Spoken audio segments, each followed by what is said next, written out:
The first thing I did after being reborn was to break up with Lu Ruyan. I even added cola to old Wang's 4-drip next door. I remained indifferent even when faced with the nurse's warnings. This is because having lived through life once already, I knew that in just 4 hours, a meteor disaster would befall the world. Whoever obtained a meteor would gain extraordinary powers. In my previous life, even though I acquired such powers, I still met a tragic end during the evolutionary tide due to my poor talent and physical condition. Now that I've been given another chance at life, I must use my foresight to seize every opportunity available. From what I recall, there was a meteor that fell on the peak of Iquan Mountain in our city. So after my rebirth, I escaped from the hospital and headed straight for the park. I managed to climb to the top of the mountain just before midnight. Without a moment to catch my breath, the pitch-black night sky suddenly lit up. Countless bright streaks with long tails crossed the sky, descending towards the earth. The largest of these light clusters flew over my head, crashing onto a distant hill.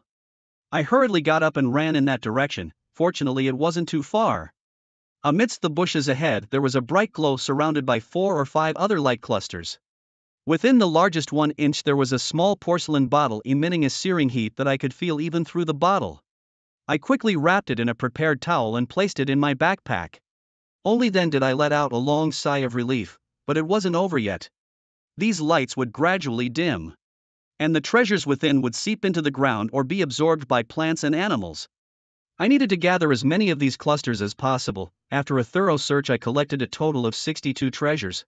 Aside from the small porcelain bottle, I found 7 cards, 3 red fruits, 16 yellow fruits, and 35 green fruits. As midnight approached, the atmosphere grew increasingly tense. Enormous lightning bolts tore the sky, creating countless dense fissures. Threads of blood rain fell from the sky, shrouding the world in a crimson hue. I took off my shirt, baring my torso to welcome the baptism of the evolution rain. The water soaked into my skin, bringing waves of piercing pain as if thousands of ants were biting. After more than 10 minutes, flames surged from my body, followed by a thunderous explosion in my mind. I awakened a talent, F-grade flame. An attribute panel appeared in my mind: magic 500 inch, strength 6, constitution 6, speed 5, spirit 55, talent, F-grade flame. Most attributes were normal except for the spirit attribute at 55, 10 times that of an ordinary person. I suspect this might be related to my previous life, where 6 years in the apocalypse forged a strong mental will coupled with the reason for my rebirth. Yet, the presence of this attribute panel makes me uneasy, like I'm playing a game.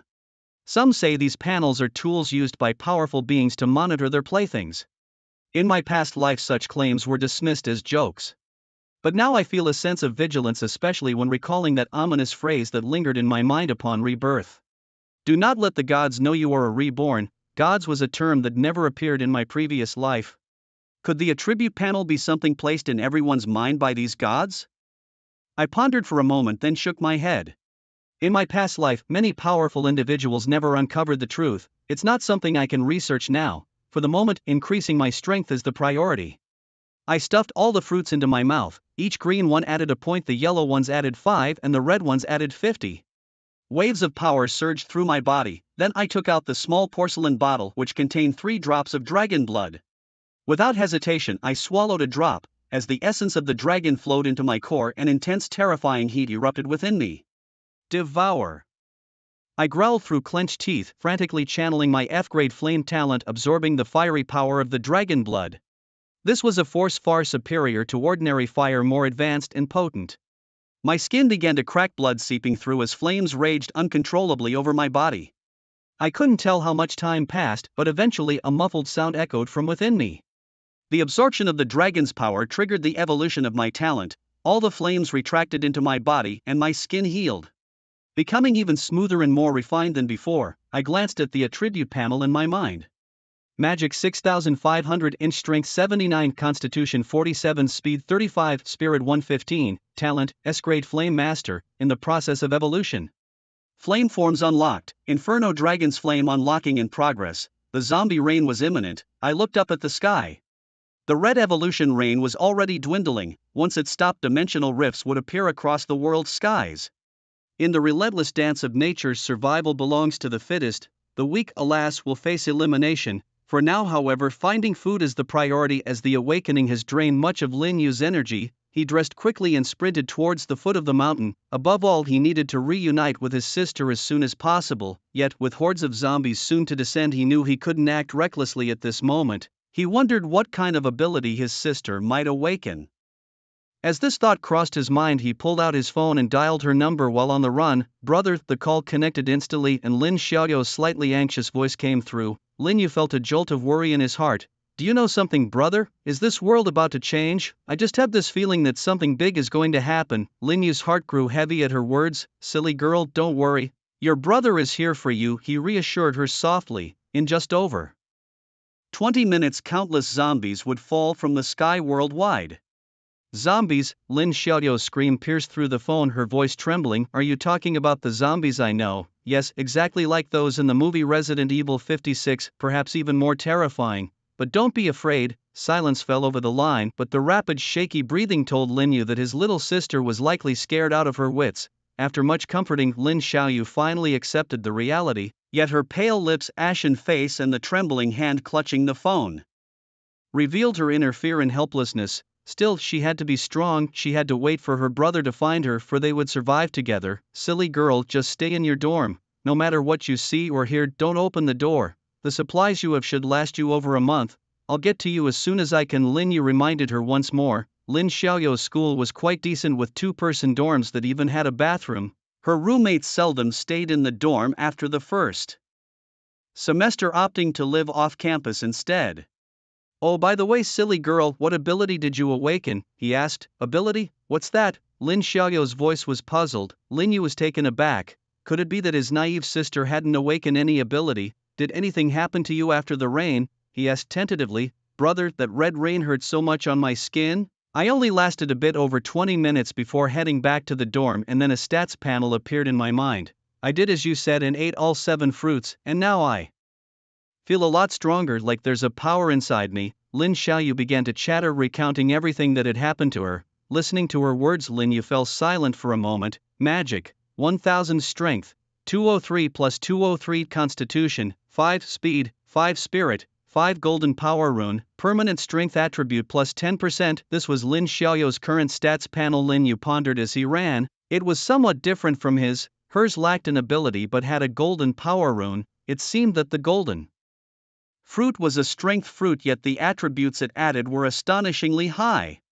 The golden fruit directly adds 200 attributes along with a permanent 10% bonus, pushing the strength to an astonishing 2,233 points. It's downright terrifying. In the early stages, this is like having a humanoid female T-Rex. Lin Yu clicked his tongue in amazement. This strength attribute was more than 3 times his own. However, he had awakened his talent, and if he covered his fists with the power of flames, the strength of his punches would be exponentially increased.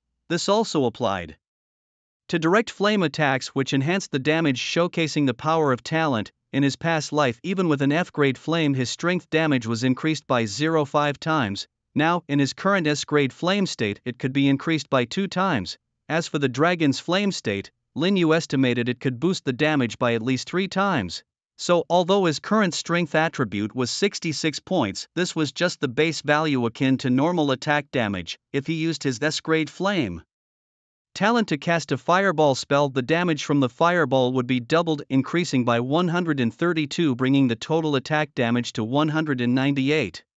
Thus, base attributes are like normal attack damage, while awakening talent is a skill that amplifies normal attack damage. Using talent requires consuming mana. The greater the mana, the stronger the talent skill's power. Mana is like internal energy, and skills are akin to martial arts moves. The 18 dragon subduing palms with 100 years of cultivation is obviously stronger than one with 20 years.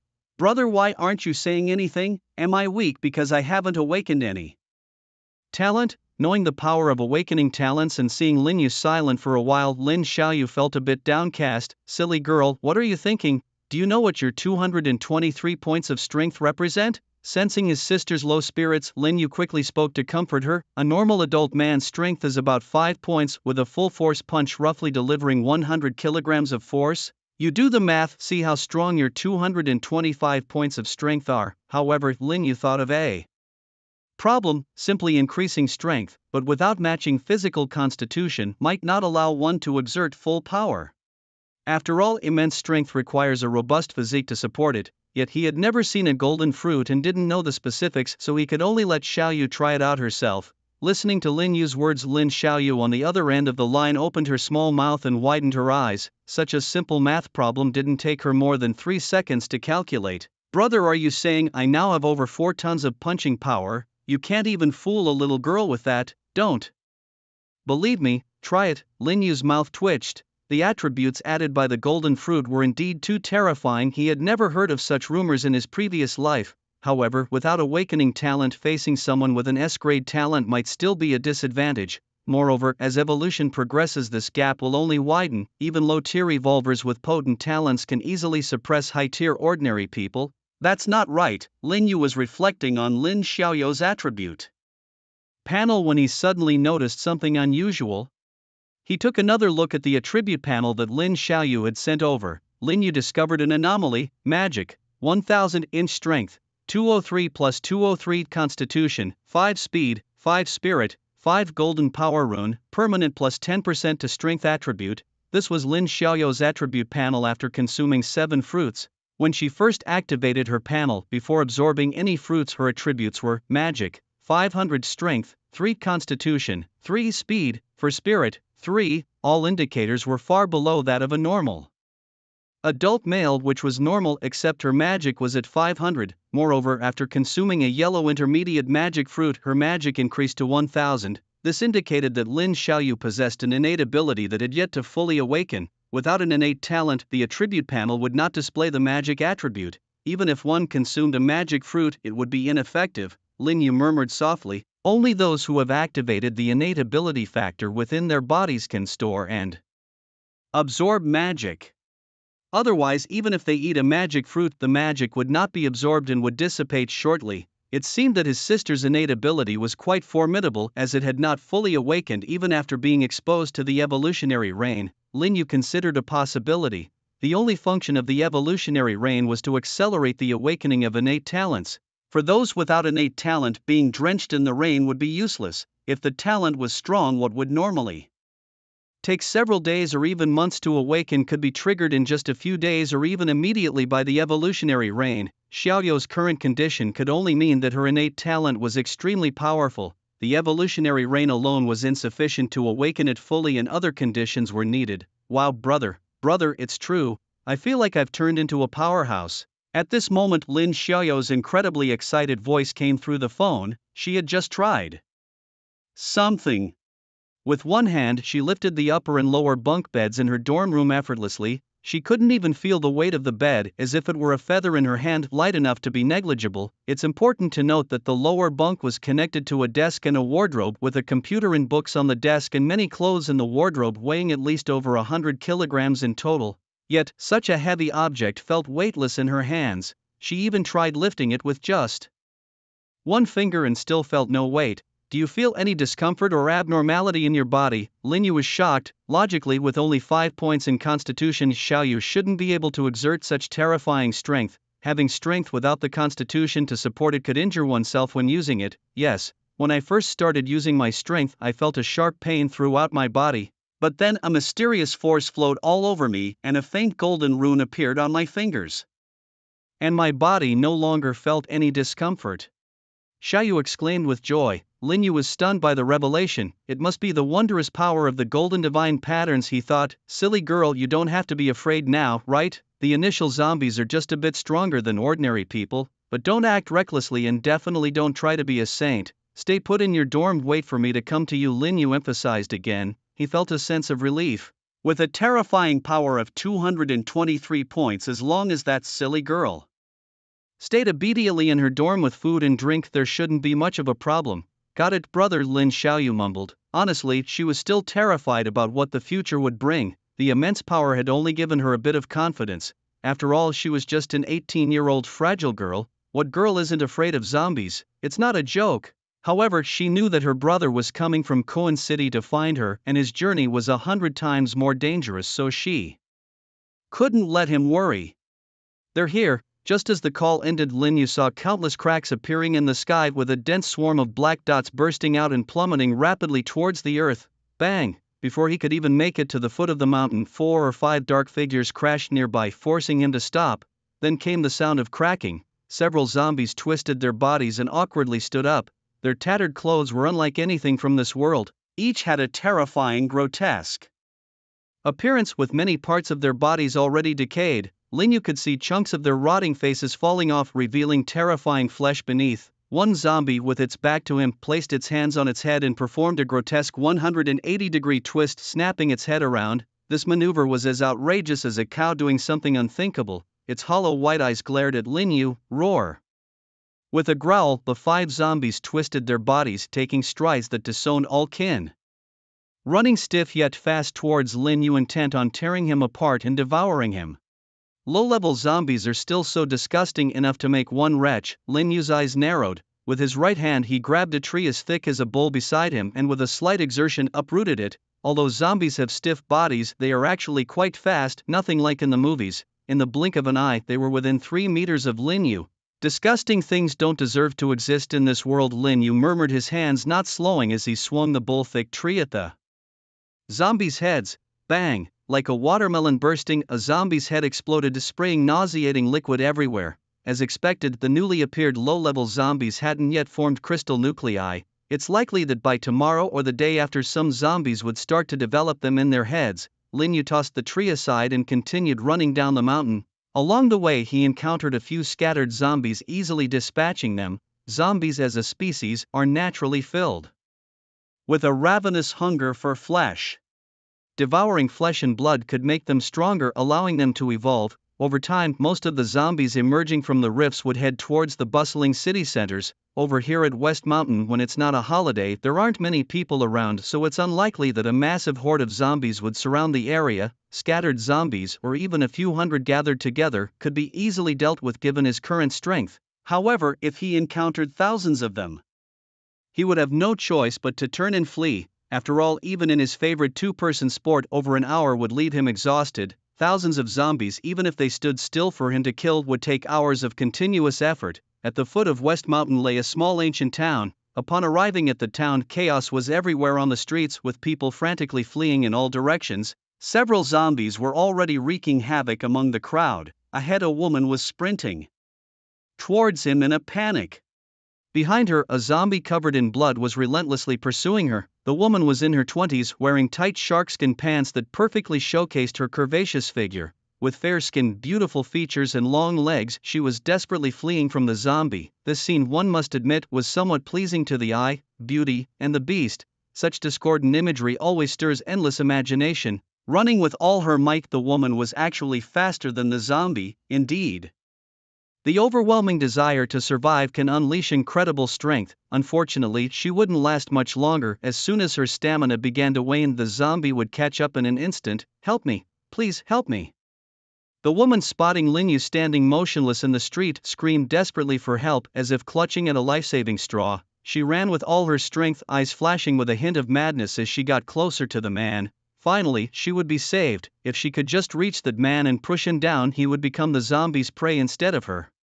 In her frantic mind, this idea grew and magnified. She never considered that Linyu might have the ability to fight off the zombies and save her. Thus, having someone else die for her was the only solution she could conceive. Without a second thought, as she ran past Linyu, she fiercely pushed at him. If he were an ordinary person caught off guard by such a forceful shove, he would surely lose his balance and fall to the ground. Falling at that moment would mean death. However, as the woman, propelled by her momentum, pushed with both hands, it felt as though she had pushed against a massive stone, unmovable. Then she felt someone grab her right hand. Suddenly, she was flung into the air. Linyu, with his apocalyptic experience, would never be outwitted by such a woman. From the trace of madness in her eyes, Linyu understood her intentions. In an instant, he seized her right hand and, with a slight exertion, flung her towards the oncoming zombie. A loud bang echoed as the woman flew like a basketball, crashing directly into a zombie, their bodies entwined in an unsettling embrace. They tumbled to the ground together and a pained groan escaped her lips. Before she could gather herself, the zombie lunged with ferocity, its grotesque mouth sinking into her neck. Blood spurted forth as a harrowing scream pierced the air. Her legs kicked wildly, a futile struggle against despair, and in agony she slowly succumbed to death. Her head faced Linyu, her eyes fixated on his unwavering form, filled with regret. Linyu watched the scene unfold with a calmness in his heart. If the woman hadn't harbored ill intentions towards him, she might have been saved. A simple act of lending a hand, effortless. The 10 years he spent struggling in the apocalypse of his previous life hadn't hardened Lin Yu's heart to cruelty. On the contrary, many had willingly sacrificed themselves for him, and he too had fiercely defended his brothers. In this world, there is no absolute black and white, no definitive good or evil. Those who are purely selfish and self-serving meet an even more miserable end. In his past life, rumors spoke of the strongest individual in the sequence, codenamed Dawn, who possessed an S-grade ability, absolute purification. Once unleashed, everyone within the range of this skill would be subjected to the judgment of rules, inescapable and unavoidable. The rules would assess a person's heart, deeming it dark or light. If darkness outweighed the light, they would face judgment, be absolutely purified, and vanish without a trace. Wherever Dawn went, strong individuals would retreat in fear. Thus, Lin Yu could be cold but never heartless. He could stand by aloof or become the beacon of hope for all. He wasn't afraid of absolute purification, it was his principle, his line in the sand. In the face of disaster, if one discards all humanity, then they are no different from zombies, disgusting creatures. During the era he lived in, when 8 countries, including the Sakura nation, invaded Zhongyuan, did survival mean becoming a traitor? Were there not countless ancestors who shed their blood for their homeland? Therefore, selfish and hypocritical people remain selfish in any era, apocalypse or not. The apocalypse merely magnifies such evil. This world is never short of those with boundless love. In the strongest sequence of his past life, there were individuals who donned the mantle of light, banishing darkness and sacrificing themselves fearlessly. Lin Yu held great admiration for such people from the depths of his heart. Of course, he wasn't a saint. Anyone who sought to harm him would be met with swift and merciless retribution. Nearby, the woman's body ceased its struggle, her screams silenced. After her death, the zombie lunged towards Lin Yu like a rabid dog. Disgusting creature. With a wave of his hand, Lin Yu unleashed a fiery palm, sending a serpent-like blaze towards the zombie in the woman's body. Flames erupted and roared with intensity. The S-grade ability Blazing Inferno was activated. Mana consumption -20. In the blink of an eye, both the zombie and the woman were reduced to ashes, leaving nothing behind. With his massive 6,500 mana reserve, he could use this simple fire ability over 300 times without concern. As Lin Yu walked past the rows of shops, he noticed some with doors wide open, deserted long ago by owners likely terrified and fleeing in haste from the zombies. Other doors were firmly shut, with shopkeepers probably huddled inside, trembling in fear. But without food, it was only a matter of time before they faced the inevitable. Lin Yu dashed into a medium-sized supermarket, grabbed a couple of large backpacks and began to loot. Not long after, he emerged with 2 massive hiking bags stuffed with supplies. Suddenly, a muscular man lunged at him, growling with blood oozing from his mouth. Lin Yu frowned, sidestepped, and swung his steel pipe in a reverse grip, cracking the man's head open like a watermelon. He was now faced with a dilemma. Should he head to Tianhai City to find his sister, or stay here to execute his plan? The early days of the apocalypse were crucial. If he couldn't seize this opportunity to gather attribute fruits, his rebirth would be in vain.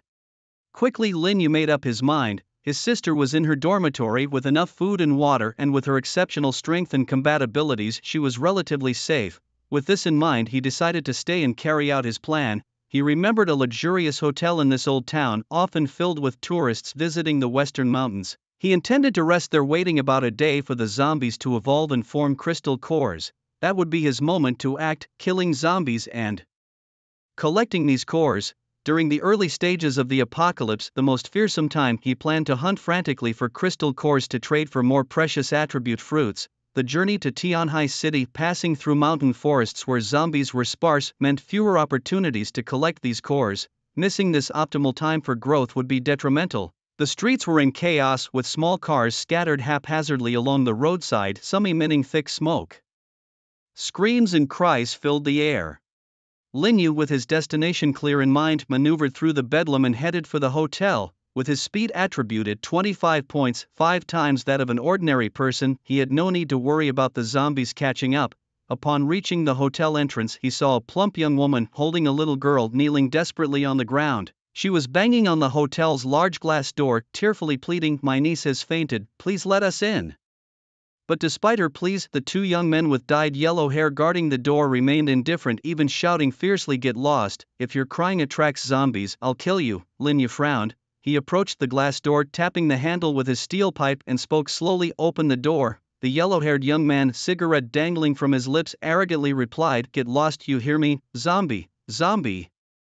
Suddenly Huang Mao seemed to have spotted something, a flicker of terror flashing in his eyes. He pointed towards the door, shrinking back instinctively. Even though he was inside the hotel and the door was securely locked from within, an inexplicable dread gripped his heart. At his words, the two people outside simultaneously turned their heads to look. Lin Yu squinted slightly. The young woman's face turned deathly pale, clutching the little girl in her arms tightly, her eyes filled with despair. In the blink of an eye, a zombie had lunged forward. Perhaps drawn by the enticing scent of her flesh, the zombie rushed at the young woman first. She screamed in terror, shutting her eyes helplessly, awaiting the Grim Reaper's arrival. Suddenly Lin Yu tightened his grip on the steel pipe and thrust it forward with precision, piercing the zombie's mouth, halting its advance. The zombie's ghostly white eyes stared at Lin Yu, seemingly questioning, "Why the mouth, of all places, you old trickster?" At this moment the zombie's blood-soaked hands were only centimeters away from the young woman. It lashed out frantically, desperately trying to grab her. Guttural broken growls escaped its mouth. The young woman, sensing the zombie right before her yet untouched, trembled as she slowly opened her eyes. Faced with the menacing blood-splattered visage of the zombie, she was so terrified that she was about to scream again. She barely opened her mouth before hurriedly covering it with her right hand. She was not foolish, she knew that if she screamed again it might attract more zombies. Lin Yu glanced at her. This woman wasn't entirely witless. And despite her fear, she maintained a measure of clarity and determination. With a powerful swing of his steel pipe, Lin Yu sent the zombie flying, its head partially obliterated upon crashing to the ground, dead beyond any doubt. However, the commotion attracted 3 or 4 more wandering zombies, all of which began to howl and charge forward. Bang, bang, bang. With 3 swift swings the zombies were dispatched in an instant. The young woman's eyes widened in astonishment. This man was incredible.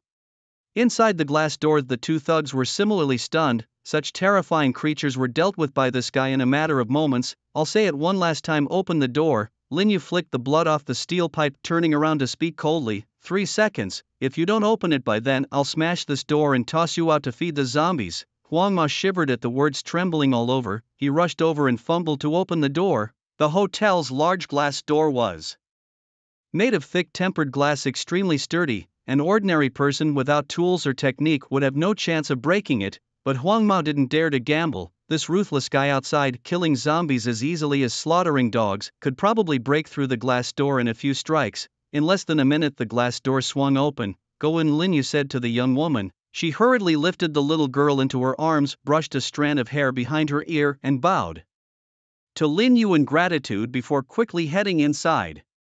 Lin Yu followed closely behind. Just as they stepped into the hotel lobby, a roar echoed through the space. "Yellow dog, are you looking for trouble? I told you to guard the door and not let anyone else in." The chaotic noise in the lobby paused, falling silent as all eyes turned toward the entrance. Yellow Hair shivered at the sound of the angry shout. He quickly locked the glass door and jogged over to the roaring man. This was a burly man exuding a menacing aura with a long old scar on his face, likely from a knife. He was the leader of the small gang. When the apocalypse hit, he had been roaming the streets with his underlings. When the zombies attacked, they rushed into this hotel in a panic. Once inside, they soon took control of the scene. Yellow Hair nodded submissively and whispered to the man with the knife scar. Listening to his account, the scarred man's expression became grave. His gaze shifted to Lin Yu, who had just walked in. Lin Yu, with a calm demeanor, made his way toward a sofa in the corner of the lobby. He carried a backpack, holding 2 large bags in his left hand and gripping a blood-stained steel pipe in his right. "Forget it. This guy isn't simple, we better not provoke him. Let's just mind our own business," the scarred man muttered before turning to address the 40 or 50 people in the lobby, his face darkening. "Hurry up and hand over all your supplies, or don't blame me for being ruthless." Most of these people were hotel guests and staff, with some having rushed in seeking refuge. The scarred man's dozen or so underlings, armed with iron plates and similar weapons, surrounded the group, searching them one by one for supplies. The young woman, witnessing this scene, felt a pang of anxiety. She quickly moved towards Lin Yu, sitting down on the sofa beside him. Being near this man gave her a sense of security. She stole a glance at Lin Yu, only to find him looking back at her. Her face flushed instantly, and she hurriedly whispered, "Thank you for earlier. It's nothing, just a small gesture," Lin Yu replied with a slight smile, now taking a closer look at the young woman before him. She was strikingly beautiful with delicate features and skin that was dewy and tender, her complexion like a ripe peach. She appeared to be about 28 or 29 years old. Her tight-fitting white dress elegantly showcased her curvaceous figure, blending sensuality with a dignified air. Her ample bosom was particularly eye-catching. With the immediate danger having passed, the young woman seemed to regain her usual elegance and composure, exuding a serene and graceful charm. As she noticed Lin Yu's gaze lingering on her, her face grew even redder and she turned her head to the side. Goodness, this woman, Lin Yu thought, feeling a stir in his heart, a nameless heat rising within him. Perhaps it was due to his awakening fire abilities, he often felt an inner warmth. Watching the young woman's enchanting demeanor only intensified this impulse. Taking a deep breath, Lin Yu suppressed the heat in his heart.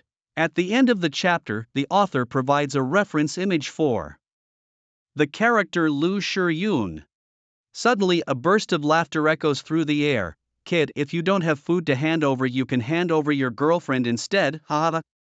Ahead, surrounded by a gang of thugs, more than 40 people are being forced to surrender their food supplies one by one. Many of the couples were merely tourists here for a getaway without any supplies. The scar-faced man declared that those unable to hand over supplies would be thrown out to feed the zombies. The crowd was seething with anger but didn't dare to speak out. Any attempt to resist was met with a beating. Earlier, a couple without any supplies to offer faced the threat of being thrown out, and the man immediately offered his wife. Her face was pale, yet she didn't resist. Being thrown out would certainly mean being devoured by zombies. Enduring abuse from a man seemed like the lesser of two evils. In the post-apocalyptic world where order has collapsed and laws have lost their power, raw human nature is laid bare. Good and evil both stem from human nature. Whoever dares touch my girlfriend, I'll fight them to the death, a young man shouted defiantly. He shoved the scar-faced man aside, shielding his girlfriend behind him. You're asking for it, the scar-faced man bellowed, kicking the young man, sending him and his girlfriend sprawling to the ground. Ayu. Ayu, the girl struggled to stand, cradling the young man, her voice filled with urgency. Cough, cough. I'm fine. The kick was powerful and the young man was in such pain that sweat dripped from his forehead. I'm not a patient man, I'll give you one more chance. The scar-faced man crouched in front of them, patting the young man's face. If this woman stays with me, you can live, she can live too, dream on. I'd rather die than let her do such a thing. The young man glared at the scar-faced man, enunciating each word with fierce determination. To survive by letting my beloved be with another man? Lu Yu would never do such a disgraceful thing, the scar-faced man sneered, turning to the girl.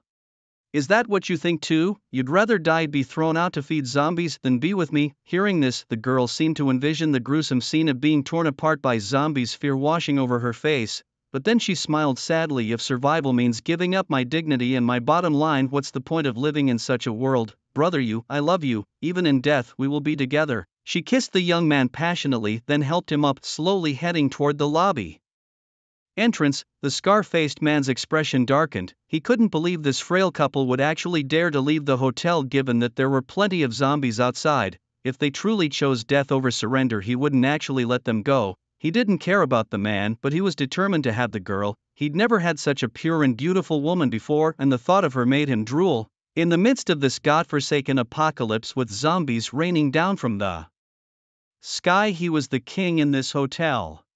He could have any woman he desired, and she would have no choice but to comply. Scarface gave Blondie a meaningful look. Understanding the cue, Blondie quickly moved to the glass door, pretending to unlock it to let them out. Lu Yu and his companion watched with fear etched on their faces, yet their steps remained unwavering without a hint of hesitation. There was a certain tragic nobility in their resolve, reminiscent of ancient warriors facing their fate. Good and evil stem from the heart, and the apocalypse merely amplifies this truth. Lin Yu admired the couple's determination from behind. Go back, Blondie stopped them just as they reached the door, ready to face their end together. Scarface approached slowly, gazing coldly at the pair. I didn't expect you to be truly unafraid of death. To be honest, I've set my sights on this woman. If she must die, it will be only beneath me. You're shameless. The young man was furious, clenching his fists and lunging at Scarface, but he was no match. Scarface kicked him aside effortlessly, leaving him curled on the floor, unable to rise. Clap, clap, clap. Suddenly, applause broke the tense silence. In this post-apocalyptic world where human depravity was rampant, such pure beauty was rare. Why do you insist on destroying it? Lin Yu rose, his gaze fixed on Scarface. Moreover, a man's word is his bond. How can you go back on it? His words drew the attention of everyone in the hall. The young woman looked at Lin Yu with eyes filled with hope. Kid, I wanted to leave you be, but don't push your luck. Scarface growled, anger rising. Besides, you don't even know them. Why meddle? Using your own words, I do what I want. If I don't like you, I'll deal with you. It's as simple as that, Lin Yu replied, spreading his hands nonchalantly. You little punk, you asked for it. Brothers, get him. Kill him. Scarface's face twisted with fury as he signaled his men to attack. But Lin Yu was quicker than a flash, suddenly appearing beside Scarface, landing a single punch. So fast, Scarface was startled, crossing his arms defensively before his chest. Bang! With just one punch, Scarface's body was sent flying, knocking over several of his rushing lackeys. The advancing thugs stopped dead in their tracks, watching in horror as their leader lay sprawled on the ground, blood pouring from his mouth, his hands twisted and his chest caved in. He was barely breathing, clearly beyond saving. A collective gasp arose as the gang members shifted their gaze to Lin Yu now. Filled with a mix of fear and awe, this man was terrifying. He had taken down their boss with a single blow. Lin Yu stepped forward, and with each step, the thugs retreated in unison. What's this? Do you plan to avenge your boss? Lin Yu surveyed the group of thugs with a calm, piercing gaze. No. Everyone who met Lin Yu's gaze felt a shiver run through their body and shook their heads vigorously. What kind of international joke was this? Who would want to avenge a dead man, especially against this terrifying guy standing before them? You'd have to have your head screwed on backwards to think like that. Then get out of the way, Lin Yu barked sharply. With a collective shuffle, the hooligans moved aside in unison, clearing a path in the middle. This man carried an aura of dominance. The young woman couldn't help but be impressed, her eyes sparkling with admiration. Lin Yu walked over to where the hooligans had been collecting supplies. He glanced at the miscellaneous items on the table and picked up a yellow fruit. He had noticed this fruit earlier when the hooligans were gathering resources. Pocketing the fruit, Lin Yu addressed the crowd. If any of you have similar fruits, regardless of the color, you can trade them with me for food. At this moment, a bespectacled man stepped forward and said to Lin Yu, that fruit is mine. They took it from me. So what? Lin Yu responded, a playful smirk on his face. You should trade food with me for it. The man with glasses demanded, as if it were the most natural thing in the world. Ha, it belongs to Scarface now. What's it to you? Lin Yu shot back. He stole it from me, the bespectacled man retorted, his face full of resentment. Lin Yu had a particular disdain for people like this, those who cowered in silence when bullied by tyrants only to emerge later to take advantage of others' efforts. All right then, come and get it, Lin Yu said with a leisurely smile. The bespectacled man, delighted, rushed over to the table, stuffing loaves of bread into his pockets one after another. Lin Yu's eyes turned cold, and in a swift motion he grabbed the man's neck. Crack! The sound of bones breaking was clean and decisive. With no hesitation, Lin Yu released his grip and the bespectacled man's body slunk to the ground. His eyes were wide open, one hand slowly pointing at Lin Yu, trying to speak but unable to as blood trickled from the corner of his mouth. Scarface took your fruit, and since you wanted it back so badly, I could only send you to meet him. You can ask him for it directly, Lin Yu said calmly. His decisive and ruthless actions sent a chill through everyone present. All right, my previous offer still stands. Anyone with fruits can trade them with me for food, Lin Yu reiterated, scanning the crowd. Boss, I have a green one. What can I get for it? A buzzcut middle-aged man asked timidly. A green one will get you 2 days worth of food. Choose from the table, but don't be greedy, Lin Yu reminded with a cheerful smile. No, I won't be, the middle-aged man chuckled awkwardly, carefully selecting 2 days worth of food before retreating. Before long, Lin Yu had collected 11 green and 3 yellow fruits, a decent haul. Seeing that there were no more attribute fruits, Lin Yu dusted off his clothes and headed back to the sofa. He picked up his bag, ready to go upstairs and find a room to get a good night's sleep. As he passed by the young couple, they kept thanking Lin Yu continuously. Even in the apocalypse, you managed to stay true to your principles and hold on to your integrity. That's commendable, Lin Yu said, pausing briefly. He addressed the two of them, saying, but that's not enough. Only with great strength can you protect your original intentions from being trampled. With that, he went straight upstairs. At this moment, the young woman holding the child quickly followed behind him. Why are you following me? Lin Yu turned his head, a playful smile on his face. I need to rest too, and my niece has been saying she's tired all day. Once she falls asleep, she doesn't wake up for hours, the young woman said, her gaze flickering. Lin Yu glanced at the little girl in her arms and nodded without saying anything. He had thought they were mother and daughter, but it turned out they weren't. Upon reaching the second floor, he randomly chose a room to enter. The door wasn't even locked. Earlier, the scar-faced man had sent people to search every room. After locking the door, Lin Yu put his things down and prepared to take a good shower. The young woman watched Lin Yu enter room 203 and quickly followed, entering the adjacent room 202. Staying close to this man gave her a sense of security. After showering, Lin Yu lay on the large round bed eating while messaging his sister and Wang Ergo. They both replied quickly, "Brother, everything is fine here. I'm just staying in the dorm and not going anywhere, though being alone makes me a bit scared," his sister said. "Haha, brother, you guess what talent I awakened?" Wang Ergo exclaimed. Lin Yu thought for a moment and decided to create a group chat, finding it more convenient for them to talk together. "Little you sister, do you miss your brother?" As soon as he set up the group, notifications started ringing. "You silly Ergo, you haven't contacted me in ages. Just wait till we meet, I'll give you a good beating." Lin Xiaoyu waved her little fists on the other end of the phone. "I'm afraid you can't lay a hand on me, sister. My stats are off the charts now. I easily killed 8 zombies today." Wang Kong, known as Wang Ergo, boasted. "Ergo, show us your stats," Lin Yu replied. "Magic, 1500 inch strength, 55 constitution, 5 speed, 22 spirit, 5 talent, S-rank dominant crusher." Ergo quickly shared his stats in the group. "These stats don't seem right. I remember you didn't find that many attribute fruits." Lin Yu recalled that Ergo hadn't collected many attribute fruits from the mystical treasures they found. "I saved a few people today and got some yellow intermediate fruits from them. They didn't even know what they were." Ergo quickly replied. "Boss, show us yours."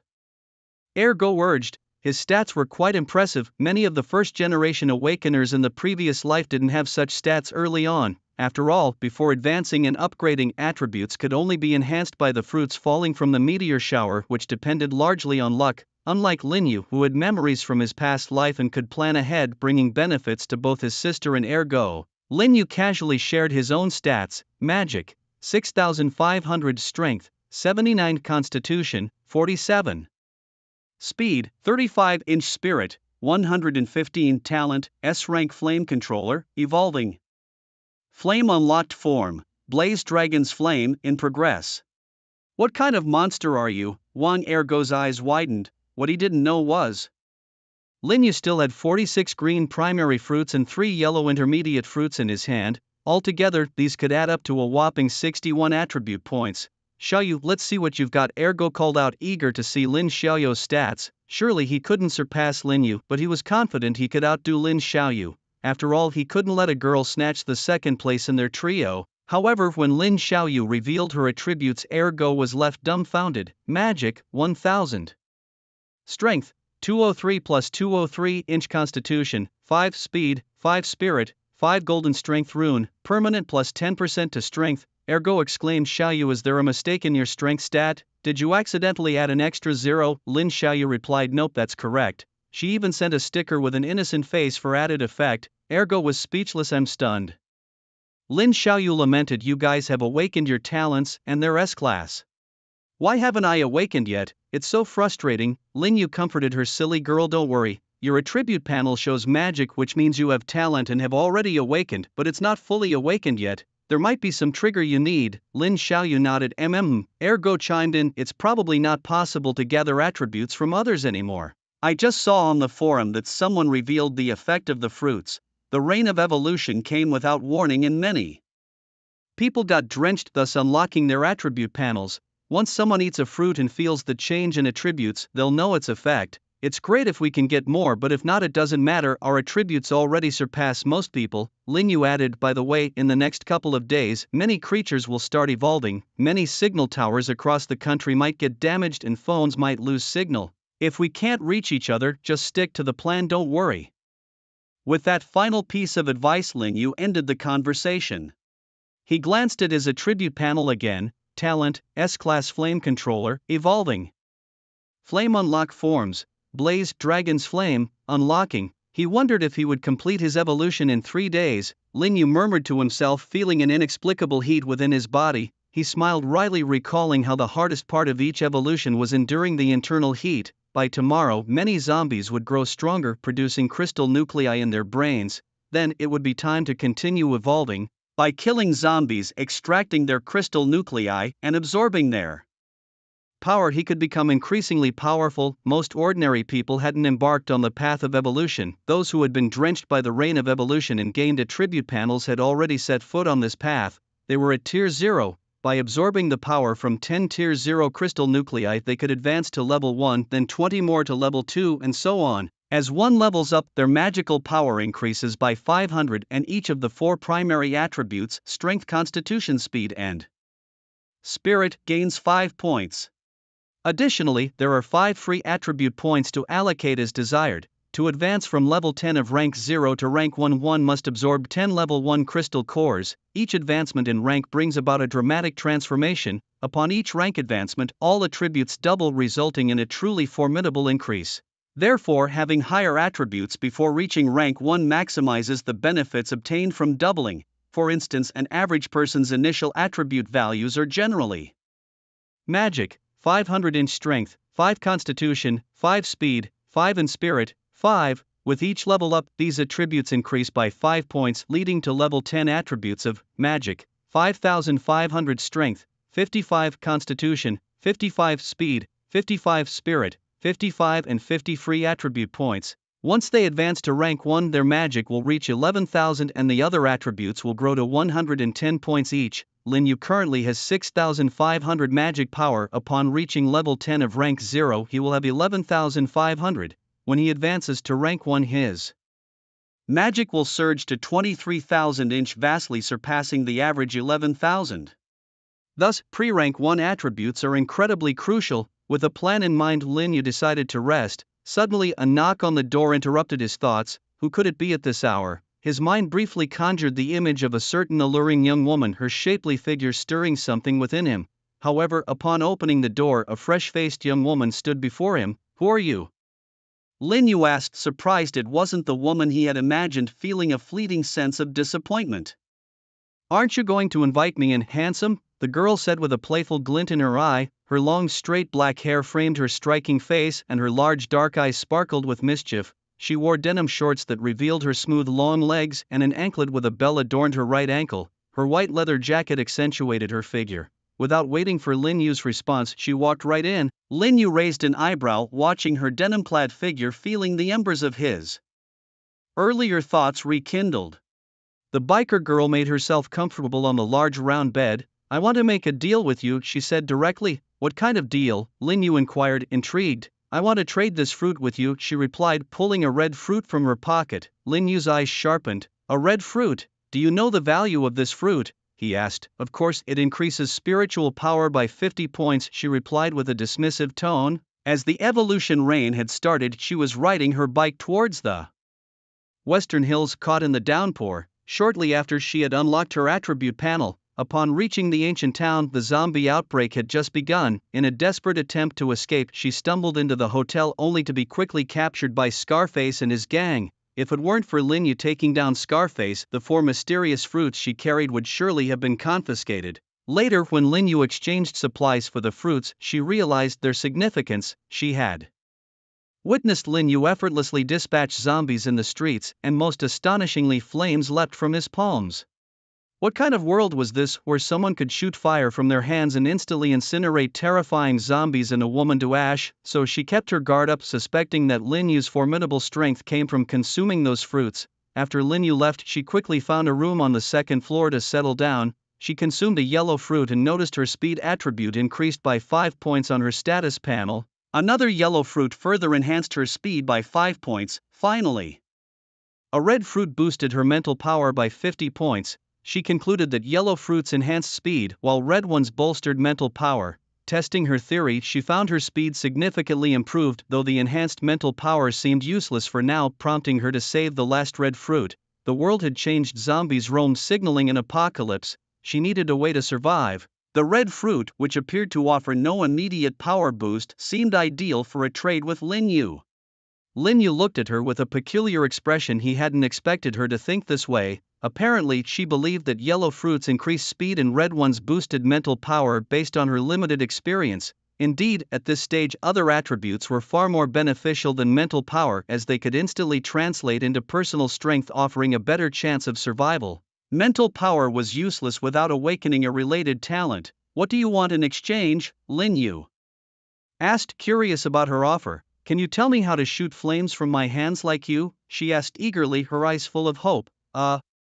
Lin Yu pondered for a moment before replying. The flames are my awakened talent. Everyone's is different. If you haven't awakened one, then you don't have it. The biker girl's face fell at his words. Is there another way to become stronger if I don't have an awakened talent? She inquired, her eyes searching his for answers. Lin Yu glanced at the red fruit in her hand. Really? Her eyes brightened with anticipation. Noticing his gaze, she hesitated but eventually handed the fruit over, biting her lip. Receiving the fruit, Lin Yu felt a surge of excitement. It represented 50 attribute points, a significant boost to his strength. However, he maintained a composed exterior. After securing the red fruit, he spoke calmly. In this post-apocalyptic world, everyone can enhance their strength by killing zombies and absorbing the crystal nuclei from their brains. Killing zombies? The girl's face turned pale with fear. She was but a defenseless girl, hardly capable of confronting such monsters. The thought filled her with despair. I can help you reach level 3. Lin Yu glanced at the girl, speaking softly. Really? The girl was instantly overjoyed at his words. Of course, I'm all about fairness. Lin Yu had obtained the red fruit, and helping the girl improve her strength seemed only fair. After all, receiving such benefits without helping a young girl struggling in this apocalyptic world seemed unjust. With his current strength, taking a few people to kill zombies and level up was a piece of cake. Just level 3.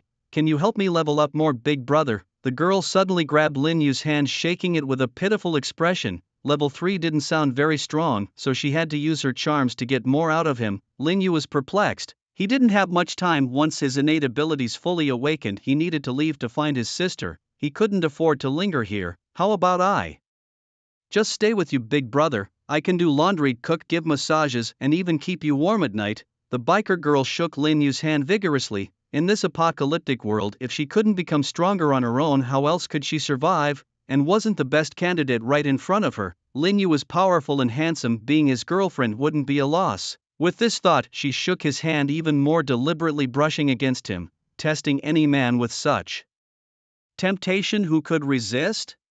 Lin Yu, with his fire attribute abilities, was in the awakening phase, and his inner fire was extraordinarily vigorous. The soft touch on his hand made his instincts react immediately. Lin Yu was standing while the girl sat on the bed. The obvious change was right in front of her face. Instantly her face turned red. Lin Yu couldn't hold back any longer and leaned over her. As they explored, clothes fell piece by piece. Various issues, 3,000 words omitted here. Why does your saliva taste a bit salty? Of course you bit my lip. Lin Yu was speechless.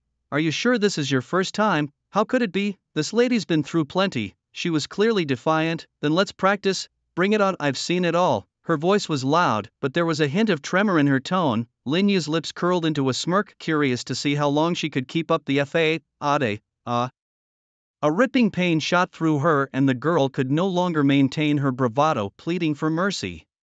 Have I not subdued you yet? Lin Yu was smug. Once they both adjusted, the storm raged again, fiercer than before. The beasts roared and the mountains trembled. Like an unstoppable force, they conquered the enemy's defenses with ease, achieving a pentakill, 5 glorious victories. Lin Yu got up, looking at the chaotic bed, the glaring crimson making him uneasy. What now? While his younger self was satisfied, he now had to clean up the mess.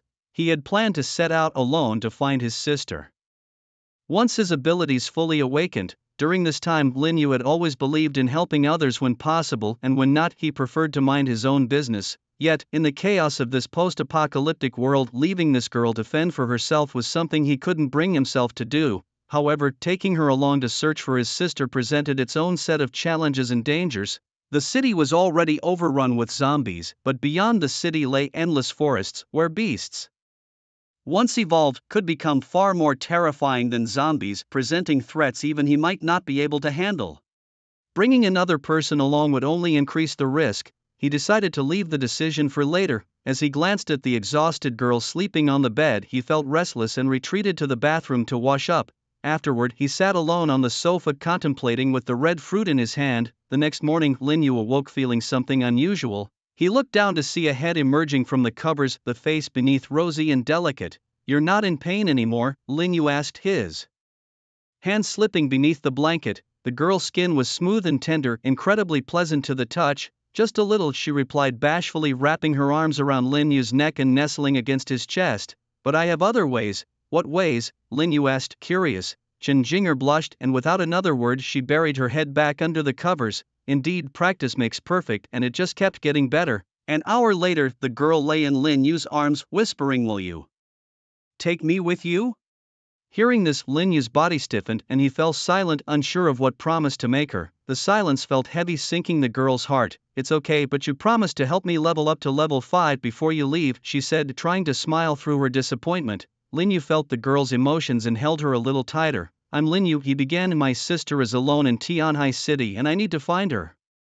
He briefly explained his situation. The girl listened intently, understanding she couldn't ask him to abandon his sister, nor could she do something like that. Moreover, traveling with her would indeed be more dangerous. Suddenly, she sat up, revealing herself, but neither paid it any mind. She looked into Lin Yu's eyes with determination. "Lin Yu, take me to level up. I want to become strong. I, Chen Jinger, will take control of my own fate." Lin Yu was taken aback. "But man, you won't escape." Mi Chen Jinger suddenly smiled, hooking Lin Yu's chin with her finger, full of confidence. "When I become stronger, I'll capture you to be my husband." In an instant, the tables turned, defensive became offensive. Lin Yu was dumbfounded. What kind of strange creature was this woman, and wasn't he supposed to be the one in charge here? In Chen Jinger's startled exclamation, Lin Yu wrapped an arm around her waist, flipping her over once more. Over an hour later, Lin Yu, feeling refreshed and triumphant, declared, "Let's see if you can still talk back now." "Humph. I'm just not as strong as you right now, but once I become powerful you'll always be beneath me." Chen Jinger was still defiant. Her body was limp, her entire being softened, yet her mouth remained sharp. The two had been at it all night, and now it was past 10 in the morning. On the second floor, the door to room 202 creaked open and a young woman, her face flushed, stepped out. She glanced at the door to 202, stealing a few secretive glances. Inwardly she scoffed. Is this person made of iron? They were at it all night, and now for another hour or two in the morning. Who knows which little seductress it was this time? Hearing the moans coming from next door, she, having experienced such things herself, couldn't be unaware of what was happening. All morning, it had left her mind wandering, and her body, untouched for years, felt hot all over. She felt weak, almost stumbling as she descended the stairs. Lin Yu, having taken a shower, glanced at his phone to find there was no signal or network. It seemed the signal towers had been damaged. Just as he entered the lobby, a voice called out, "Bro, you're being unfair. Attribute fruits are so important and you just traded them all for some food, treating us like beggars." Yeah, you'd better give all those attribute fruits back to us." A crowd had gathered. This time each person was armed with various weapons, sticks, steel pipes, fire axes, and the like. "Kid, you'd better hand over all the attribute fruits. When the government clears out the zombies, we can cover up the fact that you killed people," said a fat man in a suit. "Ha, do you all want to die?" Lin Yu bared a set of gleaming white teeth, his smile sinister. It seemed that killing 2 people yesterday hadn't instilled fear in these folks. "Big brother, we beg you, please give us back the attribute fruits, otherwise we can't survive." A few people suddenly dropped to their knees, pleading just as Lin Yu was about to make a move. It seemed they had hoped to intimidate him with their numbers, but seeing his anger, they immediately backed down. "Yesterday's deal, I didn't force anyone. Keep pushing and I won't be polite. Get lost." His shout sent a shiver down everyone's spine. Lin Yu, not bothering to engage further, led Chen Jinger to the door and waved at Yellow Hair. "Boss, what's up?" Yellow Hair grinned broadly, jogging over with a fawning expression. "Open the door," Lin Yu commanded. Yellow Hair was startled. There were plenty of zombies outside. Just this morning, several had passed by the hotel in trance, and it had scared them into silence.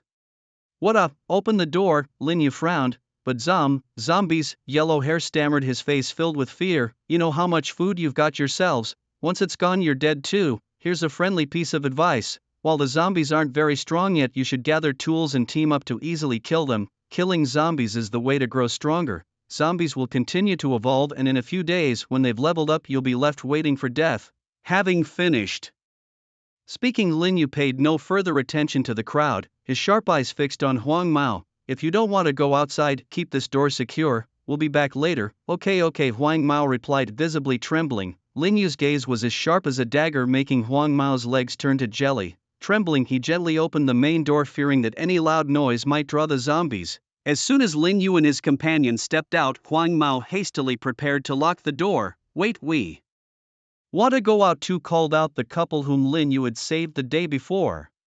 Their eyes were resolute as they stepped forward. Lin Yu's words from yesterday still echoed in their minds. only by becoming stronger could they protect their original intentions from being trampled. Moreover, Lin Yu had just mentioned that killing zombies could make them stronger. Sharing a glance, they quickly made up their minds, they too would slay zombies and grow stronger. Both of them carried 2 kitchen knives which they had secretly taken from the hotel kitchen the day before. Seeing the knives, Huang Mao dared not act arrogantly and allowed them through as well. The others in the hall, however, remained unmoved, risked their lives to kill those terrifying zombies. Anyone who wished to could do so, but they only wanted to survive and wait for national rescue. No matter how formidable the zombies, could they be worse than bullets? They refused to believe it. Lin Yu looked at the couple who followed him out, his eyes full of appreciation. As for the thoughts of the others, he could somewhat guess.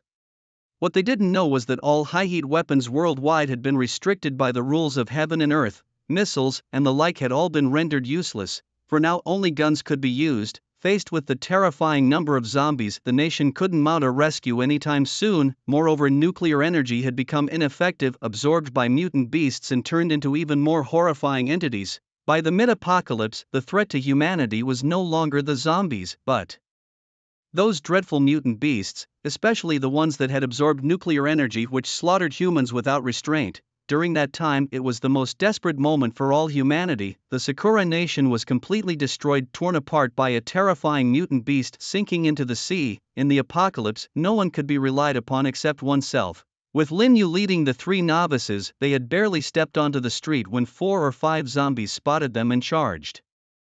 With a roar, Lin Yu, seeking to level up, held nothing back and swung his steel pipe at them. With a thud, a zombie's head was shattered, its body lurching forward 2 meters before collapsing. You 3 finished them off. After killing them, check if there are crystal cores inside the zombies' heads. Those are crucial for enhancing your strength, Lin Yu instructed while clearing the area.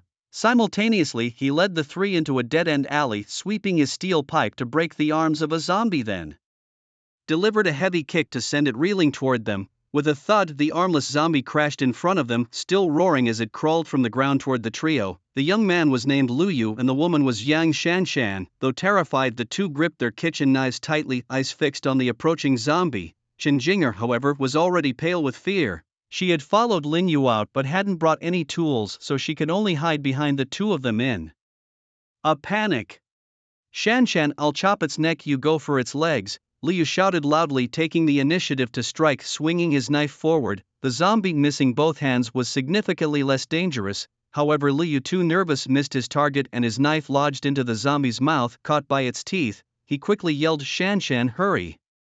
Okay, Yang Shanshan replied, her voice trembling, yet she charged forward without hesitation, swinging her knife repeatedly. With her eyes closed, she hacked away, delivering 5 or 6 blows but still not severing the zombie's leg. At that moment, a heavy shovel came crashing down on the zombie's head. Taking advantage of this, Liu kicked the zombie to the ground, retrieved the knife from its mouth and dealt a final blow. The zombie's head rolled away, blood gushing out. The sight made the 3 of them feel nauseated, almost to the point of vomiting. However, they didn't relax, instead standing back to back, panting heavily while vigilantly scanning their surroundings. Seeing the trio successfully defeat the handless zombie, Lin Yu couldn't help but nod slightly. Chen Jinger's initial performance was lacking, but later she managed to find a big shovel as a weapon, delivering a decisive blow to the zombie, which was quite an improvement. Suddenly, another skull-cracking sound echoed, startling Lin Yu. Chen Jinger had again smashed the dead zombie's head with the shovel, revealing a white crystal nucleus. Despite looking pale and nauseated, she used the shovel to pry the crystal out and ran over to Lin Yu, offering it to him as if seeking praise. Lin Yu didn't take it. Instead, he addressed the 3 of them, just like before, you 3 work together to kill them and I'll gradually increase the number to 2 at a time. As for the crystal nuclei, you 3 can split them evenly. Lin Yu estimated that after killing over 100 zombies, he had accumulated 42 crystal nuclei. The chance of obtaining a crystal was about 1 in 4. Jinger, take these, Lin Yu said, handing 40 crystal nuclei to Chen Jinger. Hold the nuclei and focus on absorbing them. Thank you, Mrs. Lin, Chen Jinger said with a playful toss of her hair, her eyes squinting with a smile. Mrs. Lin, Lin Yu's face darkened. Suddenly flames erupted from his hand, instantly turning 2 approaching zombies into crystal nuclei, which he picked up casually. Wow, Mrs. Lin, I've leveled up to level 2, Chen Jinger exclaimed excitedly. The absorption process was quick, taking about 3 minutes for all 40 crystal nuclei. She smoothly Advanced to level 2 inch with all her attributes increased by 10 plus an additional 10 free attribute points. Mrs. Lin, let's keep fighting. With 14 points in strength and 25 in speed, Chen Jinger felt a bit euphoric. Lu Yu and Yang Shanshan looked at the evidently stronger Chen Jinger with some envy but didn't dwell on it too much. With Lin Yu leading the way, the group cut through their enemies with fierce determination. The hotel was located on Cross West Street, which was closer to the western foothills but the farthest from the city center. As a result, the number of people and zombies on West Street was minimal, while the quantity in the heart of the intersection and the other three streets was significantly higher. The most crucial factor was the massive music playing in the plaza of the central street. On the first day of the apocalypse, the majority of the zombies were drawn to the sound and gathered there. Elsewhere, the zombies were scattered, lacking any large-scale gatherings, which worked in their favor. By around 6 p.m., the group had cleared about 1/3 of West Street. It was time to call it a day. Exiting the bakery, Lin Yu and his companions headed back to the hotel. Boss, thank you. Without you, we wouldn't know how to survive in this apocalypse. The young couple expressed their deep gratitude towards Lin Yu, genuinely respecting him. Thank yourselves, everything you have is due to your own hard work and determination. Lin Yu admired the pair. From now on, you are my boss, Lu Yu declared with firm resolve. Lin Yu smiled softly, not disagreeing, and said, tomorrow same plan, we continue fighting. The three exchanged peculiar glances but felt it was only right. Indeed, with Lin Yu, the zombies that terrified ordinary people seemed as easy to defeat as monsters in a video game. Both of them had leveled up to level 2, with Chen Jinger reaching level 4. Each individual had significantly increased their strength, making it easy to kill zombies on their own. In the hotel lobby, only 2 or 3 people remained. Could they have been eaten by zombies? Huang Mao muttered softly, staring outside the door. He could only see the 4 to 5 meters of street directly ahead, not the scenes on either side. Just then 4 figures appeared in his line of sight. Startled, Huang Mao quickly opened the door. For you, Lin Yu casually tossed a bag of pastries as he entered the hotel. Thank you, big brother. Huang Mao beamed, bowing at a 90-degree angle. Back in his room, Lin Yu and Chen Jinger entered the bathroom together, engaging in another intense battle. Ultimately, the fight concluded with Chen Jinger's stubbornness prevailing. This girl was truly a master of verbal sparring. Every part of her was softened except her defiant mouth. Lin Yu retrieved 60 crystal cores from his backpack and silently absorbed them. Suddenly his eyes narrowed. Upon absorbing the 13th crystal core, he unexpectedly gained a highly practical ability, F-level ability, Insight. It could discern the specific information of various items and tools. Lin Yu was delighted. This talent would be incredibly useful to him in the path of evolution. Besides one's innate talent awakened naturally, there were other ways to acquire ordinary talents. Innate talents could be improved through self-awakening and understanding, while abilities acquired externally were relatively common, not exceeding D level, and couldn't be upgraded. Lin Yu continued to absorb. Before long, the power of the 70 crystal cores was completely consumed. He had directly leveled up to 3, experiencing a significant boost in his attributes. At level 0 inch, each level up granted plus 500 mana with an increase of 5 points across the 4 primary attributes and an additional 5 free attribute points. Without hesitation, he allocated all 15 free points from reaching level 3 into his strength. But that was not all. Lin Yu took out all the attribute fruits he had gathered and used his F-grade talent to examine each one. The red strength fruit, given to him by Chen Jinger, could increase his strength by 50 points upon absorption. Lin Yu didn't hesitate and absorbed it immediately. Next, he had 3 yellow fruits, 2 for strength, 1 for constitution. He also had 46 green fruits, consisting of 12 mana, 13 strength, 5 constitution, 5 speed, and 11 mental strength fruits. After some thought, Lin Yu decided to absorb all the yellow fruits and 6 of the green mana fruits.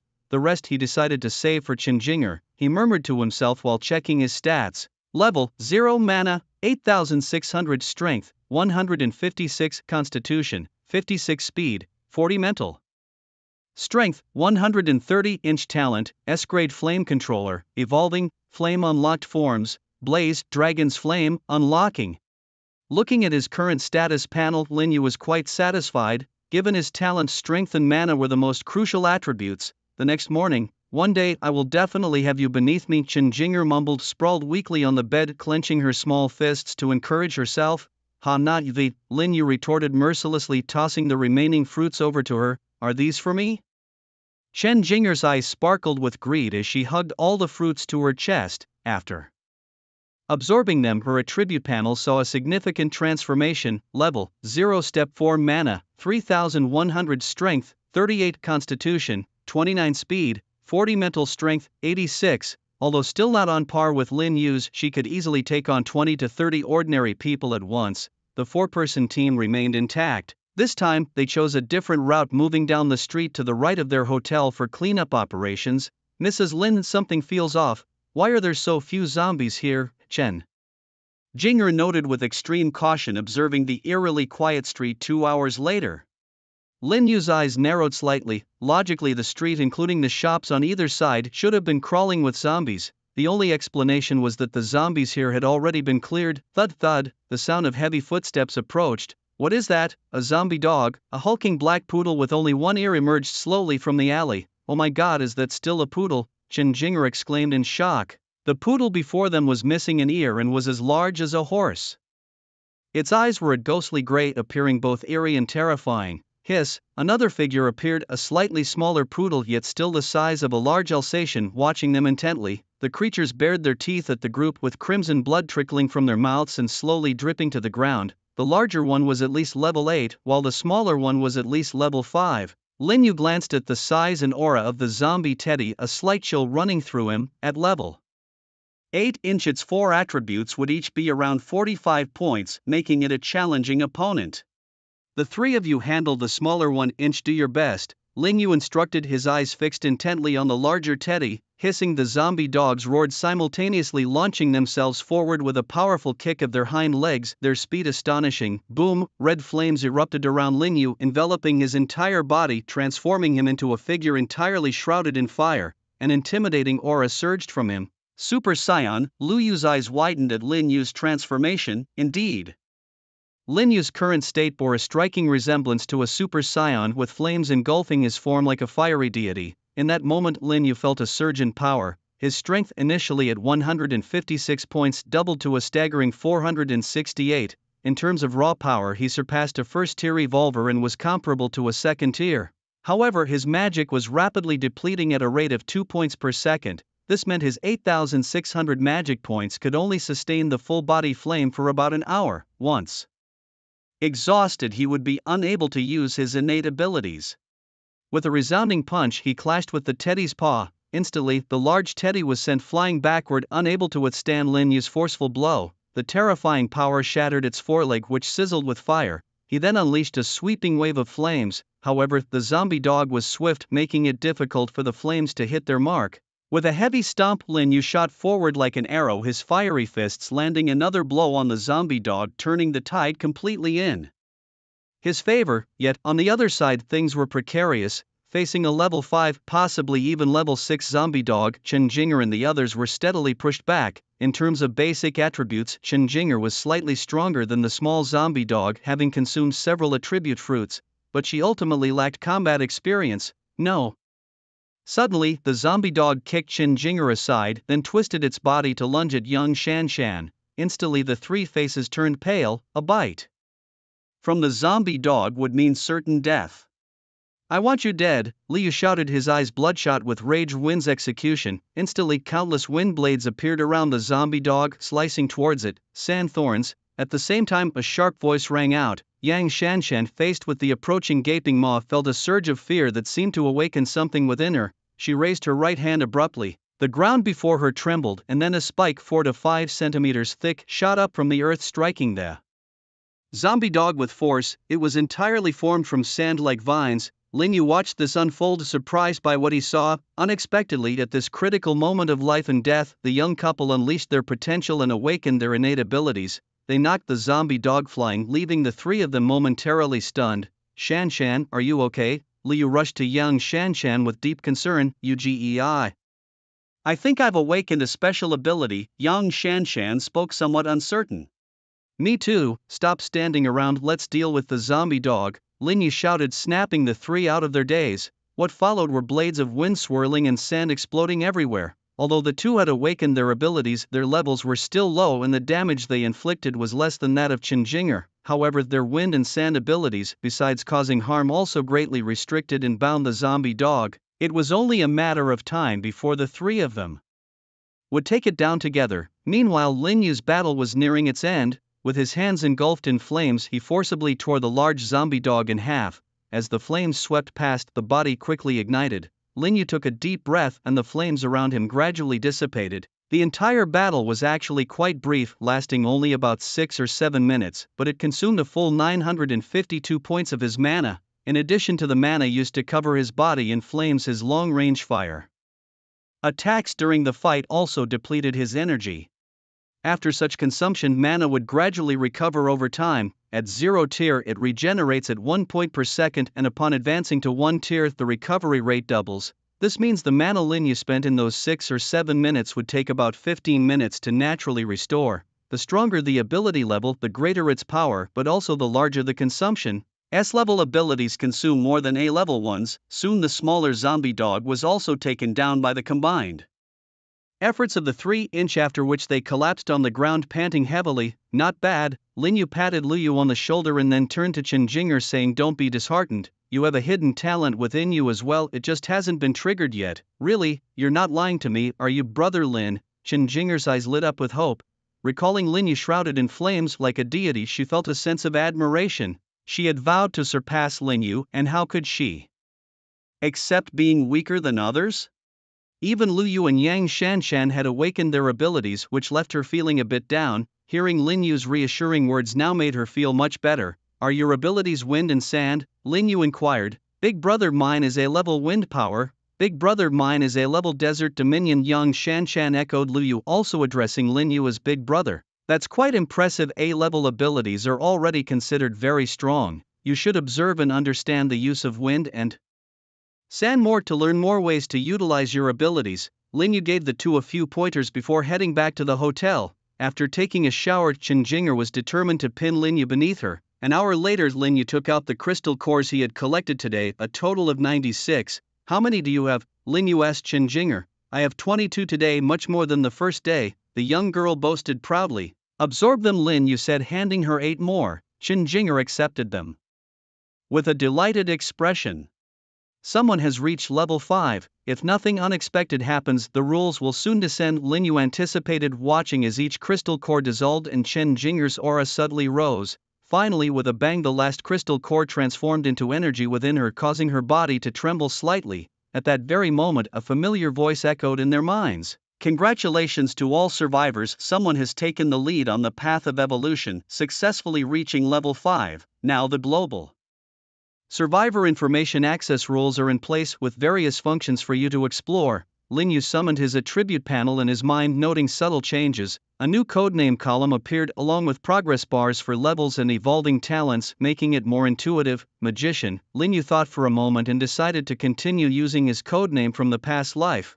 Although not very strong in his previous life, he had focused heavily on developing his fire abilities, exploring deep into the methods of using flames. One could say he had mastered his fire talent with flair, earning him the nickname Flame Magician for his dazzling and magnificent use of fire.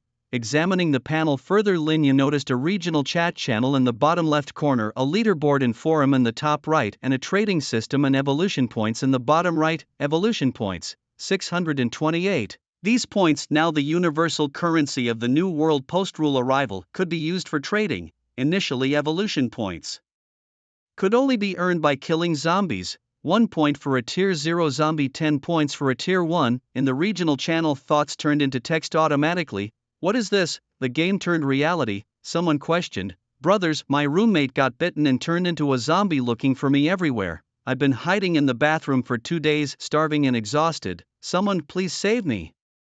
Another exclaimed. Su Xian, Ye Shaoqian and Dong Yong are known as the 3 great men in history, but I think you can add me now. In a villa in Huacheng, a naked young man was feeling nauseous, staring at the naked zombie on the bed whose neck he had twisted. The woman had been scratched by a zombie, and without paying attention she turned while they were practicing kung fu together. It was an indelible shadow for anyone. "I saw someone here breathing fire. Is that a power?" Another person laughed. "I've awakened a B-level talent, Mighty Punch.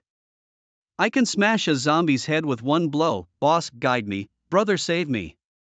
I'm good at warming beds." The regional channel buzzed with rapid updates, and Lin Yu glanced at it casually. With a thought, he opened the leaderboard. Currently, there were only 2 main leaderboards and 2 sub-leaderboards. The Great Xia level leaderboard, the Great Xia Evolution Points leaderboard, the Yun Province level leaderboard, and the Yun Province Evolution Points leaderboard. On the Great Xia level leaderboard and the Yun Province level leaderboard, there was currently only one name: first place, unnamed. Everyone knew this must be the first person to reach level 5, the very individual who triggered the descent of the rules. Only upon reaching level 5 would one appear on the board. Lin Yu knew that this first place was naturally Chen Jinger. He then opened the Evolution Points leaderboard where more names were listed, most of them unnamed. Topping the leaderboard was, first place, Magician Evolution Points 628. Second place, Unnamed Evolution Points 86. Third place, Unnamed Evolution Points 72. Look at the leaderboard. Who is this magician with such a terrifying 628 evolution points? Surely this must be a big shot with an Awaken S-level talent. The big shot is actually in our Yun province. Could they come and save us?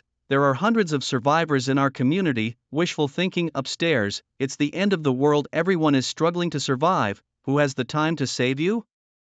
Exactly, in this world we can only rely on ourselves. Going out to kill zombies and level up is the most reliable way. Kill zombies? I can't even trust a chicken and I've been starving for nearly 2 days. Going out would just make me zombie fodder. The regional channel was in a frenzy. Lin Yu didn't even glance at it. Sticking to his plan, he entered the trading system. Currently it only supported domestic trades and couldn't facilitate global exchanges. He sorted all his zombie crystal cores and listed them on the trading market. Exchange 3 zombie crystal cores for 1 green fruit. Exchange 10 zombie crystal cores for 1 yellow fruit. After posting his trades, the space in front of him wavered and a spatial rift appeared. Lin Yu wasn't surprised in the slightest. He tossed all the zombie crystal cores he had into it. This was the rule retrieving his trading items. No one could explain this phenomenon, only speculating that it was a manifestation of the rules. After all, this isn't a game where everything is data code and items automatically trade with a click. This was a tangible goods exchange executed by the rule, taking the traded items and bringing over the counterpart's goods. Once his trade listings were posted, Lin Yu entered the forum. By now, the forum was bustling with various posts ranging from casual chatter to technical discussions and explorations. Pinned at the top was a post introducing the effects of attribute fruits. Lin Yu browsed through it with his mental energy. The introduction was fairly accurate and comprehensive. Then he composed a post himself, titled, Long-Term Offer. Exchange zombie crystal cores for magic fruits to level up quickly and survive the apocalypse. In the post, he highlighted the crystal cores needed for leveling up and the changes in attributes after leveling. He also emphasized that eating the fruit was akin to opening a blind box. No one knew what kind of fruit it was until it was absorbed. If the fruits in question are those that enhance magical power, mental strength, or physical constitution, they don't currently offer much of a boost to combat effectiveness. Even after absorption, they may not necessarily enable one to kill zombies. However, if these fruits can be exchanged for crystal cores and after absorption provide an upgrade that adds +5 to all attributes, then soloing an ordinary zombie becomes significantly easier. After drafting his post, Lin Yu directly spent 10 evolution points to pin it at the top, ensuring it stayed at the forefront. For any other post to surpass his, a higher bid would be necessary. Within a minute of posting, a flood of comments appeared beneath it, taking advantage of the situation. Without any shame, one commenter exclaimed, "Rubbish up there, the big guy is being fair." Another retorted, 20 crystal cores to level up with a +5 increase to all attributes. 10 cores are equivalent to half a level, which equals 10 attribute points and 250 magic power. It's indeed more valuable than the 5-point attribute increase from a yellow fruit. But the attributes gained from the fruit are additional and don't conflict with those from leveling up. I reckon the gap is widened because of these attribute fruits. True, responded another, but what if the fruit you eat enhances mental strength? You might end up being killed by zombies or starving to death. It's better to exchange for crystal cores and level up. It's the only way to survive. The comments continued to pour in, but Lin Yu paid them no mind. He had already mentioned in his post that any excess crystal cores would be listed on the trading market. After posting, Lin Yu checked the trading market again, finding that his listing had been removed.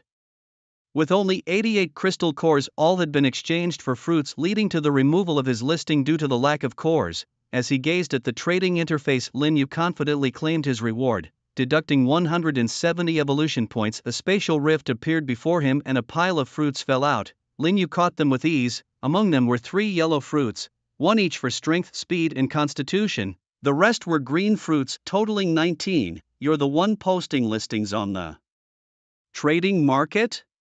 Chen Jinger asked, startled by the sudden appearance of a pile of attribute fruits from the space above the large bed. Yes, Lin Yu confirmed, finding no reason to hide this fact. For him, there was no rush to upgrade. His current strength was sufficient to handle any zombie below the first tier, and leveling up wasn't a pressing concern. Attribute fruits were the most precious. Once consumed, they were gone. Their full potential is realized when used at tier 0, allowing for maximum enhancement. As he progresses to tier 1, all attributes will double, and at tier 2 they will double again. This is how he plans to widen the gap between himself and others over time, a snowball effect that will only grow larger. Lin Yu's lips curved into a subtle smile. The apocalypse was only on its second day, and the few remaining attribute fruits had yet to be consumed. If he didn't take this opportunity to gather them, he might not have another chance later.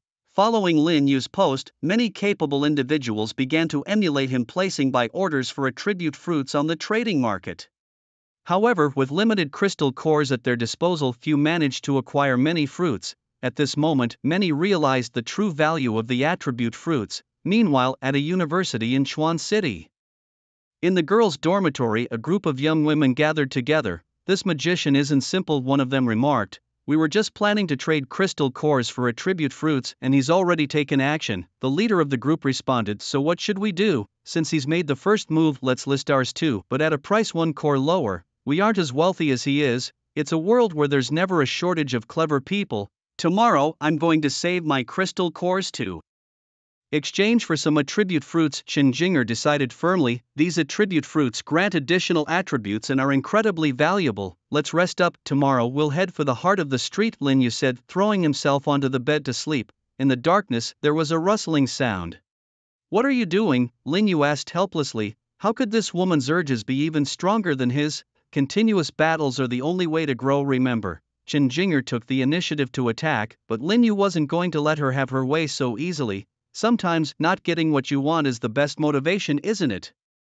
Meanwhile, in a hospital, Duan Yang felt a surge of powerful energy coursing through his body after consuming over a dozen crystal cores. The bandages on his body were torn apart by the force. I've leveled up, I've recovered, ha ha ha.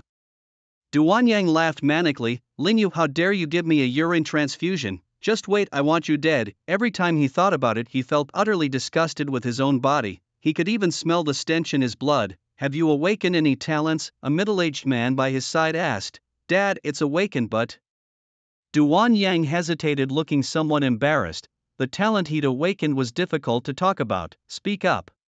Mr. Duan's face darkened, scaring Duan Yang into shivers. Dad, the talent I've awakened is A-grade, stinky fart attack. Upon hearing it was an A-grade talent, Mr. Duan's face lit up with joy. This was quite something, given that among all his men only one had awakened an A-grade talent, while the others were B, C, D, E, or F weaklings by comparison. But what was this stinky fart attack? Dad, I can vibrate my blood to release yellow toxic gas farts, Duan Yang explained awkwardly. Those around him struggled to maintain their composure, seemingly wanting to laugh. A fart is an A-grade talent? Are you kidding me? Mr. Duan's expression turned grim. No, Dad, don't underestimate my farts. They're poisonous. Anyone who comes into contact with them will become dizzy and poisoned to death. Duan Yang hurriedly defended his stinky fart talent. He wasn't satisfied with the ridicule. So what if it's a fart? It's still an A-grade talent, right? I'm beginning to suspect that your talent awakened because of that urine transfusion from Lin Yu, Mr. Duan mused, stroking his chin. Hearing this, Duan Yang's face turned dark. What, should I thank him for it? He thought angrily. Dad, is it Lin Yu, that guy at the foot of West Mountain? Send me a few men. I need to kill him and wash away this shame. The speaker's determination was palpable, but the challenges ahead were daunting. A mere half-hour journey lay before them, yet the path was teeming with zombies. How do you plan to go? Duanzong, furrowing his brow, posed the question. Dad, it's the end of the world already. What's there to fear? Our family has plenty of guns, doesn't it? With my talent and some backup, reaching the foot of Shishan shouldn't be too hard, came the resolute reply. You're underestimating the zombies, Duanzong cautioned. I must avenge myself. Otherwise I won't rest in peace, Duan Yan declared with unyielding resolve. Without eliminating that adversary, the shadow cast over his heart would never lift. Alright, I'll make the arrangements, Duanzong finally conceded, albeit reluctantly. At this stage, zombies weren't overly powerful and firearms held significant sway. Besides, slaying zombies meant acquiring crystal nuclei, a valuable commodity. At the base of Shishan, the following day's first light barely crept over the horizon as the four-member team assembled. You're all aware of last night's rule arrival, right? Lin Yu briefed his companions. Today our aim is to kill as many zombies as possible and seize the crystal nuclei. With it, they charged toward the heart of the street. Along the way, Lin Yu tapped into the trading market with his mental prowess. Listed were oddities, mostly rare items brought by the meteor shower, each catching Lin Yu's eye. Unfortunately, his current stash of crystal nuclei was limited, forcing him to prioritize exchanging for attribute fruits. Typing attribute fruit into the search, a slew of listings popped up. 1 yellow attribute fruit for 40 zombie crystal nuclei, 1 yellow attribute fruit for 38 zombie crystal nuclei. These people are crazy, demanding such high prices, Lin Yu scoffed. Given a surplus of nuclei, he'd sweep up the offerings without a second thought. But with his current day's meager earnings, he needed to be frugal. Those willing to trade attribute fruits were typically lucky but too timid to face zombies. Checking the leaderboard, the ranking remained sparse with only one name listed. First place, unnamed, tier 0. In his previous life, it took until the 6th day of the apocalypse for someone to reach level 5 and trigger the rules. But Lin Yu's presence in this timeline accelerated the evolution process. By the third night, Chen Jinger had already reached level 5, inch far ahead of everyone else. Turning to the evolution points leaderboard, the top spot was held by, first place, Magician, 588 evolution points. He had spent 40 points in last night's market transactions. Second place, Unnamed, 96 evolution points. Third place, Thor, 91 evolution points. Thor, Lin Yu mused, having no recollection of the name. Perhaps an evolver awakened with thunder abilities. Venturing 2 kilometers out from the hotel, scattered zombies came into view. Now, with their significantly bolstered strength, the group faced no pressure against ordinary zombies. Lin Yu unleashed a fiery blast, igniting a quaint pavilion. In the ancient town, reinforced concrete structures were scarce, most shops were wooden constructs. Yesterday this detail eluded him, prompting cautious restraint in zombie battles, conserving over 50% of his magic for unforeseen dangers. Today, however, he unleashed his full potential, ready for a slaughter. Surrounded by countless ancient buildings, Lin Yu had a source of energy to draw from. Roar! His movements were too large, drawing the attention of many zombies. Instantly, they howled and charged at the group, shattering the morning's tranquility. One zombie moved and countless others followed suit, surging forward. Mrs. Lin, there are too many, we should run. Hundreds of zombies rushed forth, creating an overwhelming and terrifying momentum. Even farther away, other zombies seemed to stir, as if they were being drawn in. Lu Yu and his companions' faces changed drastically. Run, Lin Yu shouted, leading the group in retreat. They sprinted wildly. After running back 300 to 400 meters, Lin Yu noticed that the number of following zombies had decreased significantly, leaving only about 30 to 40. The rest, blindly following, found themselves surrounded by their own kind with no human scent and gradually fell back. Ginger, you'll be in charge of collecting the crystal nuclei in a bit. Okay, I like this job, she replied enthusiastically. Lin Yu stopped, a smirk playing on his lips as he faced the relentless zombies. Fire energy quickly gathered in his mouth. Flame blade, he shouted, channeling his gift. A searing flame in his hand formed into a massive blade 20 to 30 meters long, sweeping forward. In the blink of an eye, most of the charging zombies were sliced in two, engulfed in roaring flames. In just half a minute, nearly 40 zombies were reduced to ashes, leaving only a field of crystal nuclei. This boss's zombie killing efficiency is too high, murmured one of his companions in awe. Who's the real monster here? That's over 30 zombies taken out so easily. Mrs. Lin, we have 14 crystal nuclei, Chen Jinger announced, beaming as she gathered them up. Lin Yu felt a surge of excitement in his heart, knowing that the expenditure of 100 magic points for such a fiery attack was well worth the reward. His flame blade wasn't just an innate ability, his talent lay in mastering fire. Utilizing the elements around him, developing powerful attacks required constant research, application and practice to become effective. Some with fire talents could only muster small fireballs or perhaps larger ones if they were stronger. Lin Yu was different. In 6 years of experience he had mastered the use of flames to perfection. Beyond the flame blade he had mastered techniques like flame roar, flame waltz, flame clone, heaven scorching fire array, flame arrows and heavenly fire. Meteor. However, there was no need to reveal all his cards just yet, for now flame roar and flame blade were sufficient. Let's go again, Lin Yu declared, rallying his companions. Using the same strategy, they lured wave after wave of zombies, ensuring they never exceeded 100 at a time, and dealt with them on the spot. Lu Yu and Yang Shanshan were formidable as well. Both at level 3, their strength was notable, and with their A-level talents they were more than capable of dispatching zombies. Officially, the talents of the two individuals were long-range area of effect attacks, perfectly suited to assisting Lin Yu from the sidelines. Flame Roar. Once again an incredibly powerful attack was unleashed as fire spewed from Lin Yu's mouth, engulfing all the zombies in its path. Wind Stranglehold, Sans Thorns. Occasionally a few zombies managed to escape the inferno, only to be torn apart by the skills of Lu Yu and Yang Shanshan. Magic -100. Lin Yu felt the emptiness of magic within him. Taking a deep breath, his mouth opened wide to form a vortex of magic. What happened next was astonishing. The flames burning on the surrounding buildings seemed to be drawn towards him, transforming into fiery serpents that flew into Lin Yu's mouth. Wow, the boss can eat fire. What a waste if he doesn't join the fire department. Indeed, if he had this ability before the apocalypse, all the firefighters would be out of a job. What kind of monster is this? The trio watched Lin Yu's incredible feat utterly stunned. Countless flames converged, streaming into Lin Yu's mouth. In just a moment the street was devoid of any fire, all consumed by Lin Yu. Burp, he released a satisfied belch after ingesting a massive amount of fire element energy, magic plus 986, yet after absorbing the infernos from 2 or 3 dozen shops along the street his magic only barely recovered to less than 1,000 points. Still, this was terrifyingly powerful. Half a day into the battle he still retained over 3,000 magic points.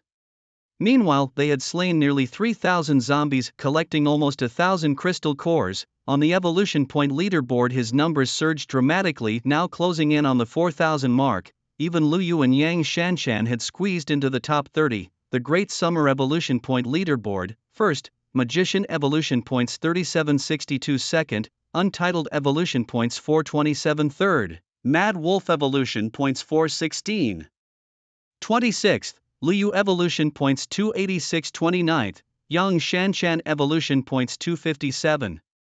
Everyone following the leaderboard was left in awe at the magician's terrifying evolution values. Who was this magician overlord, not even appearing on the tier list, yet so fearsome? In just half a day, over 3,000 zombies were slain. Standing still, I couldn't kill that many even if I tried. Terrifying. I suspect the magician possesses a tremendously powerful wide area attack talent, at least above S level.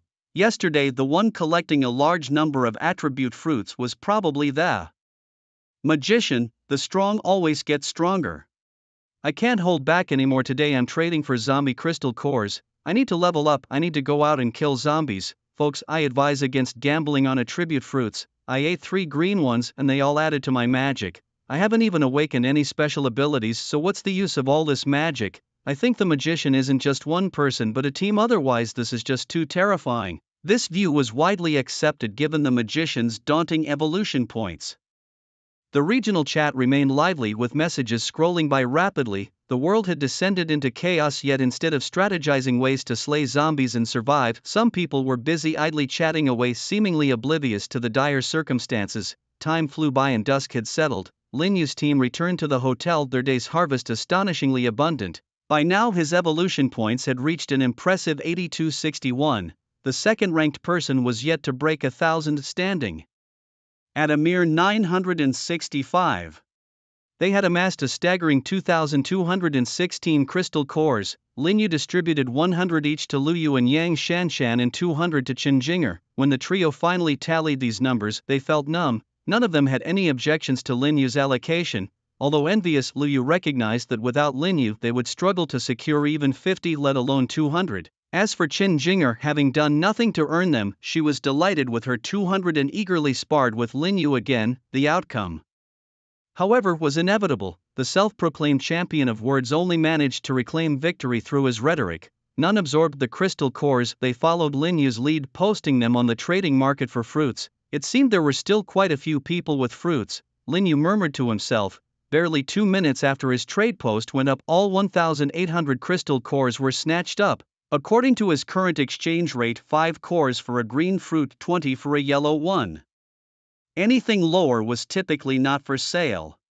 Ultimately, he acquired 42 yellow intermediate fruits and 192 green fruits. Seeing these numbers, he felt his breath catch. Such an enormous figure. While it might not seem significant spread out among the over 2 billion people of the great summer nation, with millions estimated to have obtained fruits concentrated in the hands of one individual, it was terrifying. The 42 yellow and 192 green fruits equated to 402 attribute points. With excitement, Lin Yu glanced at Chen Jing'er, who was soaking in the bath, and clicked to claim them. Evolution points, minus 3020. He had braced himself for this, but still couldn't help but gasp. Who knew how the rules set the fees, deducting over 3,000 evolution points this time? Then, as the void split open, countless attribute fruits poured down, engulfing him. Without hesitation, Lin Yu began to consume the fruits. They melted in his mouth, transforming into streams of energy that enhanced and strengthened his body. Strength plus 5, speed plus 5, magic plus 500-inch magic plus 500 mental power plus 5.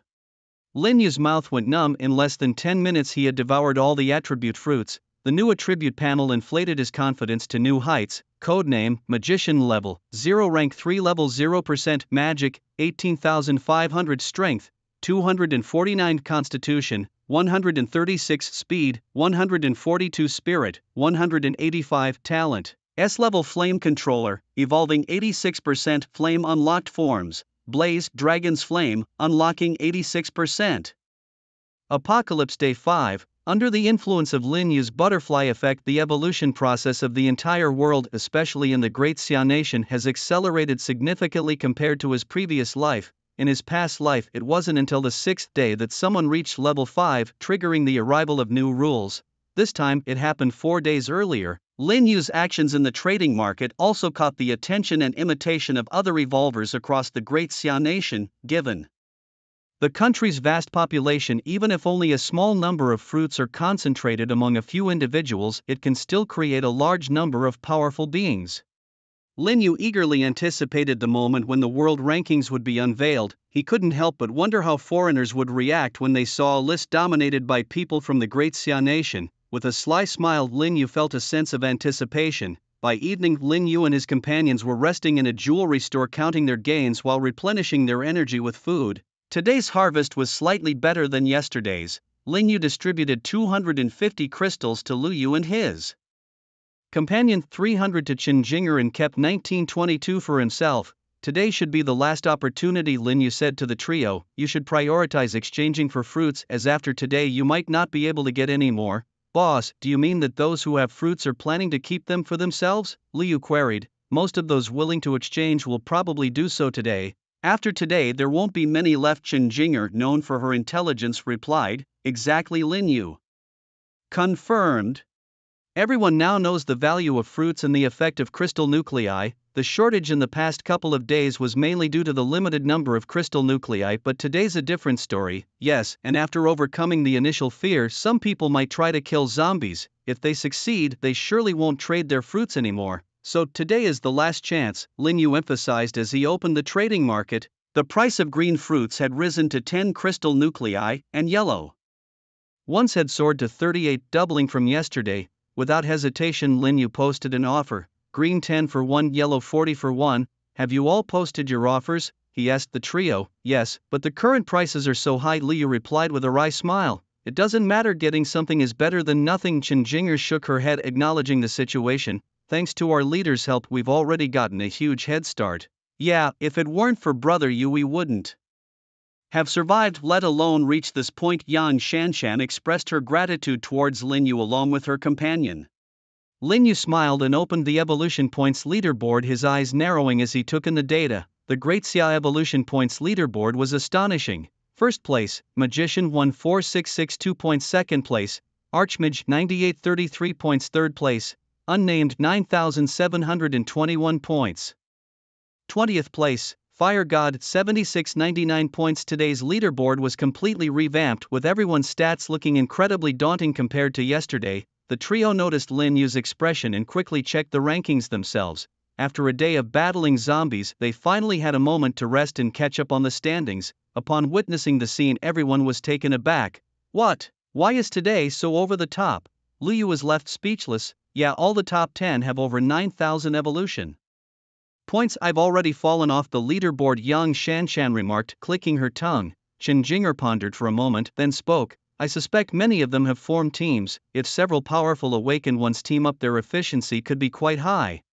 That's true, someone else added. There are also those with talents that have a wide area of effect. Once their basic attributes are boosted, the speed at which they can kill zombies increases significantly. I saw a discussion on the forum last night about the person ranked 20th, the so-called fire god, who is also an awakened one with a fire talent, incredibly powerful. The leaderboard in the Great Summer Nation has changed as well. Yesterday there was only one person on it, now it's completely filled up. Chen Jinger's words caught everyone's attention. Lin Yu opened the ranking list to take a look. The first place was still held by a little girl. On the Great Summer Nation's ranking list it read, First place, unnamed tier 0, second place, unnamed tier 0, third place, Blade tier 0.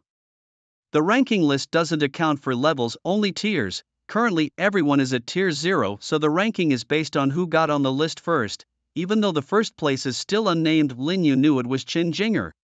Even if the second place reaches level 10, they will remain behind the first unless they break into the first tier. Let's go, it's time for us to rest, Lin Yu called out to his companions as they headed back to the hotel. On the way he checked his trade listings and saw that only half of them had been successfully traded while the other half were still pending. The entire trading market was flooded with listings today.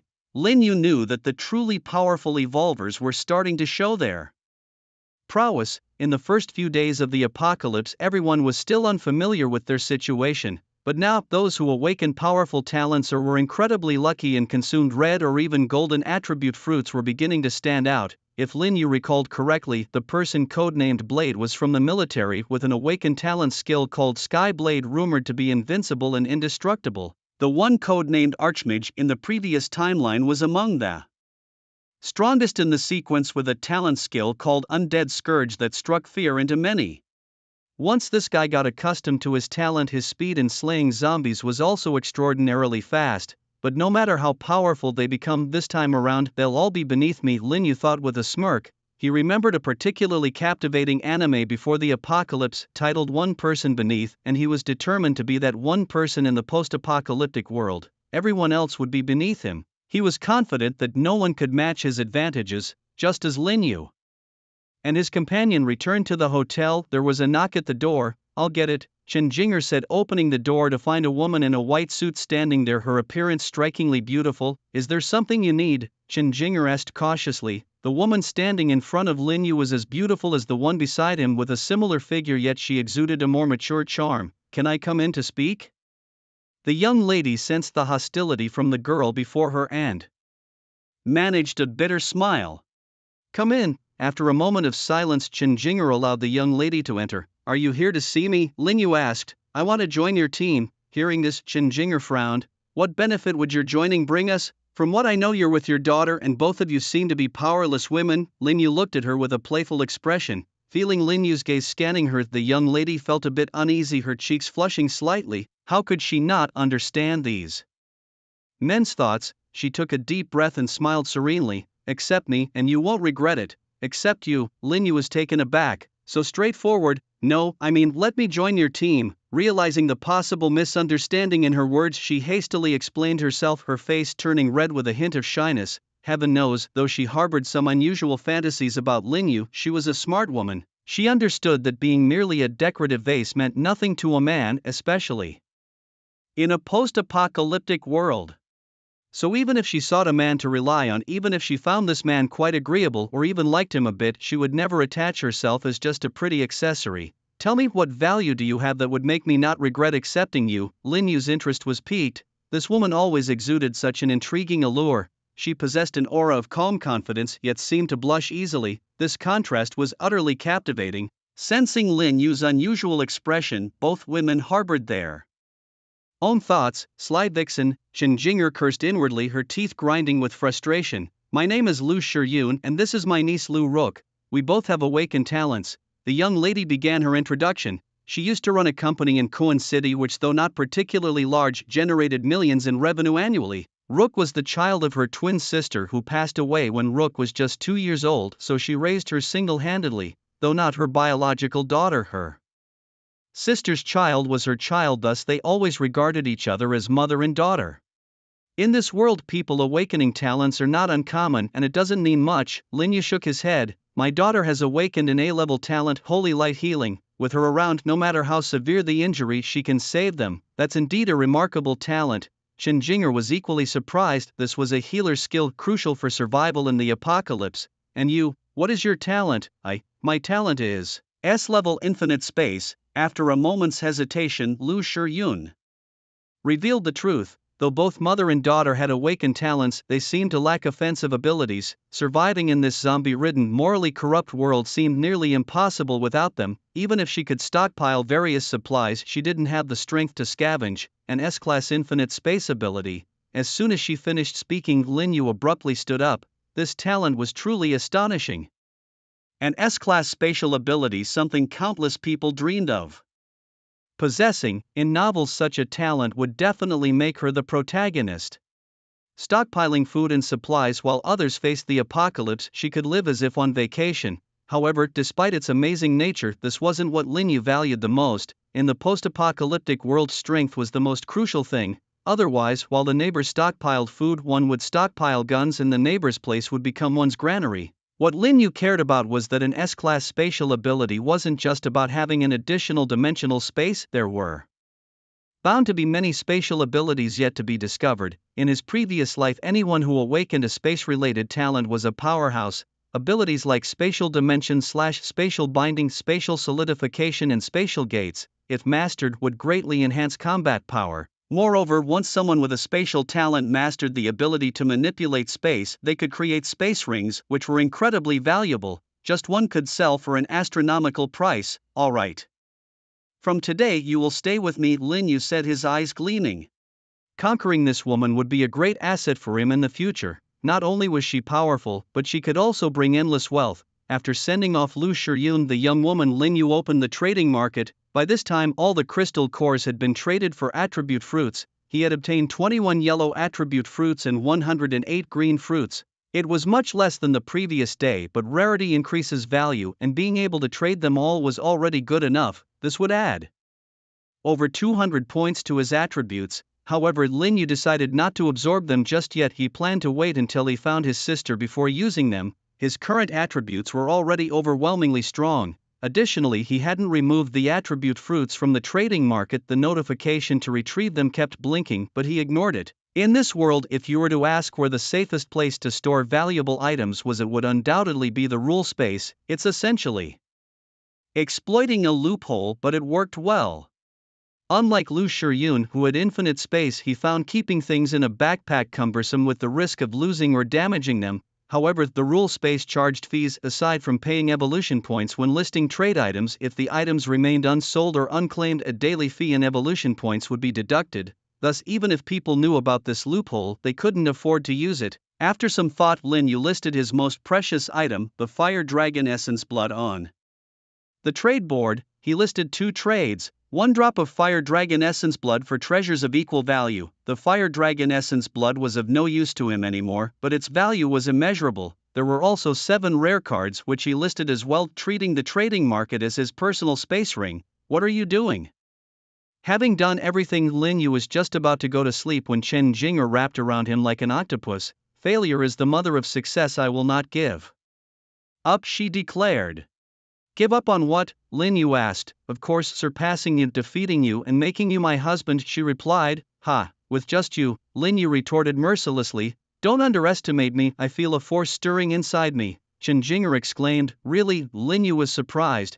Could it be that this girl was about to awaken her talent? Real or not, every moment of spring is worth 1,000 gold. We must cherish the present, Chen Jinger said. Hearing that from you feels odd, Linyu rolled his eyes, thinking this was something men usually said. In a luxurious villa in Tianhai City, 8 people were having hot pot when someone suddenly stood up as if he had discovered something. What's wrong? His sudden movement startled everyone. Boss, someone just posted on the forum saying whoever can rescue his wife and give them 100 crystal cores, he is willing to exchange a red attribute fruit, he reported. Upon hearing this, the group exchanged looks with a hint of excitement. A red attribute fruit.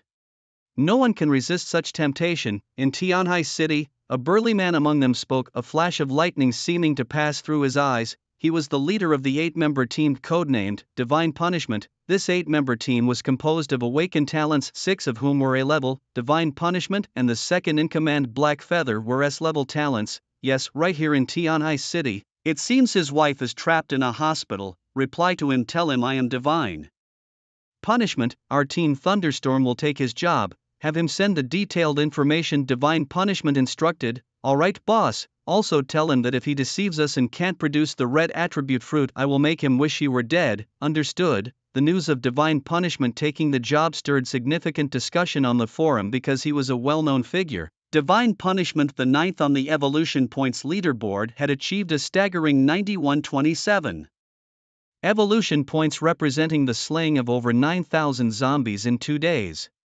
Such a big shot making a public appearance instantly skyrocketed the post's popularity, second only to Lin Yu's paid pin post. Due to this, similar posts began appearing on the forum like mushrooms after a rain. Red attribute fruit in exchange for a big shot's rescue. Yet another red attribute fruit transaction post. OP, the red attribute fruit is so precious, how can you bear to give it to others? Is this a scam?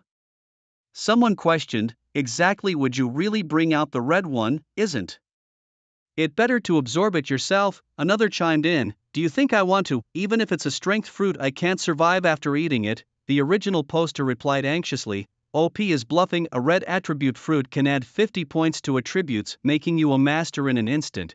Zombies would be nothing more than paper tigers. You don't get it? I'm hiding in a warehouse next to a zoo surrounded by mutated tigers, lions, elephants and whatnot. Are you sure 50 strength points can get me out? As soon as the original poster's words were spoken, a hush fell over the comments section.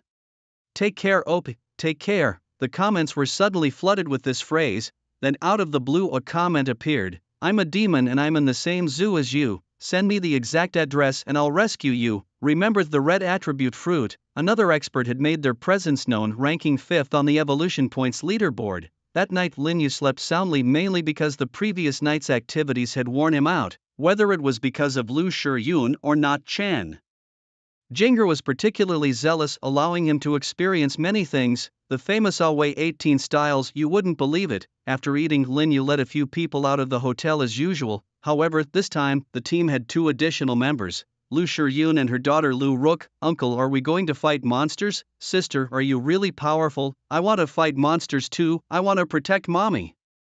The little girl chattered energetically along the way, showing little fear. This innocence Lin Yu thought would soon be shattered.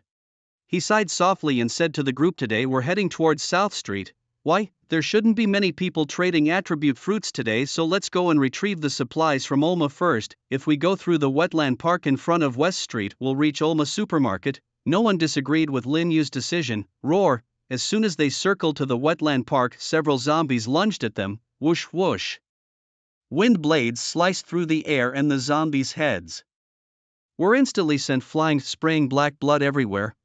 Lu Rook, having never seen such a gory scene, screamed only to have her mouth quickly covered by a hand. Rook, don't be scared, those are monsters. Lu Shiyun, her face pale, still managed to suppress her fear and was the first to cover the little girl's mouth. Rook, don't be afraid, whispered Chen Jinger gently. These are very nasty monsters that eat people. The little girl recoiled slightly. If you're always scared, they'll bully your mom and eat both you and her.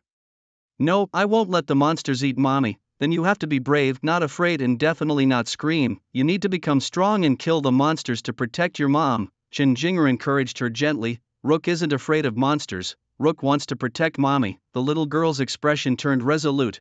In truth, a child's mind is the easiest to change.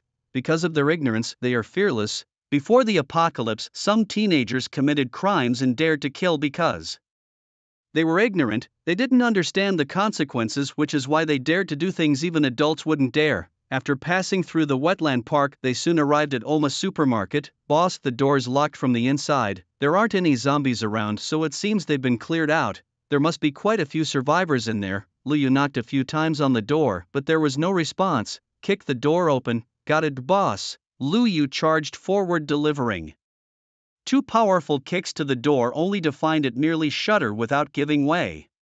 This was surprising considering he was now a level 3 evolver and had recently enhanced his attributes with some fruit, boosting his strength to a formidable 52 points. Each kick carried nearly 1,000 kilograms of force, yet the back door stood resilient. Clearly, the people inside had reinforced it with something substantial. Let me try again, Liu muttered.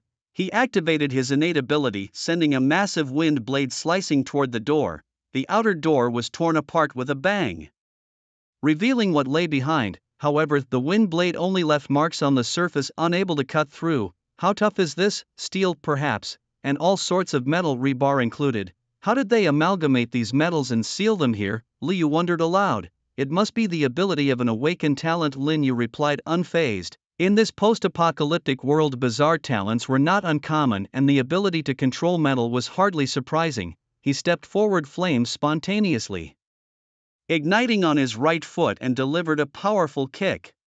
Boom! The metallic barrier, an amalgamation of various metals, shattered under the immense force, revealing a passageway. The group stepped inside, greeted by rows of shelves laden with food supplies. Bags of rice and grains were plentiful, with hundreds in total. Potatoes and sweet potatoes were piled high in a corner, an abundance of provisions. Fantastic! With this much food, we won't have to worry about supplies for a long time, someone exclaimed. Shiryun, pack all of this into your infinite space. Take everything, Liu instructed. Lu Shiryun nodded, approaching the large shelves. Extending her right hand, a spatial black hole appeared in front of her palm, swallowing the shelves whole. The group watched, astonished. It was their first time witnessing such a spatial ability. This display only reinforced Lin Yu's belief. Lu Shiryun's spatial talent was far more than simple storage. The supermarket was vast, and where they stood seemed to be its depths filled with stored supplies. They moved along, gathering food, drinks, necessities, and entertainment items, all stored away by Lu Shiryun without hesitation. I'm out of magic power, she admitted, fatigue evident after about 10 minutes. Then let's leave it for now. Let's check on the survivors here, they should be ahead, Lin Yu suggested. Reaching the end of the warehouse, they encountered a massive iron door blocking their path. It's not locked, Liu said, pushing it open with ease. Who's there? A voice barked sharply. As Lin Yu and his group entered, they found themselves under the scrutinizing gaze of numerous individuals. Lin Yu's brow furrowed. Over 100 people were present, with 20 or so lounging on sofas, engulfed in smoke, most wielding weapons. The remaining 70 or 80 were women, all of notable beauty but scantily clad, huddled in corners. As Lin Yu's group entered, the men on the sofas rose abruptly, fixing their eyes on the newcomers. How did you manage to get in here? The leader of the group narrowed his eyes, a dangerous glint flickering within them. We came in through the back door, Lin Yu replied casually. Impossible, the back door has been reinforced. No one can get in that way. The man looked incredulous. The back door had been fortified by their boss's supernatural abilities, making it difficult even for a level 5 evolved to budget. Did you think we were just hiding in here all this time? Lin Yu smirked at him. I'm not interested in why you're here. You have two choices. First, hand over the 3 women and I'll spare your lives. I might even let you join us. Second, I'll kill you and the women stay. A lecherous gleam flickered across the man's face. The women before him were even more stunning than those of his boss. I choose the third option, Lin Yu responded. The man laughed heartily, thinking Lin Yu was about to comply, but then paused, confused. What did you say? Congratulations, you got it right, but there's no prize, Lin Yu retorted, his words cutting. The leader's face twisted with anger. You little punk, are you messing with me? Seems like you won't cry until you see the coffin, Lin Yu taunted. The man bellowed to his lackeys, leave the women, break the guy's limbs. For men closed in, weapons in hand, steel pipes, fire axes, ready to strike at Lin Yu's legs. Sandthorn, Yang Shanshan moved first. Her innate ability summoned thick sand vines that burst through the concrete floor, piercing through the bodies of the 4 men, killing them instantly. Her fury had been simmering ever since she saw the women naked and tormented, cowering in the corner. She could no longer hold back when she saw them strike at Lin Yu. The sand dispersed and the lifeless bodies thudded heavily to the ground. A gifted awakened, the leader shrieked, jumping up from the sofa, fear etched across his face. He knew all too well the terrifying power of the gifted awakened. Everyone, it's a misunderstanding. He quickly plastered a smile on his face, trying to placate them. Our boss went out with some folks to kill zombies. He should be back soon. Our bosses are also gifted awakened. We should make peace, not enemies. Perhaps we can even achieve great things together. He bowed deeply to Lin Yu, his face full of forced cheer. Shan, your ability can control earth elements to form sand thorns. Why not explore it further? Try to turn the ground into a sand swamp or something similar, Lin Yu suggested, ignoring the leader entirely. Alright, I'll give it a try.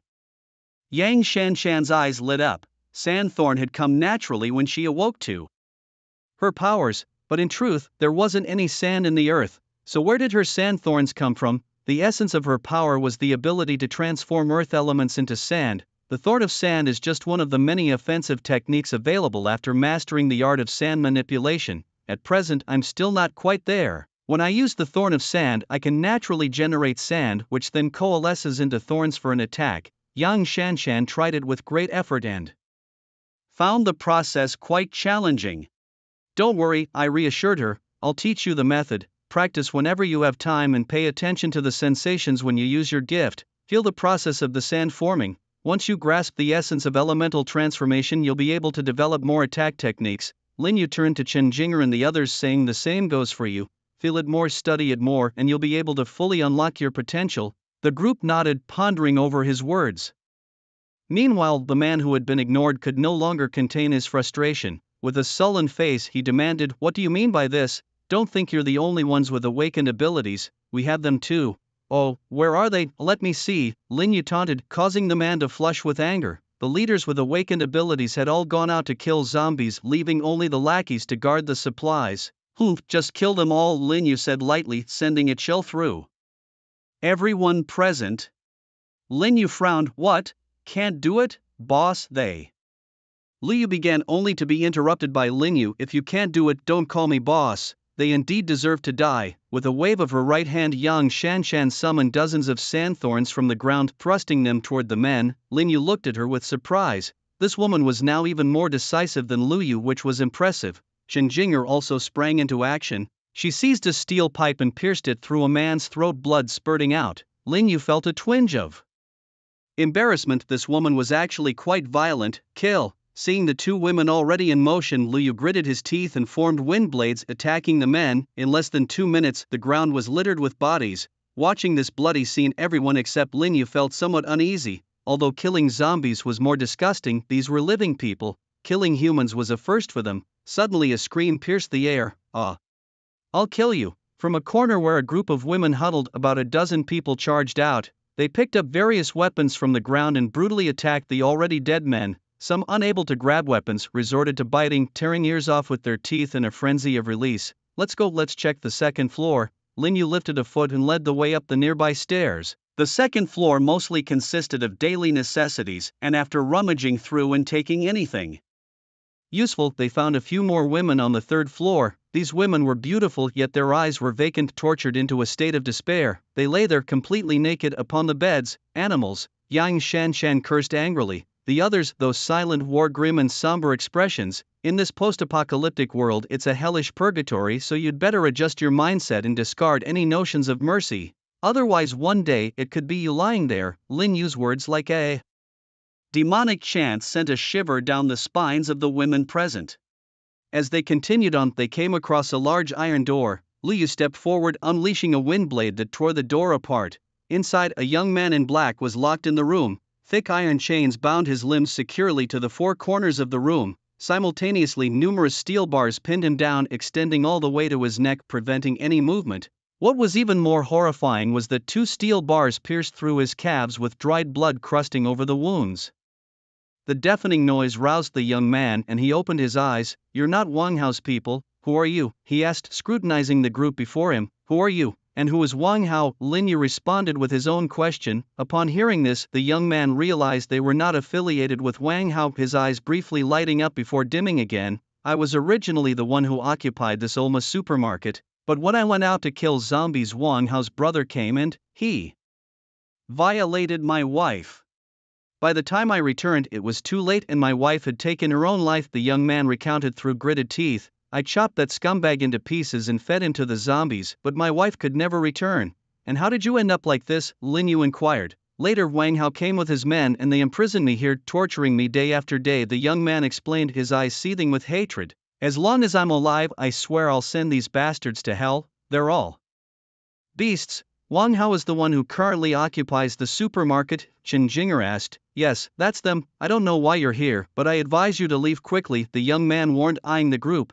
When Wang Hao and his men return, your fate will be dire, especially for the three women. You don't want us to save you? Lin Yu asked, intrigued. The young man shook his head. You still have a chance to leave now. If you save me, Wang Hao won't let you off.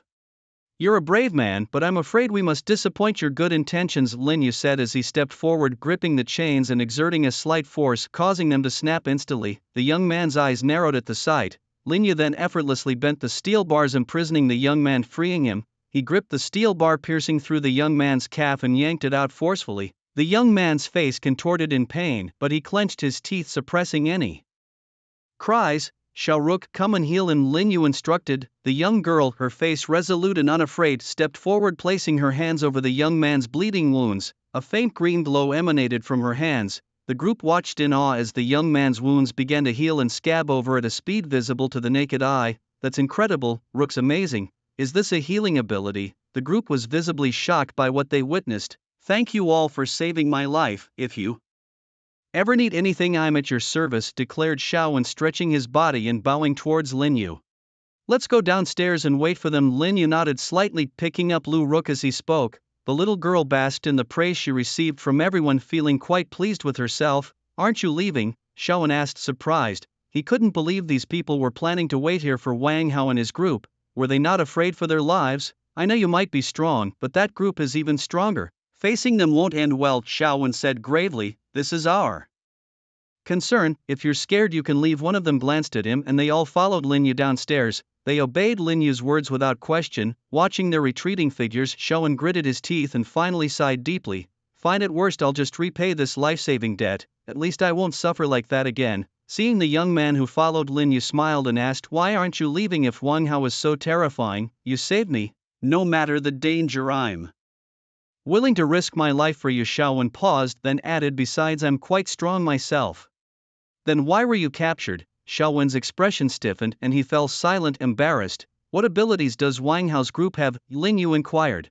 Wang Hao possesses an S-level ability, magic suppression. Under his influence, no one can use their abilities, which is how I got captured. He has 5 other awakened members. A-level Hubin can control metal, A-level Chen Zhong can become invisible, both are quite powerful. The remaining 3 are nothing to worry about. C-level Fireball, D-level Strength Amplification and D-level Speed Enhancement, S-level Magic Suppression. Interesting, Lin Yu murmured to himself. Undoubtedly, this is an exceptionally powerful ability, likely belonging to the rules category. Rules are fair, the caster must also adhere to them. Within this suppression zone, everyone must rely on basic attributes for combat.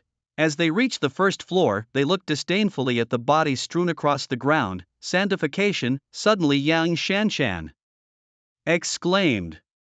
As she spoke, the solid concrete floor seemed to dissolve rapidly, turning into sand in an instant, swallowing up all the bodies. I did it. Yang Shanshan was ecstatic. After listening to Lin Yu, she had been pondering and finally grasped the essence of sandification. Shanshan, you're amazing. You comprehended it so quickly, Chen Jinger said enviously, as she had yet to awaken her own ability. It seems you have quite the insight. Lin Yu praised her with a smile. Xiaowen's expression shifted. This woman was also an awakened 1-inch and she seemed quite strong. With the bodies dealt with, the environment was much cleaner. Lin Yu then took Lu Shiyun back to the warehouse, collecting all the supplies they hadn't taken earlier. Half an hour later, they heard the sound of the rolling shutter being slowly pulled up. Brother, how you're incredible. That zombie just now must have been at least level 10 and you took it down so easily. The bosses should be able to level up to 7 by tonight. As the rolling door was lifted, a chorus of voices echoed into the room. Hearing the noise, Lu Yu and his companion stood up, eyes fixed on the entrance.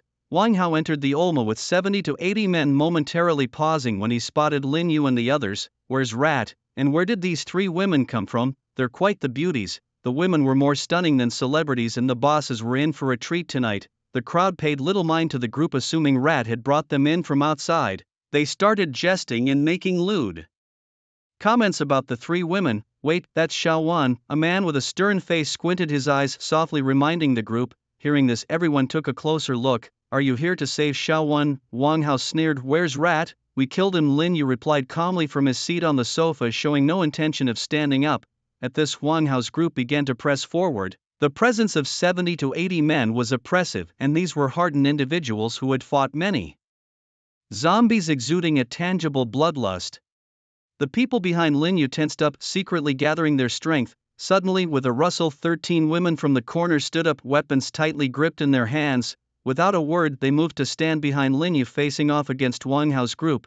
Their unexpected move took Lin Yu by surprise. "Ha, do you think you can rely on these women?" Wang Hao laughed loudly, signaling with a sudden wave of his hand. Instantly, a dozen of his men charged forward. Lu Yu stepped up, his right hand sweeping through the air to conjure countless wind blades that sliced toward the charging crowd. The wind blades flew with a sharp hiss, leaving trails of crimson in their wake. Among the dozen or so assailants, 5 or 6 clutched their necks and fell, while the others were left with wounds bleeding profusely. Awakened one. Beside Wang Hao, a short man vanished into thin air. Liu, the stealthy awakened one, is making a move. Sense the fluctuations of wind elements in the air, Lin Yu advised. Invisibility only hides the body, but his presence and killing intent remain. Even his movements cause a disturbance in the air. By feeling the changes in the wind, you'll easily find him. Got it, boss? Liu, initially flustered by the stealth attack, was now reassured by Lin Yu's words and focused intently. Found you. Liu suddenly swung his hands with force, sending a massive wind blade slicing toward his left front. With a clang, the stealthy figure was forced into visibility. The enormous wind blade severed the dagger in his hand and tore a bloody gash in his shoulder. Had he not dodged quickly, he would have been cleaved in two. The stealthy one retreated rapidly. Liu's wind blades danced in his hands, slashing toward the retreating figure once more. Clang, clang, clang. Who been the one who could control steel made his move. Under his control, more than a dozen steel bars flew through the air, colliding with the wind blades hovering above. Humph, Yang Shanshan let out a soft snort, her innate abilities activating. Several sand tendrils coalesced, breaking through the concrete floor and thrusting forward. Hu Bin's expression changed. With a grasp of his right hand, all the metallic objects around him came under his control, flying into his hand. Swiftly, they formed a barrier of various metals before him, shielding against the wind blades and sand thorns. This person is formidable, and his skills are not limited to this. Xiao Wen's expression was grave. Indeed, his mastery over his innate abilities was far superior to that of Lu Yu and the others. True to form, Hu Bin waved his hand, the metal barrier dispersing, once more suspended in the air. The steel bars turned, propelled by his palm-like swords, shooting toward Lin Yu and his companions. Their expression shifted. Wind slaughter. Liu conjured countless wind blades again, forming a small tornado that swept forward. This move was evidently much stronger. Upon contact, most of the steel bars were torn and severed by the storm, yet many still broke through the wind blades advancing toward them. Ice shield. A loud shout rang out as Xiaowen dashed forward. Blue ice crystals quickly formed in his hands, creating a large and thick ice shield that stood before them. Clang! Several steel bars struck the ice shield, barely piercing it before being completely blocked. This guy is so strong. Liu wiped the sweat from his forehead. Alone he was no match at all. The metal manipulator indeed seemed more powerful. You're mistaken, Lin Yu spoke. He is strong because his control over metal is superior. If you could master your abilities to the same extent, you would be just as strong. When an innate ability is pushed to its limits, it's formidable indeed. He stood up slowly, continuing, let's end this quickly. Everyone attack. On the opposite side, Wang Hao's expression turned cold as he issued the command. In an instant, various abilities flew through the air. This was not a battle ordinary evolvers could partake in unless their attributes were exceptionally strong. Lin Yu advanced, his right hand suddenly reaching out, pulling someone from the void, none other than the invisible one. Gripping his neck, Lin Yu slammed him heavily to the ground. Thud, the sound of a skull cracking echoed. An awakened one with an A-level ability was killed so swiftly and cleanly, everyone felt a shiver in their hearts. How terrifying was this guy's power! Suddenly a strange force appeared on the scene, quickly spreading. As this power emerged, the wind blades, sand thorns and ice spikes in the air vanished into nothingness. Various metal objects also plummeted from the sky. This was an S-level ability, magic suppression. My abilities are unusable, Lu Yu said, a trace of fear in his eyes. It was indeed a powerful rule-based ability. Lin Yu felt a strange sensation. The S-level flames within him were restrained and unusable. However, it wasn't part of the absolute rule series. He knew that if he unleashed all his magical power he could easily break through this kind of anti-magic rule, especially given the vast disparity in magical power between the two sides. A surge of energy would shatter such ordinary constraints. But if it were an absolute anti-magic, that would be different. Although it's just two more words, the rules are worlds apart. Under absolute rules everyone must abide. You ants have no idea of the power of an S-level talent. I want you all dead. Wang Hao fumed. The death of the Invisible One had enraged him completely. That was one of his trump cards. Under the anti-magic rule you can't use your talents or divine powers either, Liu said, challenging. Come here and see if I don't beat you to death, you fool, Wang Hao retorted coldly. With 6 or 70 evolved fighters under his command, they could easily crush the opposition without him risking himself. This guy isn't as dumb as I thought, Liu mused, scratching his head while Yang Shanshan was at a loss for words. It seems like today is the end for us, Xiaowen sighed. Don't underestimate us. Be ready to release your talents at any moment to prevent a sneak attack, Lin Yu instructed and moved forward. Release talents? What do you mean?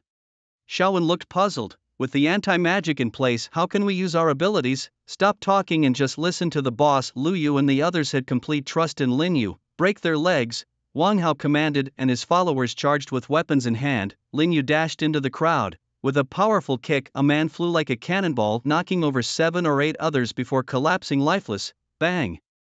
A steel rod struck Lin Yu's shoulder heavily, but he seemed unfazed, delivering a punch to the attacker's chest. Blood spurted out as the man fell rigidly, his chest caved in. Lin Yu was like a fierce tiger descending the mountain or a wolf among sheep. Each move took down a small fry. The onlookers gasped in shock. What kind of monster is this? Is he level 10 already? Wang Hao was stunned by Lin Yu's beast-like prowess. Or maybe he's consumed many power fruits. Let's stick to the plan. I'll lift the anti-magic in a moment and you use your talent to strike him down immediately.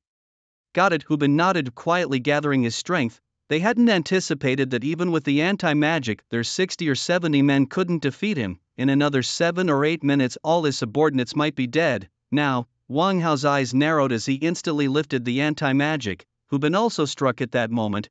Countless steel bars shot forward like lightning, reaching Lin Yu in the blink of an eye. This maneuver, perfected through countless collaborations, was seamlessly executed with flawless timing. Unexpectedly, Lin Yu was well prepared. Roaring flames. At the very moment the anti-magic field vanished, he unleashed his own innate ability. Flames erupted from his mouth, carrying an unmatched force that blasted the incoming steel pipes and the surrounding people away. As the fire burned, those who fell scarcely struggled before meeting their end. This is impossible. Wang Hao's eyes widened in disbelief. Lin Yu's figure flickered as he lunged towards the two. His speed was astonishing, reaching them in an instant.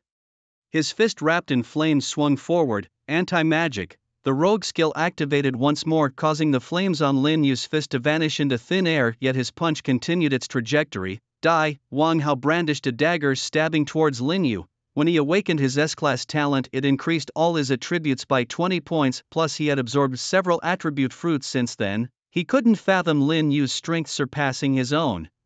Lin Yu sneered, his attributes had long surpassed everyone else. Comparing strength with him, it was like a pig running into a butcher's house, a pure death wish. Indeed, upon contact the dagger was shattered by his fist, which then slammed into Wang Hao's chest. This can't be. Wang Hao's eyes bulged with rage as the immense force from the collision sent him flying. The anti-magic field abruptly ended. Roaring flames. Another massive flame erupted, the entire sequence as smooth as flowing water, wasting not a second. After they flames subsided, the surroundings were in complete disarray. Hubin knelt on the ground, his clothes in tatters. His body was riddled with wounds, bleeding profusely. In front of him, the metal shield he had formed for protection was breaking apart inch by inch. Cough, cough. How can you be this strong? Hubin spoke with difficulty, unable to fathom the overwhelming strength of the man before him. After uttering these words, he collapsed lifeless. Beside him, Wang Hao had long perished. Even with absolute anti-magic, my basic attributes are strong enough. I have nothing to fear, Lin Yu murmured to himself.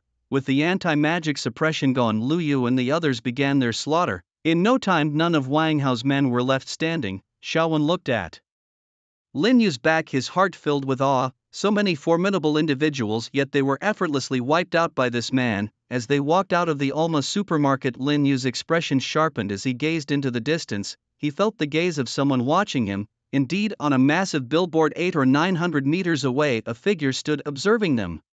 Lin Yu squinted, but the figure fell from the billboard and vanished from sight. He frowned. Am I overthinking this? By evening, a group gathered in the hotel lobby. They lit candles and leisurely enjoyed their meal. Over the past 2 days, Lin Yu and his group had almost completely cleared out the zombies on West Street, and the people in the hotel had long fled. As a result, this place temporarily became their gathering spot.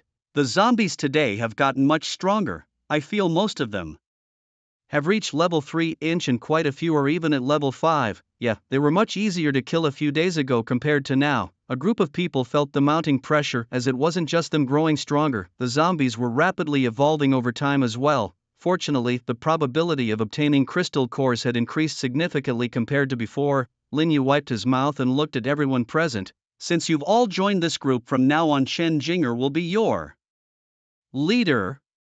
His announcement startled everyone. Are you leaving? Chen Jinger asked with a somber expression. Pretty much after tomorrow, I'll be heading to Tianhai City. The risks are too high if you come with me, Lin Yu explained, glancing at Lu Yu and Yang Shanshan. The two quickly assured him, Boss, don't worry. We'll listen to you and make sure to protect our sister-in-law. Lin Yu then turned to Xiaowen. What about you?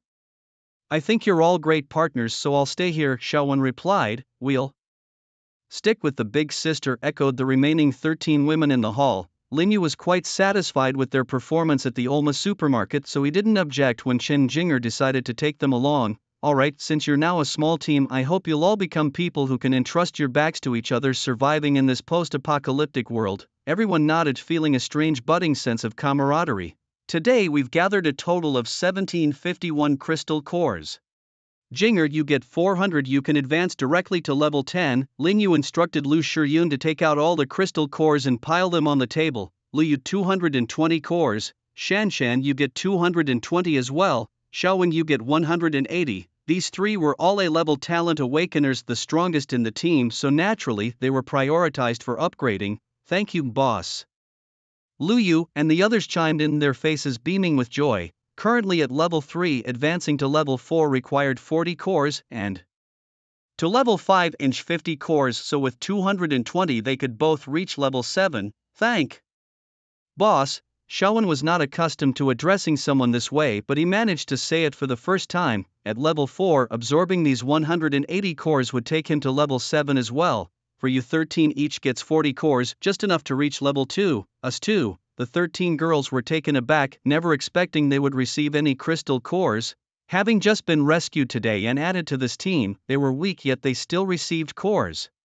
Each getting 40 was beyond anything they had dared to imagine. I said I hope this team is made up of warm-hearted people, partners you can trust, not just those who use each other. Of course, not everyone will get the same resources. Those three are talent awakeners. The stronger they are, the better chance the whole team has to survive. Boss, we understand, thank you. The 13 women were genuinely grateful. Over the past 9 days of the apocalypse, they had faced much darkness, but now they finally felt a glimmer of warmth and kindness in the world. Keep pushing forward, let's aim for everyone to reach level 5 by tomorrow. Cheers erupted among the group, as if they had found a sense of belonging. There are 220 crystals left, let's give them to Shiyun and Rook. With 110 crystals each, they can both reach level 4.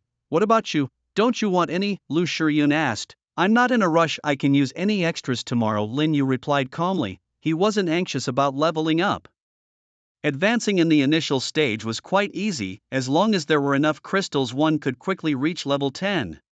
The real challenge began after reaching level 10. At that point you needed 10 first-tier crystals to advance. Upon reaching the first tier, all attributes doubled and ordinary people couldn't even hope to defeat a first-tier zombie, let alone kill one. Only those who had awakened an A-level talent had the chance and ability to single-handedly take down a regular first-tier enemy. Otherwise, it generally required teamwork. Boss, how about we give our team a name, something cool like Thunderous Squad, someone suggested. What do you all think is a good name? Lin Yu asked. How about King's Dominion? Have you been playing too many games? I think we should call it Carefree Pavilion. Lin Yu covered his face with his hands. What are these suggestions? Let's call it Eternal Day. Lin Yu interrupted the chatter using a name from his past life. Eternal Day? Yes, Eternal Day. I hope everyone in our team sees a bright future. That sounds great, full of hope. At that moment, Lin Yu felt a surge of excitement.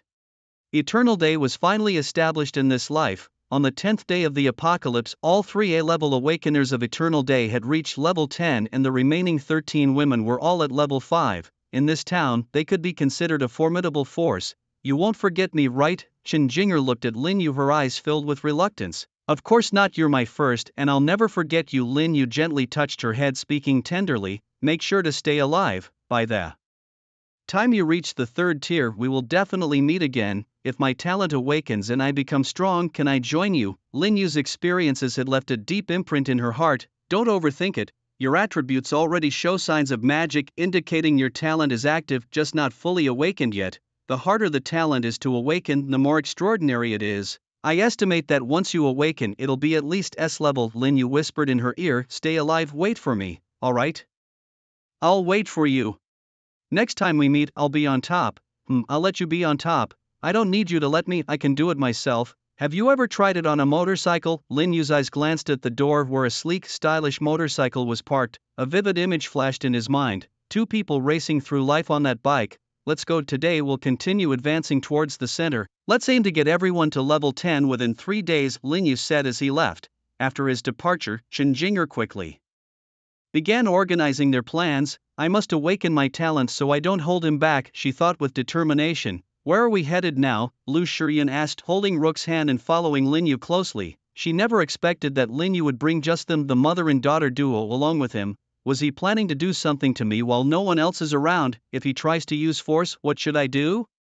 He's so strong and it seems like I wouldn't be able to resist. Lu Shiyan's mind was a whirl of thoughts, and as she pondered, a blush crept across her face. She was so lost in thought that she didn't notice Lin Yu stopping and she bumped right into his back. What are you daydreaming about? Lin Yu looked at the blushing young woman with a puzzled expression. And nothing. We're heading towards Huanxi Road now. I remember there are a lot of forest car dealerships there. Are you planning to buy a car? Lu Shiyan blurted out. It's the apocalypse, why bother buying cars when we can just take some? Lin Yu wondered what was on her mind as she seemed distracted. We're heading to Tianhai City, over 600 kilometers away. We can't just walk there without a few cars, Lin Yu said as he continued walking. Lu Shiyan gathered her thoughts and added, we should also get some gasoline. It could be really useful if we store a lot in our space. Lin Yu glanced at her. This woman was quite clever. The 3 of them made their way to Huanxi Road, cutting through scattered zombies. Lin Yu didn't intervene, using them as practice for Lu Shiyan and Ruko. It's so hard for ordinary evolvers to level up, Lu Shiyan panted, feeling fatigued after about an hour. She and her daughter had only managed to kill just over 50 zombies, collecting a meager 12 crystal cores. Although she was only at level 5, she had awakened an S-grade talent, making her attributes far superior to regular people. She just lacked combat experience and hadn't yet discovered her talents' offensive capabilities, so for now she relied solely on her basic attributes to kill zombies. At this pace, even in the best case scenario, an ordinary evolver might only manage to gather fewer than 100 crystal cores in a day. And that's if they were level 5 evolvers. For those at level 1, killing even a single zombie would be challenging. It was already the 10th day of the apocalypse and most zombies had generally reached levels 3 or 4. That row up ahead seems to be the 4S dealerships.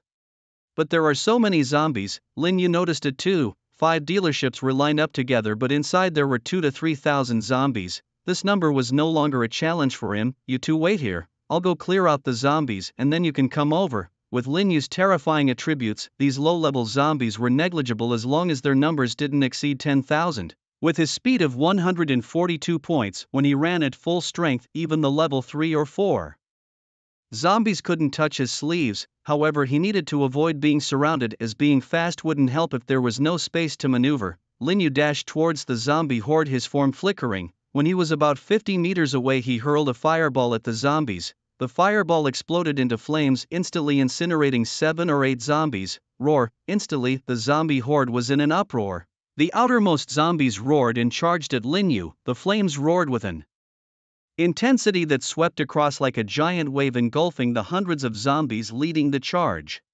Once the fire subsided, the ground was littered with crystal cores. Again, Lin Yu bellowed with madness, launching wave after wave of flaming fury into the horde of zombies. These mindless creatures, oblivious to pain, driven solely by instinct, charged into the fire one after another. Compared to just 2 days ago at the start of the apocalypse, Lin Yu's abilities had grown exponentially stronger. His fire roar now wielded greater power, consuming 200 points of mana with each use, however. With a robust 18,500 mana reserve, he could unleash it 92 times. Each cast could easily decimate at least 100 zombies. In mere moments, the area outside the forest dealership was devoid of any undead presence. Shiryun, come quick and collect the crystal cores. There are so many. Do you think we can reach level 10 tonight? Lu Shiryun's eyes sparkled with excitement. The ground seemed to hold 500 to 600 of these precious cores. Watch out! Suddenly, a shadow darted from the forest shop. A withered, ghastly hand reaching for the trio. Lin Yu swiftly pulled Lu Shiryun and the third person aside, encasing his fist in flames and striking out. Bang! The shadow was sent flying. The trio focused their gaze. It was a disheveled zombie, unlike the usual ones, its face free of decay. It had a pallid complexion devoid of color and its eyes were white, lacking pupils. A first-tier zombie. Lin Yu's eyes narrowed. For an evolver to break through to first tier, they needed to absorb 10 first-tier crystal cores. First tier and level 10 of 0 tier were worlds apart, with all attributes doubling. The first tier zombie, after being repelled, rushed back with incredible speed. Fire roar! A burst of flames shot out, but the zombie dodged nimbly, avoiding the fire and charging again. A first tier zombie had gained some combat experience, knowing how to evade instead of foolishly charging in. Lin Yu formed his right hand into a fist, enveloped it in flames and struck. The zombie was sent flying once more. It seemed that this zombie had evolved towards speed. Lin Yu mused to himself, as a first tier, its strength wasn't on par with his third tier self, but its speed was impressive. It's faster than me, making it hard to hit. I'll wait for it to attack and then seize my chance, Lin Yu thought, formulating his plan. Here it comes. Lin Yu shielded the two women behind him, watching as the zombie charged again. He stood still, waiting for the perfect moment. In the blink of an eye, the zombie was upon him, its hands reaching straight for Lin Yu. Now! Flames instantly enveloped him as he reached out, accurately catching the zombie's attacking claws. Roar! The zombie snarled, its strength inferior to Lin Yu's, unable to break free from his grasp. It opened its mouth wide, lunging forward to bite. At that moment, Lin Yu also opened his mouth. Don't get the wrong idea, he wasn't going for a kiss. Fire roar! A column of fire erupted suddenly from his mouth. At such a close range, the zombie, its hands restrained, had no chance to evade. The fiery blast shot straight into the zombie's throat with unerring accuracy. With a thunderous roar, the terrifying force pierced through the zombie's neck in an instant, and its entire head fell to the ground with a thud. Though the zombie seemed to have some combat instincts, they were clearly insufficient. Lin Yu discarded the half-torn zombie from his hands, cracked open its head, and extracted a first-tier crystal core. It was about the size of a walnut, a pale green gem. Uncle, you're amazing!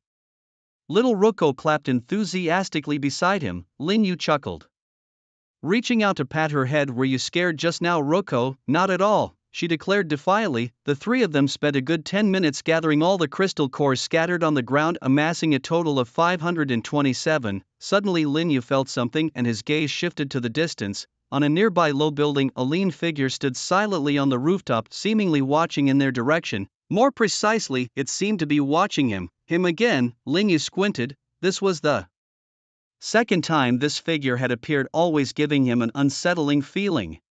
Then he watched as the figure leapt from the rooftop and vanished from sight. What's wrong? Lu Shiryun noticed his change in demeanor and asked. Nothing, let's head inside. Lin Yu shook his head, offering no further explanation. Lu Shiryun didn't press the matter. As they stepped into the car dealership, Lu Shiryun handed all the crystal cores to Lin Yu. Brother, you should absorb these. All right. Lin Yu thought for a moment and accepted the cores without protest, beginning the absorption process. It didn't take long. He was still at level 3 and needed to absorb a total of 490 cores to advance to level 10. Codename, Magician level, Tier 0 level 10, 0% magic, 22,500 strength, 289 constitution, 176 speed, 182 spirit, 225 talent, S-grade flame mastery. Evolving 99% flame unlocking form, Blaze Dragon's Flame, 99% unlocked. Such a terrifying attribute panel. Lin Yu believed no one else in this world could achieve this. He glanced at the talent evolution progress, which had been stuck at 99% for several days, estimating it should be completed soon.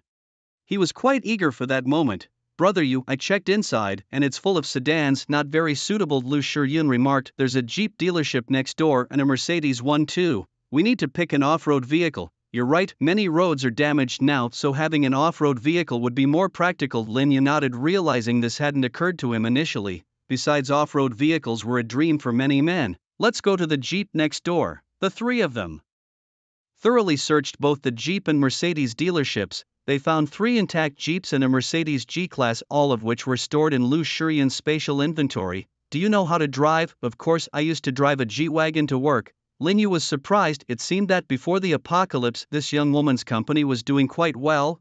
Lu Shiyun was behind the wheel of the G-Wagon. Linyu sat in the passenger seat and the little girl Ruaku was in the back. The three of them drove through the streets, attracting attention. However, it wasn't long before they had to abandon the idea of driving. The road was blocked by cars scattered haphazardly. They got out, storing the G-Wagon away. There's a gas station up ahead. Let's take all the gasoline we can, Linyu suggested, turning to ask, can your infinite space store liquid directly, or do we need to find some barrels? Lu Shiyun replied, I don't think we need barrels. I can control the space to create barriers within it, dividing the space as needed. You should try to sense the spatial flow more, Linyu advised, to understand and develop skills with destructive power. At this moment, Linyu became even more convinced that Lu Shiyun's spatial abilities were far from simple. Before long, they reached the gas station. Lu Shiyun activated her spatial black hole and tossed the fuel nozzle into it, allowing gasoline to flow directly into her infinite space. Just then, an announcement echoed. Congratulations to Qianqian Junzi of the Great Xia Kingdom for becoming the first person in the world to break through to the first tier of evolution. The Global Evolution Forum is now connected, facilitating information exchange. All survivors, please pay attention to the pinned posts on the forum as they concern the evolution of various countries. Someone's reached the first tier already, and faster than me? Linyu was astonished. At this stage, for the strong, reaching level 10 wasn't difficult. Starting from level 0, it only required 560 crystal cores, roughly equating to the killing of over 3,000 zombies, which would generally suffice to reach level 10. Teams composed of those with A-level talents or individuals with S-level talents should have mostly reached level 10 by yesterday. Linyu had estimated it would take another 5 or 6 days for a first-tier evolver to emerge, but it happened much sooner than expected. This time around there seemed to be noticeably more strong individuals. First-tier zombies or mutant beasts were still rare, making it challenging to acquire first-tier crystal cores. Moreover, only powerful S-level talent holders could solo a first-tier entity, and even then, it wasn't easy. A-level talent holders needed to work in groups to have a chance at defeating a first-tier opponent. Qianqian Junzi, it's him. Linyu recalled the name from the leaderboard and finally remembered. Codename Qianqian Junzi, talent, S-level spiritual communication. This talent was incredibly powerful, allowing him to form contracts with any mutant beast, turning them into his spiritual companions. Mutant beasts and zoos were indeed easier to advance to the first tier than zombies. With Qianqian Junzi and his spiritual beasts working together, they had a high success rate in defeating other first-tier mutant beasts. No wonder he was the first to advance to the first tier. Linyu murmured to himself, realizing that Qianqian Junzi had been one of the strongest in the previous life. Once animals and plants mutate and evolve, they are far more terrifying than zombies, possessing immense power. These thoughts brought a sense of pressure to Linyu. Though reborn and having seized many opportunities not originally his, the world was vast and some people naturally had great fortunes. But I have memories of my past life. Linyu suddenly smiled, his confidence renewed. He possessed memories of his past life, a wellspring of secrets that set him apart. As long as he adhered to his plan, he would inevitably become stronger than everyone else. Linyu firmly believed that his foundational attributes were the strongest in this world. Moreover, his talent evolution was not yet fully realized and the dragon flame form had not been unlocked. He couldn't afford to advance to the next level prematurely. With this understanding, he calmed his impatience. Once he unlocked the dragon flame form, his attributes would increase further. How could he possibly rush to advance now? He then turned to the rules forum. A post formed by a set of rules was pinned at the top, its contents setting all survivors on edge. In the third month of the apocalypse, countries with more than 2 million survivors would compete. The winning nation would see all its evolvers' attributes increased by 3%. The second and third places would receive a permanent 2% increase, and those ranked from 4th to 10th would get a 1% permanent increase. Each qualifying country would vote on the forum to select 100 strong contenders to participate. This explosive news had people from every nation in a frenzy. Beneath the post, countless individuals commented feverishly, "The champion nation will have all survivors' attributes increased by 3%, say no more, the championship is already reserved for our great Xia kingdom." Rubbish, what is the Xia kingdom compared to us? The championship rightfully belongs to the Sakura kingdom. Many evolvers from the Sakura kingdom boasted beneath the post, "Brothers, join the blue gang and I will lead you to trample the Sakura, exterminating those small fry." Jutian gang requests to join the battle, Qin Shi Mingyue requests to join the battle, Eternal Daylight requests to join the battle, the 36 Heavenly Spirits request to join the battle. Exterminate these bastards. You dare to be arrogant on such a tiny piece of land? Wait until my cold water palace brings a tidal wave to flood you out.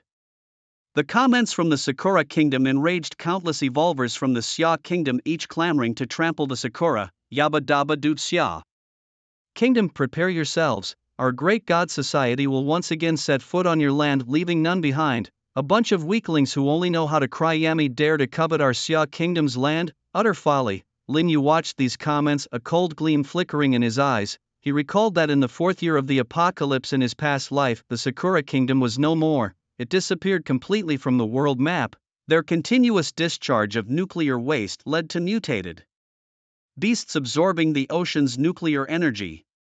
Many super-powerful mutant beasts emerged, surpassing even the sacred beasts. In those seas, nuclear energy birthed a Godzilla-like super monster. Its name was ranked 19th on the list of Blue Dome beasts. This terrifying entity, surpassing sacred beasts, attacked the entire Sakura kingdom. In that battle, all the strong of the Sakura kingdom were deployed, suffering heavy casualties, only managing to severely wound the Blue Dome. But the land of the Sakura kingdom was shattered. Ultimately obliterated by the colossal energy waves of the Blue Dome, it sank forever into the ocean, marking the complete downfall of the Sakura kingdom. In the chaotic aftermath of the nuclear waste disaster, only a handful of the most elite fighters managed to escape to other countries. The effects of the waste were far-reaching, with terrifying beasts emerging from the oceans and invading the land, wreaking havoc far worse than any zombie apocalypse. The global population of survivors plummeted drastically. In this new world, luck would not be on your side as before. I will lead the strong and level that Sakura Mountain myself. In the era before the apocalypse, during peaceful times, many from Xia could only vent their hatred for Shaori on the hapless bodies of those who could only cry out Yami to bring glory to their nation. But now, if Shaori isn't brought to justice, they'd feel they were letting themselves down. In the Asian region, countries are like weaklings, not even worthy of the top 10 spots. The champion could only emerge from our European region. Most likely, it would be the great nation of Britannia. The champion will surely be the United States. Our superheroes are invincible, someone countered. Superheroes? They're nothing, I could crush them with a single punch, another boasted. The forum was abuzz with heated arguments among various nations. Meanwhile, the title of champion became the target for all the strong fighters. The allure of a 3% boost to all attributes was irresistible. It represented a chance to enhance the overall national strength. As lunchtime arrived, Lin Yu found a restaurant. Lu Shiyun laid out various ingredients and the three of them indulged in a delightful barbecue. In this post-apocalyptic world, such leisurely enjoyment was a rare luxury for them. Uge, which country do you think will win the 100 Nations battle in the end? One of them asked. Isn't it obvious? It will definitely be our Xia nation, Lin Yu replied without hesitation. In his previous life, Xia only secured 3rd place, but this time, they were destined to be champions. Are there strong fighters in foreign countries? He pondered for a moment, then responded seriously, yes, the world is vast and there are always people with exceptional talents and great luck who can become super strong. In the previous life, 3/4 of the top-tier evolutionists were foreigners. The pantheon of Hika, the shrines of Sakura Nation, Britannia's King Arthur and the 12 Knights of the Round Table, the 12 constellations of the Holy State, the Angelic Order of the Celestial Empire and some top-tier superheroes from the United States, all stood at the pinnacle of the world's strongest evolutionists. However, the champion could only be Xia. Lin Yu's eyes were filled with confidence. The rules stated that the 100 Nations battle would commence at the beginning of the 3rd month of the apocalypse, leaving just over 2 months to prepare. Yes, 2 months will pass quickly, they agreed, as they continued eating and chatting. Gradually several figures appeared on the street. I think I smell barbecue, one of them exclaimed. Even in the apocalypse someone has the leisure to make barbecue? They've got guts, another remarked. Boss, let's check it out. That aroma is making my mouth water, a third suggested cautiously, licking his lips. The leader drew a gun from his coat and cautiously approached. Boss, there's grilled meat and women, they exclaimed upon seeing Lin Yu and his companions. Haha, looks like we've struck gold. Kid scram, we're taking the women and the barbecue, one of them jeered, reaching out towards Lu Shiyun with a laugh. Lin Yu's eyes narrowed dangerously. Lin Yu swiftly extended his right hand, grabbing the newcomer's wrist. Flames erupted from his grasp, surging forward. Ah! The man's mouth released a piercing scream of agony. A gifted awakener. Witnessing this scene, the crowd instinctively took several steps back. The leader quickly pulled out a gun from his coat, aiming it at Lin Yu and shouted sternly, "Kid, let go. You better not move or the bullets in this gun won't spare you. Don't think that just because you've awakened your talent, you're invincible. This gun of mine has taken down plenty of gifted ones." The burly leader gripped his gun tightly, feeling reassured. They hadn't encountered few talent users before, but before bullets, they had no choice but to submit. Those who didn't heed were already sent to the afterlife. "Aw, bastard, let me go." The young man whose arm was seized by Lin Yu howled in pain, his arm already charred and mangled by the flames. Fortunately, Lin Yu hadn't used his full strength. He didn't want to roast human flesh while having a barbecue, that would be too unsettling.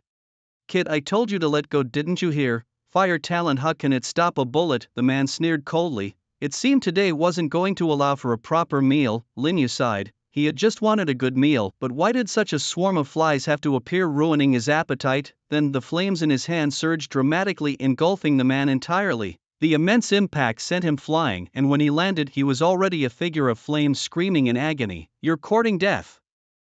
The leader's face changed upon seeing this, and he immediately pulled the trigger. A bullet whistled through the air at high speed, aiming for Lin Yu's forehead. Swish! In Lin Yu's hand, a blade of fire formed, slicing forward fiercely. The bullet was cleaved in half and then melted into molten iron under the intense heat of the flames. Impossible! The leader's eyes widened as if he had seen a ghost. The awakened ones they had encountered before were not strong enough to withstand firearms. But what was with this person in front of them? "Could you be an A-level talent?" the leader screamed. Currently, only those who had awakened an A-level talent could withstand bullets without fear. "A-level? I am not." Lin Yu smiled, quickly charging forward, his fiery blade sweeping out. Bang, bang, bang. A string of bullets shot out. Unfortunately, they still couldn't stop Lin Yu's advance. All the bullets were cleaved down by the fire blade. The leader's face turned pale with fear. He shouted urgently, "Boss, spare me. The one behind me is also an A-level talent user." Swish! A single slash, without a moment's hesitation, cleaved the leader in two. Those remaining witnessed this and trembled, overwhelmed by terror. Was this person a monster? Even firearms couldn't handle him. "Big brother, spare us," they pleaded. But alas, Lin Yu showed no mercy, sheathing his blade and swiftly took down 5 more. Seeing Lin Yu unmoved and lost in the thrill of the fight, the last 2 men grimaced in desperation. "Kid, if you kill me, our boss, Duan Yang, an A-level talent user, won't let you off." Duan Yang. Lin Yu paused slightly upon hearing the name, his fiery blade halted above the man's head. Gulp. The man swallowed hard. He stared at the flame blade hovering less than 5 centimeters from his head as beads of sweat trickled down his forehead. "Kid, our boss is really something. You better let me go," the man warned, thinking Lin Yu was scared by his words and trying to threaten him. But in the next instant, swish, the flame blade descended, cutting him down with a swift strike. The last man witnessing this scene collapsed to the ground in terror, wetting himself. Big brother, please don't kill me. Your boss is Duan Yang." Lin Yu turned his head, uttering the words softly. Why yes," the man stammered, trembling as he spoke. "Where is he? Take me to him." Lin Yu licked his lips. Duan Yang, this guy had always been a thorn in his side, trying to frame him for robbery, sending him to prison. Now it was time to send him to hell. The incident at the hospital, the mere inconvenience of a catheter, was just a minor punishment, far from quelling the anger and hatred in his heart.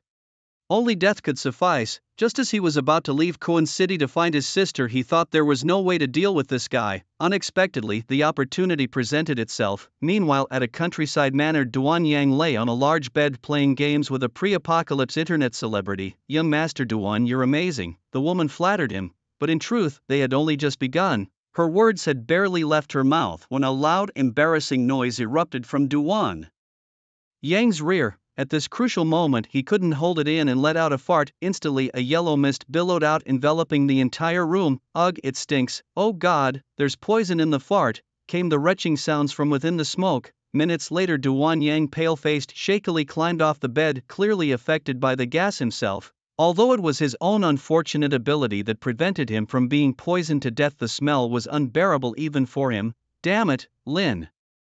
You wretched idiot, I will kill you, I swear.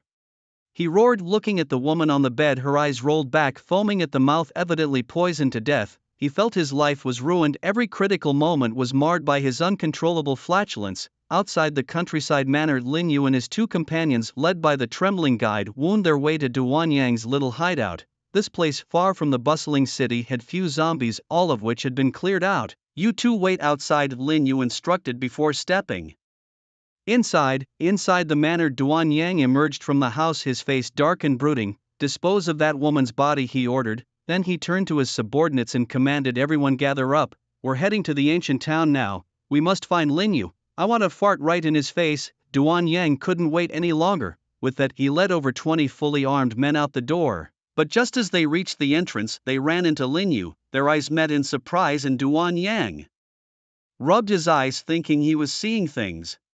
Then he erupted in anger. Lin Yu, how we meet again? Lin Yu's gaze was equally cold, filled with murderous intent. You sure are lucky, Duan Yang, managing to awaken your talent even after wetting yourself and gathering so many followers. You must really like that talent, huh? Lin Yu, I'm going to kill you. Duan Yang lost his rationality at Lin Yu's taunt. He shouted, seize him for me. I want him to taste that pain too. But don't kill him, I want him alive. With a twisted grin, Duan Yang imagine Lin Yu pinned down by several burly men while he approached to squat and release a fart right in his face. Promptly 4 or 5 men lowered their guns and approached Lin Yu. Heck, could you actually dare to walk into the lion's den? Seems like we've found you without even trying. They sneered, cracking their knuckles with a menacing sound, and swung their fists toward Lin Yu's head. However, in the next moment everyone's vision blurred. Thud thud thud.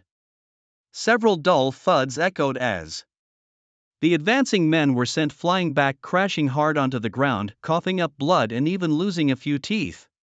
On each of their cheeks, there was a glaring shoe print. What speed! A suited man standing beside Duan Yang, arms crossed, watching the scene unfold, showed a look of astonishment. He then stepped forward with large strides. Kid, you've got some skills. No wonder you dared to show up here. Lin Yu smirked, beckoning with his index finger. Come on, courting death. The suited man's eyes darkened as he activated his talent. He was the second A-level talent holder in the manor besides Duan Yang.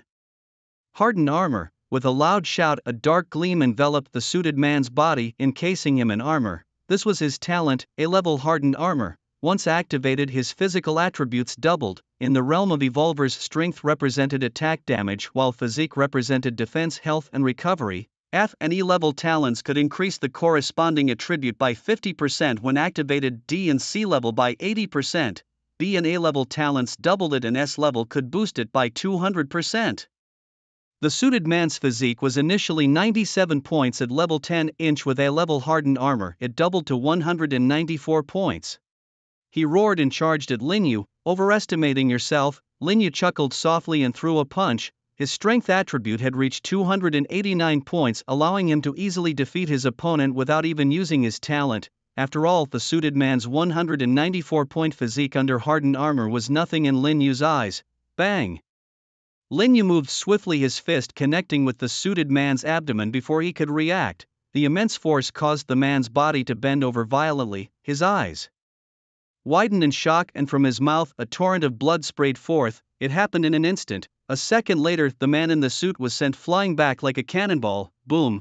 The ground trembled, raising clouds of dust. The suited man lay on the ground, his chest armor shattered into pieces. The earth beneath him cracked and splintered outwards. The sheer terror of the punch's power was evident. Blood gushed uncontrollably from his mouth as he stared fixedly at Lin Yu, his mind consumed by 3 words: impossible. How could he, a proud A-grade defense talent wielder and a level 10 expert, be unable to withstand a mere punch? Even in death, he couldn't comprehend or believe it. How could this be possible? The second brother had used his A-grade talent, the indestructible armor, and yet he was killed with a single punch. Duan Yang's eyes were wide with disbelief at the scene before him. His second brother, whose strength matched his own, was killed with 1 punch, and it was such an ordinary-looking punch. Who could believe this? Could he have awakened the power of a one-punch man? Some people had this strange thought pop into their minds. However, what they didn't know was that Lin Yu's punch was indeed just an ordinary punch without any use of his talent's power, instant kill. That was his current strength, effortlessly taking down ordinary A-grade talent opponents of the same level. Did they really think that wearing a suit turned them into Zhang Jin? Lin Yu looked on with disdain. Turning his gaze towards Duan Yang, "It's your turn now. Have you thought about how you want to die? Attack him, kill him, use guns." It was only at this moment that Duan Yang snapped back to reality, a trace of dread flashing across his face. By now he didn't even need to give the order, everyone had already picked up their guns and opened fire. Bang bang bang, gunfire erupted, countless bullets wildly shooting towards Lin Yu. In the next instant Lin Yu's figure was riddled with bullets. They hit him, everyone was overjoyed. But why wasn't there any blood? The bullets clearly hit, so why was there no blood? That wasn't him. Where is he? But quickly, everyone realized something was wrong. The Lin Yu they had shot was slowly dissipating. Only then did they understand that they had only hit an afterimage. "Are you looking for me?" A voice, as if from the depths of hell, sounded behind them. Without thinking, everyone turned and pulled the trigger in an instant. But it was too late. A massive flaming blade sliced through the air, cutting everyone in half, blood splattering, entrails spilling out like a scene from hell. You. Duan Yang stuttered, unable to speak as he watched the gruesome scene unfold before him. On his face, there was a large smear of blood sprayed there just moments ago when someone was executed. "Oh dear, young Master Duan, why are your legs trembling?" Lin Yu teased, looking at him with a mischievous grin. Duan Yang stumbled back several steps in fright. Having grown up pampered and sheltered, he had never experienced such a scene. Even in this post-apocalyptic world, the dirty and exhausting tasks were always handled by his underlings. Now faced with this gruesome sight, his face was pale, his teeth chattering. "With someone like you, it's a miracle you've survived this long in the apocalypse," Lin Yu remarked, eyeing Duan Yang's cowardice. From behind his back, Lin Yu produced a steel pipe and swung it towards Duan Yang's leg. At that moment, as if sensing the Grim Reaper's approach, an unexpected surge of courage propelled Duan Yang into a flip, presenting his rear to Lin Yu and attempting to unleash his innate skill. However, Lin Yu had anticipated this move and with lightning speed thrust the steel pipe forward. By sheer coincidence, the pipe found its mark. A scream akin to a pig being slaughtered erupted as Duan Yang's hastily gathered courage dissipated instantly. Lin Yu had learned of this fellow's talent from the guide, an evolved human. Although not particularly strong, the stench he could release was revolting enough to warrant countermeasures. Hence the steel pipe. Of course, Lin Yu could have ended Duan Yang's life swiftly with his flame blade, but that would have been too merciful. Duan Yang, you and Su Yin tried to drug me, aiming to charge me with attempted assault and send me to prison. Who would have thought your plan backfired, and I ended up with Su Yin for free? Lin Yu, gripping the steel pipe, swung it down heavily. With a resounding crack, the sound of breaking bones echoed as Duan Yang's left leg was shattered. "Lin Yu, brother Yu, I was wrong, spare me." Duan Yang's eyes were filled with terror, his hoarse voice pleading incessantly. "Do you think you can destroy someone's life just because your family is wealthy and powerful?" Lin Yu's face twisted into a menacing expression. Had Duan Yang succeeded with his influence, Lin Yu was certain he would have been imprisoned for at least 10 years. That would have ruined him. Lin Yu spoke again, bringing down the steel pipe on Duan Yang's other leg, breaking it as well. The intense pain caused Duan Yang to claw at the ground, drawing blood. "Brother Yu, mercy, I was wrong." He was drenched in sweat from the agony, begging for forgiveness. "If I were imprisoned, what would happen to my sister?" Lin Yu's eyes were cold as the flame blade formed once more in his hand, slicing through. Duan Yang's eyes widened red with bloodshot veins as his limbs were severed cleanly, blood spurting from the stumps. The excruciating pain caused him to lose consciousness instantly. "It's time to end this," Lin Yu murmured as he gazed at the unconscious Duan Yang. "I'll send you on your way. Next life, be a good person." With one final stroke, he decapitated Duan Yang. "Why isn't your father here?" he muttered before leaving the scene. Afterward, he joined Lu Shiyun and Ruku in scavenging a significant amount of supplies, notably looting 2 large supermarkets. Both supermarkets had been overrun by zombies, and Lin Yu expended considerable effort to eradicate them, ultimately collecting several hundred crystal cores. Among the items, there was even a first-tier one, which was quite the pleasant surprise. Finding a place to stay for the night seemed like a good idea, with plans to set off again in the morning. After a series of fierce battles, Lin Yu felt somewhat exhausted. Previously, there was Qin Jinger to work out with and relieve some fatigue, but now he glanced at Lu Shiyun and thought better of it. "Looks like there's a hotel just ahead," Lu Shiyun said. "Let's go." The hotel's main doors were closed but not locked, and the three of them entered cautiously. The scene that greeted them was one of horror. Bloodstains were everywhere and the air was thick with a nauseating stench. Maybe we should find another place, Lu Shiryun suggested, clearly uncomfortable. Lin Yu shook his head. Another place would probably be the same. If it weren't for me, the place we stayed at before would have ended up like this eventually. Then I'll find a clean room, Lu Shiryun said, covering her nose and leading Ruoka towards the stairs. Wait, Lin Yu suddenly called out. In that brief moment he had sensed a dangerous aura which weighed heavily on his mind, given his current abilities. Creatures that could make him feel danger weren't impossible, but they shouldn't be in a place like this. Typically such threats would be akin to the king-like mutant beasts found deep in the mountains and forests. Creak, a door opened, followed by the simultaneous sound of several others. Creak, creak. The doors of all 5 rooms on the hotel's first floor swung open. Lin Yu squinted his eyes. At that moment he could sense strong presences in each of these rooms. The entire hotel was shrouded in an eerie silence, yet a bloodthirsty and chilling atmosphere pervaded the air.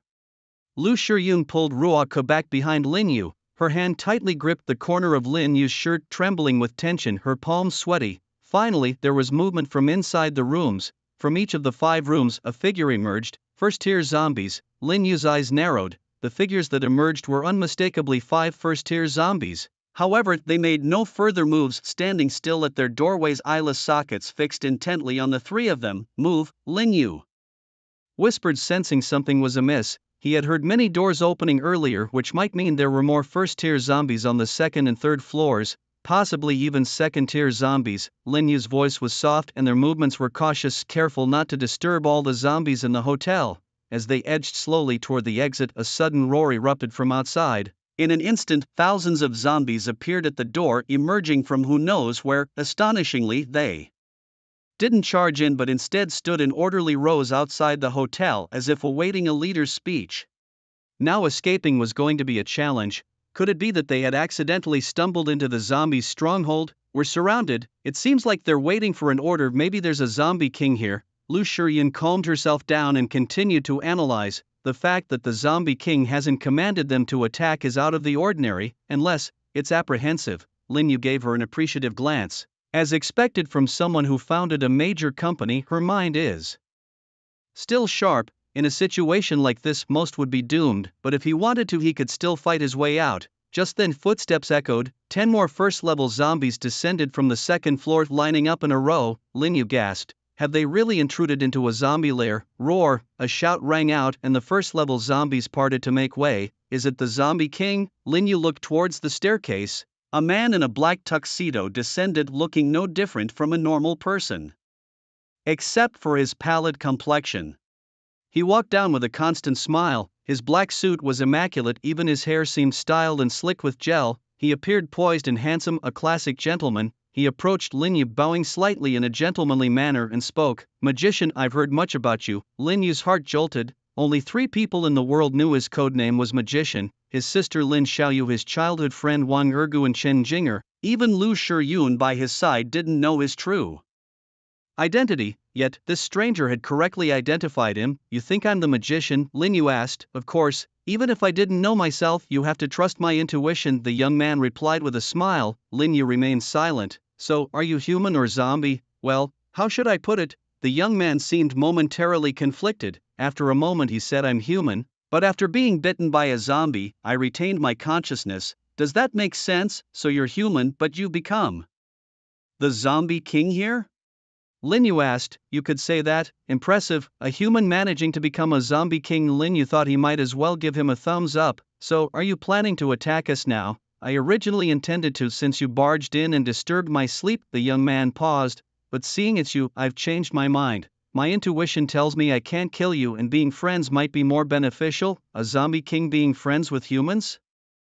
In today's world, why not? The young man's face remained smiling like a gentleman. Lin Yu looked at the surrounding zombies, contemplating. This zombie king, who was once a human, was immensely powerful. He could sense the enormous power within the king. Lin Yu quickly glanced at the ranking list. As expected, Great Xia Country ranking list. First, Modest Gentleman first level, second, Senior Brother first level, third, Demon first level, fourth, Blade first level, fifth, Archmage first level. The top 5 were all first level, and in a short span For more first-level powerhouses appeared.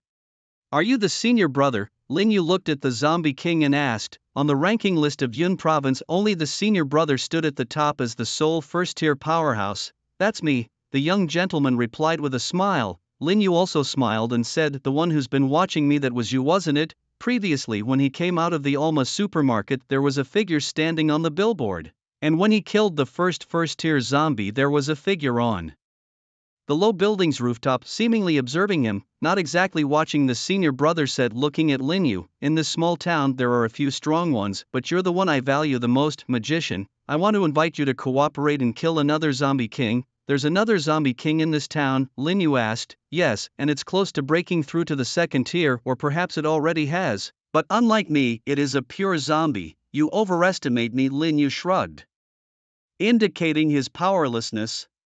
I'm not even at the first tier, how could I possibly kill a second-tier zombie king? That's simple, the senior brother said with a confident smile. He turned to the first-tier zombies behind him and roared a few unintelligible commands. The next moment 5 first-tier zombies slowly stepped forward. Lin Yu squinted his eyes, ready for battle. However, the scene that followed was shocking. The 5 zombies raised their hands, grasped their own heads and jaws, and with a powerful twist, snapped their necks. The heads rolled directly in front of Lin Yu, bloodied and gruesome. This is my sincerity, the senior brother continued. 5 first-tier crystal cores, you should already have a few together. They should be enough for you to advance to the first tier. Once the task is completed, I'll give you 15 more first-tier crystal cores. Make it 20. Lin Yu thought for a moment, feeling slightly tempted. What about your own stock?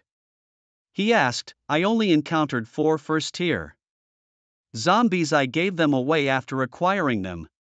I don't have even one on me now, Lin Yu replied innocently, spreading his hands. I don't believe you. The senior brother's face twitched, silently cursing, almost losing his gentlemanly demeanor. Nevertheless, he roared more commands at 5 more first-tier zombies, and again 5 heads rolled over. Lin Yu could barely contain his joy. He sent a flame out to burn away the heads, leaving 10 crystal cores.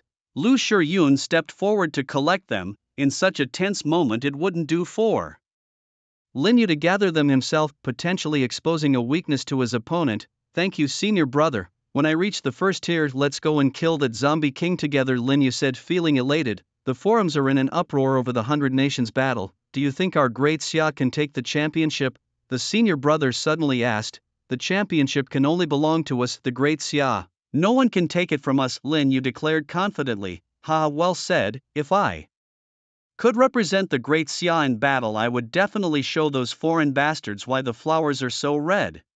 Our senior brother spoke with fervor. It seems that every person from Xia, regardless of their strength, carries a deep sense of national confidence and pride. Whenever there is an external threat, they are united beyond measure. When the time is ripe, how about we ride over to the land of cherry blossoms? How could such a grand event be missing me? Count me in when the time comes, I will not miss it. The senior brother was filled with fervent passion. Riding to the land of cherry blossoms. What an anticipated feat. See you tomorrow. Yes, see you tomorrow. With those words, Lin Yu left the hotel with 2 women, and outside thousands of zombies parted to form a path. Their movements were uniform, like soldiers under strict training. Senior brother watched Lin Yu's departing figure with a glint in his eyes. He had countless times thought of capturing Lin Yu, turning him into a zombie, and making him his subordinate. Unfortunately, he wasn't confident enough, even though he was already at stage 1 inch tier 3 and Lin Yu was still at stage 0, he still had no certainty. Lin Yu found another hotel with the 2 women. Just as he lay on the bed, he suddenly felt a terrifying power awakening within him. Then, without warning, his body was engulfed in roaring flames which shifted from yellow to a deep red. Ah, you're on fire. Lu Shiyun, who was on the bed next to his, was startled by the sudden burst of flames. This new hotel also bore many bloodstains, evidence of a zombie invasion. She dared not sleep alone, so she found a double room. She and her daughter shared a bed, while Lin Yu had another. Just as Lin Yu's body erupted in flames, the bedspread caught fire. Hearing Lu Shiyun's exclamation, Lin Yu quickly retracted the flames into his body, quelling the fire on the bedspread. Is this evolution completed? Lin Yu felt the transformation in his body and was overjoyed. He hurriedly checked his status panel. Codename, Magician level. Stage 0, level 10, 0% mana, 27,500 strength, 339 constitution, 226 speed, 232 spirit, 275 Talent, S-level flame controller fire unlock form, blaze, dragon flame. This brand new status panel even surpassed the attributes of a typical stage 1 inch level 10 evolver. Talent advancement can enhance attribute values, but Lin Yu did not expect that advancing to S level by devouring dragon blood would increase so much. Mana surged by 50 and the 4 primary attributes increased by 50 points each. Now he was more terrifying than an ordinary stage 1 level 10 evolver. Typically at level 10 the 4 primary attributes for an evolver are 55 points with an additional 50 free points. Advancing to stage 1 doubles all attributes, reaching 110 points in each of the 4 dimensions with 100 free points. After stage 1 every level increase adds 10 points to the 4 dimensions in free points, yet Lin Yu at just stage 0 was already comparable to a typical stage 1 level 10 evolver spanning an entire major stage. This was an exceedingly formidable achievement. Lin Yu sat on the burnt bed, his brow furrowed, everything was falling into place for him. Now, he had 14 stage 1 crystals, enough to break into stage 1 at any time. In the trading space he still had a batch of attribute fruits left. Originally he intended to save them for his sister, after all his own attributes were already quite extraordinary, but now reconsidering he couldn't be sure if by the time he found his sister she would have awakened or even broken through to the first tier. Consuming the attribute fruits at the first tier would have their effect. For instance, consuming a fruit at tier 0 increases attributes by 10 points, but once you break through to tier 1 inch that increase doubles to 20 points. If you consume the fruit at tier 1 it would still only increase by 10 points without any additional boost. After a moment's hesitation Lin Yu decided to absorb them himself. The evolution points were at minus 1000, with the attribute fruits exploiting a bug in the trading market, consuming 200 evolution points daily. It was the 5th day. As the void cracked open, a pile of attribute fruits fell out, 21 yellow ones, 108 green ones. Without hesitation Lin Yu absorbed them. Once he made a decision he wasn't one to dawdle. Magic power increased by 500, speed by 5.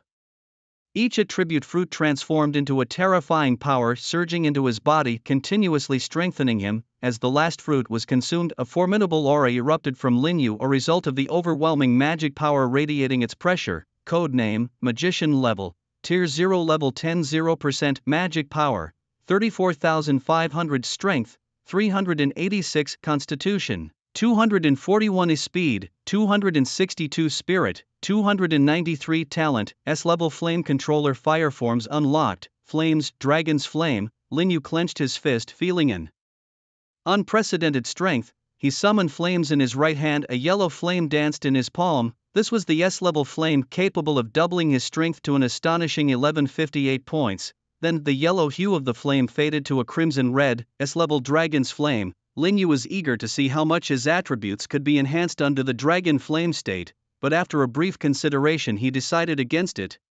This place wasn't suitable for deploying the dragon flame form, it simply couldn't be unleashed here. With that thought he extinguished the flames, glancing at the scorched blanket with a hint of helplessness. "Brother Yu, why don't you come over and share the bed with us?" Lu Shiyun said, her face flushed. Her voice was so soft that if Lin Yu hadn't been so powerful he might not have heard it. Yeah, uncle's bed is all burnt." Ruka the little girl chimed in. Lin Yu scratched his nose, giving an awkward smile, but his actions were decisive as he took off his coat and slipped into the bed, his body next to Lu Shiyun's. The twin bed was already small, and fitting 3 people was indeed cramped, their bodies separated only by clothing pressed against each other. The graceful curves and soft touch made Lin Yu quite uncomfortable. Lu Shiyun's body shivered, a tingling sensation like an electric current coursing through both of them. Suddenly, in the darkness, a little girl's voice rang out. "Mom, you sleep on one side and Uncle, you sleep on the other. I'll be in the middle and you two can protect me." The little girl got up from one side and forced her way into the middle, causing the 2 adults to awkwardly shift to the sides. Freed from the warm embrace, Lin Yu felt slightly more comfortable and quickly turned over to lie on his back. Unfortunately, the bed was too small and a third of his body was hanging off the edge. "I'm not sleeping in the middle anymore, it's too hot." The little girl grumbled after a while, climbing over to the far left side and pushing Lin Shiyun closer to Lin Yu. What a predicament! Lin Yu chuckled bitterly to himself. Resolutely he turned to his side again, pressing his body against Lu Shiyun. Otherwise, with half his body off the bed, sleeping was too challenging. Now all 3 were sleeping on their sides, with Lu Shiyun holding Rook close and Lin Yu pressed against her. Despite the small bed they managed to fit, however Lin Yu felt awkward, unsure of where to place his hands. How about you rest your head on my arm, otherwise I can't sleep well, he suggested. A faint was her reply, almost too soft to hear. With her agreement, Linyu slipped his right arm under her neck, finding a much more comfortable position, yet the warmth from both bodies quickly escalated. The night passed without further incident. Linyu didn't sleep well, only drifting into a light slumber in the latter half of the night. He even dreamed. In the dream, he was grasping something soft and smooth, trying to hold on to it but failing. Frustrated, he kept trying to grab and squeeze it. Ah! A soft exclamation startled Linyu awake. What was this? Just like in his dream, both his hands were clutching something soft. Not fully awake, he couldn't quite discern what it was, and the slick texture made him want to squeeze it again. This guy, Lu Shiryun was fuming, her teeth clenched in irritation. Linyu's restless hands hadn't stopped all night, leaving her feeling weak. Time to get up. Lu Shiryun bit her lip and spoke again. Finally, Linyu woke up. He realized his hands were holding onto something, and upon closer inspection he felt a wave of embarrassment. His right hand, which Lu Shiryun had been using as a pillow, had somehow slipped into her neckline. His left hand was also busy, having slid under her shirt and up her belly. Both hands were clutching something quite comfortable indeed. Ahem, it's morning already? Linyu cleared his throat, reluctantly withdrawing his hands and getting up. Glancing to the side, he saw the young woman blushing deeply while the little girl Rook slept soundly, occasionally smacking her lips and drooling. Before long, both women were up. Lu Shiryun retrieved some bread, pastries, snacks and water from her space. Shiryun, you should absorb these first-level crystal nuclei, Linyu suggested, handing over 10 first-level crystal nuclei. He had thought about this the night before. Today was the day to confront the zombie king. It was a mission fraught with danger. One that he couldn't risk taking the two women along. They needed a means to protect themselves. I don't want it, Lu Shiryun immediately declined without a second thought. Today's battle with the zombie king is dangerous. It's safer if you ascend one rank. You must trust me, he insisted. Even if I don't ascend a rank, I won't fear the zombie king. Besides, when we meet with senior brother later, I can try to get a few more crystals from him. Hearing this, if the senior brother was around, he would surely be furious, shouting, you cheeky brat, you shameless scoundrel, always trying to exploit me. Today's battle will be dangerous. I can't take you with me, and I won't be at ease leaving you two here either, he said firmly. But there's no but. You have to trust me. Linyu looked at Lu Shiryun with seriousness. He had his own plans. Even if he didn't ascend a rank, he could try to acquire more from senior brother later. And if he couldn't, his current attributes were formidable enough. Besides, his dragon flame state had already awakened, making him even more powerful. On the contrary, without a means of self-defense, the two women would become his weakness. Only when you become strong will I have no worries, Linyu said solemnly. Lu Shiryun gazed at him, lost in thought, before finally speaking. All right, I trust you. I won't be a burden to you. As she prepared to ascend a rank, Linyu instructed, during your ascension your spatial abilities will start to transform. You must carefully perceive these changes and perhaps seize this opportunity to comprehend other spatial capabilities. He explained a few key points and taught her how to sense the shifts in space. With everything ready, Lu Shiryun began absorbing the first-rank crystal core. As she absorbed more energy, her aura gradually intensified and the space around her flickered, indicating the stirring and transformation of her innate spatial abilities. She absorbed the energy slowly because she needed to capture the flow and changes in space throughout the process. It was a challenging and lengthy endeavor. Crystal after crystal vanished, yet she always felt on the brink of grasping something elusive. As the last crystal core was finally absorbed, Lu Shiryun's body trembled, her immense aura surged, and the space around her shook violently. In that moment, she finally caught a glimpse of the sensation she sought. Through the fluctuations caused by her breakthrough, she gained some understanding. When the flickering waves around Lu Shiryun subsided, she opened her eyes slowly, her face brimming with joy. Did you comprehend it? Linyu asked. Yes, let me show you, she responded, excitement evident in her eyes, like a student proudly sharing her top marks with a cherished person. With a gentle snap of her fingers towards the wardrobe, there was a sudden sound. The space seemed to freeze, then rippled like water and exploded, shattering into fragments. The entire wardrobe was torn to shreds. I call this move Mirror Flower Water Moon, Lu Shiryun declared. First, solidify the space, then shatter it. It's actually two separate abilities and very powerful, Linyu remarked. By the way, your attributes shouldn't be weak, right? After all, you possess an S-grade spatial talent. Linyu chuckled as he spoke. It seems you're a bit stronger than the average person. When you awakened your spatial talent, your strength increased by 50 points, magic power by 50 and all other attributes by 30 points each. An S-level talent is indeed powerful. Your attributes far surpass those of ordinary evolvers.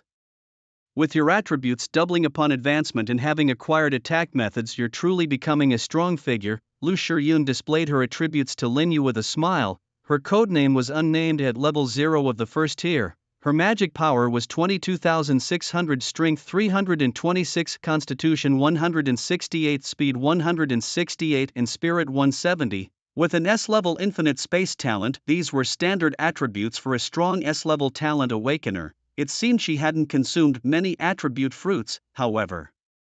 Compared to the S-level anti-magic Wang Hao they'd previously encountered, she was evidently much stronger.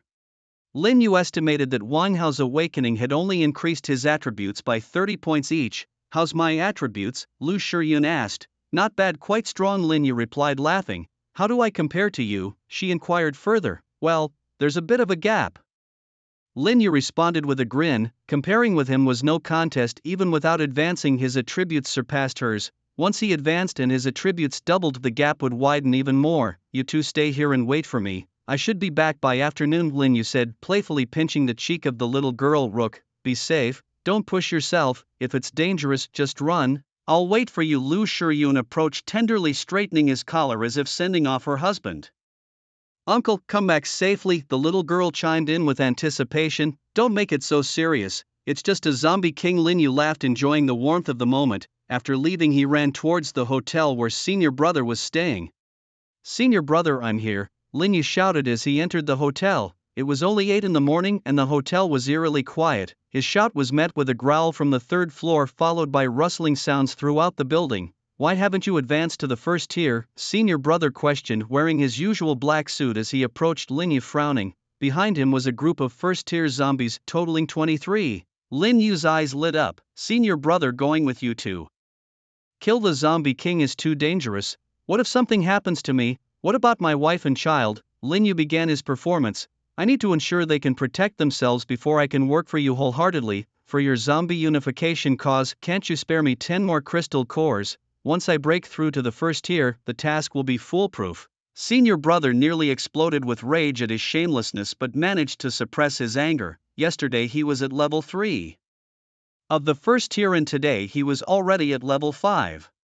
For him, uniting the ancient town by killing the other zombie king was paramount. Once that was accomplished, he could have as many first-tier crystal cores as he wanted. We're about to start the battle. I can only give you 5 or I'll be left with nothing, he finally conceded. The senior brother wore a dark expression. Brother, 5 crystals just aren't enough, he insisted. Just 5, no more, came the reply. Add 1 more, make it 6, or I truly won't be able to advance, he pleaded. Persistently, after much coaxing, the senior brother finally believed that Lin Yu only had 4 crystals. With a sullen face, he let out a roar. Just like yesterday, 6 first-tier zombies twisted off their own heads in a bizarre and bloody scene. Hold on a moment, Lin Yu called out, taking the crystals and cheerfully rushing up to the 2nd floor. The process of advancing to the first tier was swift and posed no danger, so he didn't mind the location of his breakthrough. He found a room, sat cross-legged and began to absorb the energy. As each crystal transformed into energy and disappeared, Lin Yu's aura rose dramatically. With the final crystal absorbed, he felt as if a shackle had been broken within his body and waves of power surged forth. This was the strength of his body's potential. A terrifying burst of mana exploded from him, soaring skyward. This was mana burst. All his mana erupted at once, enveloping him and forming a pillar of light. The mana pillar pierced through the ceiling, continuing upward, smashing through the hotel's top floor into the sky. The entire hotel shook under this immense pressure. Roars and howls echoed throughout the hotel. Lin Yu's immense mana presence instilled fear and unease in all the zombies. This guy actually possessed such enormous power. It was utterly terrifying. On the first floor, the senior brother too felt the intense pressure, utterly shocked, his pupils narrowing to pinpoints. Thankfully, he hadn't made a move earlier. He took a deep breath, feeling a sense of relief. On the 2nd floor, Lin Yu was still undergoing his breakthrough, temporarily unable to control the vast mana. The mana pillar encircled him, continuously spreading outward. Everything in the room was obliterated by the mana's force. After about 10 minutes, all the mana retracted back into his body and the energy column dissipated. Lin Yu moved his body, a crackling sound emanating from his bones, every inch of him brimming with boundless strength. He quickly checked his own attributes. Code name: Magician level, first tier, level 0 mana, 69,000 strength, 772 constitution, 482 speed, 524 spirit, 586 talent. S-level flame controller, unlocked flame forms, blazed dragon's flame.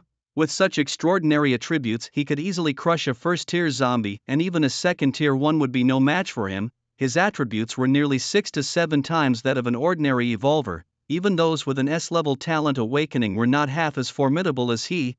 Once I reach the 4th tier, I can implement that plan, Lin Yu mused, clenching his fists.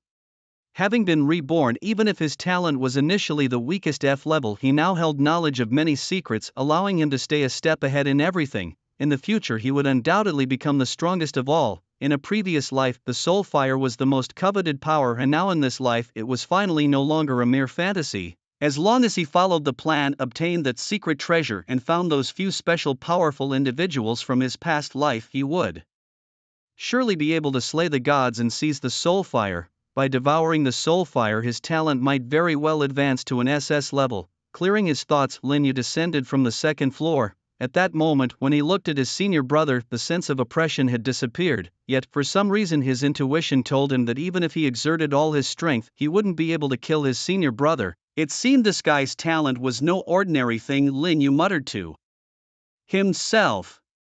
What he didn't know was that, while the senior brother appeared calm on the surface, inside he was deeply shaken. This guy is unstoppable. Just from Lin Yu's mere glance, he felt his magical energy sluggishly circulating within him. The senior brother took a deep breath and said, "Let's go. The minions under the Zombie King far outnumber us. Senior brother, you don't need to share the crystal cores with me. How about we keep what we kill?" Lin Yu licked his lips. The other side had more first-tier zombies. That was wealth beyond measure, with heaps of crystal cores waiting for him to take. Deal with that. The two of them, accompanied by the remaining 17 first-tier zombies, walked out of the hotel. Roar! The Zombie King's senior brother let out a howl. The ground trembled as countless zombies converged from all directions, making Lin Yu's scalp tingle. There were probably tens of thousands of them. Under the senior brother's leadership, the massive army charged toward the northeast. That was the territory of another zombie king. Senior brother, if the other side's level is higher than yours, won't your 10,000 strong minions switch sides instantly? Nope, they are loyal only to me, the senior brother replied without looking back. Continuing to sprint, Lin Yu pondered. Based on his understanding of zombies, these creatures had no concept of loyalty. Among their kind, they followed the orders of whoever was of a higher tier or stronger. The senior brother's confidence was indeed remarkable. The sight of 10,000 thundering forward was terrifying beyond measure. They charged through streets, ignoring the occasional evolver who cowered in the corners, too scared to move. Upon entering the northern district, the zombies there became agitated. Not only did the senior brother want to kill the zombie king, but this area's zombie king also desired to kill the senior brother. Soon, the northern district's zombie king appeared with his followers. Roar! The roars were deafening. From the momentum alone, Lin Yu sensed the northern district zombie king didn't quite seem like a first tier. Could it have already advanced to the 2nd tier? With its furious roar, countless zombies swarmed forward. Behind it were 59 first-tier zombies, a formidable force compared to the senior brothers. Roar! The senior brother roared, and his followers charged, the two zombie torrents clashing like ancient battlefields. Such a grand spectacle was incredibly awe-inspiring. The senior brother's minions were indeed exceedingly loyal, charging fearlessly despite the tier suppression of the high-tier zombies opposite them. "I'll take care of the zombie king, you hold off some of those first-tier zombies for me," the senior brother said. "No problem," Lin Yu replied. This was precisely what he wanted. In the realm of survival, the rule was simple. Whoever kills the zombie gets the crystal core.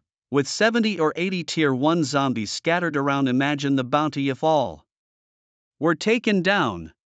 Such chaotic battles were Lin Yu's playground, a chance to blend in and strike opportunistically. He moved swiftly like a great rock, spreading its wings, diving into the zombie horde, targeting a tier 1 zombie. The zombie, upon sensing a human, let out an excited guttural roar, swiping a claw towards him. But alas, Lin Yu's attributes had reached a point where such threats were trivial. With a small shift of his foot, he was behind the zombie in a flash, moving so quickly that the surrounding zombies couldn't react. His fist, engulfed in flames, crashed down, shattering the zombie's head. Lin Yu reached in and extracted the crystal core. The flames served to protect his fist from the unpleasant remnants inside the zombie's skull. Like this, he darted through the group of zombies seeking out Tier 1 targets. Once he had a mark, it was typically over in a single blow. To him, Tier 1 zombies were no different from those of the 6th or 7th level. What a windfall, opportunities.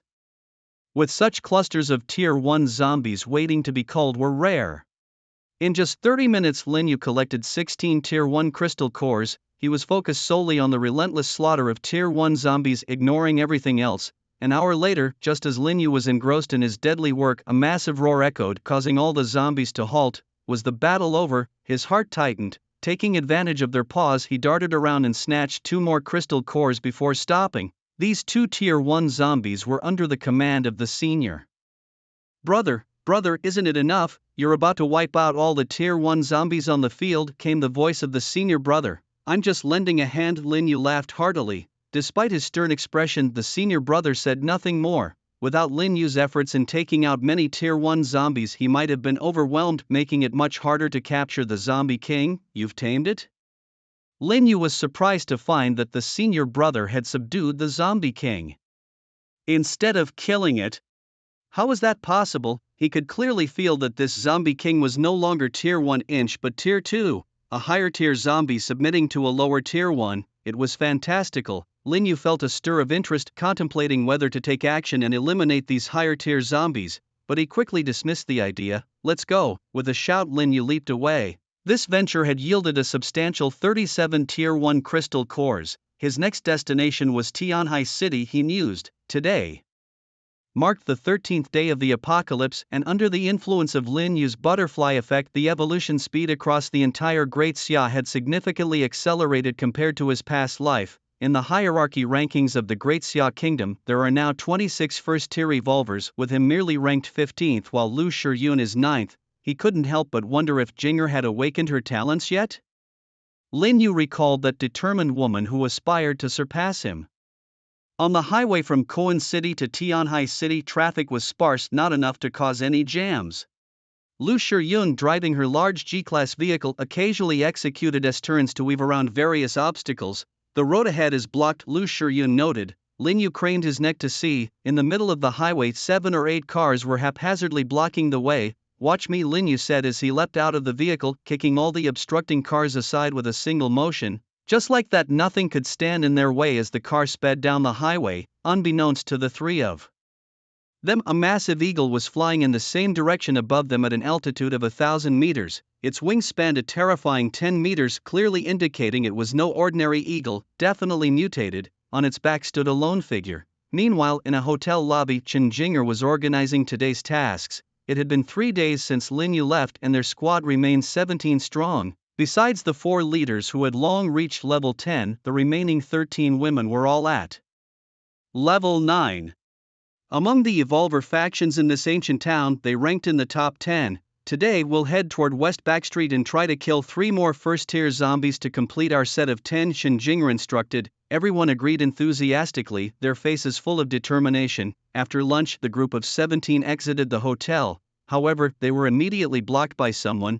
Are you the only squad from West Street? The man scanned the group without much regard. What do you want?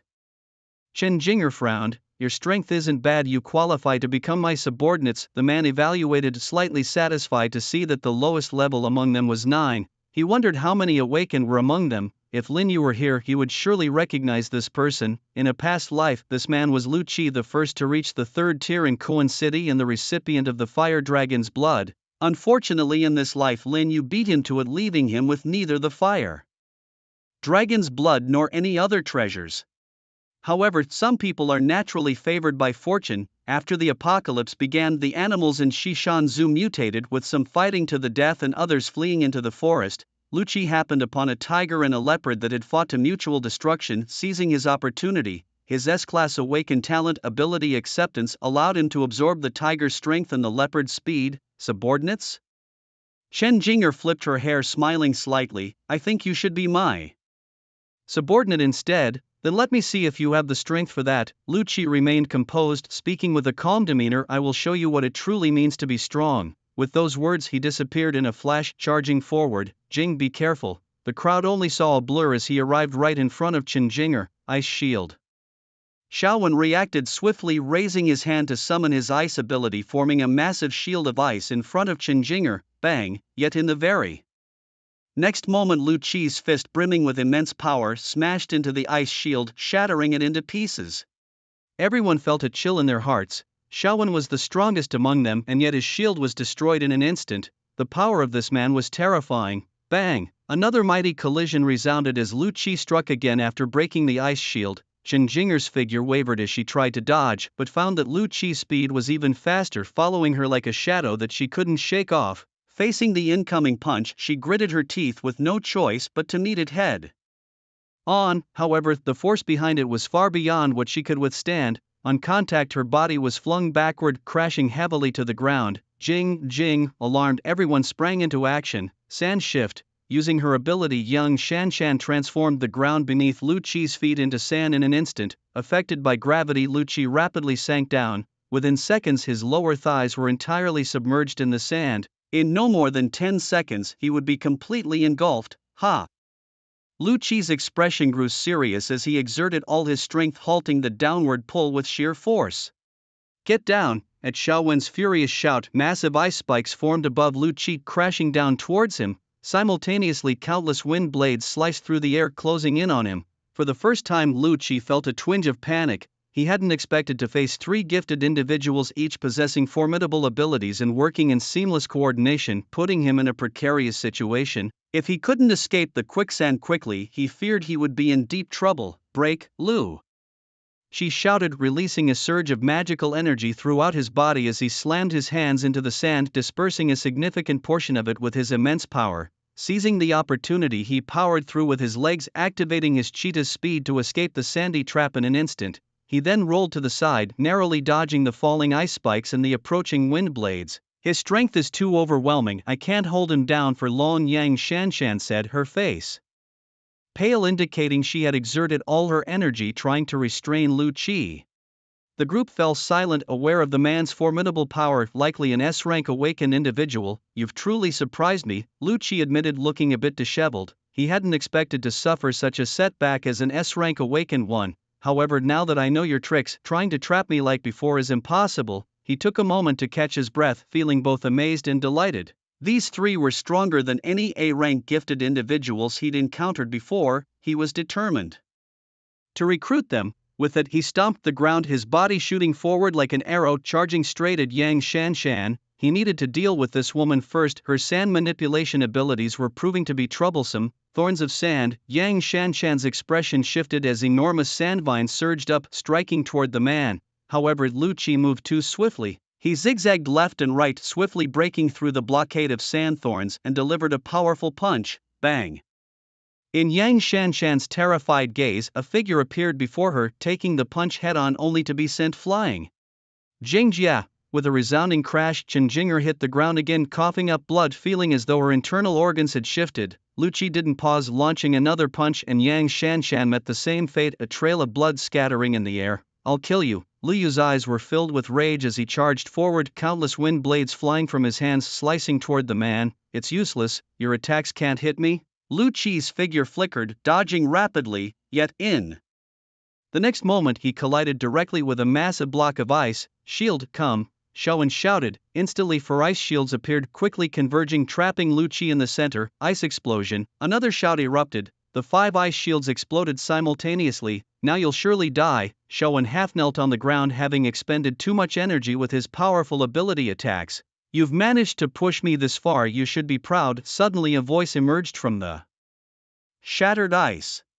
Lu Qi walked out slowly, a trickle of blood at the corner of his mouth. The few people present froze. Was he really unharmed after all this? Storm slash! Liu shouted, countless wind blades gathering to form a tornado sweeping toward the man. Break for me! A brutal expression crossed Lu Qi's face. Even in the central streets he hadn't been this cornered yet. Here, facing a few A-grade ability users, he had been injured? This was unforgivable. His hands glowed as he punched the storm, shattering the storm slash. His speed surged to its peak. Bang, bang. 2 sounds rang out as Lu Yu and Xiaowen were sent flying too. How can he be this strong? was the thought that lingered in their minds as they were struck down, a sense of despair washing over them. Lying beside the motorcycle, Chen Jinger gritted her teeth, refusing to accept defeat. I can't die, I haven't achieved my dreams yet. I still need to capture Lin Yu and make him my husband. I need to surpass him, I must be stronger than Lin Yu. Such frenzied thoughts stormed through her mind. Kill. The 13 women, seeing the 4 strongest members of Eternal Day defeated, showed no fear. Armed, they charged forward. Eternal Day was their home, the place where they had been reborn. No one could destroy it. Interesting, watching the fearless charge of these women, Lu Qi was slightly moved. Despite the short time since the apocalypse began, he had witnessed too much of humanity's ugliness, too much filth. Yet these people in front of him, what kind of beliefs sustained them, allowing them to face death without fear? Despite the shock, his movements were swift and precise. With each punch, he sent the approaching women flying, yet not a thread of his garment was touched. Even so, he held back, for these people were to become his subordinates. Well, do you now understand what true power is? He taunted. Join my faction and I promise you'll live better in this apocalypse than ever before. Bah, all those outside factions are nothing but flesh-eating monsters, selfish to the core, spat one of the 13 women, blood trickling from her mouth as she cursed. Although they only operated in the West Street area, they were well aware of the happenings on Central Street. The factions formed by various evolved individuals were constantly scheming against each other, recruiting survivors not for protection but to bolster their own forces, sending them out to kill zombies and collect crystal cores. Worse still, some factions fed live humans to zombies, fostering their evolution just to harvest the cores. It was a realm of utter darkness, recently rescued from this hell by Sister Jing. The women vowed never to return to such factions, preferring death to betrayal. Here was their sanctuary, their home, Eternal Day, a place of perpetual light and warmth, a haven they would defend to the last breath. Heh, so you'd rather die than join me? Lu Qi's voice turned cold. Bah, then you can all die, he said, losing patience as he walked slowly towards the fallen women. This is Eternal Day, my Eternal Day, our Eternal Day. No one can destroy it. A chilling voice suddenly resonated. Chen Jinger rose slowly, wiping the blood from the corner of her mouth, and stepped forward. An indescribable aura flickered around her, growing stronger with each step, accompanied by an eerie glow. Sister Jing, everyone shouted, having resigned themselves to doom, only for Chen Jinger to rise again, transformed and exuding an intimidating presence. Awakening of talents?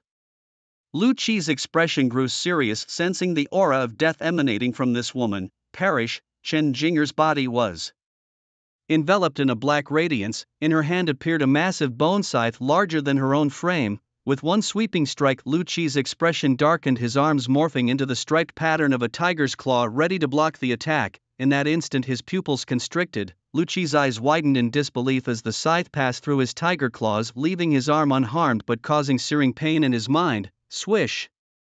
As the scythe swung again, Lu Qi swiftly darted sideways. Wary of the strange talent he couldn't yet comprehend, knowing full well he couldn't afford to take it head-on. However, he was surprised to find that this time, Chen Jinger was not slower than him at all. She was right on his heels, slashing at him relentlessly. He didn't dare to meet her attacks head-on. The 3 times he had failed to dodge, her scythe had pierced through his body. Though his body remained unharmed, his soul suffered increasingly intense pain with each strike. You can cut souls? Lu Qi was shocked. He suddenly realized that after being struck by Chen Jinger's scythe, his mental power on his attribute panel would drop by 2 points. In just this short time, his mental power had been slashed by 8 points. He didn't know if it could recover. If it couldn't, he might just cry himself to death. Lu Qi cursed loudly. Everyone understood how important attributes were, and in this brief moment he'd lost the equivalent of 8 green attribute fruits. Who could accept that? He had no choice but to avoid the scythe and engage in close combat, with determination in his heart. He charged once more, fully unleashing the speed capabilities of his legs. Go to hell! This time he finally dodged the scythe and reached Chen Jinger's side, his tiger claws reaching straight for her head. He had made up his mind, even if the scythe struck again and cost him another 2 points of mental power, he would still blow this woman's head off. Sister Jing, watch out, Yang Shanshan warned. But Chen Jinger remained unhurried. Her pupils suddenly transformed into crescent shapes. Soul bind. Lu Qi's tiger claws, about to seize her, suddenly froze in mid-air. He felt an inexplicable force binding his soul. Swish, swish, swish. Taking advantage of this moment, Chen Jinger raised her scythe and slashed 3 more times, cutting away another 6 points of his mental power. Boom! A terrifying aura erupted as Lucci finally broke free from the soul bind. Without hesitation he sped backwards. He stared intently at Qinjinger, panting heavily. Lucci was at a loss. How could he fight? He couldn't get close and he had no long-range attack methods. If the fight continued, he feared his mental power would be completely cut down by her. Would he become a vegetable then? Goodbye. Lucci turned to make his escape. He knew Qinjinger must have awakened an S-grade talent, otherwise such a formidable display would be impossible. Another powerful force was rising in the ancient town. Eternal Day, did I say you could leave? Yet a cold voice came from behind him. Qinjinger's expression was icy. She had severely injured everyone from Eternal Day and now he wanted to run?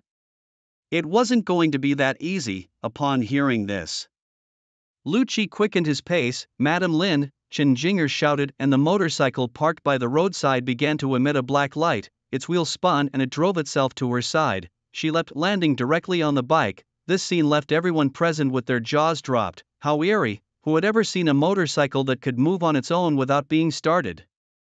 Qinjinger stood straight on the bike's front, a 4-meter-long black scythe resting on her shoulder. The motorcycle carried her speeding toward Lucci at an incredible pace.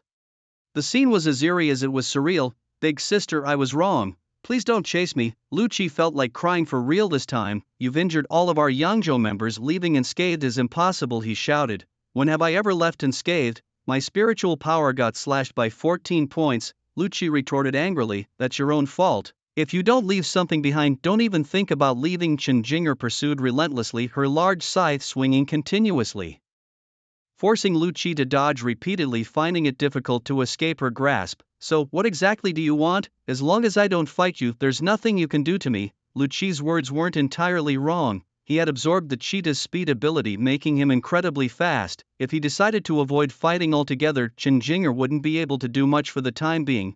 It would come down to a battle of magic to see whose magic would run out first. Tell me, what do you want, Lu? She asked anxiously after a moment.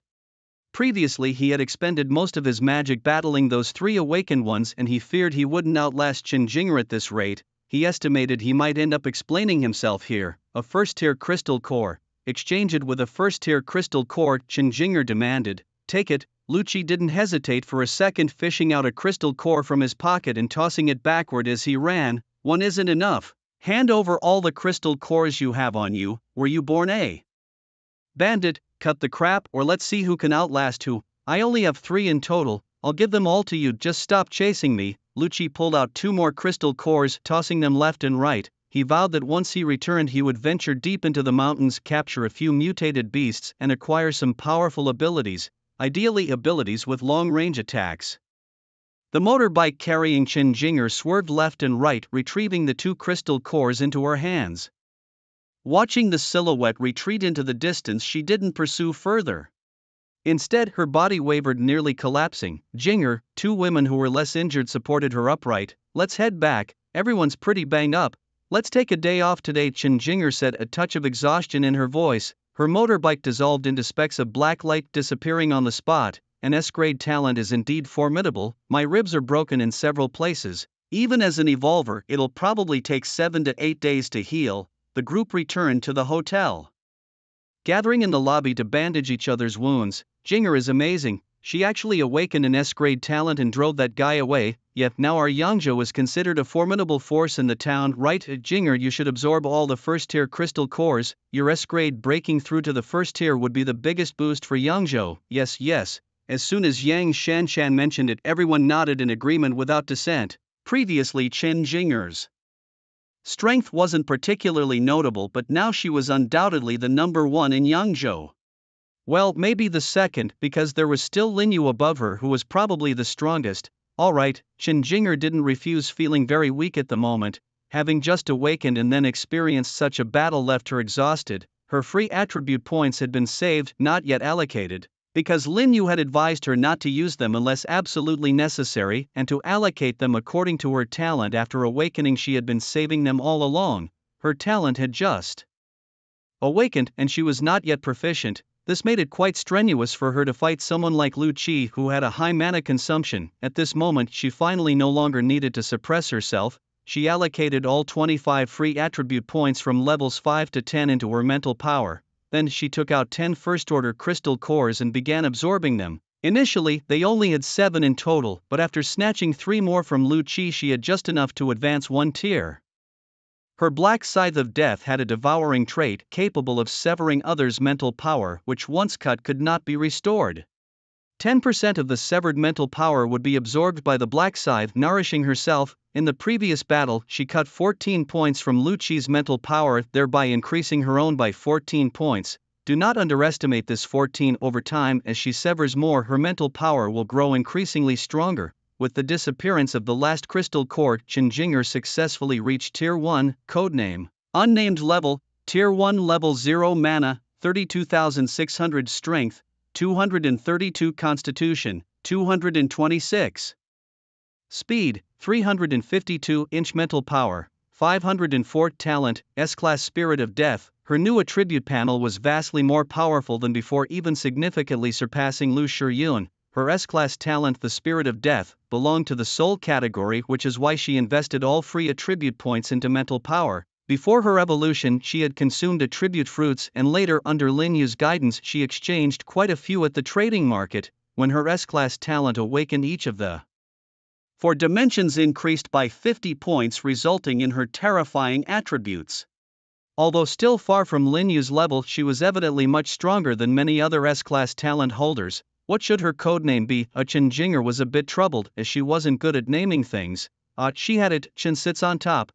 That's it. Qinjinger would sit on top, and if not for this belief supporting her, she might not have awakened today. She found nothing wrong with this codename, quite the contrary, she was extremely satisfied. If Lin Yu found out, he would probably be infuriated. Who in their right mind would choose such a suggestive name? On the World Forum, ever since the integration of global evolver information, debates raged every day. Look at the top-ranked person in the Grand Xia Kingdom called Big Brother. Judging by the name, he's just a nobody.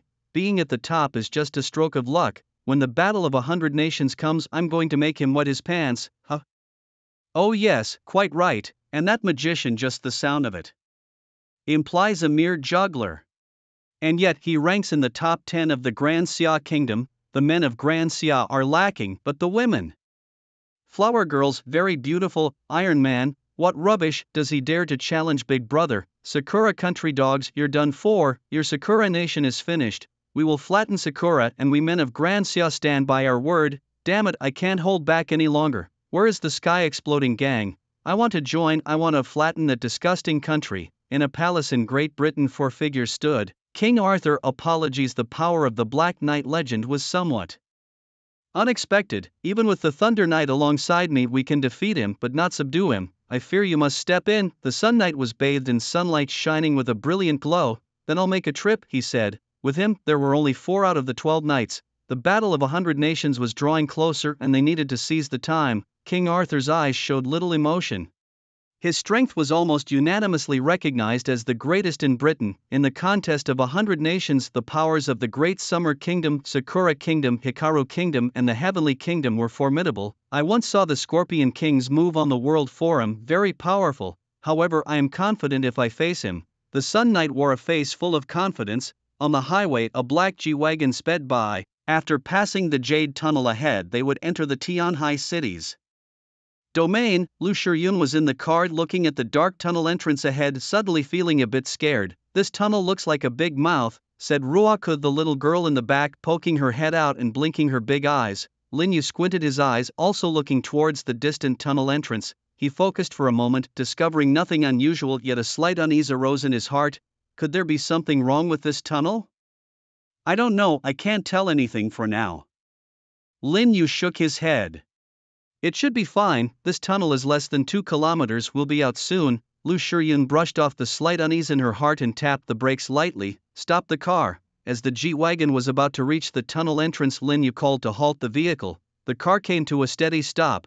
Lin Yu jumped out and slowly walked to the tunnel entrance, peering inside. Due to the power system being damaged, there was almost no light. The tunnel was pitch black, revealing nothing. Lin Yu conjured a ball of fire in his hand and tossed it into the tunnel. The fireball exploded, scattering countless sparks, illuminating some of the tunnel. Lin Yu carefully observed for a long while, still finding nothing unusual. Perhaps we're overthinking it. Let's go. Lin Yu returned to the car, still feeling a slight unease, but not strongly. Even if there was indeed something inside, they had no fear. The G-Wagon moved forward slowly. The car's headlights illuminated the tunnel under they.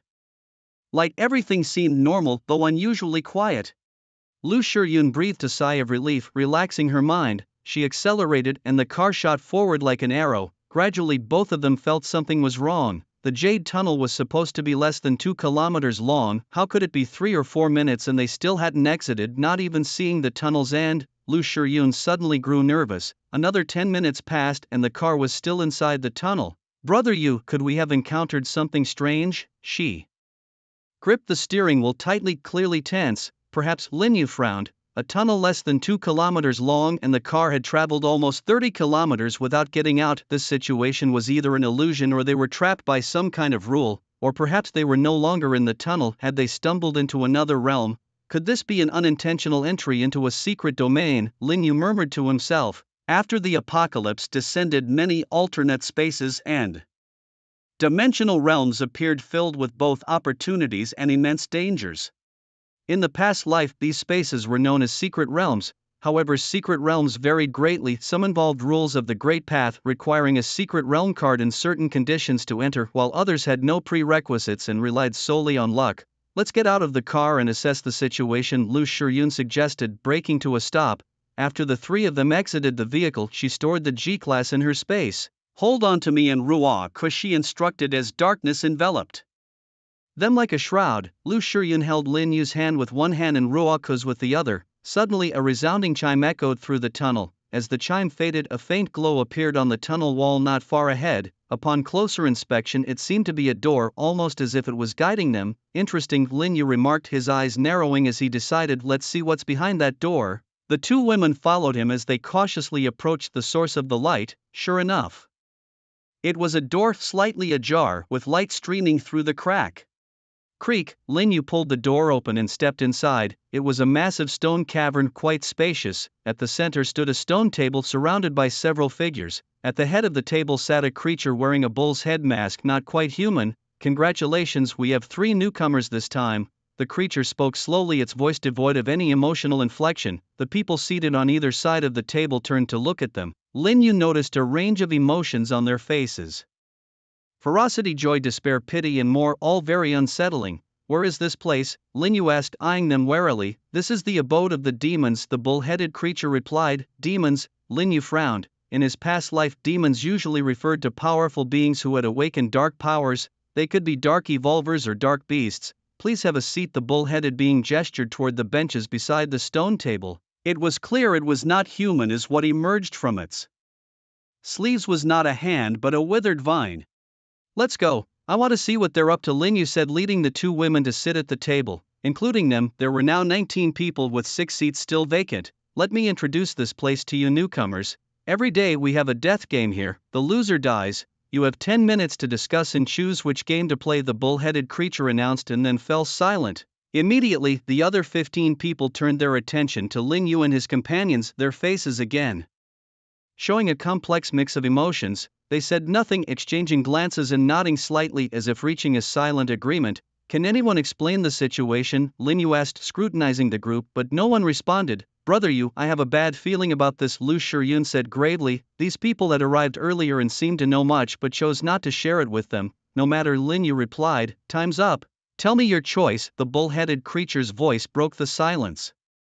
As the 10 minutes swiftly passed, we choose 3, exclaimed the 15 people in unison. All right, I got it. This time, the new players will decide the game, said the Minotaur, surprising everyone with its unexpected words. The 15 present were initially shocked, then furious. You're not following the rules, shouted a burly man, slamming his palm on the table, glaring at the Minotaur. Here I am the rules? What, you disagree?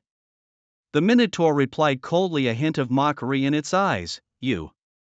The burly man, though enraged, eventually sat back down in helplessness. Lin Yu's lips curled into a small smile, realizing the nature of this place. It was a place where rules were set but could be disregarded at will. There are 10 games in total. Which one do you choose? The Minotaur fixed its gaze on Lin Yu and his 2 companions. Everyone else also turned their attention to them, with the burly man casting a threatening glance. Let's go with game 2, Lin Yu said casually, his answer seemed to bring a sigh of relief to the 15 others, though their expressions remained tense. "Brother, do you know what kind of game this is?" Lu Shiyun whispered beside him. "No idea, just picked randomly." Lin Yu shrugged. "Are you serious, big brother? They know nothing about it. Even if we're playing a game, shouldn't we know the rules first?" "Don't worry, just do as I do," Lin Yu reassured them. The game commenced. The Minotaur, using its vine-like appendages, flung 2 decks of cards, dealing 2 cards to each player. Once dealt, the 15 individuals picked up and discreetly checked their cards. "Hit me," the burly man commanded. The Minotaur dealt him another card. Picking it up, his pupils contracted, though he managed to conceal his reaction. Among the 8 people on Lin Yu's left, 5 requested another card. "Is this bullfighting?" Lu Shiyun wondered, noting the resemblance to the bullfighting card game.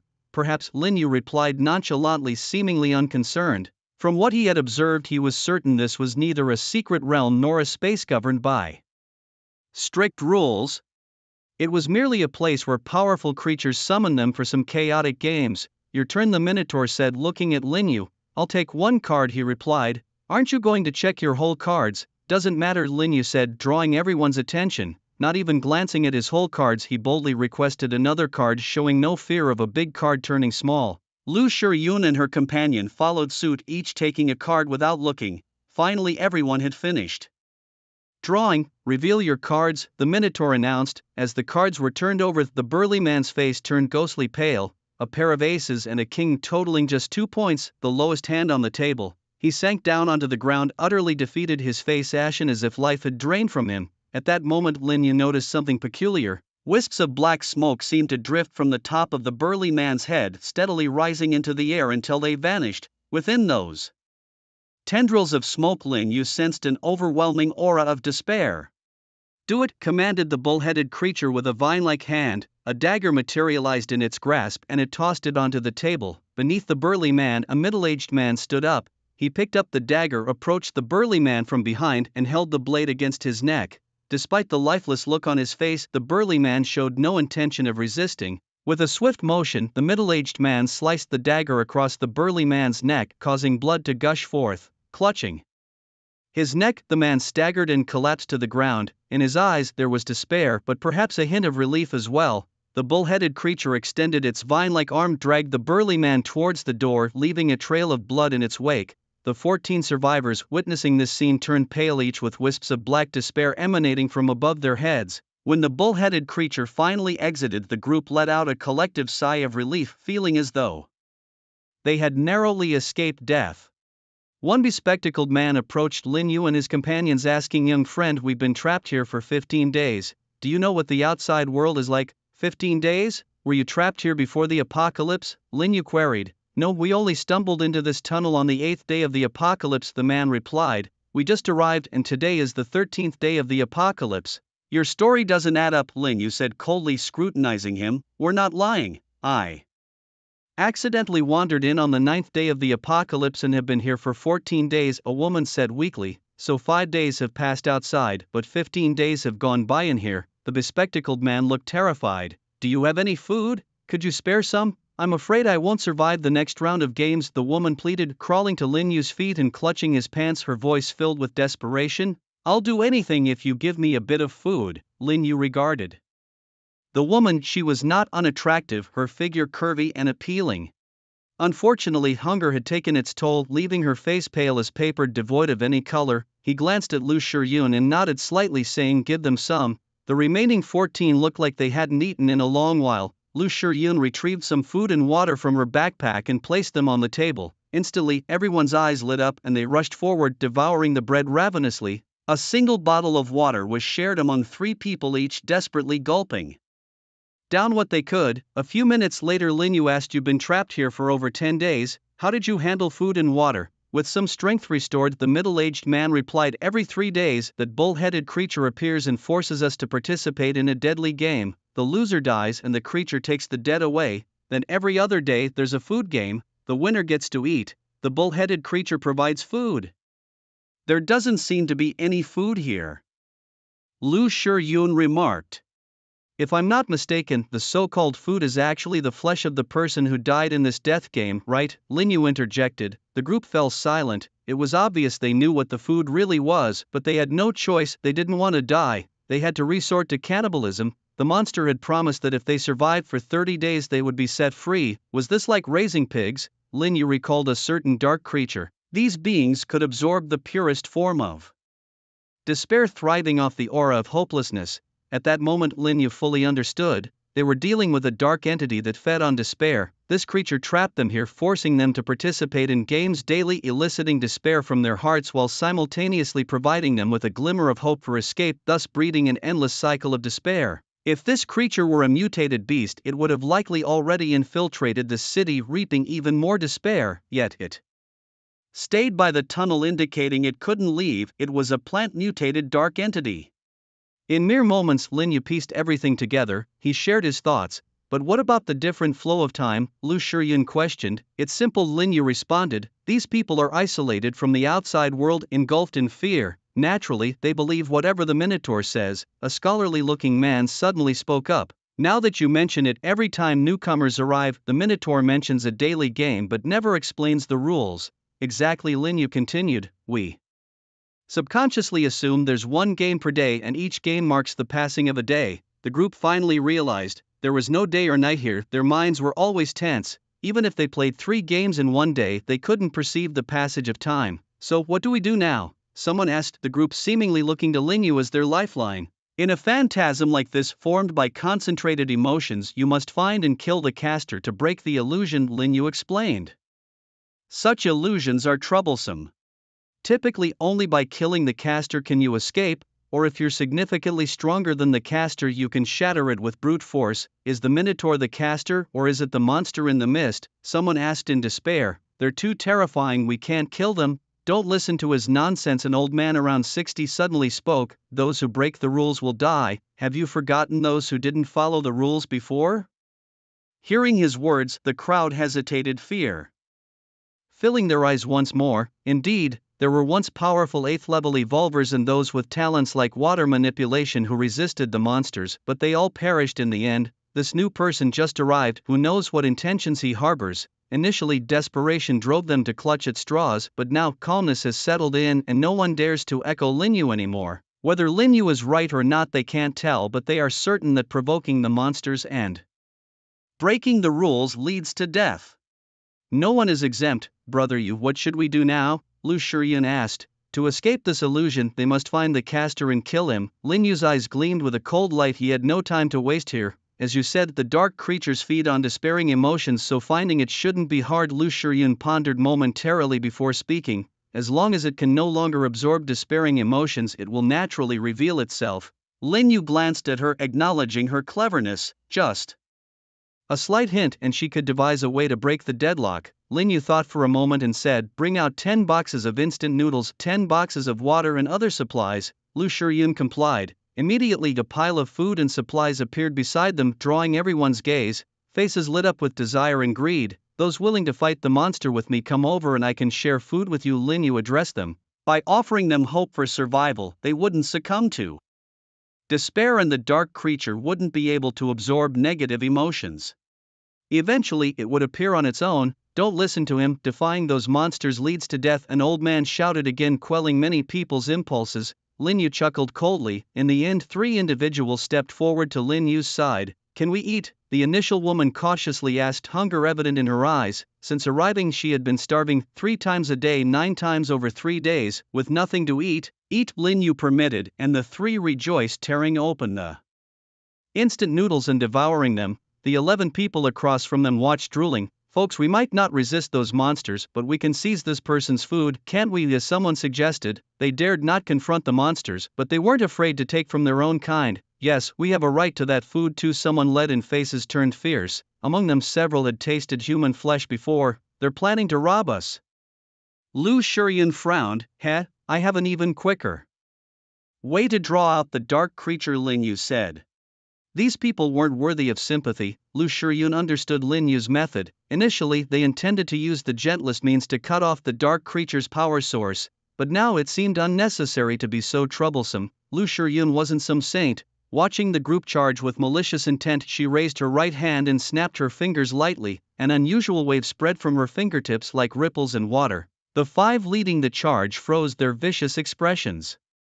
captured in time. The next moment their bodies cracked like mirrors, splintering into countless pieces. With a resounding bang, the space exploded violently, tearing everything apart and leaving only droplets of blood falling through the air. "Ah, there's been a murder," screams echoed incessantly. Those following behind were splattered with copious amounts of blood and torn flesh all over their faces and bodies. Silence. Lin Yu's hand gathered flames, transforming into a massive fiery blade, stretching a good 15 to 16 meters in length.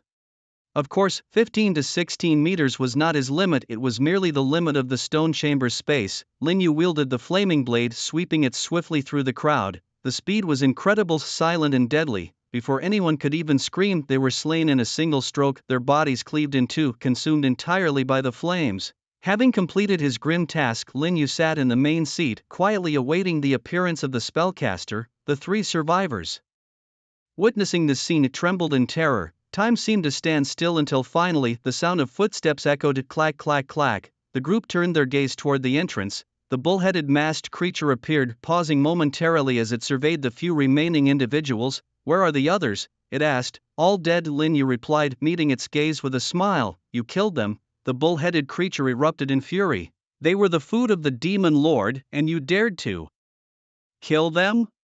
You'll pay for this," it raged, stamping its feet and rolling on the ground in a fit. The display left the few remaining individuals stunned. "Mom, is it crazy?" asked Ruko, the little girl, her voice innocent yet composed. Having witnessed numerous grand scenes alongside Lin Yu, her mental resilience far surpassing those around her. "You've broken the rules here, you're all doomed."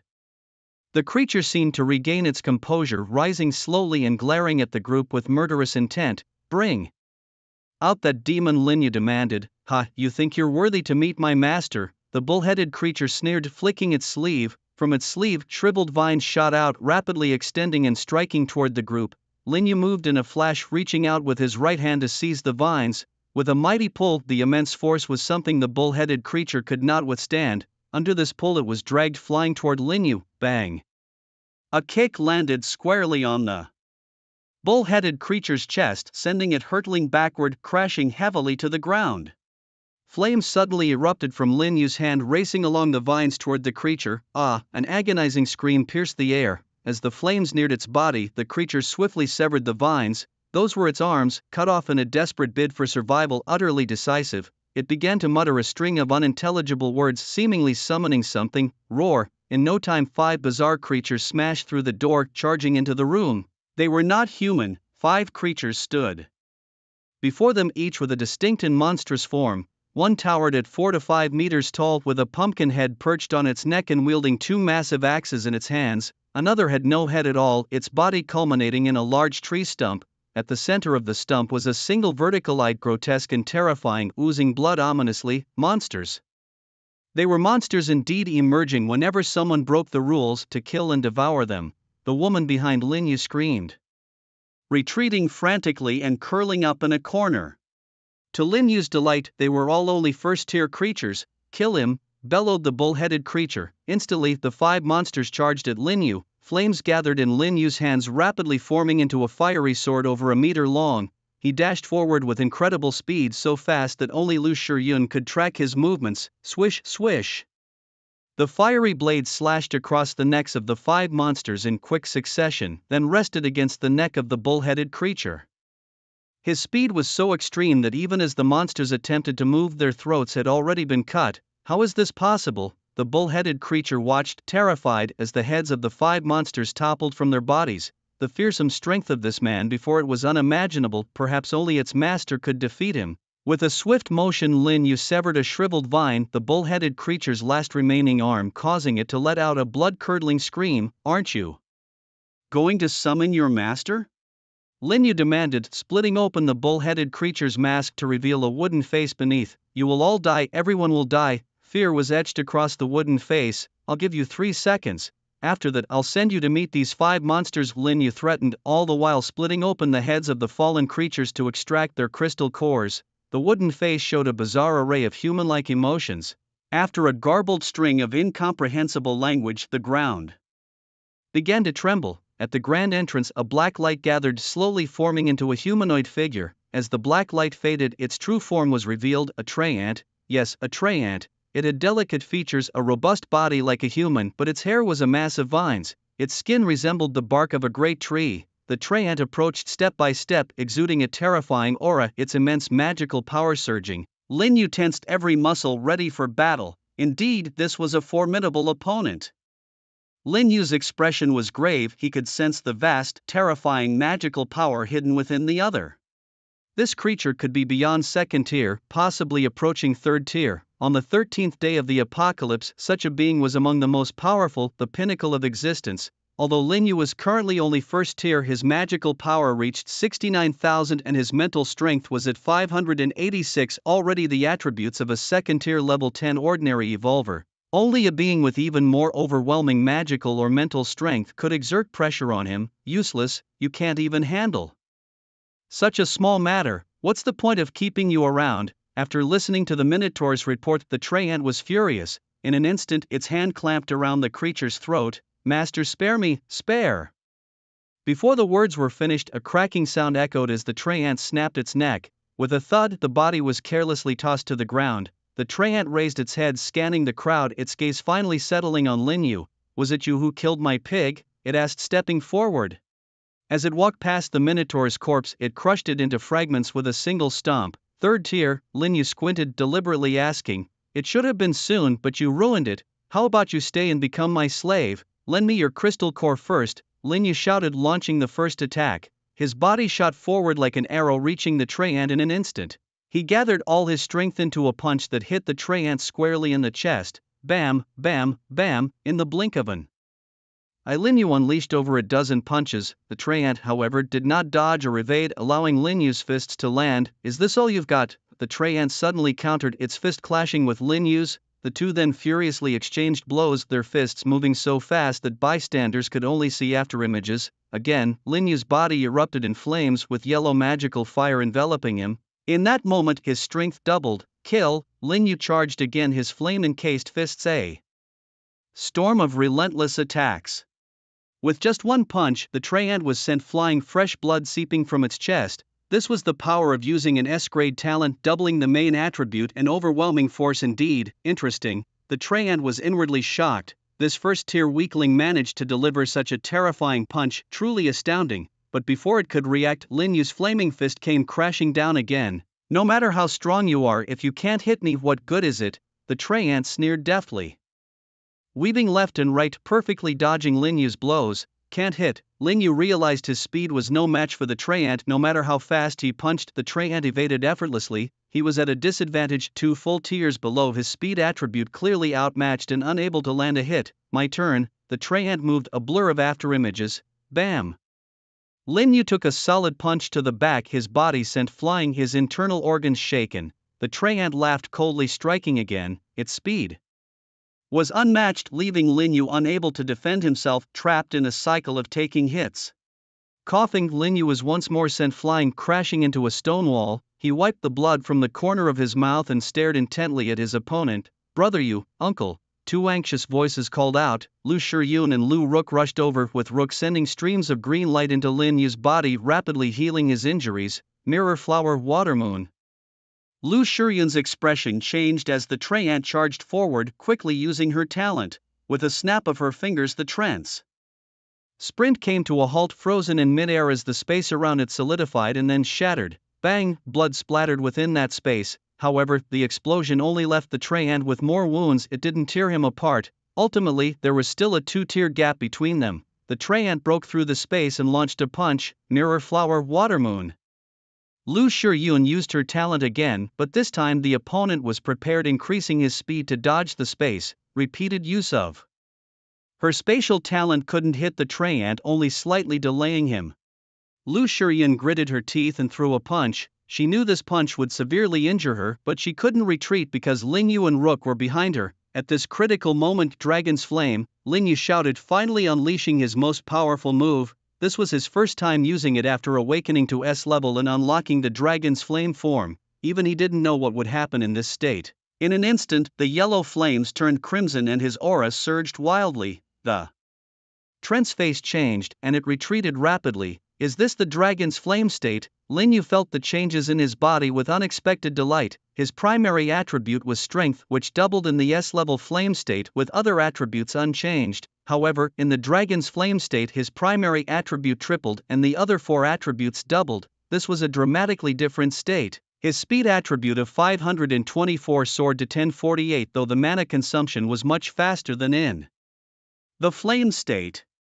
"Are you okay?" Lin Yu and Lu Shiyun asked simultaneously. They were both surprised, then exchanged a smile. "I feel better than ever. Let me go take care of that tray ant." Lin Yu clenched his fists. "I'm fine too, be careful." Lu Shiyun gave him a charming smile. "It's time to end this." Lin Yu stepped forward, advancing slowly. He was enveloped in crimson flames, resembling a deity. In the dragon's flame state he could almost contend with a regular 3-tier revolver spanning 2 tiers. "Has your strength increased again?" "Too bad, it's useless if you can't hit me." The tray ant spoke coldly. The aura emanating from Lin Yu made it feel intense fear or pressure it had never experienced before. "Is that so?" Lin Yu's mouth curled into a smile and his figure vanished in an instant. When he reappeared he was already behind the tray ant. "How can it be?"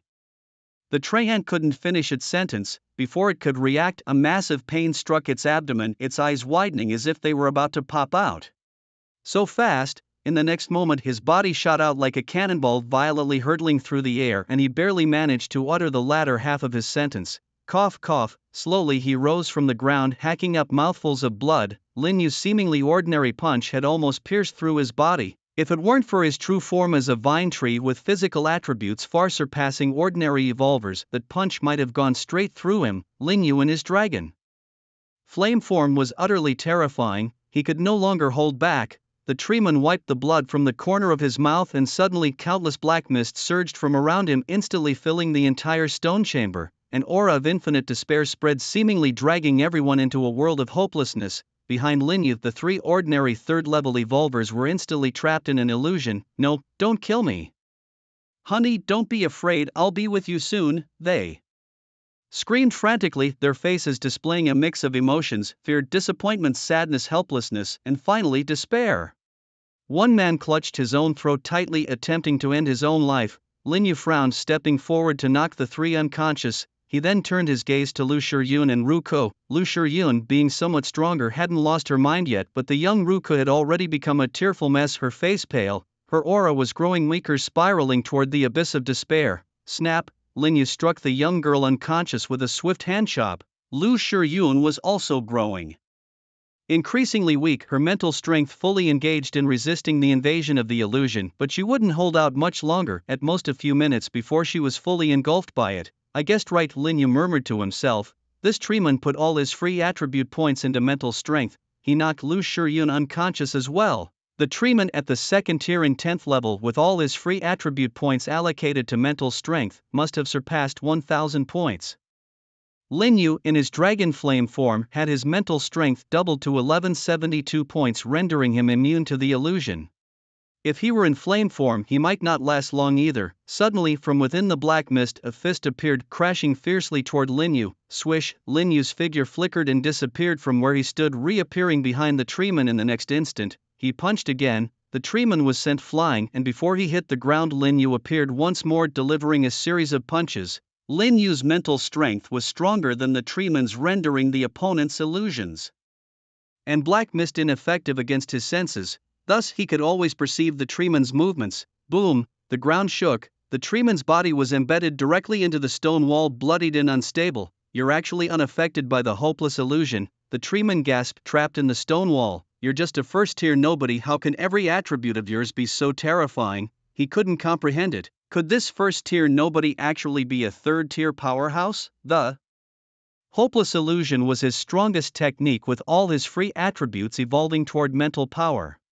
Once someone's mental strength exceeded his, all his mental attacks would be ineffective. At this moment he was utterly desperate. Lin Yu's attributes overshadowed him in every conceivable way, leaving him no chance to escape. The flaming sword sliced through and the Trent's head was instantly severed. Whoosh! Lin Yu took a deep, heavy breath. The flames engulfing his body vanished as he dispelled his dragon flame form.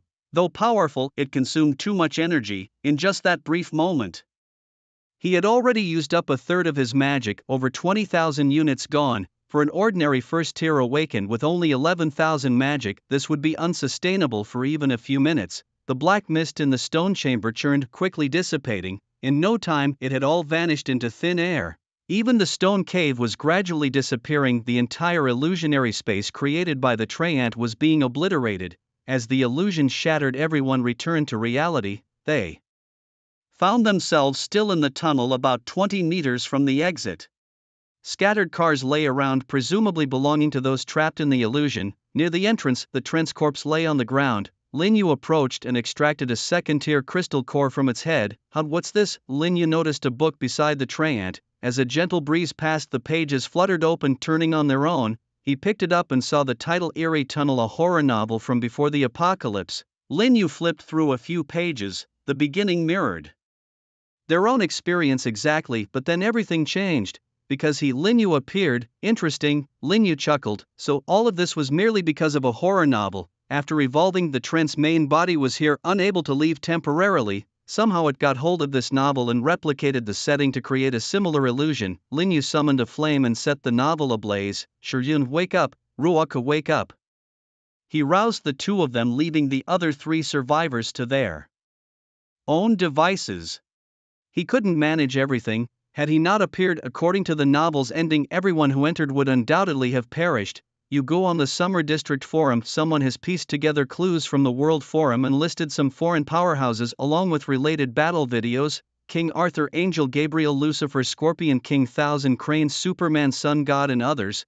These individuals could be formidable opponents in the battle of 100 nations. Lin Yu, listen quietly. These were truly super strong individuals, all of whom entered the strongest ranks in the previous life, indeed extraordinary. However, compared to the Great Summer, they still fell short in many ways. Ruaka, how does it feel to reach the first tier? Thank you, uncle.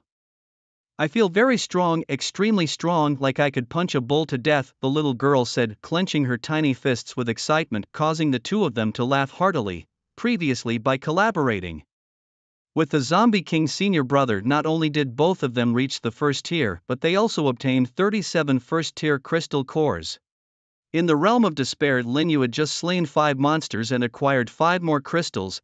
After some thought, he gave 10 of these crystals to little Ruako, helping her reach the first tier. In battles like the one before, her healing capabilities at level 10 were clearly insufficient, trailing far behind the demands of the fight. Lu Shiryun tilted her head, a smile dancing in her eyes as she looked at Lin Yu. What a wonderful man, she thought. What are you looking at? Lin Yu sensed the peculiar gaze and turned to glance at her. Looking at how handsome you are, Lu Shiryun replied with a sultry smile, tucking a few strands of hair behind her ear. She was leaning sideways in her seat facing Lin Yu. Her fitted blouse accentuated her bosom while a high-waisted skirt revealed her smooth, long legs. Her languid posture only added to her allure. This woman was truly captivating.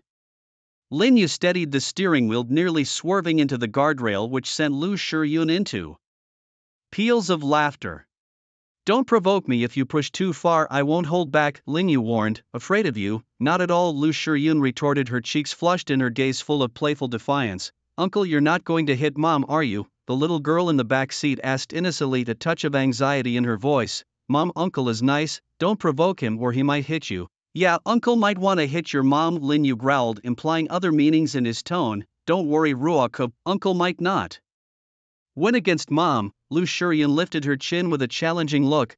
Women always have to have the last word, Lin Yu chuckled. The three of them continued their playful banter as they traveled. Brother Yu, it's getting dark. We definitely won't make it to Tianhai City today. Let's find a place to rest, Lu Shiryun suggested. Yeah, it's not safe at night. Let's check out the service area ahead, Lin Yu agreed. A while later, they pulled into the service area.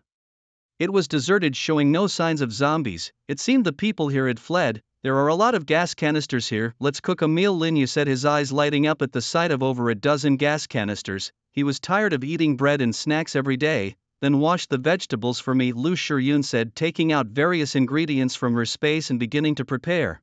An hour later, Lin Yu gazed at the table full of delicious dishes. His appetite peaked. The enticing aroma filled the air, making their stomachs rumble. They dug in ravenously. Lu Shiryun's culinary skills were undoubtedly chef level. The food was simply too good. Who would have thought that in just one day there would be so many more at the first tier? Lu Shiryun mused, lounging in her chair after they had eaten their fill. Lin Yu, prompted by her words, opened the leaderboard, which he hadn't checked in days. In the ranking of the Grand Summer Nation, the number of people who had reached the first tier had climbed to 216.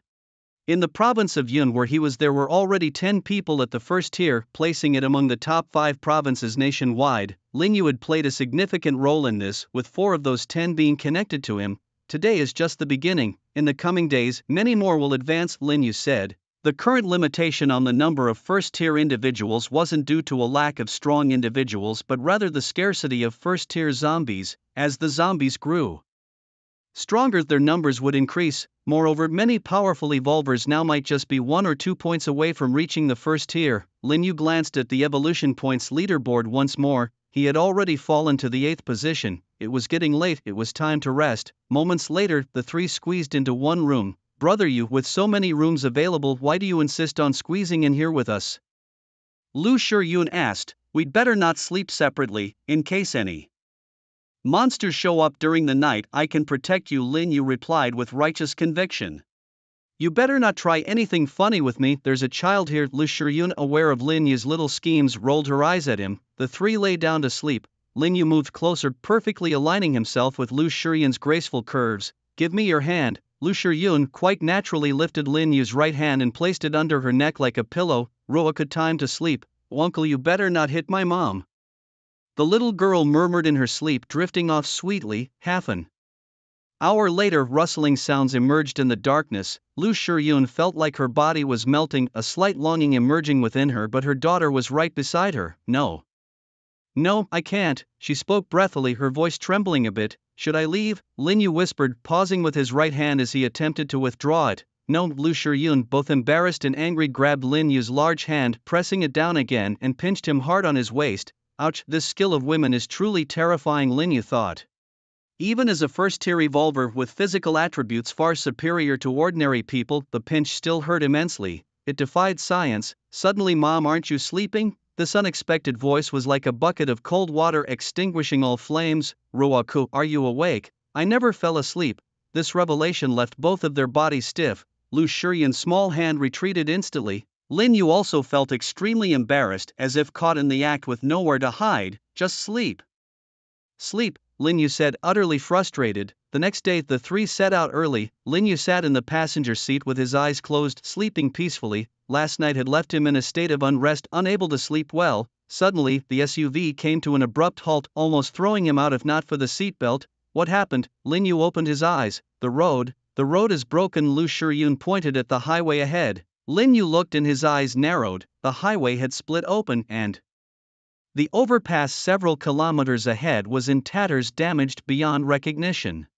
It seemed as if some gigantic beast had smashed it apart, leaving the entire overpass severed. What's that? In the distance, a series of roars echoed through the sky. Lin Yu looked over to see countless gigantic trees in the dense forest swaying violently before toppling down. Suddenly, they witnessed an awe-inspiring scene. A massive snakehead emerged from the forest, reaching toward the sky, followed by a dark, massive head. It was the head of a giant gorilla. It beat its chest wildly before lunging at the giant serpent. No, even calling it a serpent did not do justice to its immense size. The 2 monstrous creatures clashed fiercely, and in an instant they cleared a vast swath of forest, revealing their full forms. Lin Yu estimated that the gorilla must be over 20 meters tall. This was like a real-life King Kong. The giant serpent was even more astonishing, standing twice as high as King Kong. Could these be mutated beasts? Quite possibly 3rd tier. Lin Yu was equally astounded. At the current stage, 3rd tier creatures were the strongest beings, the pinnacle of evolution. So, what do we do now? The highway ahead was damaged for at least dozens of kilometers. The only option was to walk to the undamaged section and then drive to Tianhai City. Lin Yu frowned. With 2 ferocious beasts battling ahead, barging into their territory was too dangerous. Besides, this place was deep in the mountains, and there might be other powerful mutated beasts lurking around. Yugu. That giant snake can breathe fire, Lu Shiyun exclaimed. Lin Yu looked over. The enormous serpent had completely coiled around the gorilla and from its raised mouth spewed a massive stream of flames. A thunderous roar shook the heavens. Suddenly, arcs of electricity danced across the gorilla's body, lightning entwining it. Its fists crackled with electricity as if gripping thunder itself. Countless arcs converged, and it punched the giant serpent's head with tremendous force. A fire breathing python and a lightning-wielding gorilla this is? Lu Shiyun was dumbfounded. These weren't ordinary mutated beasts, they belonged to a category of awakened beasts with innate talents far stronger than the usual ones. Mutated beasts can awaken talents too. Yes, the evolution of the world is a feast for all living beings. It's not just humans who have innate abilities. Lin Yu's face showed a mix of emotions before he gritted his teeth and said, Shiyun, wait here for me. You're going to where the mutated beasts are? Lu Shiyun was startled. Yes, that giant snake has awakened a fire ability and its core might be useful to me, Lin Yu replied. His awakened talent could be enhanced by absorbing various fire attributes. If the python's talent was of an S-grade level, its core would be beneficial to Lin Yu. But you mentioned they could be third-tier, and awakened third-tier mutated beasts might be beyond our current capabilities. Lu Shiyun expressed her concern. It's okay, I'll first observe from a distance to determine if they're second or third tier. The distance was too great for him to accurately assess the true strength of the two mutated beasts. If they were only second tier, there might be a chance. If they were third tier, he'd turn back immediately. Previously, in his dragon flame state, he had easily defeated a second tier level 10 Treant in the tunnel, but the Trent's talent level was clearly low, and even after using the power of despair, Lin Yu felt its attributes hadn't significantly improved. Yugu will go with you, Lu Shiyun said firmly. Alright, if they're third tier, we'll leave immediately. If they're only second tier, you stay at a distance. Lin Yu had a sudden thought about Lu Shiyun's infinite space, which was filled with countless barrels of gasoline. Perhaps if those two creatures ended up severely injuring each other, they could take advantage of the situation. Let's go, he said. After storing away the G-Class, the three of them leapt off the overpass, a drop of over 20 meters. In the past, a fall from such a height would have left them as nothing more than a splattered mess, but now even the young Ruku could easily make the jump without a scratch. Although Ruku only had an A-level healing talent, she had invested all her points into her physique. Her defensive and recovery abilities were even stronger than Lu Shiyun's. The trio began sprinting through the forest. They were still quite a distance from where the two mutant beasts were fighting, needing to cross at least a dozen mountains. After more than an hour, they finally reached the vicinity of the forest where the beasts were battling. The terrifying roars were deafening. Wow! They're huge. Although they had been shocked before, they were still far away then. Now up close, the massive size of the two beasts was overwhelming. Each stood over 20 meters tall, exuding an immense sense of oppression. Fortunately, they were only at the peak of the second tier, not yet reaching the third tier. Lin Yu carefully assessed the situation and felt a bit of relief. Although the pressure from the two beasts was intense, it didn't seem to reach the level of a third-tier threat. If he activated his dragon flame state, he wouldn't be weaker than the beasts, perhaps even stronger. It seems they're both quite injured, Lu Shiyun observed, noting the numerous horrifying wounds on the beasts. In battles of this level, even if one could kill the opponent, they'd inevitably suffer serious injuries themselves. The three of them crouched behind a large tree, observing the battle from a mountain away. It felt like they were watching a live-action monster movie, and in high-definition 3D without glasses. They had been fighting for quite some time, and it seemed the battle would soon reach a conclusion. Lin Yu, eyes gleaming, said, once it's over, we'll swoop in and take advantage. Brother Yu, who do you think will win in the end? Lu Shiyun asked. In a battle of equals, the giant python is likely to lose. The gorilla has a stronger innate advantage. And sure enough, just as Lin Yu finished speaking, the gorilla grabbed the python's tail, spewing a burst of lightning that severed it. The python, writhing in pain from the loss of its tail, spewed flames that scorched the gorilla's chest, making it sizzle. Roaring in fury, the gorilla ignored the searing flames, charged forward, and seized the python's body. Alarmed, the python opened its mouth again, unleashing another stream of fire. Unyielding, the gorilla countered with a blast of lightning from its mouth. Clash of energies, fire against lightning. Lin Yu murmured, in these battles the left side always loses. What do you mean? Lu Shiyun asked, puzzled. It's an old saying from the internet before the apocalypse, Lin Yu explained with a grin. When two energy beams clash, the left side usually loses. Is it really that mystical? Lu Shiyun wondered. Indeed, the python, severely weakened by its injuries, could no longer muster a strong attack. The lightning pierced through the flames, striking the python's head with force, causing blood to splatter. A lightning-wrapped fist descended upon it. In an instant, the giant python's head was smashed, its massive body writhing momentarily before succumbing to death. Now it's my turn. Lin Yu's eyes flashed with determination. After slaying the python, the colossal gorilla collapsed heavily onto the ground, gasping for breath. It was gravely injured, its strength nearly depleted, and its magical energy almost exhausted. At that moment, a surge of immense power rose. Lin Hu unleashed his dragon flame state, his entire being brimming with magical energy, exuding an awe-inspiring aura. In the blink of an eye, he appeared behind the gorilla, delivering a powerful punch. The gorilla roared in fury, its body crackling with electricity as it swung its fists to defend itself.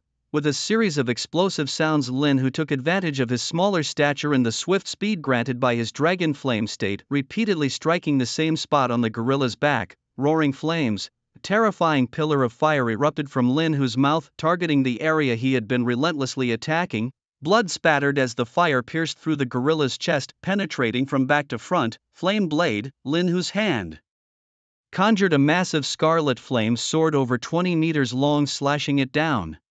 The gorilla crossed its arms above its head, roaring with defiance. Die! Lin Hu withdrew and struck again. The immense force shattered the gorilla's arms, the blade cleaving into its head. Still not dead, Lin Hu was taken aback. Although the gorilla was at the peak of the second tier, it was already at the end of its strength. He was confident that in his dragon flame state, defeating it should not be difficult. Yet it proved to be surprisingly resilient. Again, Lin Hu continued to wield his blade, each strike landing with crushing force.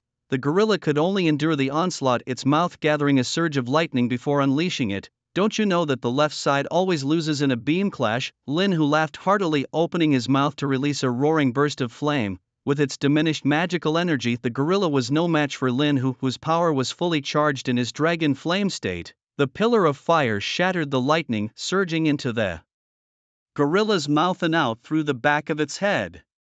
With a heavy thud, the unwilling body fell, causing the earth to tremble. Suddenly, countless wind blades descended from above. A massive eagle swooped down, its sharp claws gleaming with deadly intent as it aimed for the gorilla's head. Courting death, Lin Hu snorted, understanding the situation at once. The mantis stalks the cicada, unaware of the oriole behind. Someone intended to play the oriole, attempting to seize the opportunity to snatch his second-tier crystal core, mirror flower. Watermoon, Lu Shiyan's voice rang out. The eagle's body instantly froze in midair, then the space around it shattered, blooming with blood flowers upon its form. Retreat, a man on the eagle's back shouted as the eagle soared upwards, vanishing into the sky. Lin Hu deflected the wind blades, gazing coldly at the shadow in the sky. Brother Hu, are you all right? Two women rushed over. I'm fine. Shiryun, please collect the corpses of the two mutated beasts, Lin Hu instructed, his eyes fixed on the sky.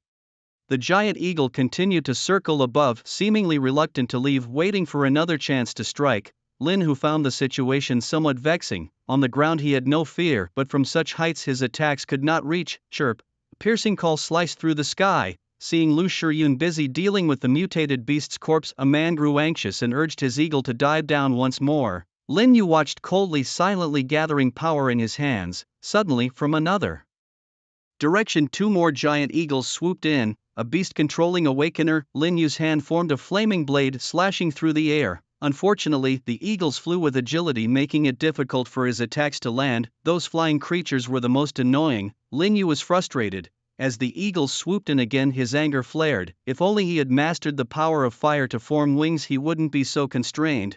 His eyes flashed with a cold light. Crouching, he pressed his right palm to the ground.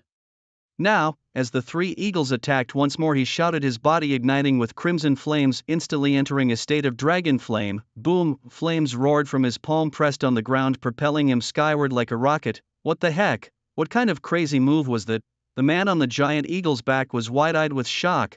How was this even possible? And what was that flaming aura? A super scion. Lin Yu's speed was astounding. In a blink he had ascended nearly 100 meters, hovering above the eagle carrying the man. Flame roar. A terrifying column of fire spewed from his mouth, shooting forward with incredible speed. The entire process happened in an instant. This guy's power was beyond terrifying. The man atop the eagle never imagined Lin Yu had such a trick up his sleeve, thinking that being airborne meant safety. Lin Yu's unexpected aerial maneuver caught him off guard. There was no time to dodge. My life is over. The flame roar came with devastating power. The man tried to fend it off with countless wind blades, but they were shattered instantly. Seeing no escape and unable to resist, he made a decision, leaping off the eagle to avoid the attack. The eagle wasn't as lucky, pierced by the fiery beam, plummeting down. Chirp! the other two eagles dived in to catch the falling men. Flying off into the distance, Lin Yu landed on the ground watching the retreating figures with a cold glint in his eyes. Still, it was worthwhile, killing one giant eagle meant obtaining a first-level crystal core, a lesson taught to the enemy. Here you go. Lu Shiyun handed over 2 second-level crystal cores and 1 first-level core. What a pity. Lin Yu looked at the giant serpent's crystal core feeling a bit disappointed. It wasn't the S-grade fire attribute talent he hoped for, which could have enhanced his abilities. No worries, we'll surely encounter a true S-grade fire attribute mutated beast in the future. Lu Shiyun comforted him. Let's move on. Over an hour later they finally crossed the damaged highway and got back into their G-class vehicle. As the sun set they arrived in Tianhai City. So many zombies, what should we do? Lu Shiyun's scalp tingled at the sight of the dense horde at the toll station, at least 20 to 30,000 of them. Fight through them, Lin Yu smirked. In his eyes these were low-level zombies, mere experience points. Charge. Unlike the rest, little Ruaku was excited, unafraid. Despite her support talent, her high stamina and defense attributes made it easy for her to deal with zero-level zombies. As long as they weren't surrounded, they'd be fine. 2 hours later, all 3 of them were utterly exhausted. Lin Yu alone had taken down over 20,000 foes, but the toll it took was immense, leaving him with only a third of his magical energy. So tired, he sighed inwardly at the thought of collecting all these crystal cores scattered across the ground. Despite the fatigue, he knew he had to gather them. After all, there were more than 6,000 crystal cores, including 2 of the first tier. It seemed that establishing Yangzhou sooner was a necessity. Lin Yu mused to himself. The group led by Chen Jinger could only be considered a small squad of Yangzhou. By forming Yangzhou with a power base of his own, he wouldn't have to personally collect crystal cores in the future, which was too troublesome. On a street resembling a ruin, a woman clad in a white casual outfit wielded a long sword, moving swiftly. Behind her, a horde of zombies pressed forward, lunging at her. With each stroke of her sword, several zombies met their end. Unfortunately, their numbers were overwhelming. This woman is incredibly strong. Lu Shiyun and her companions appeared on the street. Her strength was impressive, though she hadn't reached the first tier yet. Lin Yu glanced briefly, noting that at least 5,000 to 6,000 zombies followed the woman. Fortunately, the street wasn't wide, allowing her to fight and retreat simultaneously. This sister is so cool, Ruaka the young girl gazed in admiration, her eyes sparkling.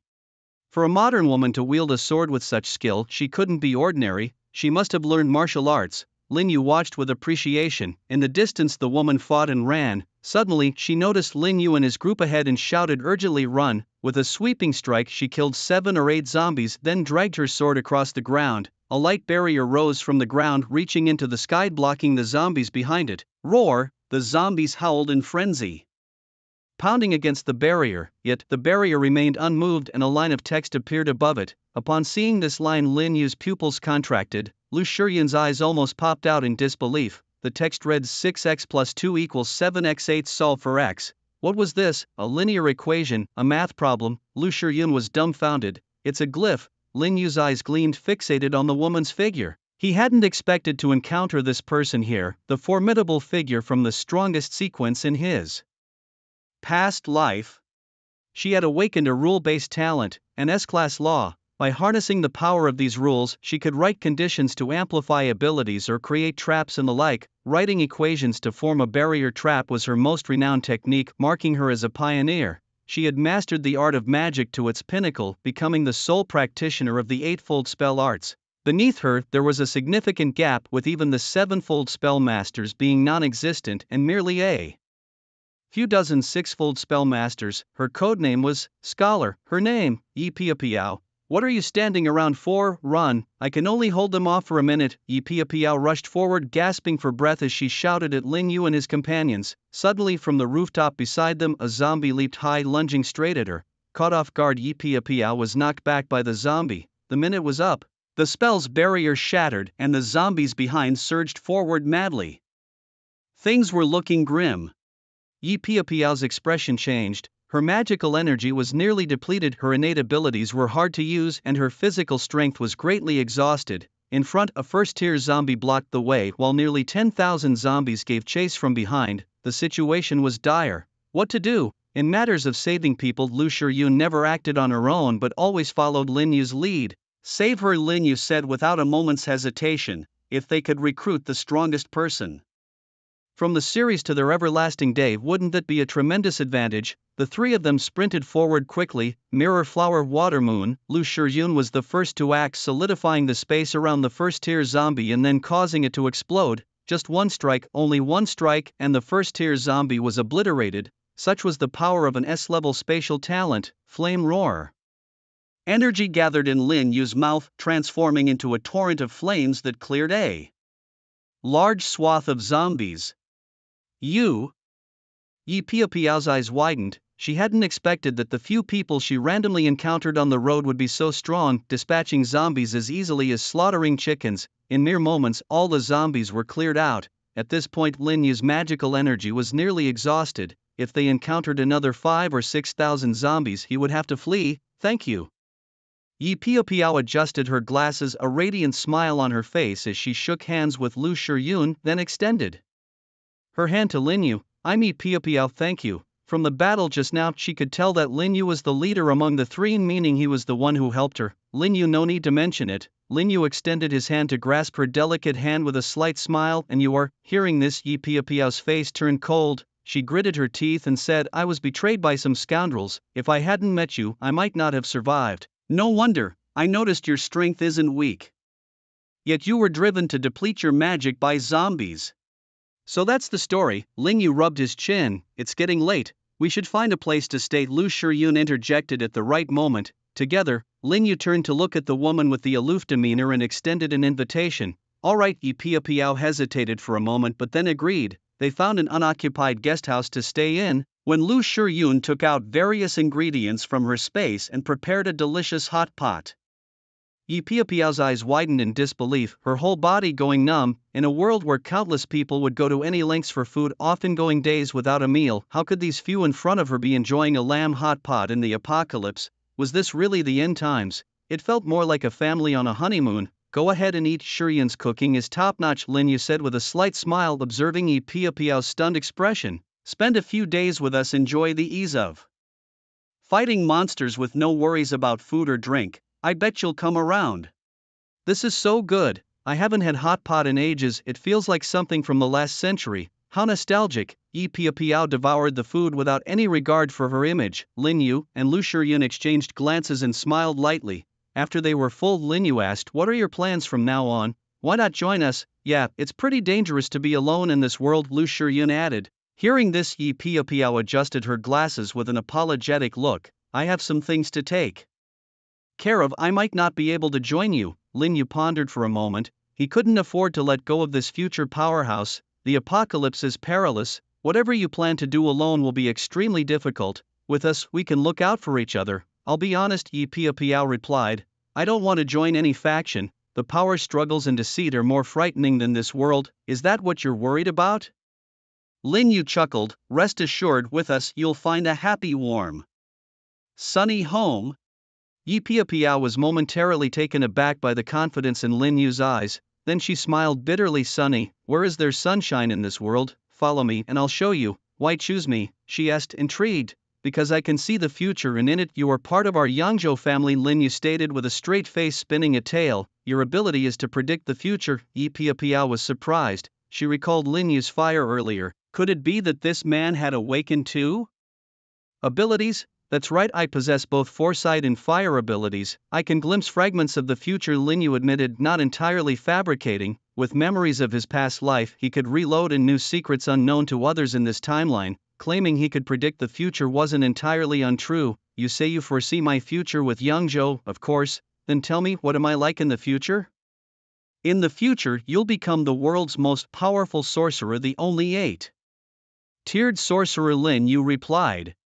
Is that why you want to recruit me? Because I'll be powerful? Yi Piao asked. Lin Yu fixed his gaze on her and said, the world still holds countless terrors in the future. Someone has to explore and resolve the sources of these disasters. It requires many lives, many corpses, and the concerted efforts of many strong individuals. His tone grew grave. In the latter stages of the previous apocalyptic life, that was where true horror and despair lay. Zombies were nothing compared to those terrors which left even the strongest feeling hopeless and powerless. In the realm of the strongest sequence, certain powerful individuals have discerned something significant, possibly linked to the source of calamity. it is those brave souls cloaked in light and unafraid of life and death who forge ahead using their lives to halt the onslaught of darkness and terror. They are the ones extending the lifeline of this world. If they fail, the entire world would face utter destruction and cease to exist, not to mention the living beings on Earth. In his previous life, Lin Yu's strength was insufficient to embark on this journey with them. However, in this life, he is determined to join their ranks, striving to secure a glimmer of hope for humanity, those lurking in the shadows, the dark powerhouses, the mutated holy beasts, and those who cling to life out of fear. He will invite them to battle with his fists, personally. When the nest is overturned, no egg remains intact. I, Lin Yu, call upon the saints to join the battle. Are you saying you've glimpsed a corner of the future where the world plunges into greater darkness and terror? For the first time, several people heard such a secret, and it sent shivers down their spines, fear sprouting in their hearts. Otherwise, why do you think there is an apocalypse? Why are there zombies, and why do humans awaken to their talents? All of this naturally has its reasons. If the source of the calamity cannot be resolved, everyone will die. In the mid-apocalypse, the strong survive and the weak are eliminated. It's merely the world's way of selecting seeds, nurturing the strong, akin to raising goo. It cultivates a batch of hope, a group of strong individuals capable of saving this world. Save the world? Do you think too highly of me? Yi Piao found it hard to accept. In truth, most of us only strive to survive, not to save the world, but simply to live. We must fight for survival, mustn't we? In his previous life, Lin Yu's strength fell short. Even though he knew some secrets, he was powerless to change anything and could only hope the strongest would save the world, allowing him to survive. But in this life, he must save himself. He won't place his hope in others. Yes, to live. All right, I will join you, Yi Piao solemnly promised. At this, Lin Yu smiled. The genius spellcaster within the strongest sequence had finally become a member of Eternal Day. Yi Piao adjusted her glasses and said, "But tomorrow I need to settle some personal vendettas. Will you join me?" "Of course. But you said that in the future I would be among the strongest. So why do I feel I am not that strong? Aren't you all stronger than me?" Yi Piao was slightly doubtful. She was actually quite confident. Within her previous team, she considered herself the strongest, yet, in the caution of the apocalypse, she held back. No one knew her true attributes were also very high, only thinking she possessed special spells with strong auxiliary functions. This led to her being betrayed and abandoned at the first sign of a zombie horde. However, Lin Yu had just told her that in the future she would be among the super strong, less than 100 worldwide, making her feel somewhat surreal. Am I really this strong, and how come I don't realize it? Is your spell now only capable of trapping people? Lin Yu inquired. Certainly, let me translate that for you. Yes, within a certain time frame I can write simple questions into a set of rules to trap the enemy. For example, the light barrier you saw earlier, I wrote a linear equation within 3 seconds and provided the correct answer. Anyone inside must solve it within 3 seconds to break free, otherwise they must wait until the spell duration ends, Yi Piao explained. How long before the spell breaks automatically? Lu Shiyun asked curiously. That depends on the caster's magical power. The more power infused, the stronger the rule and the longer the duration, Lin Yu replied. Is that something you predicted? Yi Piao looked at him as if he were a monster. This was a secret of her talent, something no outsider could. No, Lin Yu simply smiled and continued. There are actually many techniques you haven't grasped yet in spellcasting. Like what? Yi Piao pressed. For instance, you can inscribe spells on others to weaken their attributes or on yourself to enhance your own. You can pre-write spells at fixed locations to trigger automatically when conditions are met. You can also create text-based spells to amplify pain, slow speed, cause continuous bleeding, applying all perceived negative statuses on the enemy, stacking debuffs to the max. Listening to Lin Yu, Yi Piao's eyes sparkled with increasing brightness. These techniques might not be particularly strong in the early stages, but later, when one understands eightfold or even ninefold spells, they become incredibly formidable. Ninefold amplified pain, ninefold slowed speed, ninefold continuous bleeding.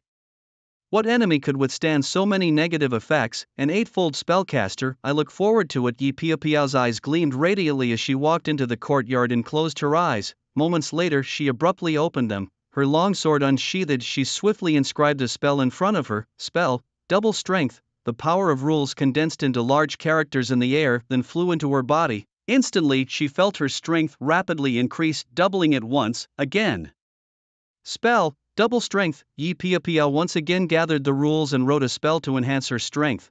But this time her strength did not increase, there was no change at all. She frowned. The same rule will only activate the strongest version. Lin Yu explained her confusion. Both your spells target yourself, both enhance by onefold, so only one will be effective.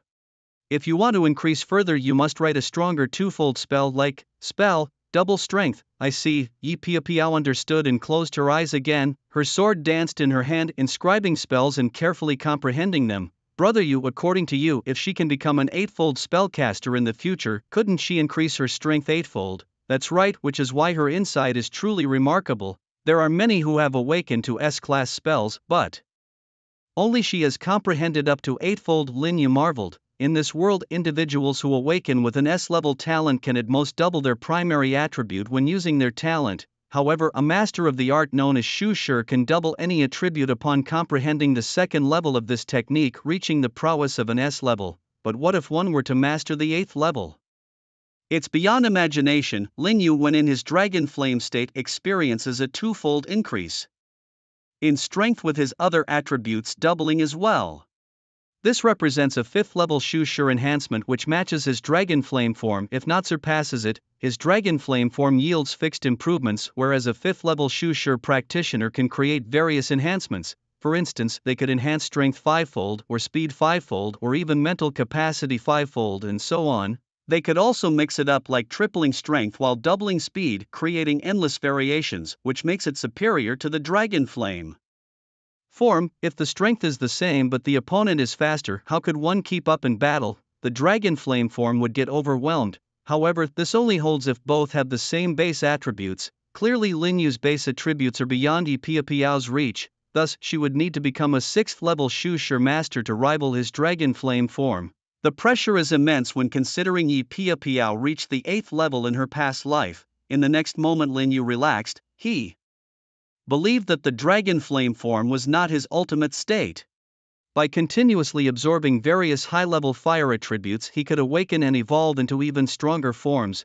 Brother Yu, how long do you think it will take her to comprehend the 2nd level Shu Shi? Lu Shiyun's eyes sparkled with anticipation. Lin Yu had mentioned before that her spatial talent was quite formidable, and with persistent insight she too could become extraordinarily powerful. Each level of Shu Shi mastery marks a qualitative leap, with the first 3 levels being relatively straightforward. Most Shu Shi practitioners take about a month. As for her, I estimate she'll comprehend it within a week. Lin Yu confidently gazed at the woman before him. Suddenly Yi Piapiao let out a soft exclamation from the arena. Shu Shi, double strength enhancement. The force of rules gathered and was applied to her. A powerful aura emanated from her, causing Lin Yu to leap from his seat in astonishment. Had she reached the 2nd level so quickly? Just a moment ago he claimed it would take a week, and now he was proven wrong instantly. How could this be so miraculous? I did it, Yi Piapiao exclaimed, her eyes gleaming with excitement as she felt the immense power coursing through her. Congratulations. Lin Yu shared in her joy, knowing that as a 2nd level Shu Shi master she now lived up to her S-level talent. With a mischievous smile Yi Piapiao cast another Shu Shi. Men cannot exit. Instantly she wrote a formula around Lin Yu that summoned 4 beams of light, creating a barrier. This formula contained 2 defining conditions, thus making it a 2nd level Shu Shi. The first condition being human and the second male. Therefore, with men being the defined parameters, the result was that they could not exit the barrier. Yi Piapiao's 2nd level Shu Shi effectively restricted male movement, preventing them from leaving the confines of her barrier. This woman seems unaffected. Lu Shiyun was a bit curious. Why don't you try it and see for yourself? She suggested. Without any hesitation Lu Shiyun stepped into the barrier and then walked back out completely unscathed.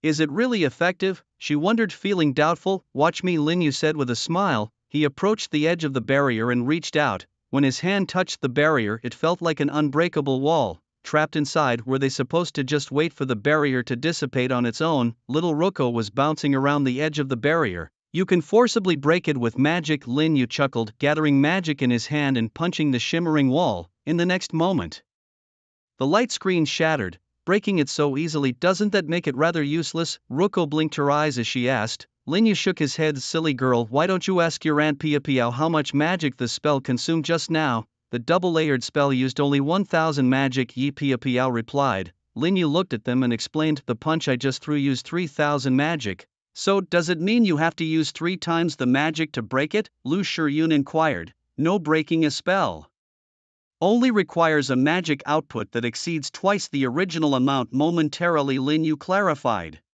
But the key point is you have no idea how much magic the opponent used to write the spell. If your magic output is insufficient, it will have no effect and will just be a waste, so you must unleash even stronger magic. For instance, Pia Piao's spell used 1000 magic, and if you output 1500 magic it won't break, it'll just be wasted. You must exceed 2000 magic to break it, but since you don't know how much magic Pia Piao used to be safe, you'll need to use 3000 or even more. I get it now. She can use this method to drain others' magic. Lu Shiyun, being smart, quickly understood. Exactly, she can continuously write spells against others to deplete their magic. Lin Yu continued. Even if the opponent has the same amount of magic as she does, she only needs to consume a third of her magic to drain theirs dry. After all, when others forcibly break the spell, they waste a lot of magic and can't precisely output just twice the amount. This is too powerful. Lu Shiyun realized how formidable this tactic was. Who knew spells could be used this way? After Lin Yu's explanation, the group was astonished. Yi Pia Piao felt as if a new world had opened up to her, never knowing her spells could be utilized in such a manner. There are 2 types of barrier spells, Lin Yu explained further. One is a forceful spell like the one just cast on me, which you either break by force or wait for it to disappear over time. The other is akin to a simple equation which, besides brute force, can be solved with wisdom or simply waiting it out. The duration of a barrier depends on the level of the spell and the amount of magic injected. The more magic you infuse when writing the spell, the longer the rules persist. As far as I know, a single layer spell written with 500 units of magic power can only last for 1 minute, right? Lin Yu said, looking at Yi Pia Piao. That's correct, Yi Pia Piao responded. The most basic single layer spell written with 500 units of magic power can last for 1 minute. If you expend 5,000 units, it can last for 10 minutes. For a double layer spell, the duration doubles. Lin Yu felt a bit envious of her spellcasting talent. Higher layer spells depend on one's comprehension ability. Once comprehended, one's innate talent increases. Writing a high layer spell doesn't consume more magic power. Writing an 8th layer spell uses the same amount of magic power as a single layer spell. The key is whether you have the capability to write it. It is said that in her past life, when Yi Pia Piao comprehended a 5-layer spell, her S-level talent directly advanced to SS level. When she comprehended an 8th layer spell, she advanced to SSS level. This kind of talent advancement is incredibly difficult, relying entirely on one's potential and understanding. Comparatively, mine seems a bit simpler. Lin Yu's talent advancement was much easier. He only needed to continuously absorb and integrate various high-level firepowers to advance. This comparison highlighted Yi Pia Piao's formidable nature even more. Pia Piao, spellcaster. Lin Yu, like a professional mentor, explained many abilities and techniques of spellcasters. As for how to comprehend in advance, he didn't know. That was a secret of the spellcasters, one that no one had deciphered in his past life. So an 8th layer spell written with 500 units of magic power can last for 8 minutes, and with 5,000 units it can last for 80 minutes. Yi Pia Piao's eyes shone brightly like the sun, filled with anticipation. Lin Yu nodded with a smile. He remembered that in a past life, during the chaos at Tianhai, the scholar Yi Pia Piao personally intervened, writing an 8th layer spell around Tianhai and injecting it with a massive 3 million units of magic power. It sealed the entire Tianhai for 33 days. Even the 2 mutated beast kings within Tianhai couldn't break through the barrier. This is the terror of an 8th layer spellcaster, possessing the power to destroy heaven and earth. Lin Yu, thank you. Yi Pia Piao suddenly knelt on one knee before Lin Yu, her tone extremely solemn. From today onwards you are my master. Lu Shiyun was utterly baffled. Lin Yu was equally stunned. They had been talking just fine, so why the sudden kneeling and a declaration of apprenticeship?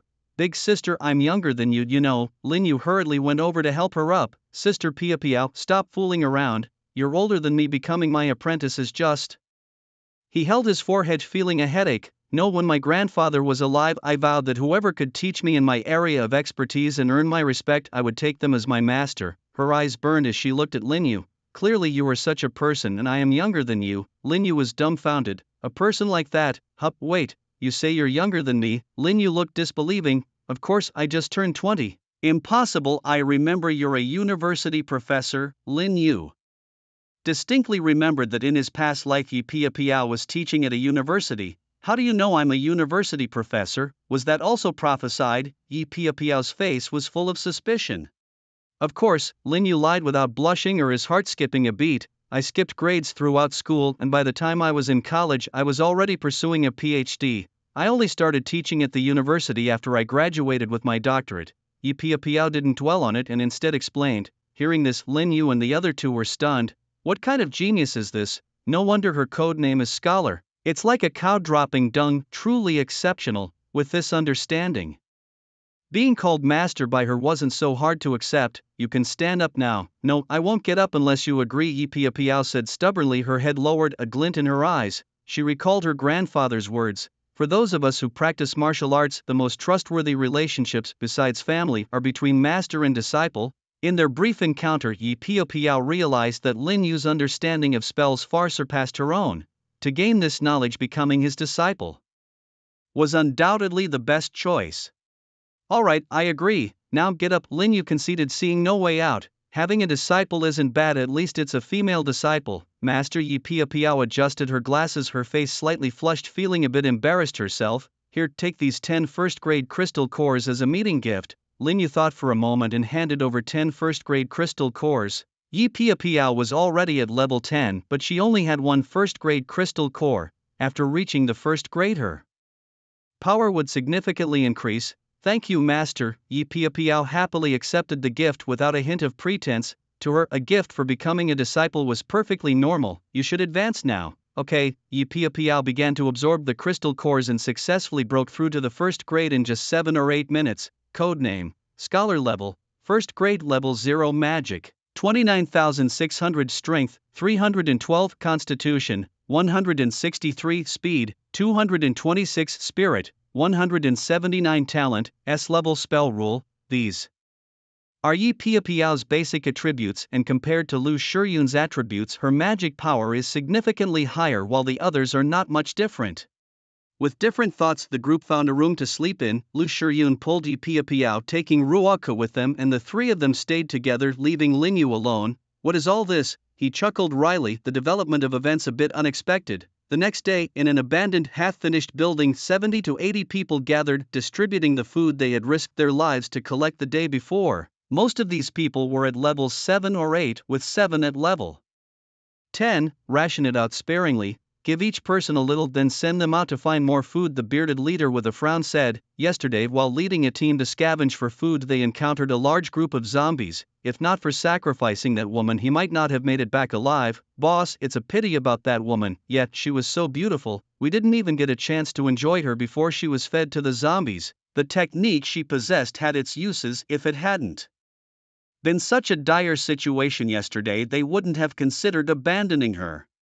The group leader and a few others shared these sentiments while they ate. Thinking back to that woman, they couldn't help but feel a twinge of regret. Even dressed in simple sportswear, Yi Pia Piao's flowing long hair and exquisitely beautiful face were enough to make anyone's mouth water. Wearing glasses added an air of cool aloofness, igniting a strong desire to conquer in those who beheld her. If only they'd known, they would have made their move a few days ago. One of them, the second in command, licked his lips. Stop thinking about it and figure out where to get some food, he said. Just then, the sound of movement came from within the unfinished building, drawing everyone's attention towards the staircase. A man and 3 women slowly emerged. Pia Piao's sister. It's Pia Piao's sister. You're still alive. Seeing Yi Pia Piao, those present reacted with mixed expressions. Many felt a deep shame, lowering their heads, unable to meet her gaze. Pia Piao, it's wonderful that you're alive. The man with the bushy beard greeted her with a smile. Behind him, a group followed. The second in command looked Yi Pia Piao up and down with a grin, his eyes filled with blatant desire. How hypocritical you all are, Yi Pia Piao sneered coldly. Pia Piao, it was a critical situation yesterday, and besides, you're alive now, aren't you? The leader tried to reason. Boss, why bother with so much talk? She's just an awakened support type, why be so courteous? The second in command pushed through the crowd, chuckling sinisterly. I was actually sorry to think you were dead, but since you've come to us yourself, I won't hold back. From today on, as long as you keep the boss and me satisfied, you'll enjoy the best food and drink without the risk of scavenging for supplies. Before Yi Pia Piao could respond, voices rose from the crowd. Boss, I can serve you too. Please don't make me go out for supplies, okay? I can do it too. A few ordinary-looking women squeezed out of the crowd looking at the leader and the second in command with eager flattery. "Get out of here, look at yourselves in the mirror," the second in command snapped angrily, kicking a few of the women to the ground before turning back to Yi Piao. "Huh, did you see that? The offer I'm giving you is what countless women are desperate for. You will die." Yi Piao's eyes flashed with a cold light as she looked at the bearded man. "Kill him yourself and I'll only ask for one of your arms." "Haha, boss, did you hear that? This woman doesn't know how to appreciate kindness.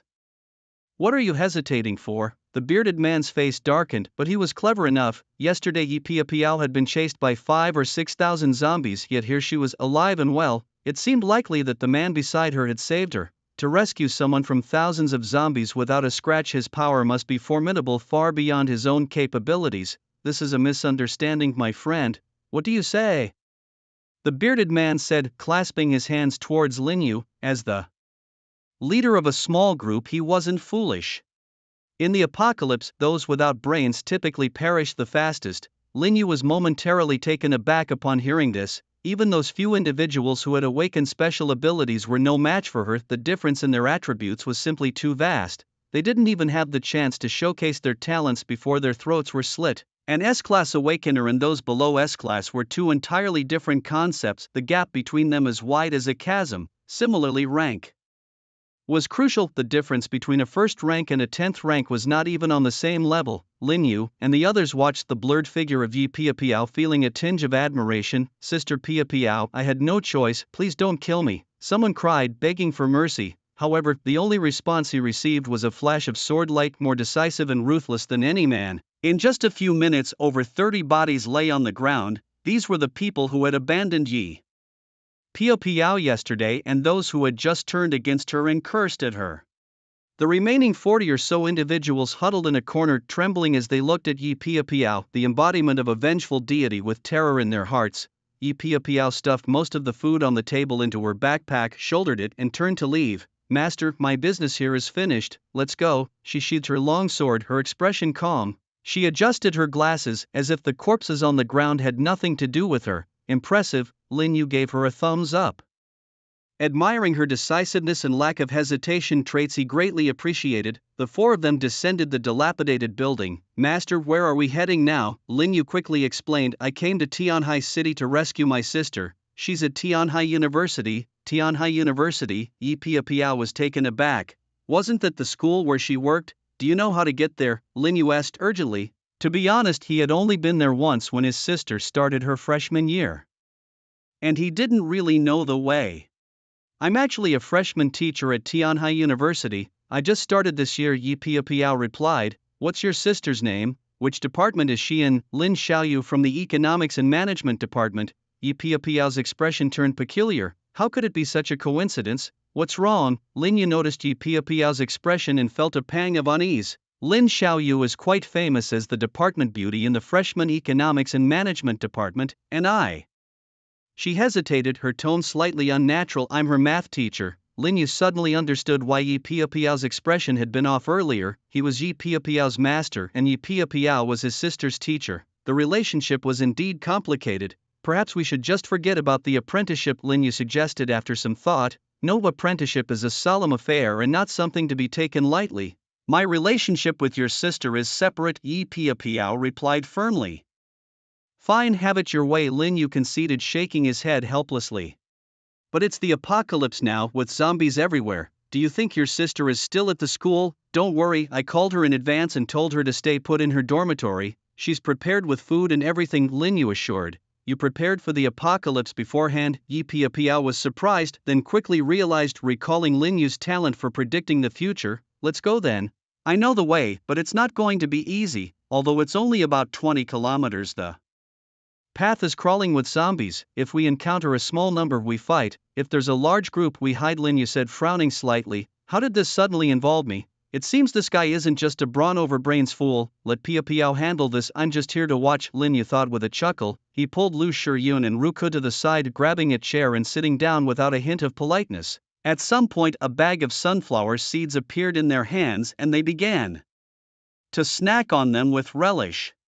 The bearded man took a deep breath and looked at Yi Piao. "Piao, these are the supplies we gathered yesterday. take as much as you want and let's call it even, alright? His words caused an uproar among the crowd. Boss, are you crazy? Well, boss, we went through hell to get this food and many of us died for it. Yeah, and if we give it to her, what will we eat?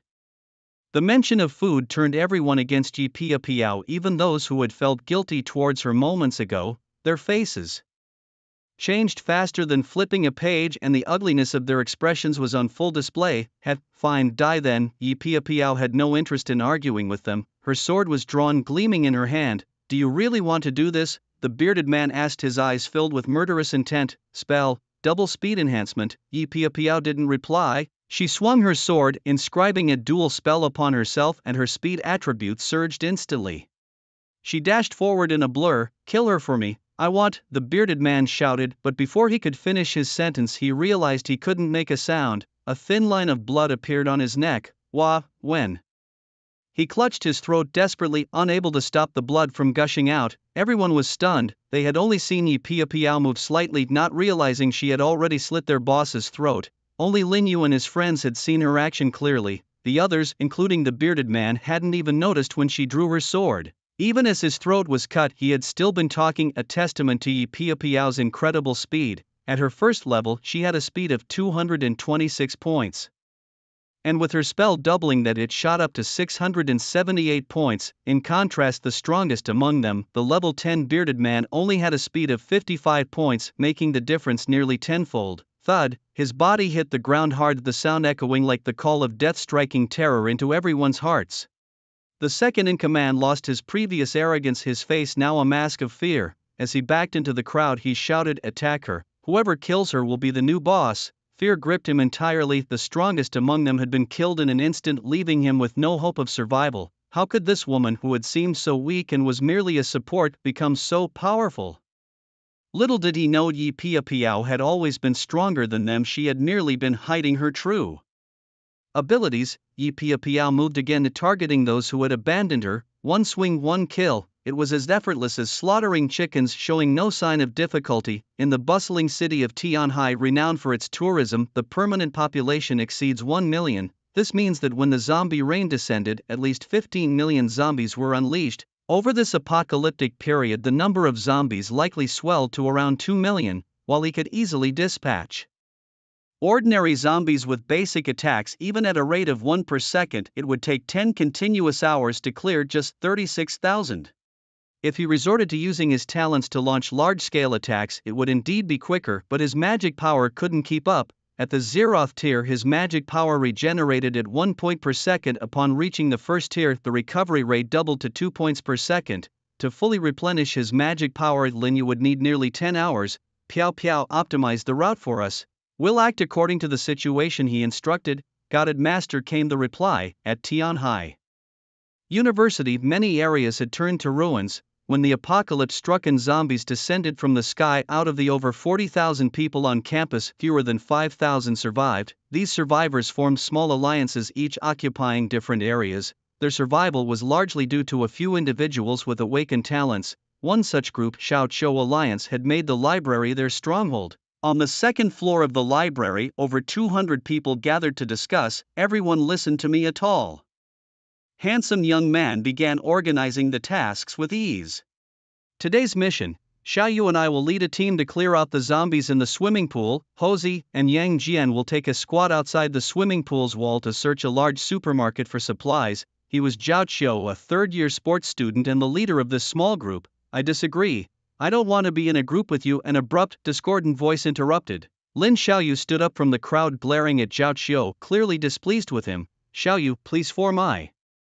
Sake, don't make a fuss, okay? A pretty girl beside her tugged at her hand. Reluctantly, Lin Xiaoyu sat back down, pouting. Brothers, from yesterday's observations, there are 2 first-tier zombies in the swimming pool. If we take them out, Brother Qiu will soon advance to the first tier. Someone chimed in, trying to ease the tense atmosphere. That's great. With Brother Qiu's power increase, we'll be even safer. Yes, Brother Qiu is always the strongest, others chimed in, showering him with flattery. Zhao Qiu smug cast a significant glance at Lin Xiaoyu. As the group dispersed to make final preparations, Feng Siki, the girl who had pulled Lin Xiaoyu earlier, and Zhao Qiu's girlfriend, approached him. Brother Qiu, once you advance to the first tier, are you going to make a move on Xiaoyu? she asked, casting a quick glance around them. Yes, as you see, Xiaoyou's talent is too powerful, I must have it, Zhao Chou replied, a ruthless glint flashing in his eyes. He awakened an A-level talent. Theft. Although it was just an A-level and not a talent that enhanced strength, every time he leveled up he could steal an additional talent. On the third day after awakening, he stole the A-level talent of his roommate, Thunderstorm. His strength increased dramatically, making him the leader of this group of 100. Later he learned from his girlfriend about Lin Xiaoyou's talent, A-level, 5-fold strength amplification. Such an impressive talent, he was determined to steal it. Having powerful strength in his own hands always gave him the most peace of mind.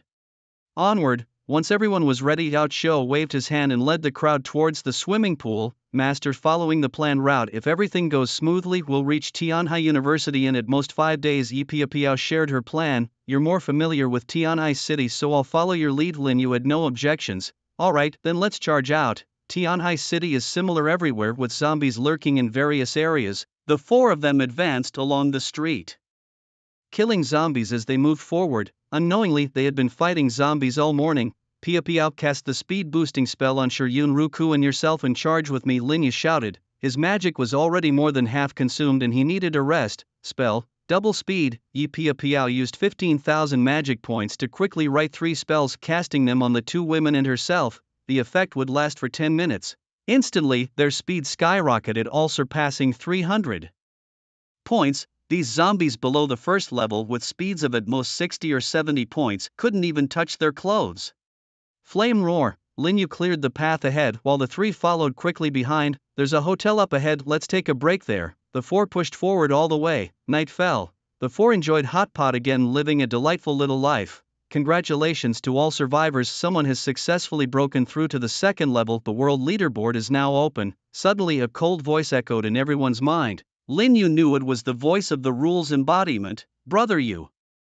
That senior brother has reached the second level, Lu Shiryun said. What, so fast? Lin Yu was surprised, opening the leaderboard. Before the 5th level, no one would level up faster than this guy. Do you know this senior brother who's ranked first? Yi Piao was intrigued. Yes, a zombie king from Kuan City, bitten by zombies, but even after mutation he retained human characteristics. How did he level up so quickly? Lu Shiryun thought of that gentlemanly fellow. His method can't be replicated by anyone. As long as he continuously recruits zombie armies, his subordinates will provide a steady stream of first-level zombies for him to advance, Lu Shiryun explained. That's practically like cheating. Yi Piao was speechless. With her current strength, dealing with a first-tier zombie was a breeze, but finding one proved to be quite a hassle. Moreover, many first-tier zombies were often surrounded by thousands of other zombies, making it no small feat to successfully acquire a first-tier crystal core. This was even more challenging for revolutionaries below the S level. As Lin Yu glanced at the world rankings, he couldn't help but feel a sense of pride. In his previous life, despite the population advantage, the Great Xia only accounted for a quarter of the spots on the leaderboard. Yet in this life, out of the 1,000 people on the global list, 662 were from the Great Xia, a truly terrifying dominance. Even those renowned abroad ranked far below the Great Xia. Arthur at 36, Angel Gabriel at 39, Inch Lucifer at 41, King Scorpio at 48, King Pisces at 49, Sanbazuru at 57, Superman at 71, Sun Knight at 76. The world was momentarily stunned into silence.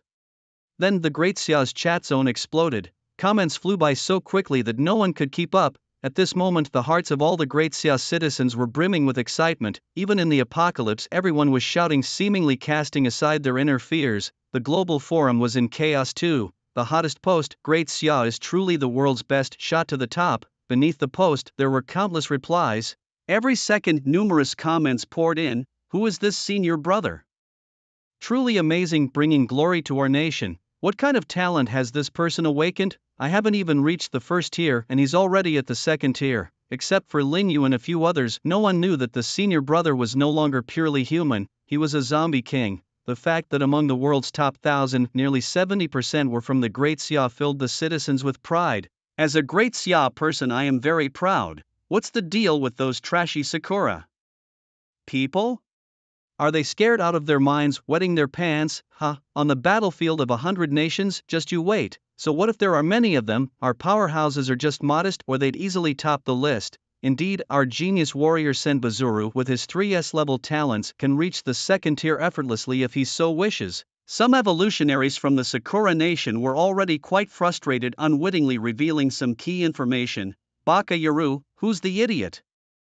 Leaking my information. At this moment, inside a shrine at the foot of Sakura Mountain, a man with 3 warrior blades at his waist exuded a terrifying aura. World ranking, and I'm only 57th. He found it hard to believe. As the shrine's genius warrior, he had awakened 3S level talents after the apocalypse, becoming the #1 in Sakura Nation, yet on the global leaderboard his rank was so low. They must have been lucky advancing to the first tier by chance. This proves nothing.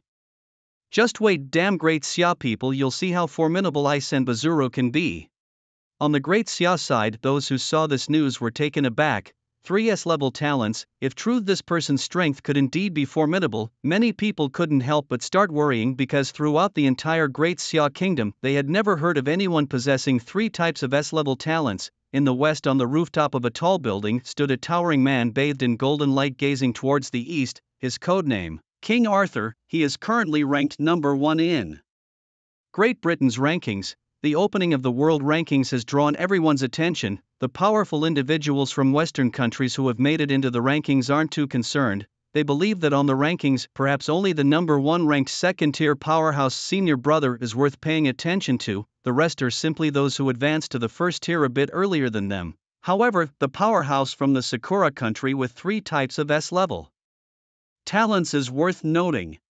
Dear survivors, this is the official announcement from Koen City. Our military has already established a safe zone in the Nanlong district. Survivors nearby can seek refuge, and we will also be advancing into the urban area, clearing zombies and rescuing survivors. A new popular post has been pinned to the top. Military forces from various places are starting to emerge, but the message in their words is hard to decipher. There seems to be an intention to gather survivors and strengthen their forces. Today marks the 22nd day of the apocalypse. The timid, the weak, and those destined to die have mostly perished. Those who remain alive essentially exist in small groups. Working together, they can barely clear ordinary zombies, collect crystal nuclei, and slowly evolve. In 5 days, a few people have cleared nearly over 100,000 zombies, accumulating more than 20,000 crystal nuclei, with 82 first-tier crystal nuclei in total, to advance to the second tier. There's still a long way to go.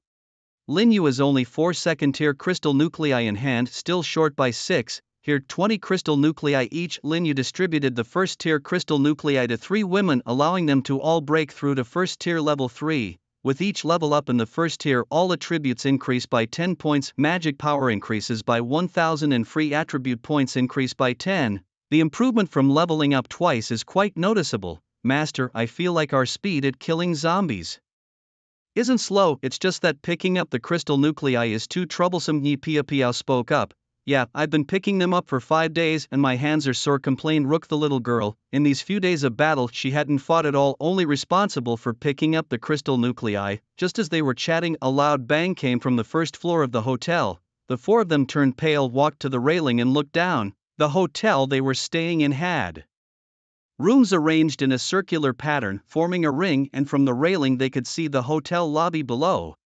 At this moment the hotel doors were shattered. 70 to 80 people, faces filled with terror, scrambled and rolling and tumbling. Quick, block the door, hurry, hurry, those terrifying things will chase us in any second. Damn it, don't step on me. Yang Long, where's Yang Long? Quickly come and use your metal manipulation to block the door, the leading man shouted in panic. Boss, I've exhausted too much of my magic power. If I use it any longer I won't have the strength to protect myself, Yang Long replied anxiously. Behind him a man named Yang Long wore a mournful expression. Stop wasting time, damn it, and get moving. If those things break in you're dead too. Hearing this, Yang Long's face turned ashen. Finally he gritted his teeth, summoned his ability, extended his right hand and pushed toward the door.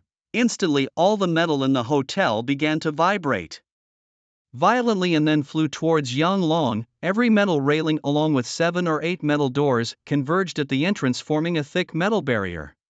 Seeing this, everyone finally breathed a sigh of relief. Brother, there's someone upstairs. Suddenly a woman pointed toward the 6th floor where Lin Yu and his companions stood. Everyone turned to look. They were all evolved beings, with the weakest among them being at least level 8 and more than 30 of them were level 10. The leading man had reached the first tier. Their mental strength was far beyond what it was before the apocalypse. Even in the dim light, they could clearly see.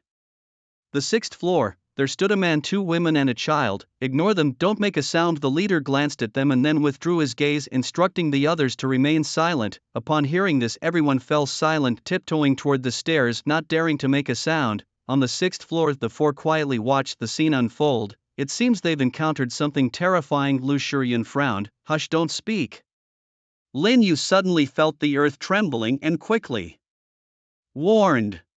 The others felt it too and held their breath. The ground's tremors grew stronger, as if thousands of troops were charging. The sound of screeching and grinding echoed, accompanied by countless squeaks and gnashing sounds, extremely unsettling. Downstairs, over 70 people had already stopped in their tracks, staring intently at the door, not daring to make a sound. Some covered their mouths tightly, their faces pale, beads of sweat as large as beans seeping from their foreheads. Bang, bang, bang! Suddenly, there were loud thuds, as if something had accidentally collided with the metal barrier. Everyone's hearts leapt into their throats, barely daring to breathe, their hearts nearly stopping. Could it be a rat swarm? Lin Yu listened to the sounds, which were very much like those made by rats, and suddenly recalled something. In his previous life, a massive rat swarm had occurred beneath Huajin in Tianhai City, consisting entirely of infected and mutated rats. There were as many as 30 to 40,000 each, with the strength of level 7 or 8 and as large as small dogs.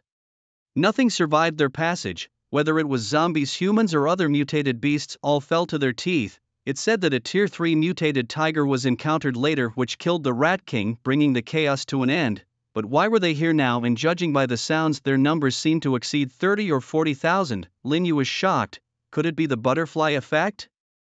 Did the mutated rats not encounter the mutated tiger this time and made their way to Tianhai City? Thinking of this possibility, Lin Yu's hair stood on end. Zombie mutant rats and zombies themselves are 2 entirely different concepts. These rats grow larger and move faster, attacking any creature outside their own kind. Their teeth are razor sharp and laced with venom. Wherever the Rat King passes, ordinary rats eat its call, swelling its ranks, and those that feast on zombie flesh quickly mutate. No one knows how many rats there are in the entire city of Tianhai after mutation. These rats engage in fierce battles with zombies, devouring their flesh, and it's uncertain to what extent they might evolve. Could they reach level 10, or perhaps the first tier? The mere thought of hundreds of thousands of level 10 zombie mutant rats is enough to send shivers down one's spine. If they expand indefinitely like a snowball, they will become an even more terrifying disaster than the zombies. Listening to the occasional thuds on the front door, Lin Yu felt a heavy weight on his heart. It seemed these rats were just passing by, their sheer numbers causing them to occasionally bump into the door. Rather than trying to break in, once the rat tide passed, there would be a temporary reprieve. But then what? Lin Yu was deep in thought, as he hadn't found his sister yet and couldn't just flee. Faced with such an overwhelming swarm of rats, even he would have no choice but to escape. Bang! Suddenly a piece of metal on the door was knocked loose, then another 4 or 5 pieces followed, creating a small breach. A scream echoed in the hall. The appearance of the small gap shattered someone's psychological defenses, and they cried out in fear.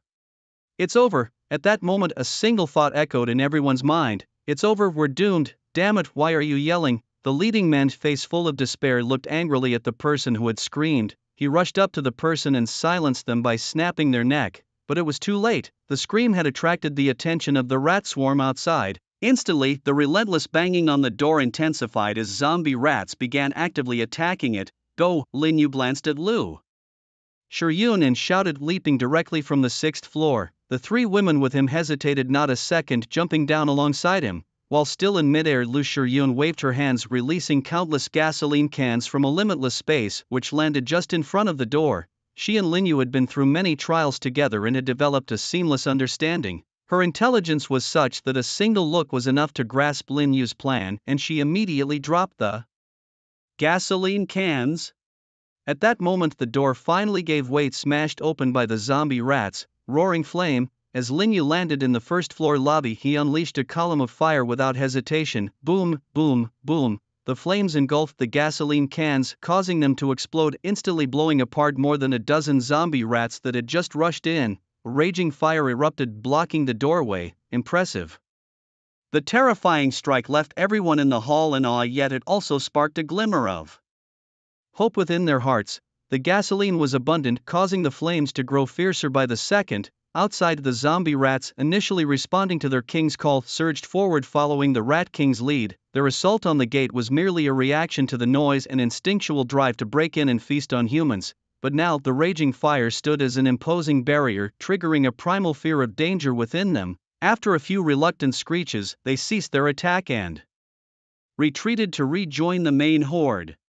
The roaring flames had become the most formidable gate, deterring the zombie rats from advancing even a step further, yet Lin Yu knew that this was only because the Rat King hadn't issued an order. If commanded to attack, these creatures would charge through even the fiercest of fires without hesitation. Lu Shiyun and her companions approached Lin Yu, their gazes fixed on the inferno, lost in thought. Just then a dozen or so normal rats scurried out from the hotel's ground floor kitchen.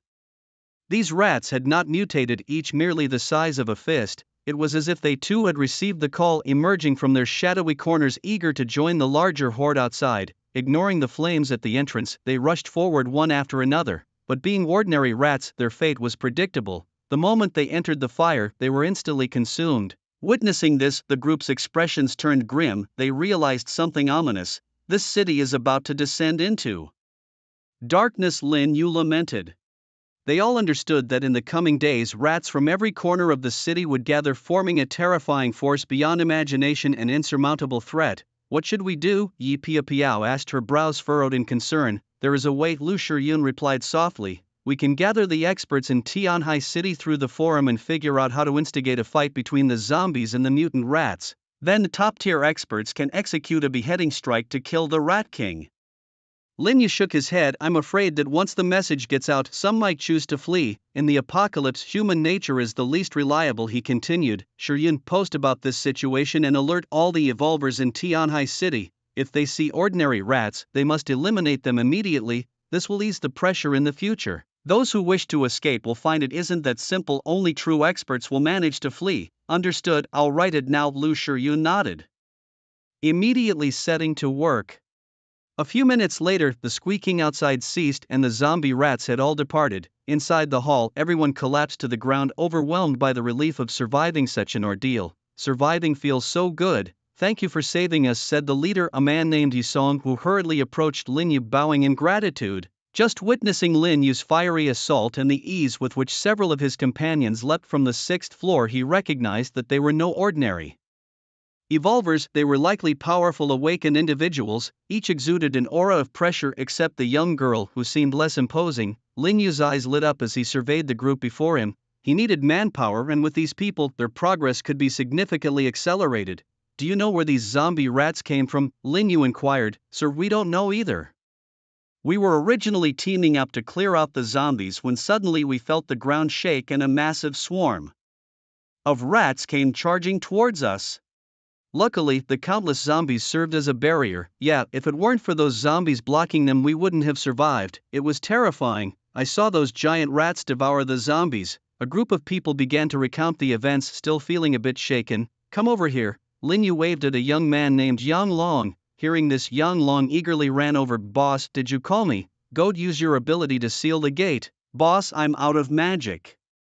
Yang Long replied with a disheartened face. Lin Yu ignored him. Seeing this, Yang Long dejectedly walked to the gate and once again used his ability to manipulate the metal to block it. I want you all to do something for me and I'll ensure your safety during this time, Lin Yu said to Yisong. Boss, if it's something even you can't handle, wouldn't it be suicide for us with our level of strength? Yisong hesitated. Yes or no? Just one word. Yes, boss, just say the word and we'll charge forward without hesitation. Catching a glimpse of Lin Yu's cold gaze, the man quickly voiced his agreement. Ask your men if anyone is willing to join and bring them along tomorrow. After giving his instructions, the group returned to the 6th floor. The situation had developed beyond Lin Yu's expectations and he needed to think carefully. The rat swarm was immensely dangerous, but it also presented many opportunities. With this in mind, he directly opened a post on a forum. Is senior brother around? It's the magician here. I have something to discuss. With such a straightforward title, Lin Yu spent 1,000 evolution points to pin the post. As soon as it was posted, people started flooding the comments. Magician, what's your take on the 100 Nations battle? Sakura Nation is too despicable. Do you have any thoughts on it? Lin Yu pondered for a moment and replied, in the 100 Nations battle, our great summer nation will definitely be the champion and no one can take that away. As for Sakura Nation, I'm quite interested in their fertile volcano. I think it might erupt around next year. I'm also looking forward to trampling over Sakura. Haha, your words resonate with me deeply. Soon Linyu's reply spread across the great summer nation with countless people applauding and eagerly anticipating that day. Haven't seen you in a few days, what's up? Senior brother replied to the post, I have a big deal in mind looking to collaborate with you, let's hear it. Linyu spent another 1,000 evolution points to set their conversation to private, visible only to the two of them.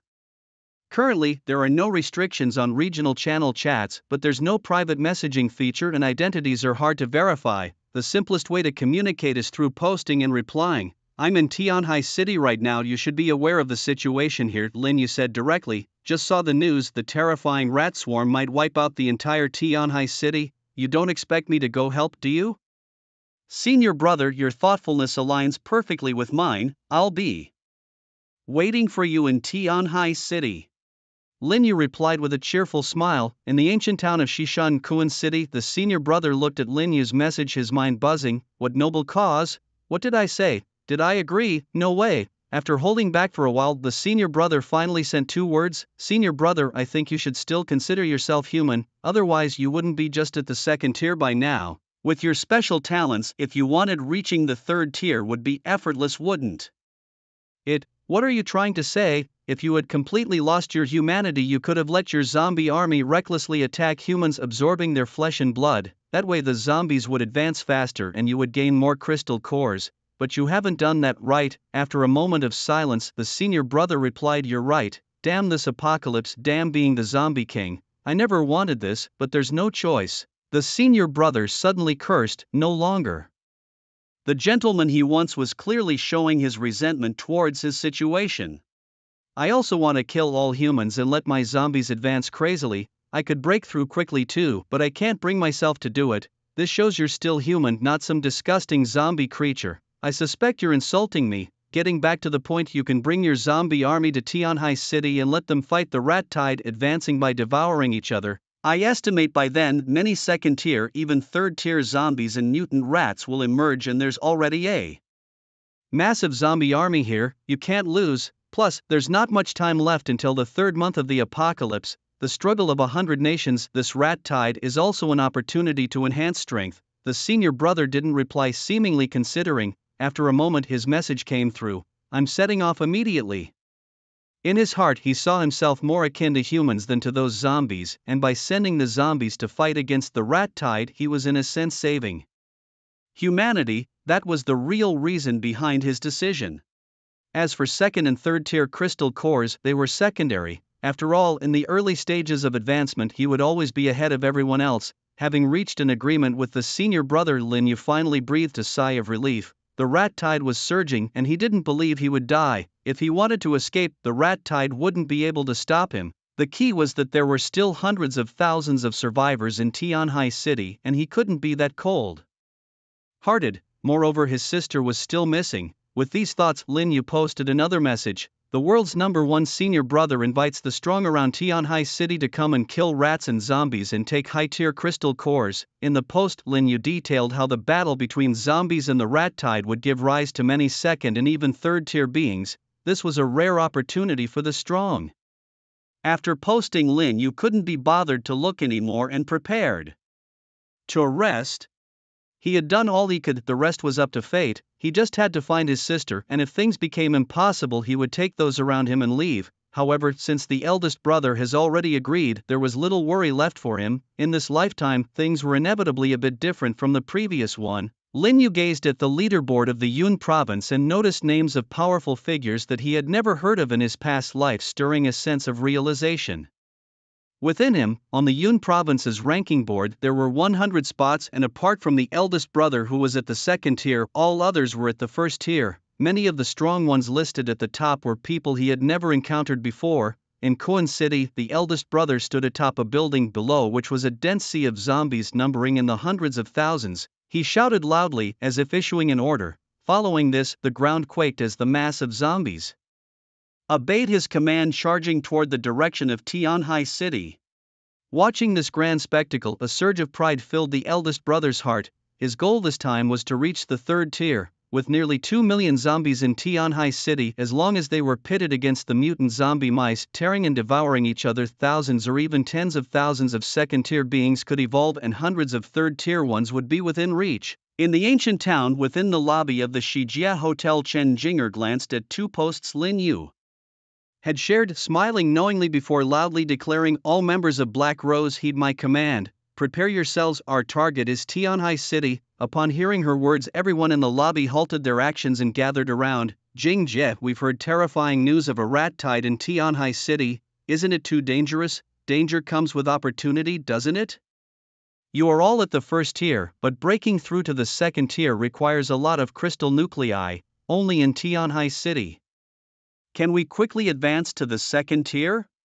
Besides, your leader's leader is there now." As she spoke, a subtle smile played on Chen Jinger's lips, her face revealing a meaningful expression. "Brother Yu is in Tianhai," Liu asked joyfully. "Yes, get ready, we're leaving." Chen Jinger looked towards Tianhai City, a flame seemingly burning in her eyes. "Lady Lin, just you wait, I will make Black Rose the strongest team within Eternal Day." After Lin Yu left, she named the team she led Black Rose under the banner of Eternal Day. She was the Queen of Black Rose and Lin Yu is the King of Eternal Day. "Little Yu, who exactly is our leader's leader, more formidable than Boss Chen?" a robust man next to Liu asked quietly. This man was Lu Qi, the one who had attempted to recruit Chen Jinger's group only to be chased and beaten by her after her awakening. He possessed an S-grade talent, ability reception. If Lin Yu were here, he'd be astonished to see that this strong individual, whose opportunity he had once taken, had become Chen Jinger's subordinate.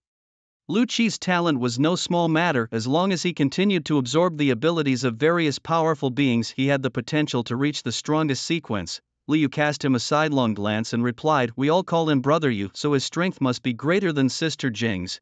As for his codename, I don't know it, only Sister Jing likely knows." Stronger than Boss Chen, Lu Qi was taken aback. He had always thought of himself as one of the strongest, having dominated all challengers in the town center, yet on West Street he found himself outmatched by the awakened Chen Jinger and was eventually recruited by her. Now, there was talk of an even more formidable leader emerging. His fighting spirit suddenly surged and he eagerly anticipated meeting this boss of their boss. In the small town of Shanlang beneath Tianhai City, a gentle rain fell from the sky. A young man in white stood quietly in the rain, seemingly at ease. Strikingly, the raindrops vanished before they could touch him. "Boss, are you really going?" Several people approached him through the rain, faces filled with resignation. Their leader always reacted this way. Whenever he felt heavy-hearted or unhappy, rain would spontaneously fall from the sky above him. It was truly frustrating. "Yes, because that person is there, and I'm also looking forward to the battle of 100 nations. The great Xia kingdom must be first." The young man suddenly smiled, and with that the world transformed. The rain that had been falling turned into sunshine in an instant. "Let's go." He dusted off his clothes and walked away with a group hurrying to follow him. In the nearest city to Tianhai, Licheng, two groups of 100 men each, led by experts, were also making their way towards Tianhai City. On the early expressway, 5 off-road vehicles sped by. A team of just 17 people was also heading to Tianhai City. "Big brother, our Yun province really is full of experts. The top-ranking senior brother Yun, who's 9th on the Great Xia Kingdom's tier list, and the magician 2nd on the evolution points list, are all from Yun province, likely in Tianhai City.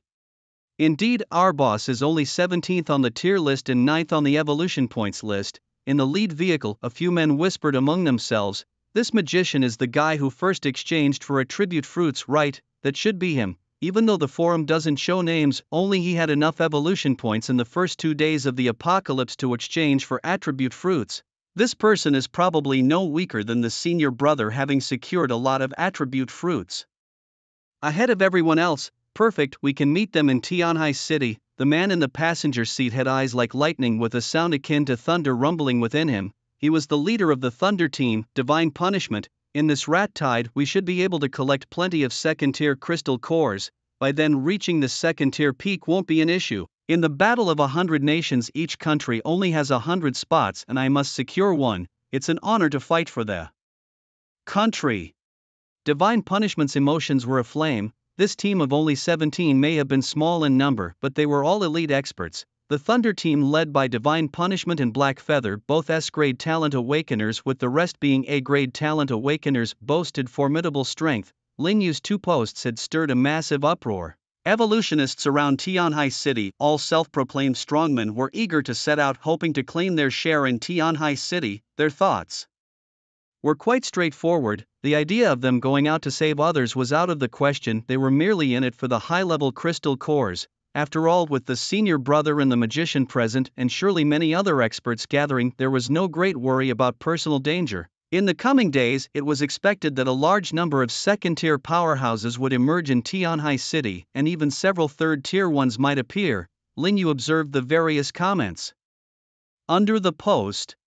He could foresee that many smart and strong individuals would be willing to go to great lengths to get a share of the spoils. The next day, as Lin Yu and his group descended the stairs, they found Yi Song and Yang Long waiting with over 30 others. Lin Yu was quite satisfied that half of them were willing to follow him. Of course, being able to follow a big shot is our good fortune, Yi Song said with a cheerful smile. Yes, whatever the big shot has in mind, just let us know, chimed in another. Alright, let's go, Lin Yu nodded, leading the group out of the hotel. Outside, it was a scene of desolation. Many buildings were destroyed, and not a single zombie was in sight. It seemed that the nearby zombies had all perished in last night's rat tide, leaving none behind. Let's move, Lin Yu set his direction and ran towards the street. Zombies, so many zombies. Surely the big shot doesn't expect us to fight these hordes, do they? After running for about 10 minutes, the group saw countless zombies wandering the streets and shops from a distance.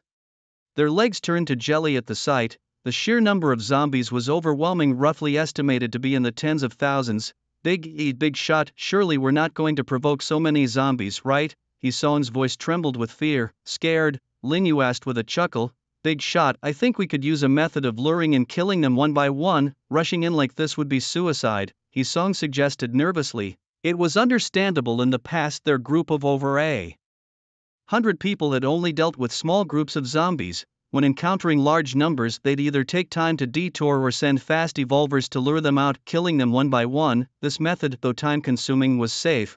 Alright, let me tell you your task now, Lin Yu addressed the group with seriousness. We will handle the zombies. All of you are responsible for collecting crystal cores and handing them over to Shi Yun. He gestured towards Lu Shi Yun. Continuing, he declared, I won't let you work in vain.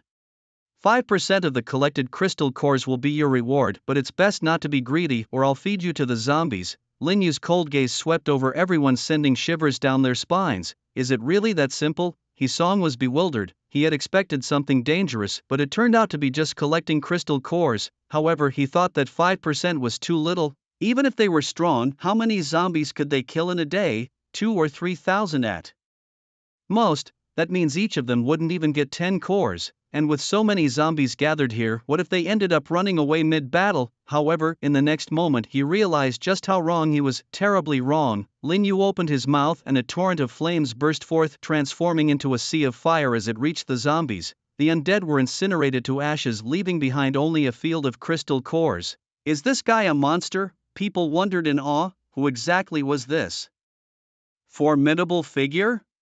With just a simple wave of his hand, he obliterated zombies as easily as if he were squashing tiny chickens, taking out large swathes at a time. His fire ability was both powerful and awe-inspiring. The crowd around him was left speechless. They had never witnessed such an efficient and rapid method of dispatching zombies. But how long could his magical prowess last, they wondered. If he could sustain this, even a mere 5% of the loot would be substantial. What are you waiting for? Get moving, Yi Song commanded. At that moment he made up his mind to follow closely in the footsteps of this powerful figure. If he could become his right-hand man, so much the better. Meanwhile, on the other side, Yi Piao waved her hand and inscribed a dual spell formation. Speed doubled. Instantly, she became a blur of afterimages, darting into the midst of the zombie horde with her sword flashing. With a single stroke she could decapitate a dozen zombies. Her speed was so exceptional that after each strike she reappeared elsewhere to continue her assault. This woman is terrifying. Yi Song's scalp tingled as he watched. Yi Piao's way of killing zombies was like slicing through vegetables, effortless. Her speed was so extreme that even he, at the first tier, could barely make out her movements. These people were all forces to be reckoned with, even the women among them. He glanced toward the last member of the group, confirming his suspicions. Anyone in the company of such a powerful figure was bound to be no simple character. In the distance, Lu Shiyun bore a similarly relaxed expression. Each time she snapped her fingers, space shattered and swaths of zombies were shredded. Although her range couldn't compare to Lin Yu's, her area attack ability cleared enemies almost as swiftly. Thus Lin Yu and his companions pressed forward, slaughtering mercilessly. Behind them followed 30-odd individuals busily collecting the fallen crystal cores. Their pace was significantly faster than before. In just half a day they had advanced over 10 kilometers.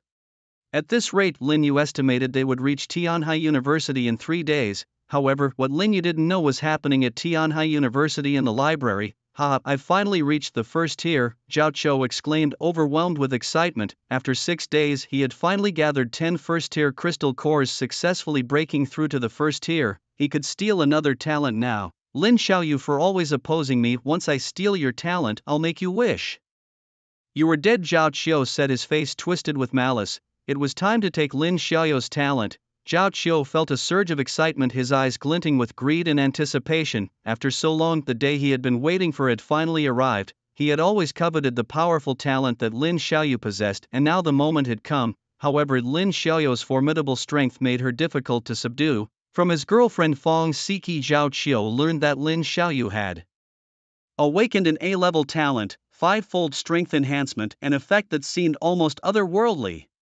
He estimated that with Lin Xiaoyu's current level of 10-inch, her strength could be around 60 points, which meant it would soar to over 300 with her enhancement. It was astonishing, so astonishing that it hardly seemed like an A-level talent. Zhao Qiu himself had just broken through to the first tier, doubling his attributes, yet his strength only reached 221 points. To surpass Lin Xiaoyu, he would have to use his A-level Thunderstorm ability, doubling his power once more. But the stronger your talent, the more excited I get, because it will all become mine, Zhao Qiu murmured to himself. Not one to act impulsively, he brought Fong Siki along for insurance. This woman had also awakened a talent but had been concealing it to support Zhao Qiu. No one knew she was a talent awakener except him. Fong Siki's A-level talent was weakening. Once activated, it could forcibly diminish other strength and magic by 50% for a certain period. Having her along ensured no unforeseen events would lead to failure. "I'm sure everyone is aware of the mouse tide in Tianhai City, right?" Zhao Qiu gathered everyone around. "Brother Qiu, they say those zombie mice are as big as wolf dogs, fast with sharp fangs, extremely fierce. We can't possibly fight them," someone replied, anxiety evident in their voice. "Everyone calm down and listen to me," Zhao Qiu reassured. "Tianhai City is overrun with zombies and escaping is nearly impossible. Before, we could clear out the zombies bit by bit, always finding a chance to get out, but now with the mutant mouse tide, it threatens to devour all living things, including zombies and us." His words cast a pall over the group, their faces turning pale. "The good news is, many strong fighters are heading to Tianhai City, so there might be a slim chance of survival. What we need to do is gather enough food in advance, then hide in the library waiting for the crisis to pass, or seize an opportunity to leave Tianhai City." For teams without great strength, Zhao Qiu's plan was undoubtedly the best option at present. Stockpile food and wait for the mouse tide disaster to pass. Regardless of the final outcome, the zombie and mouse tide would inevitably weaken each other, making escape more feasible. Then, Zhao Qiu, I disagree. Lin Xiaoyu's voice rang out in opposition from the crowd. "Many survivors around are thinking of coming to Tianhai City to help us through this disaster. Even mages and top fighters have arrived. How can we shrink back and hide?" Her words made Zhao Qiu grit his teeth in anger. This woman was truly foolish. As soon as he stole Lin Xiaoyu's talent, he would kill her immediately. Many in the crowd looked at Lin Xiaoyu as if she were a fool. "Xiaoyu, I think Brother Qiu's plan is right. Since others are going to deal with the zombies with our strength, we shouldn't add to the chaos." The person speaking was clearly afraid of dying, yet spoke with self-righteous justification. "Indeed, Sister Xiaoyu, I understand that you saved our lives, but asking us to fight against even more terrifying mutant rats feels like sending us to our deaths, doesn't it?" Some of those whom Lin Xiaoyu had saved no longer held back their objections. "You all." Lin Xiaoyu felt a bit helpless. Though she was kind-hearted, she never entertained the delusion of saving everyone. She knew, however, that her brother Lin Yu was a magician. Among those who would stand against the zombies was her brother. She simply wanted to do her best, knowing that every additional person meant an extra bit of strength. She spoke not just for her brother, but also for these people. If the battle against the rat tide failed, everyone in Tianhai City would die. However, not a single person agreed with her, leaving her somewhat disappointed. "We'll follow Brother Qiu's lead, brothers. Today we'll expand our search area a bit more and gather more supplies." Within the team, everyone thought this was the best course of action. Without needing further instructions, they began to act of their own accord. When it came to their own safety, they were more eager than anyone else. Xiaoyu, wait a moment, I have something to discuss with you, Fong Siki called out to Lin Xiaoyu. After sending everyone else away, Zhao Qiu exchanged a look with Fong Siki. This foolish woman could no longer stay. Siki, am I wrong? Only by working together can we have a chance at survival, Lin Xiaoyu said dejectedly, holding on to Fong Siki. Xiaoyu, you also have to understand we're just ordinary people. It's already exhausting to fight zombies, let alone mutant rats. It's like trading our lives, Fong Siki said as she led Lin Xiaoyu up to the first floor. Zhao Qiu glanced around and followed. Siki, what's the matter? By the time they reached the fifth floor, Lin Xiaoyu still hadn't realized the danger looming until Zhao Qiu appeared, and she sensed something was amiss. Zhao Qiu approached with a sinister smile. Zhao Qiu, what do you want? Lin Xiaoyu asked. Lin Xiaoyu, I am envious of your talent. A fivefold strength amplification, how terrifying. Can you give it to me? Zhao Qiu's eyes were filled with fervor. He was about to acquire a second talent which would significantly boost his power. His A-level thunderstorm only allowed his power to double, but if he obtained Lin Xiaoyu's talent, the amplification during his thunderstorm would reach the maximum, a fivefold increase, while also retaining the characteristics of a thunderstorm. A talent is something one is born with. How could I possibly give it to you? Lin Xiaoyu's guard was up. Maybe others can't, but I can.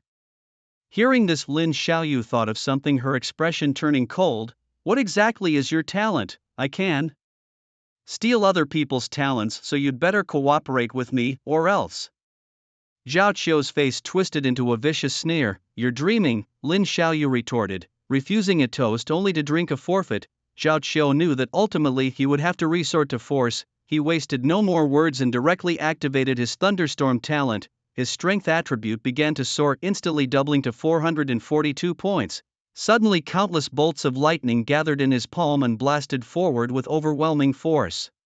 Lin Xiaoyu was taken aback, sensing the breath of death approaching rapidly. She quickly sidestepped, narrowly avoiding the deadly attack. Lin Xiaoyu, the difference between level 0 and level 1 is vast. You might as well give up your struggle. Zhao Qiu's figure flickered like thunder and lightning, moving with incredible speed. Being a first-tier fighter, his speed attribute was significantly faster than Lin Xiaoyu's. Moreover, his lightning talent not only doubled his strength but also increased his speed by 50%. He closed in swiftly, his right fist punching out. The lightning-imbued fist appeared before Lin Xiaoyu in an instant. So fast, Lin Xiaoyu's vision blurred, and a fist crackling with lightning came hurtling toward her. There was no way to dodge it. She steadied her nerves, reacting quickly, her right hand clenched into a fist to counterattack. Bang! The moment their fists collided, Lin Xiaoyu's body was flung sideways, crashing into a row of bookshelves. The gap was too large. Even though Lin Xiaoyu had consumed a golden fruit that drastically boosted her strength, she was still just a 10th level ordinary evolver. With a strength attribute of 2,838, she could hold her own against A-grade talent users of the same level, but crossing levels, that was entirely out of the question. After all, Zhao Qiu's strength attribute had reached an astonishing 442 points at this time. Cough cough, Lin Xiaoyu spat out a mouthful of blood, struggling to climb up from the scattered books. Just one blow had inflicted severe internal injuries, leaving her almost powerless to resist. I told you, a first tier is not someone you can contend with. Cooperate with me and you'll suffer less. Zhao Qiu approached with a cold smile. Go to hell. Unwilling to concede, Lin Xiaoyu mustered all her strength and lunged forward. However, Zhao Qiu casually threw another punch, sending her body flying yet again. Why resist? Zhao Qiu picked Lin Xiaoyu up from the ground, pressing his right hand against her head. He began to use his talent theft ability, a blue light emanating from his hand enveloping Lin Xiaoyu. Moments later, Zhao Qiu opened his eyes, his expression sour. He hadn't managed to steal any talent at all. What happened, Brother Qiu? Fong Siki approached. I don't know what's going on. I couldn't steal her talent, Zhao Qiu replied, confused. Siki, why are you doing this to me? Lin Xiaoyu, her face covered in blood, spoke with difficulty. Xiaoyu, I'm sorry, don't blame me. Fong Siki muttered softly, avoiding Lin Xiaoyu's eyes. She then turned to Zhao Qiu. Brother Qiu, could it be that her talent isn't A-grade but S-grade? S-grade? Zhao Qiu pondered. Yes, an A-grade talent can double one's strength, but Xiaoyu can increase hers fivefold. It doesn't seem like an A-grade talent, does it? You've got a point. Zhao Qiu fell into deep thought. At this moment, he was convinced that Lin Xiaoyou's strength augmentation was indeed an S-grade talent, his A-grade theft ability. Wouldn't fail to steal talents of the same grade, but higher grade talents only offered a chance. Then let's tie her up and keep her locked away. I'll try again tomorrow. Zhao Qiu's heart burned more fervently. An S-grade talent was vastly more powerful than an A-grade one, even though success wasn't guaranteed. But his talent for stealing could be used once a day. He didn't believe it. If he used it for 10 consecutive days, he wouldn't succeed in stealing something. He had plenty of time. What they didn't know was that Lin Xiaoyu had no innate talent at all. She hadn't awakened yet, so 10 days or even 10 years, Zhao Qiu couldn't possibly steal any talent from her. Brother Qiu, we can't keep this a secret for long. The others in the team will eventually find out. Fong Siki expressed her concern. It doesn't matter, even if they find out, so what? Do they dare to defy me? The recent battle where he crushed Lin Xiaoyu had inflated his confidence. Once Lin Xiaoyu was the strongest evolver in their team, yet now she couldn't even withstand a single punch from him. He had nothing left to fear. The two of them tied Lin Xiaoyu to a thick stone pillar. Heh, cough. Lin Xiaoyu coughed up blood again. At that moment she deeply regretted not listening to her brother. Originally she had stayed in the dormitory with food and drink, just waiting for her brother to come find her. Unfortunately, on the 7th day of the apocalypse, her roommate Fong Siki and her boyfriend Zhao Qiu were chased by zombies and hurried back to the dormitory without a key to get in. After all, Fong Siki was her best friend. Soft-hearted, she let them in. But the food in the dorm wasn't enough for 3 people, and eventually they had no choice but to venture out for more supplies. Slowly, it developed into a team of 100 people, relatively without danger. Who would have thought the greatest danger came from those closest to her? Fong Siki, you treacherous woman, if I survive, I'll make sure you suffer 1,000 cuts. And Zhao Qiu, you pair of scoundrels, don't let me find a chance. A trace of hatred filled Lin Xiaoyou's eyes. She recalled her brother's words and felt even more regret. Hatred, despair and regret, all sorts of negative emotions were wildly growing in her heart. Just then she felt an intense pain within her body, as if a terrifying power was awakening, trying to tear her apart. This feeling? Is my talent about to awaken? Despite the excruciating pain, Lin Xiaoyu felt a glimmer of joy thinking of her brother's words. But it hurt so much. There was an inexplicable force within her trying to revive. But something seemed missing, preventing a full awakening. The immense pain caused her to faint. Brother, where are you? Are you okay? Moments later she regained consciousness, wondering how long she could hold on, whether she could last until her brother came. She just missed her brother. For now she wouldn't die because Zhao Qiu couldn't steal any talent from her, so she could keep on living. It was just unclear how long their patience would last. Subsequently, for 3 consecutive days, Zhao Qiu attempted to use his talent-stealing ability on her, but the results were unsurprisingly futile. I refuse to believe I can't steal it. Zhao Qiu's face was clouded with anger as he instructed Fong Siki bandage her wounds and give her something to eat. Make sure she doesn't die. 5 more days passed and Zhao Qiu grew increasingly irritable. He had attempted to use his ability to steal Lin Xiaoyou's talent 4 times, but there was no response. Could it be that my A-level theft ability is ineffective against an S-level talent? Zhao Qiu began to doubt himself. Lin Xiaoyu, pale-faced, was tied to a pillar. She watched Zhao Qiu's growing agitation in silence. Qiu, is there a possibility? Fong Siki ventured cautiously. What? Zhao Qiu snapped. Xiaoyou's talent is of S level. To steal it she might need to cooperate. If she strongly resists internally, maybe it can't be stolen, Fong Siki suggested. That makes sense. It could very well be the reason. After all, S-level talents are not ordinary. Zhao Qiu's eyes lit up. He felt this was the most logical explanation, but now that he knew the problem, how was he to solve it? Lin Xiaoyu would never willingly cooperate and hand over her talent to him. He stared at Lin Xiaoyu, lost in thought. Xiaoyu, stop struggling, surrender your talent willingly and you won't suffer as much. I promise, once I have your talent I won't kill you. You can stay with our team and be safe. Fong Siki spoke up. Exactly, as long as you cooperate with me I'll ensure your safety, otherwise. Zhao Qiu's voice turned cold, the threat evident in his tone. Delusional, Lin Xiaoyu retorted. Fong Siki, I thought you were my best friend, but you've heartlessly betrayed me. You won't have a good end. Lin Xiaoyu glared at her former friend and roommate, her heart filled with sorrow. And you, Zhao Qiu, even if I die I'll never let you succeed. Lin Xiaoyu knew that if she agreed to their demands it would immediately expose her lie because she hadn't yet awakened her talent. If Zhao Qiu failed to steal anything despite her cooperation, he would grow suspicious. Once all impossibilities were eliminated, the truth would remain. If Zhao Qiu discovered she had no talent, he would certainly be furious and kill her, but she wasn't ready to die. She wanted to reunite with her brother. By not cooperating, they might try other methods to make her comply, which could buy her time. Smack! Lin Xiaoyu's thoughts were interrupted as a slap landed on her face. Damn it, Lin Xiaoyu, don't refuse a toast only to drink a forfeit. My patience is limited, Zhao Qiu said coldly. Lin Xiaoyu, you better face reality. If you stubbornly resist, I have my ways, Fong Siki added, her expression changing to one of anger. Seeing Lin Xiaoyu's silence, she dropped her pretense, revealing her most vile side. Xiao, since she's not cooperating, there's no point in keeping her. Haven't you always wanted to taste the beauty of Lin the school flower? Now's your chance, Fong Siki suggested with a malicious smile. Zhao Qiu's face twisted into a lecherous grin. Indeed, if I can't get the talent, there's no need to force it. There are plenty of talents out there to steal.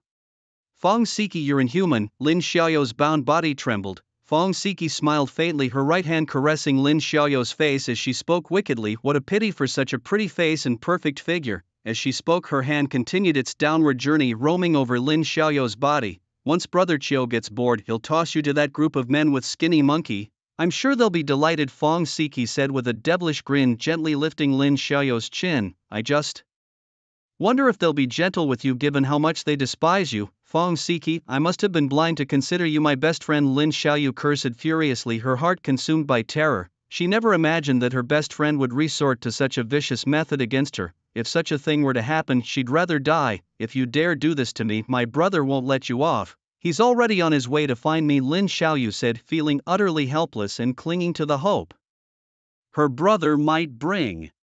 Oh, you have a brother? Zhao Qiu's eyes lit up, unfazed. Perfect. We'll set an ambush, lure him here with you, and kill him to eliminate future threats, and let him witness your disgrace. His laughter echoed with malicious excitement, painting a vivid picture in his mind. Meanwhile, Lin Xiaoyu's mind felt like it had exploded, with one thought resonating. Zhao Qiu wants to ruin me, kill my brother and force him to witness my humiliation. No, this cannot happen. Lin Xiaoyu began to shake her head frantically, muttering to herself, I can't be ruined, I belong to my brother, no one can kill him, and I can't let him see me like this. Zhao Qiu's words had pushed Lin Xiaoyu to the brink of madness. Betrayal by Fong Siki, despair over humanity, an obsession with her brother. These overwhelming negative emotions festered inside her, growing stronger by the minute. Brother Qiu, something's wrong with Lin Xiaoyu, Fong Siki noticed, prompting Zhao Qiu to glance over, having been lost in his own imagination.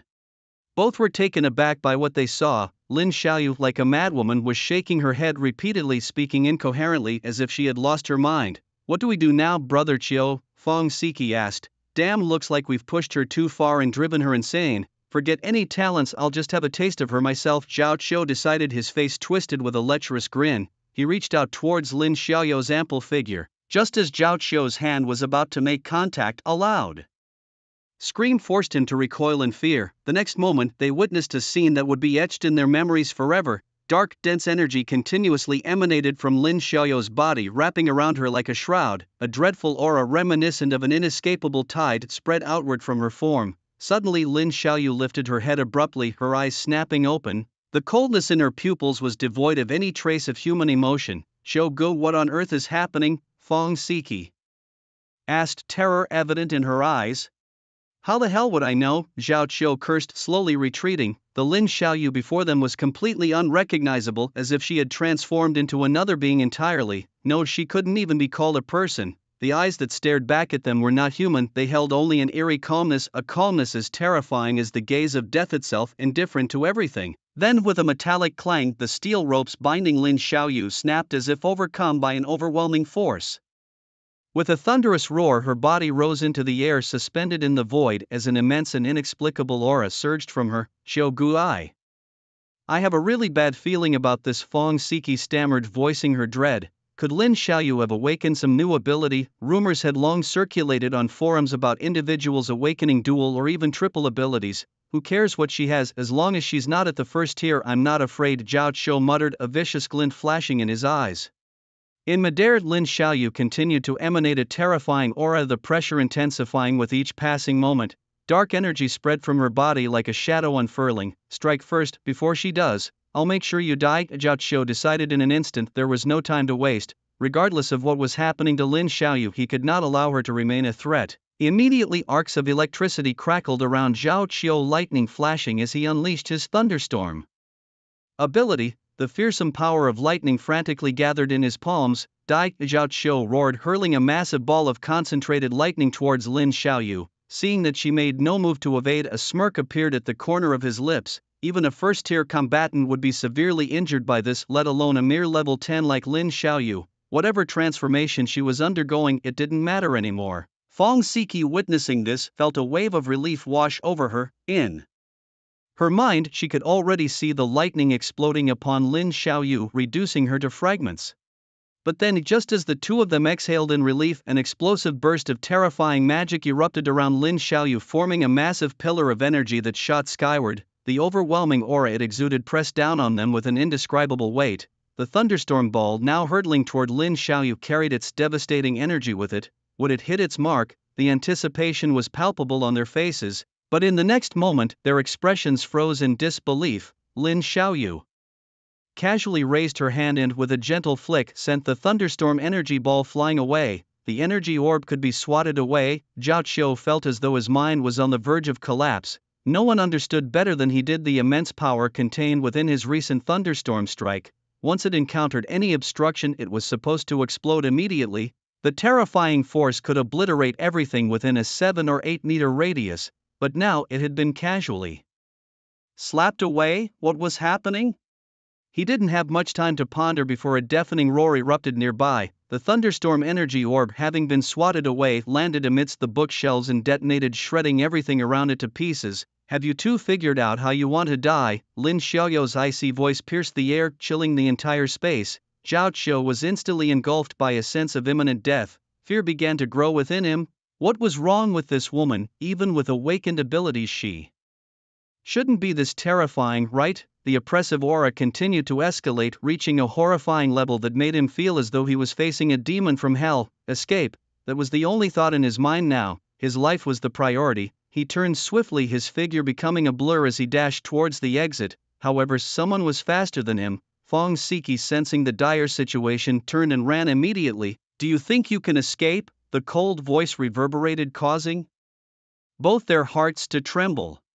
Fong Siki bit her lip, determination flashing in her eyes as if she had made a momentous decision. Suddenly, she turned, her palms striking out with precision, hitting Zhao Qiu and sending him hurtling back. You treacherous woman! Zhao Qiu's face morphed from shock to fury in an instant. He couldn't fathom that at such a critical moment, not only did she abandon him, but she also betrayed him. Fong Siki seemed deaf to his curses, quickly rushing down from the 5th floor. Bang! Zhao Qiu crashed heavily into several bookshelves, and as he rose, he was met with Lin Xiaoyu's merciless gaze. Don't worry, she won't escape. Both of you are going to die, she uttered coldly. Zhao Qiu's hair stood on end. Death! A massive black sword took shape swiftly in Lin Xiaoyu's grasp. Behind her, a pair of black wings unfurled. Her body shot through the air like a streak of black light. In the next moment, drops of fresh blood began to fall from the black sword.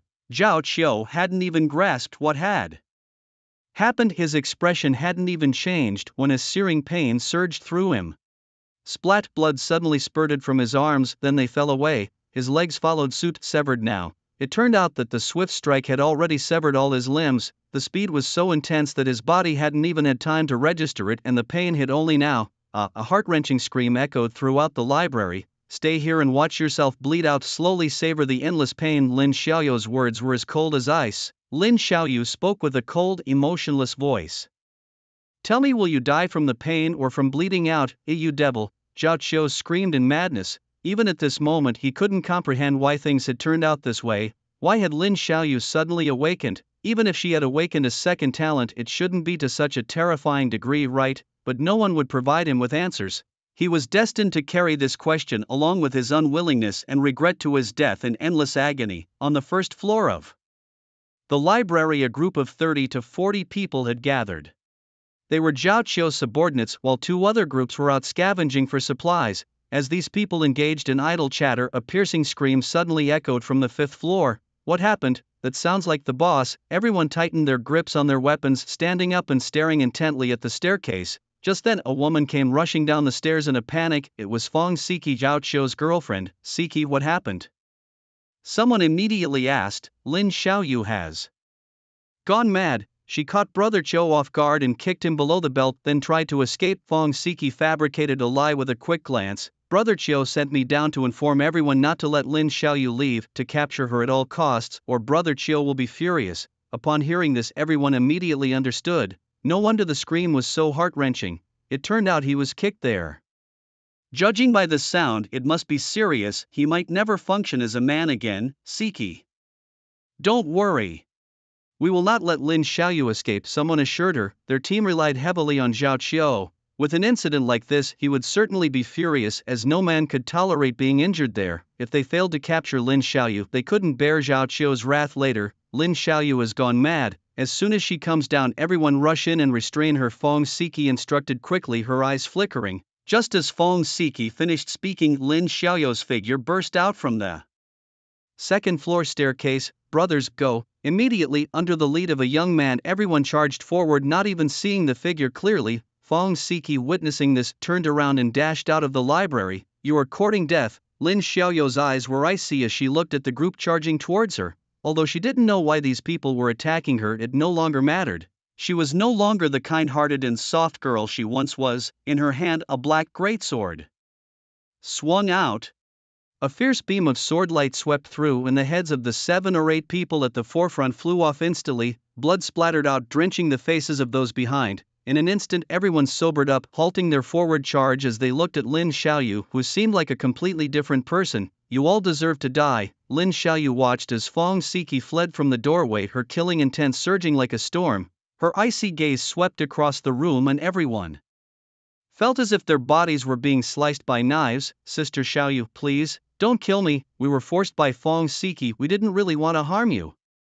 Xiaoyu, for the sake of our old friendship, spare me. Faced with Lin Xiaoyu, who seemed like a god of death, everyone trembled with fear. Some even fell to their knees, begging for mercy relentlessly. Good heavens, what happened to this woman? How did she suddenly change so drastically? She wasn't exactly a saint before, but at least she was a relatively kind girl. Now, she's turned into a terrifying demon. Tired of it all, destroy it. Apocalypse, destruction, blade storm. Lin Xiaoyu swung her black greatsword, and instantly countless sword lights danced wildly, ravaging the entire space. At that moment, her mind was filled only with slaughter. She wanted to kill these ungrateful people, those she had once protected. In her strike, she was not only severing them but also her own kindness and hesitation. In that moment, there was no trace of reluctance.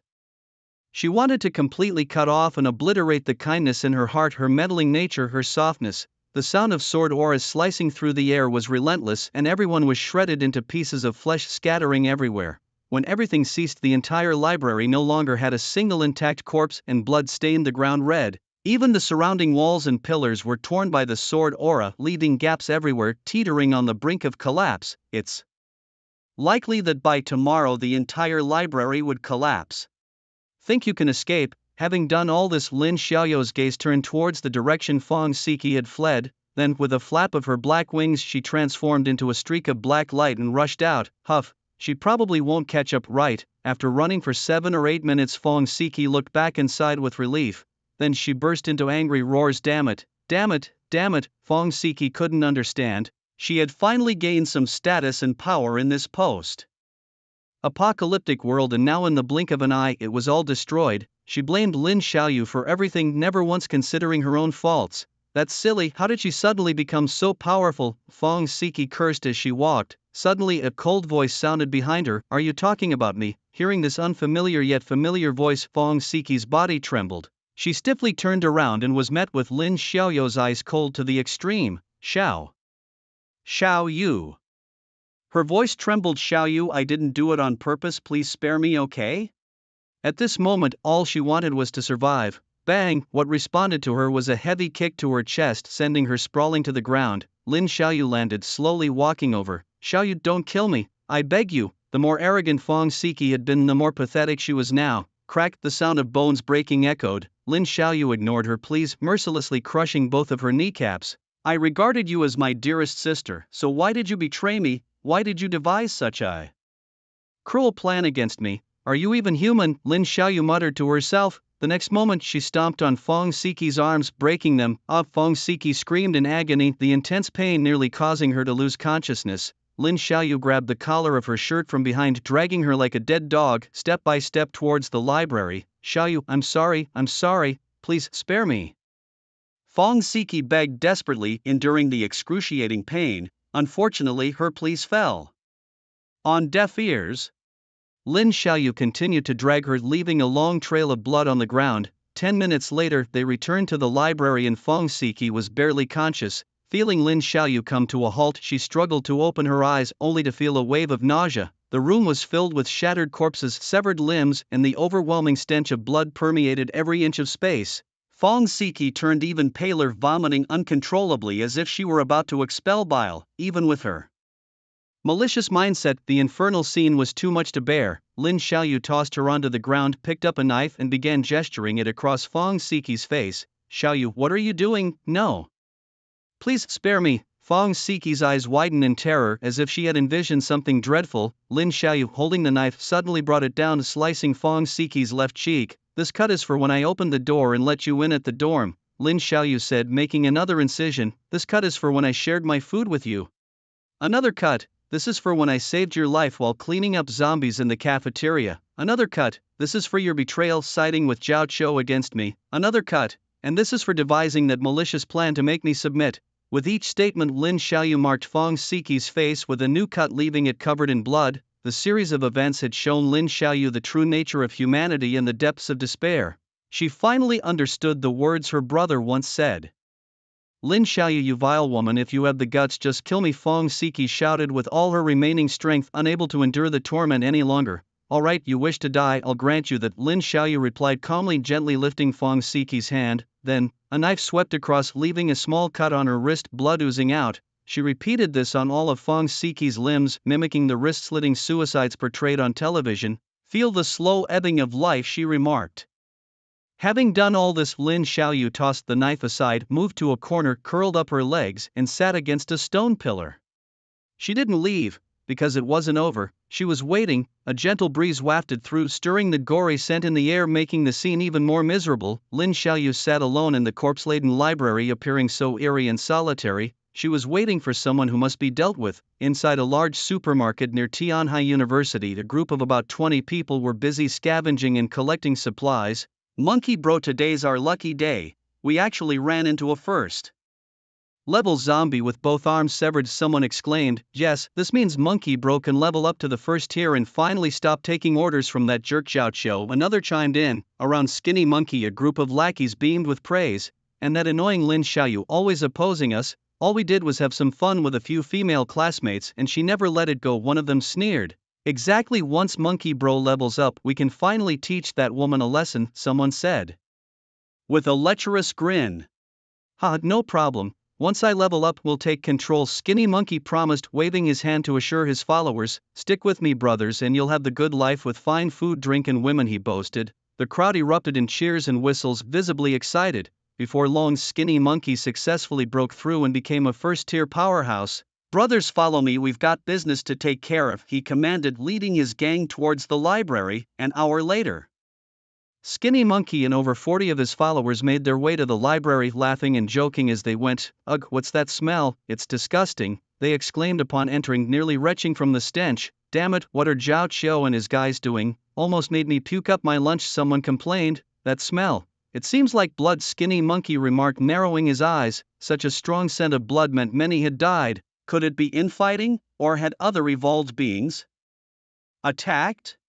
With these thoughts in mind, they proceeded cautiously. Upon entering, they were stunned by the sight before them. It was a hellish scene. Bodies lay scattered everywhere, dismembered and incomplete, with blood staining the floor and filling the air with a suffocating smell. Monkey bro, these were Zhao Qiu's men. They're all dead, not a single complete body among them, his followers reported, faces pale with fear at the grisly scene. Boss, there's someone still alive here. It's Lin Xiaoyu, someone discovered, pointing to the girl curled up in a corner, clutching her knees. Skinny Monkey's heart leapt with joy at the news. Alive, just as he had hoped. He had coveted the university beauty for a long time. Meanwhile, elsewhere, we're almost at Tianhai University. This area seems clear of zombies, must have been cleaned out. Yi Pia Piao, a teacher at Tianhai University, noted as she led her group to the university entrance. 3 days had passed. Lin Yu and his companions swept through the area like a force of nature, leaving nothing but destruction in their wake. The zombies they encountered were swiftly dealt with, even the first-tier ones, of which they killed 72. As a result, Yi Pia Piao and Lu Shiyun both advanced to the 5th level of the first tier. Lin Yu himself reached the 3rd level, and with 53 first-tier crystals in hand he was poised to leap to the 8th level. Even those who helped gather the crystals had reached level 10. "Let's go," Lin Yu said, his voice tinged with excitement. In this life, he vowed to leave no regrets. "Xiaoyu lives in building 11-inch, right?" "Yes, I know the way," someone replied. Lin Yu took the lead, his eagerness barely contained. It was the 30th day of the apocalypse, exactly 1 month since it began. The zombies on the university campus had mostly been cleared by survivors, making their journey smooth. They soon arrived at Building 11, the freshman girls' dormitory. Lin Yu rushed in, finding Xiaoyu's dormitory. What he saw made him frown deeply. The door was wide open and the hallway was stained with blood. Fortunately, there were no signs of blood or remains inside the dormitory. "It looks like she ran away." "She's not here," Lu Shiyun observed. "There are probably many survivors in the school, maybe she's with them. We should ask around." Lin Yu's frown deepened. No one understood better than he did how greed and fear could corrupt the human spirit in the apocalypse. Lin Xiaoyu was strikingly beautiful, a campus belle, although he had enhanced her attributes a month into the apocalypse. Even moderately strong evolvers might have reached the first tier. Lin Yu was deeply worried. Exiting the dormitory, Lin Yu wandered the campus. At this time, most survivors are likely out scavenging or fighting zombies. "It's hard to find anyone around here," Lu Shiyun analyzed calmly. "Let's go," Lin Yu decided, heading out. After some twists and turns, they finally found 3 survivors in an alley not far from the school, besieged by hundreds of zombies. Lin Yu summoned a flame blade with his right hand and struck 3 swift blows. The 40-meter-long blade cut through the 9th and 10th level zombies, splitting them in 2. The survivors watched, stupefied by such ease. "That was incredible." "Are you students from Tianhai University?" Lin Yu asked as he approached. "Yes, we are. Thanks for saving us." "Oh, it's Teacher Yi." One recognized Yi Pia Piao with delight. Yi Pia Piao nodded and smiled. "Do you know where Lin Xiaoyu is?" "Lin Xiaoyu? I know. She's with Zhao Qiu's group, one of the big groups on campus. But I heard something happened recently, something to do with Lin Xiaoyu." One student started to explain but trailed off, suddenly feeling a chill. He glanced up to see Lin Yu's murderous gaze and his words faltered. "Speak clearly." Lin Yu's presence radiated a terrifying killing intent, a chill that seeped into everyone's bones. "It said Zhao Qiu imprisoned Lin Xiaoyu, though I'm not sure why." "To the library," Lin Yu commanded, his face icy, his eyes brimming with murderous intent. If anything were to happen to Lin Xiaoyu, he wouldn't hesitate to transform into a demon from hell. Yi Pia Piao, seeing the murderous intent emanating from Lin Yu, dared not delay and led the group swiftly ahead to clear the path. At the library, Thin Monkey with a gang of underlings approached Lin Xiaoyu, covering his nose. "Lin Xiaoyu, what happened here? Where's Zhao Qiu? Why are all these people dead?" At that moment, Lin Xiaoyu slowly lifted her head. "You finally returned. I've been waiting for you, for a long time." Her voice was soft, with a glimmer in her eyes. Hearing this, Thin Monkey's eyes narrowed, sensing something amiss, though he couldn't quite put his finger on it. "Monkey Bro is asking you a question. Why are all these people dead?" one of the underlings shouted angrily. "They were killed," Lin Xiaoyu replied, expressionless. "Who killed them?" Thin Monkey furrowed his brow and asked, "And why are you unharmed?" "Because." Lin Xiaoyu looked up at him, a chilling smile on her face. "I killed them all." Her words caused the scene to fall into a dead silence. The atmosphere turned icy. "Damn it, not telling the truth, huh?" One of the underlings, evidently disbelieving, began to protest, but in the next moment a flash of swordlight slashed through and he fell clutching his throat. At this point, Thin Monkey and his gang snapped back to reality, quickly retreating and drawing their weapons in defense. Lin Xiaoyu before them was too unusual. "Thin Monkey, I've been waiting for you for a long time." "They have also been waiting for you for a long time." Lin Xiaoyu slowly rose, pointing to the bodies on the ground. "Damn it, whatever tricks you're up to, brothers, let's take her down." Thin Monkey, with a shiver running through him, rallied his underlings and charged forward. End of all destruction. Lin Xiaoyu, watching them rush forward, only spoke in a haunting tone. Then an incomparably vast aura erupted from her, massive columns of magical light bursting around her. Black wings sprouted from her back. "What the hell is this? Some kind of magical transformation?" Faces aghast, the group halted, overwhelmed by the immense pressure emanating from Lin Xiaoyu.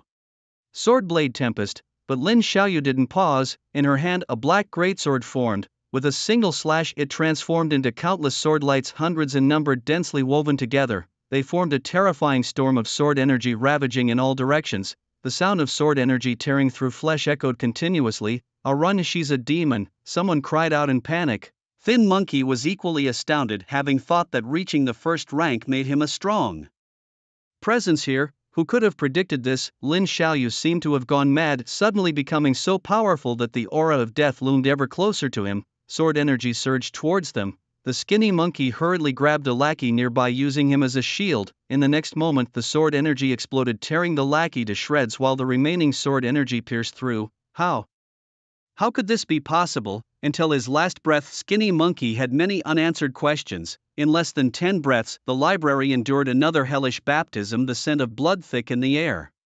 Crack, on the surrounding concrete pillars, sword marks crisscrossed, some even cutting through the rebar inside, emitting crisp sounds. "It's going to collapse." "Well, it's just as well. Let's bury everything here, including the Lin Xiaoyu of the past," Lin Xiaoyu murmured to herself. Her great sword swung out again, the terrifying sword energy erupting and instantly destroying the main pillars supporting the library. With a flap of her wings, her form transformed into a shadowy light, flying away. Rumble, the sound of the library echoed, followed by earth-shaking tremors, collapsing as if a massive earthquake had struck. The tremendous noise traveled far and wide. "What's that sound?" Lin Yu and his companions sprinted ahead, suddenly feeling the massive tremors. "It seems to be coming from the front, where the library is located," Yi Piao remarked. Hearing this, Lin Yu's heart tightened, and he quickened his pace even more. Rumble, the entire library collapsed, raising a cloud of dust.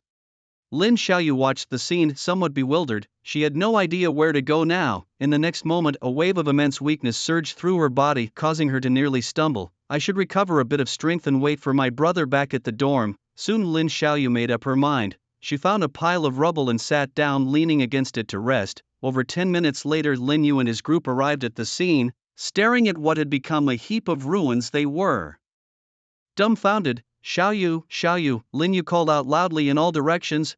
I seem to hear my brother's voice." Lin Xiaoyu's eyes, on the verge of sleep, suddenly opened wide, only to shake her head. "I must be dreaming. Xiaoyu, are you there?" Suddenly an even clearer voice reached her ears. Lin Xiaoyu's eyes widened. She hadn't misheard, it was really her brother's voice. Her brother had come to find her. "Brother, is that you?"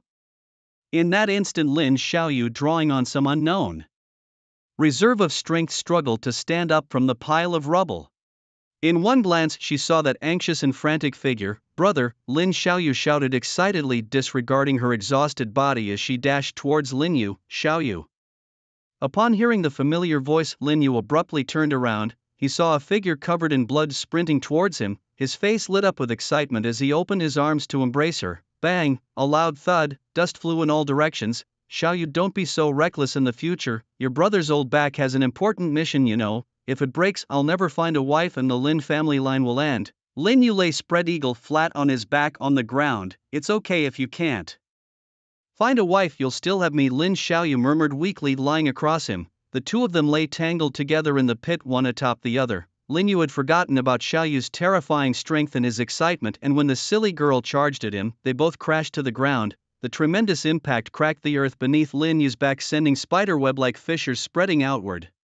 "Why don't you get up first?" Lin Yu suggested. "Not happening," Xiaoyu retorted. Resigned, Lin Yu wrapped his arms around the delicate figure in his embrace. They lay there quietly in the pit, savoring a rare moment of peace and warmth. In the distance, Lu Shiyun and the others stood watching, choosing not to disturb them. It was a long while before the two clambered out of the pit. "Xiaoyu, didn't I tell you to stay in the dorm and wait for me?"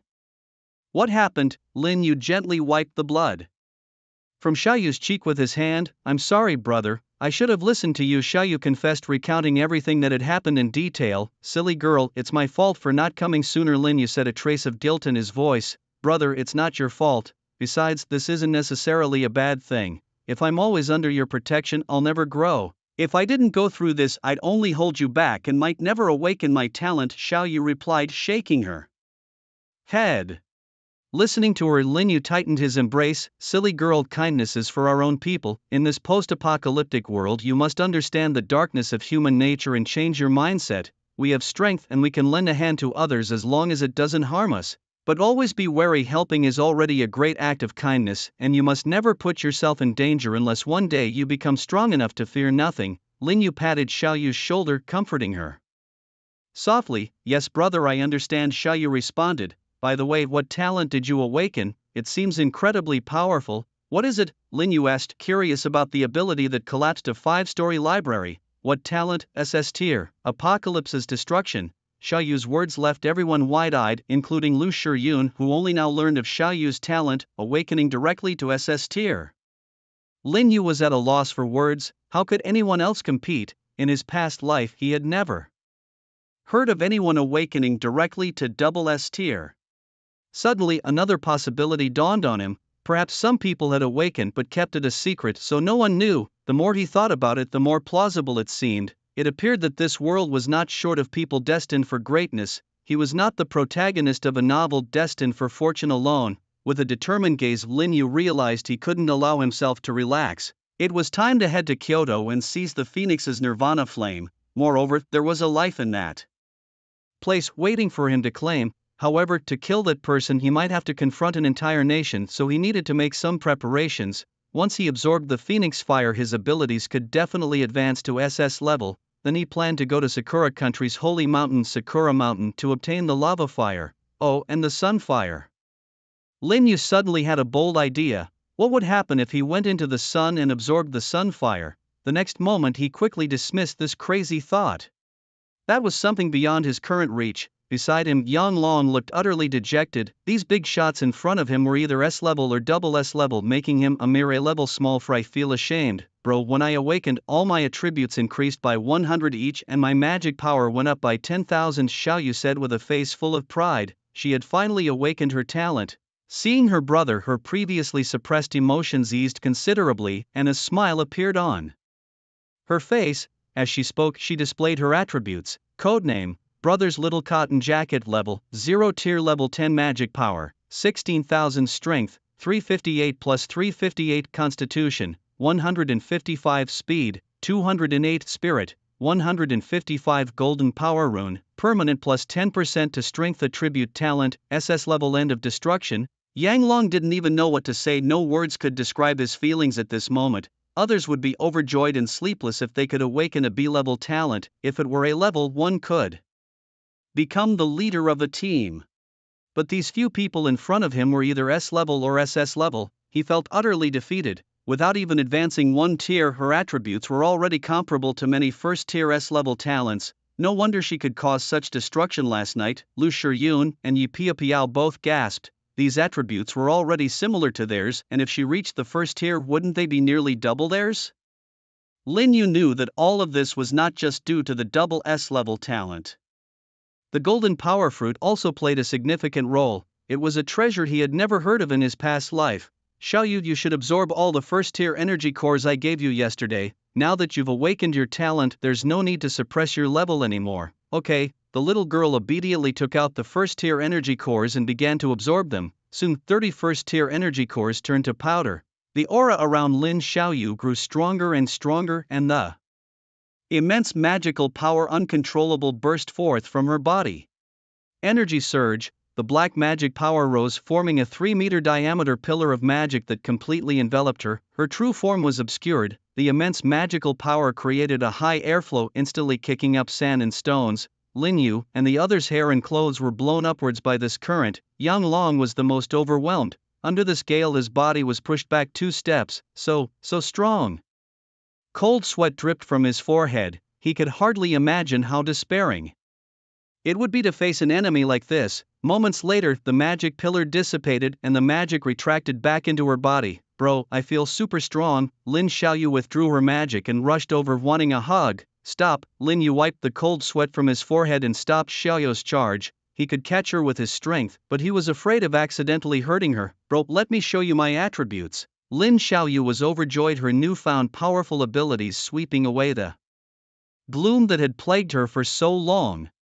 Her codename: Brother's Little Cotton Jacket. Level: Rank 1 inch, level 3, magic power, 35,000, strength, 716 plus 716, constitution, 310, Speed, 446, Spirit, 310, Golden Strength Rune, Strength attribute permanently increased by 10%, Talent, SS level End of Destruction. Her formidable attribute panel was almost catching up to Lin Yu. Her dual SS talents allowed her strength to increase threefold. With a strength of 7,876, this tripled to 31,504 points. This was nearly the strength of a typical rank 4 evolver without talent bonuses. At this moment she had become the strongest person under Lin Yu. To receive a golden fruit and awaken dual SS talents at 0 rank was a fortune that perhaps no one else in the world could claim. Lin Yu couldn't help but marvel. Such a fortuitous opportunity was likely unmatched. Yang Long, take these 10 rank 1 crystals and advance, Lin Yu said, handing over the crystals. Yang Long, a metal manipulator, had decent combat strength when not compared to S levels.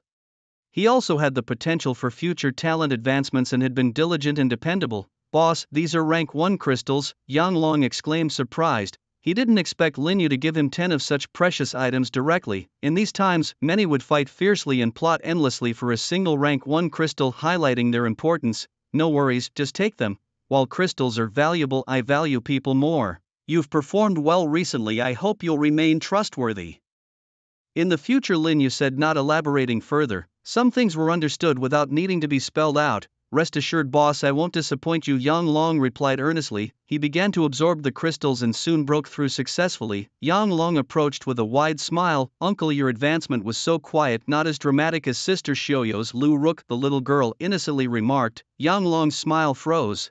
Suddenly rank 1 didn't seem so impressive. This scene made everyone burst into laughter.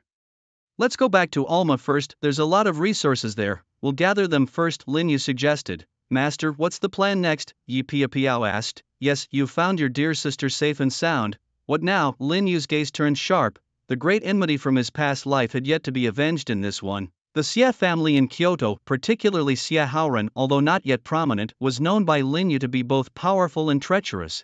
As he calculated the time, he realized that after the rat tide, it would be the 3rd month and the 100 Nations struggle was just around the corner. It's almost time, he mused to himself. Brother, what are you mumbling about? His sister asked. Oh, nothing. The plan remains the same as always, he replied. His goal was clear: to seek out various high-tier fire powers, Phoenix Fire, Earth Core Fire, Star Fire, and even Sun Core Fire, the Fire of Rules. By devouring them, he aimed to advance his abilities to 9s. His next target was the Phoenix Fire in Kyoto.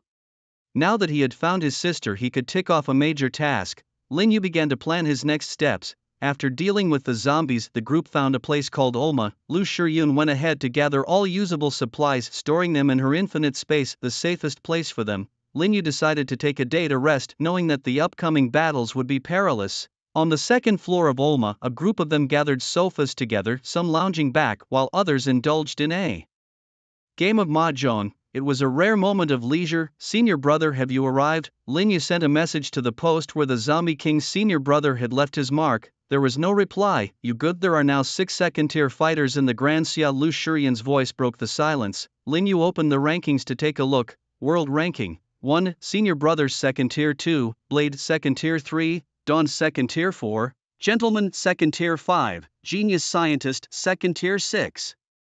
Archmage 2nd tier. All 2nd tier ranks were dominated by the strong of Grand Xia, an unbelievable honor for outsiders.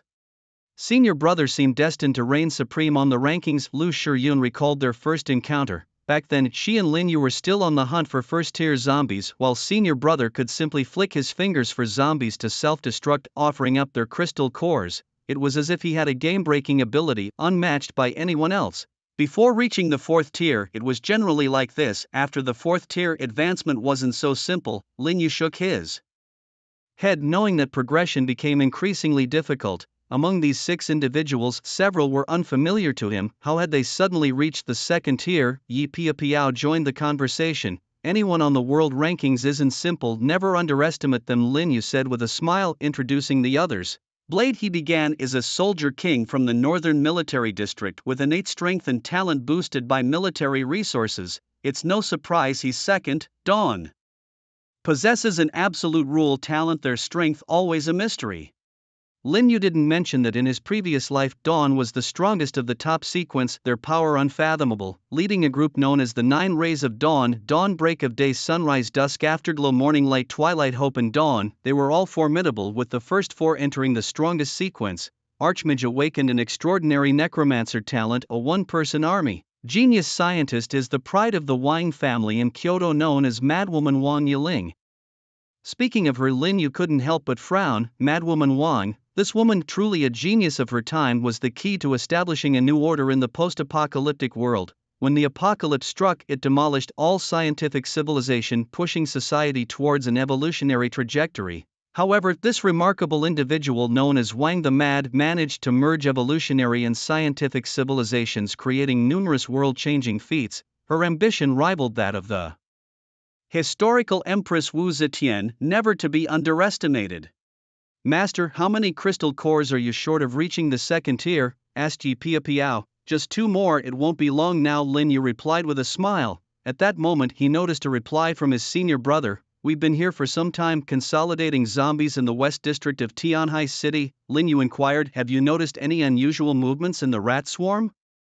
Senior brother responded yes, from some awareness fragments transmitted by the second-tier zombies here. I've gathered that a few days ago the Rat King summoned all the city's rats, causing them to rapidly mutate and grow stronger. During this process, they fought several zombie hordes. The southern district is now completely in ruins, devoid of any zombies or survivors. Lin Yu's brows furrowed as he read the message. The southern district had at least 20,000 people plus 30 to 40,000 zombies, all swallowed by the rat swarm?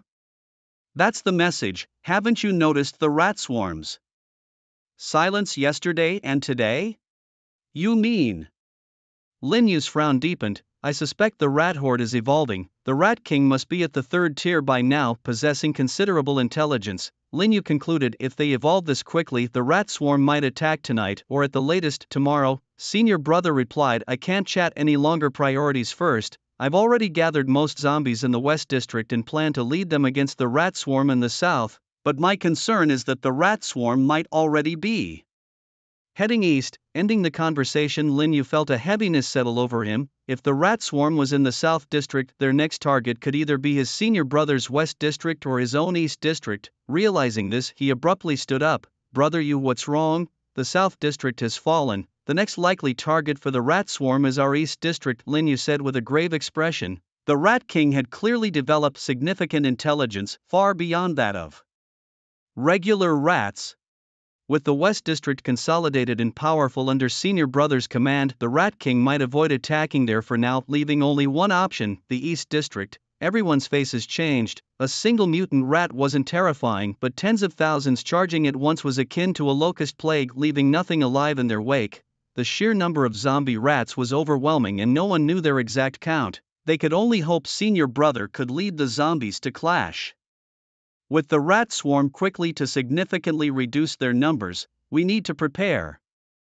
Lin Yu began, but was interrupted as the ground started to tremble, growing stronger by the second. This is bad, the rat swarm is here. Everyone's expressions changed. The sight of tens of thousands of rats, each the size of a wolfhound, charging forward was unimaginable in its horror. Silence, Lin Yu commanded sharply, putting an end to the chaos around him. Unlike the last encounter with the rat swarm, which merely passed by, this time the swarm had a clear objective: to devour all living flesh and blood. Everyone held their breath, tension palpable in the air. Bang, bang, bang. From the first floor of the building Alma came the relentless sound of pounding, as if a giant hammer was striking the hearts of everyone present. The atmosphere was thick with anxiety and fear. Facing this massive wave of rats, even the strongest among them had little hope of survival. Lin Yu looked at the 30 or so people around him, a flicker of compassion in his eyes. Most of them hadn't even reached the first rank of strength, and he wondered how many could survive this calamity. Crash! The sound of the front door collapsing echoed heavily as it hit the ground. Following that, countless mutated rats, lured by the scent of humans, poured in through the breach, thousands of them. Yang Long, seal off all other entrances to the third floor with metal, leaving only the escalator, Lin Yu shouted. Everyone block the top of the escalator and kill the mutated rats as they come through. Lin Yu believed this was the best plan they had for now. He walked over to the window and looked out. Everywhere he looked, the city was overrun with mutated rats. In the streets, alleys, and even in the shops and office buildings on either side, the rats were everywhere. Their terrifying numbers swallowed the streets of the city. On one street, a dozen people were fleeing in panic. They had been clearing small groups of zombies in an alley when the ground started to shake violently. They immediately recalled what the forums had said about the rat swarm in Tianhai City. Sure enough, within moments, the dark mass of the rat army appeared at the end of the street. They surged forward, colliding with thousands of zombies on the street. Roar! The zombies went berserk, pouncing on the mutated rats, tearing off large chunks of flesh with their mouths and devouring them. Squeak! The mutated rats were not to be outdone, their sharp claws severing the zombies' throats in an instant. The mutated rats were faster, their claws sharper. The zombies were no match, needing several to take down just one mutated rat.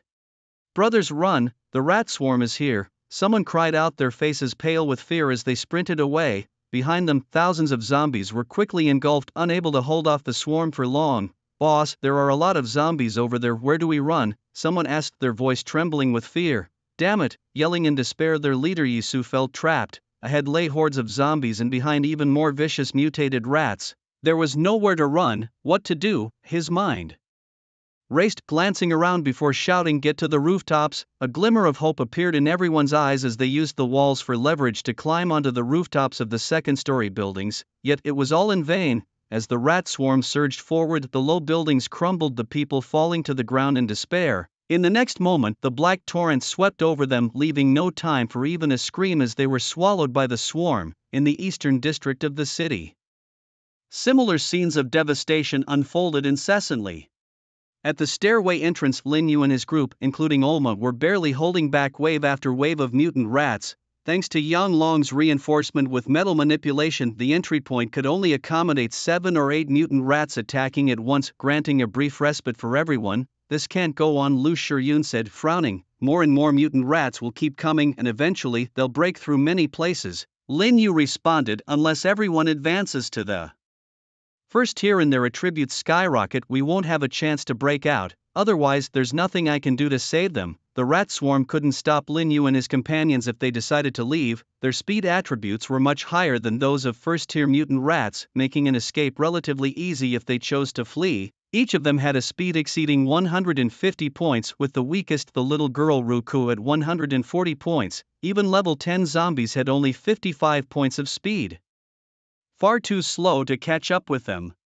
Yes, including Yang Long, Yisong, and a few others at the first tier. Leaving wouldn't be difficult as long as they're not entangled with first-tier mutant beasts, but the rest, those below the first tier, would struggle. Lin Yu's eyes flickered as he turned to Yang Long. Go and find out how many crystal cores the brothers need to reach the first tier. Got it? Yang Long didn't question further and immediately went to work. Moments later, he returned and reported, Boss, we have 27 people left. With 6 at the first tier and the other 21 still at level 10, to advance these 21 we'll need 123 crystal cores. Most of them have saved a few cores on their own. 123 cores, that's manageable. Lin Yu was already at the first tier's level 10 and had 32 extra cores. Although Lu Shiyun and a few others needed cores too, it wasn't an urgent concern. With their current strength, they could protect themselves well enough. Brother Yu, I have 6 unused cores here, Lu Shiyun offered first. Understanding Lin Yu the best.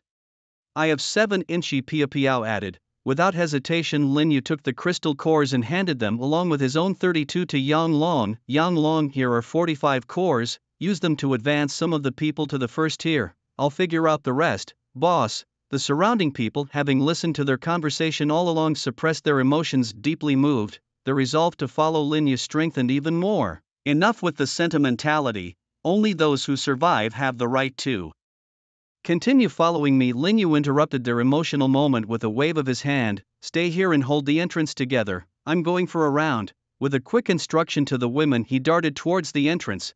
With a series of poochie poochie sounds, mutant beasts fell with exploded heads as Lin Yu made his way down. No mutant rat could stop him, they were mere level 10 nuisances akin to ants in his eyes. As he descended to the first floor, a horde of mutant beasts greeted him at the main entrance.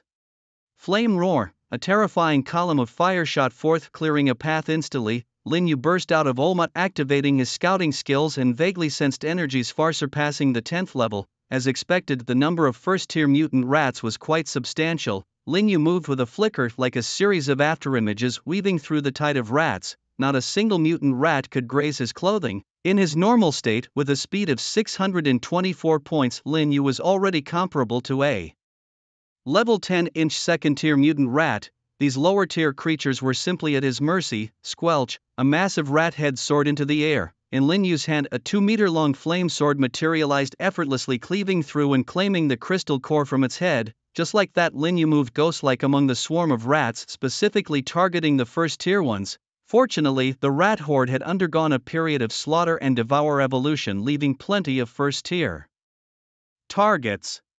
In just over an hour, he could collect the required amount of crystal cores. Squeak, a loud rat screech echoed. Following that, a dark shadow lunged at him. This mutant rat was significantly larger, its aura more intense. It bared its teeth, blood dripping from its mouth, with rows of teeth like steel nails glinting with a chilling gleam. Second tier. Lin Yu's eyes lit up. There's a saying, the path to heaven is open yet unchosen, while the doorless hell attracts you unwittingly. What was he lacking the most right now? Was it not the second-tier crystal cores? Chapter 71, The Rat That Used the Turtle. Destruction wave dies. Moving like a ghost, in the next moment Lin Yu appeared directly behind the second-tier mutant rat, the enormous flame sword slashing down. Without any surprise, a head soared high into the air. To him, a second tier was merely a slightly larger ant. About an hour passed. Lin Yu had collected enough first-tier crystal cores, but he hadn't returned. He was searching for more second-tier mutant rats. He only needed one more to break into the second tier himself.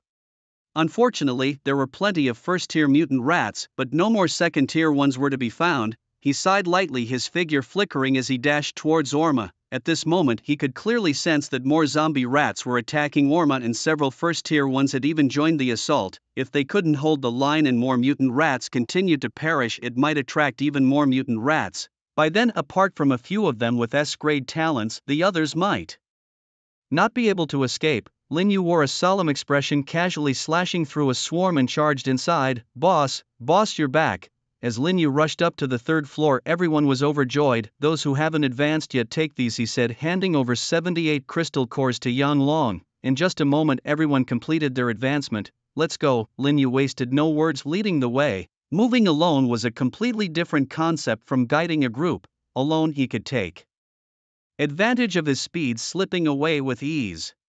But now he had to confront some of the charging mutant rats head-on. If he stepped aside, the following team might get scattered. Once bogged down with mutant rats continuously surrounding them, no matter how fast they were, it would be hard to escape due to the lack of footholds. Flame sword, a 40-meter-long sword of flame coalesced, sweeping forward and clearing nearly 100 meters ahead. Quick move.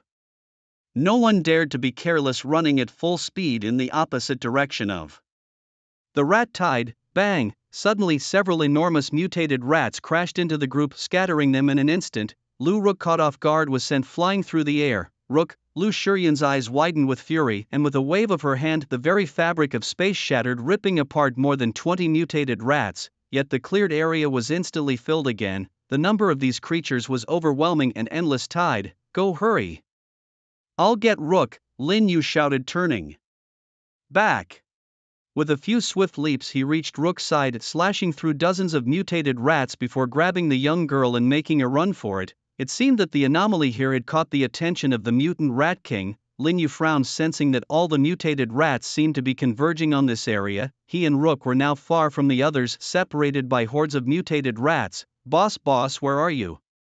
Suddenly, a voice rang out, accompanied by flashes of lightning. "I'm here, Lin Yu's 40-meter blade swung out, sweeping through the area. "Boss, I'm here to get you." A bolt of lightning raced towards him. Lin Yu looked and realized it was just one of the ordinary members of their 27-person team. Had he suddenly awakened a speed talent? He was quite fast. "The others sent me to get you, boss." The man like the Flash appeared beside Lin Yu with a flash of lightning. "What's the situation on their side?"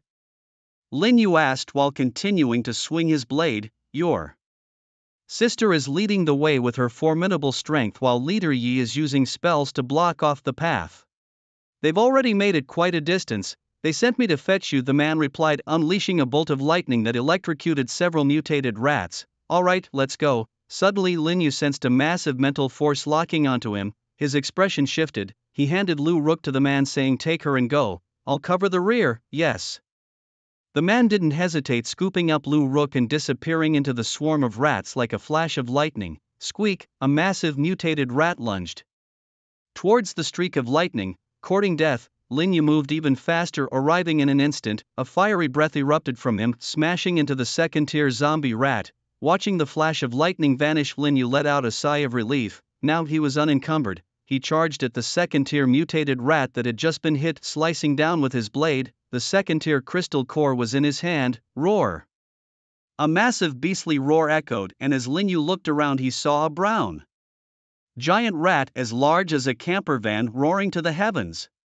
Though it was just a rat, it emitted a roar akin to a giant beast. Was this the Rat King? Lin Yu's eyes lit up with excitement, feeling a burning anticipation. He saw energy frantically gathering in its mouth. The next moment, a terrifying energy beam shot from the Rat King's mouth, aimed directly at Lin Yu. Hot, even rats can use Kamehameha now. Lin Yu couldn't afford to be careless and immediately entered his dragon flame form. Across from him stood the Rat King, a formidable third-tier beast capable of unleashing energy beams, a sign of its awakened abilities. Its power, originally at 972 points, skyrocketed in an instant, reaching a staggering 3,888 points. In his dragon flame form, Lin Yu's primary strength attribute was tripled and his other attributes doubled. Such terrifying power! With a roar, a pillar of crimson flame erupted from Lin Yu's mouth. The two energy waves collided mid-air, creating a blinding flash. The crimson flames pierced through the Rat King's energy beam and continued forward.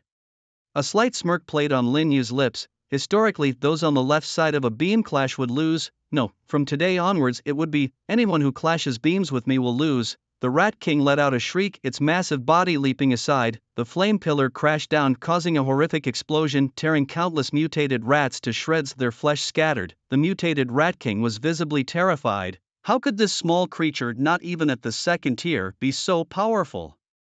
It roared in anger, summoning an endless horde of mutated rats to swarm forward. Lin Yu remained disdainful. With nothing to hold him back, how could a mere rat tide trap him? He darted back and forth, deftly avoiding the onslaught. The Rat King squeaked commands and the endless mutated rats filled the space, leaving him nowhere to land. Yet Lin Yu remained calm, leaping into the air. He stepped on the heads of the mutated rats racing toward the Rat King. Flames gathered, and a crimson flame blade descended.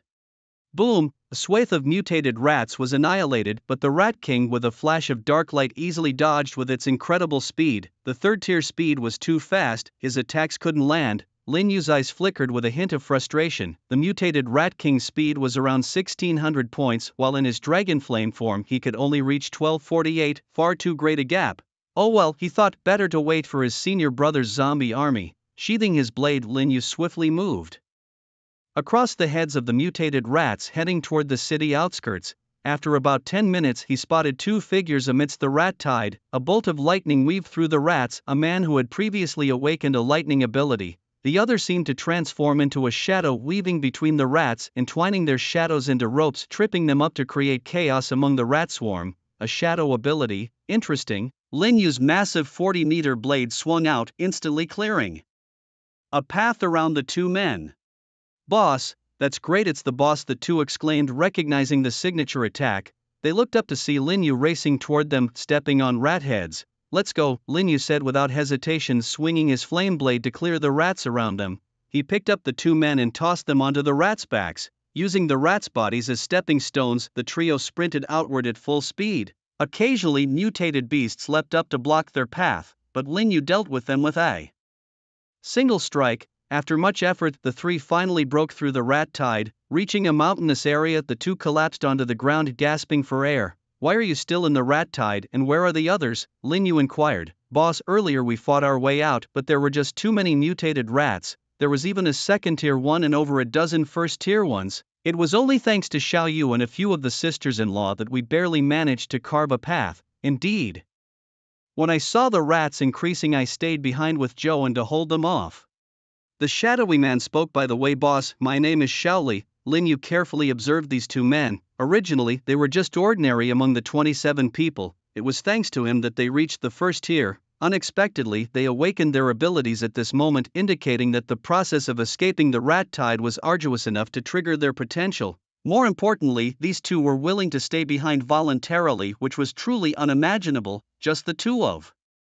You daring to stay behind? Are you courting death? Lin Yu asked with a smile. Boss, our lives and our strength were given by you, so we don't care anymore. Yes, it's easy for you and the sisters-in-law to leave, but you still chose to bring us along, treating us as your own. How could we do nothing in return? There was a touch of weariness on their faces, not matching their age at all. Very well, Yangzhou welcomes you. Lin Yu smiled, extending his hand to them. Hearing this, the two were momentarily stunned and then overjoyed.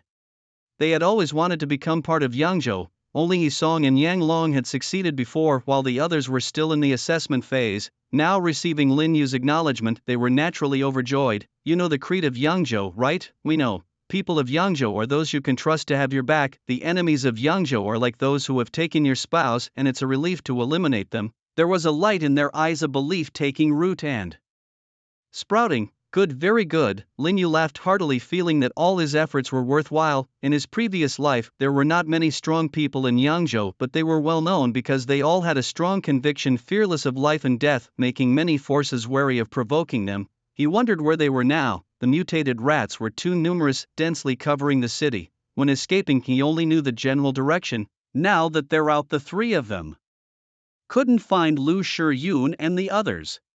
Well, their strength is more than enough to protect themselves. I'll contact them later. As the sky darkened, Lin Yu no longer hesitated and sat cross-legged on the ground. Stand back a bit, he instructed. Shaoli and Zhou, though baffled, immediately moved away from Lin Yu. He took out 10 second-tier crystal cores and began absorbing them. Boom! Instantly an immense surge of magical energy erupted from him. A pillar of magical light enveloped him, reaching a diameter of 4 meters and continuing to expand outward. Dust and stones flew. This was the explosion of energy. All the magical power within his body burst forth, forming a pillar of magical light around him, obscuring his figure. It was as if an ancient demon god was awakening within the pillar of magical light, and the overwhelming pressure spread out like a tide in all directions. Shaoli and his companion found themselves pressed flat against the ground, as if a massive mountain had descended upon them. We should have run further away. Shaoli stammered, his teeth chattering and his speech faltering. Who could have imagined that Lin Yu's breakthrough would unleash such an overwhelming aura that it rendered them immobile? The terrifying spectacle continued unabated. Beneath Lin Yu, the earth was cracking open, sending debris and stones flying everywhere. A crimson pillar of magical energy erupted from the fractured ground. It was only after a long while that this fearsome power subsided, revealing Lin Yu sitting cross-legged.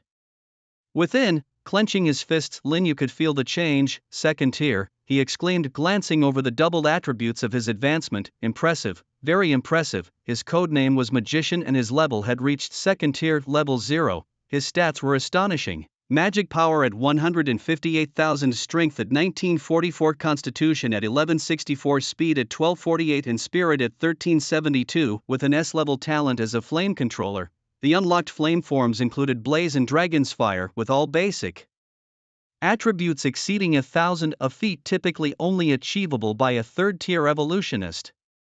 Boss, that energy burst of yours was terrifying. Shaoli and his friend clambered up from the ground looking quite disheveled. Yet you were like some kind of super demon king. I almost wet myself. Did you? Lin Yu asked with a chuckle. Shaoli looked embarrassed, offering a sheepish smile. Just a metaphor, just a metaphor. Laughter erupted among them, with Lin Yu and Zhou sharing the amusement. Boss, right behind you there are 3 foreigners who also reached the second tier. They almost pushed you out of the top 10. Intrigued, Lin Yu opened the world ranking list. The world ranking list read: first, Senior Brother Desya second tier, second, Blade Desya second tier, third, Dawn Desya second tier, fourth, Gentleman Desya second tier, fifth, Genius Scientist Desya second tier, sixth, Grand Mage Desya second tier, seventh, Magician Desya second tier, eighth, King Arthur Great Britain second tier, ninth, Lucifer Heaven second tier, 10th, Thousand Cranes Sakura Country second tier. In an instant the list boasted 4 new second-tier powerhouses, totaling 10, with 7 hailing from Desya. On the forums, discussions were heating up.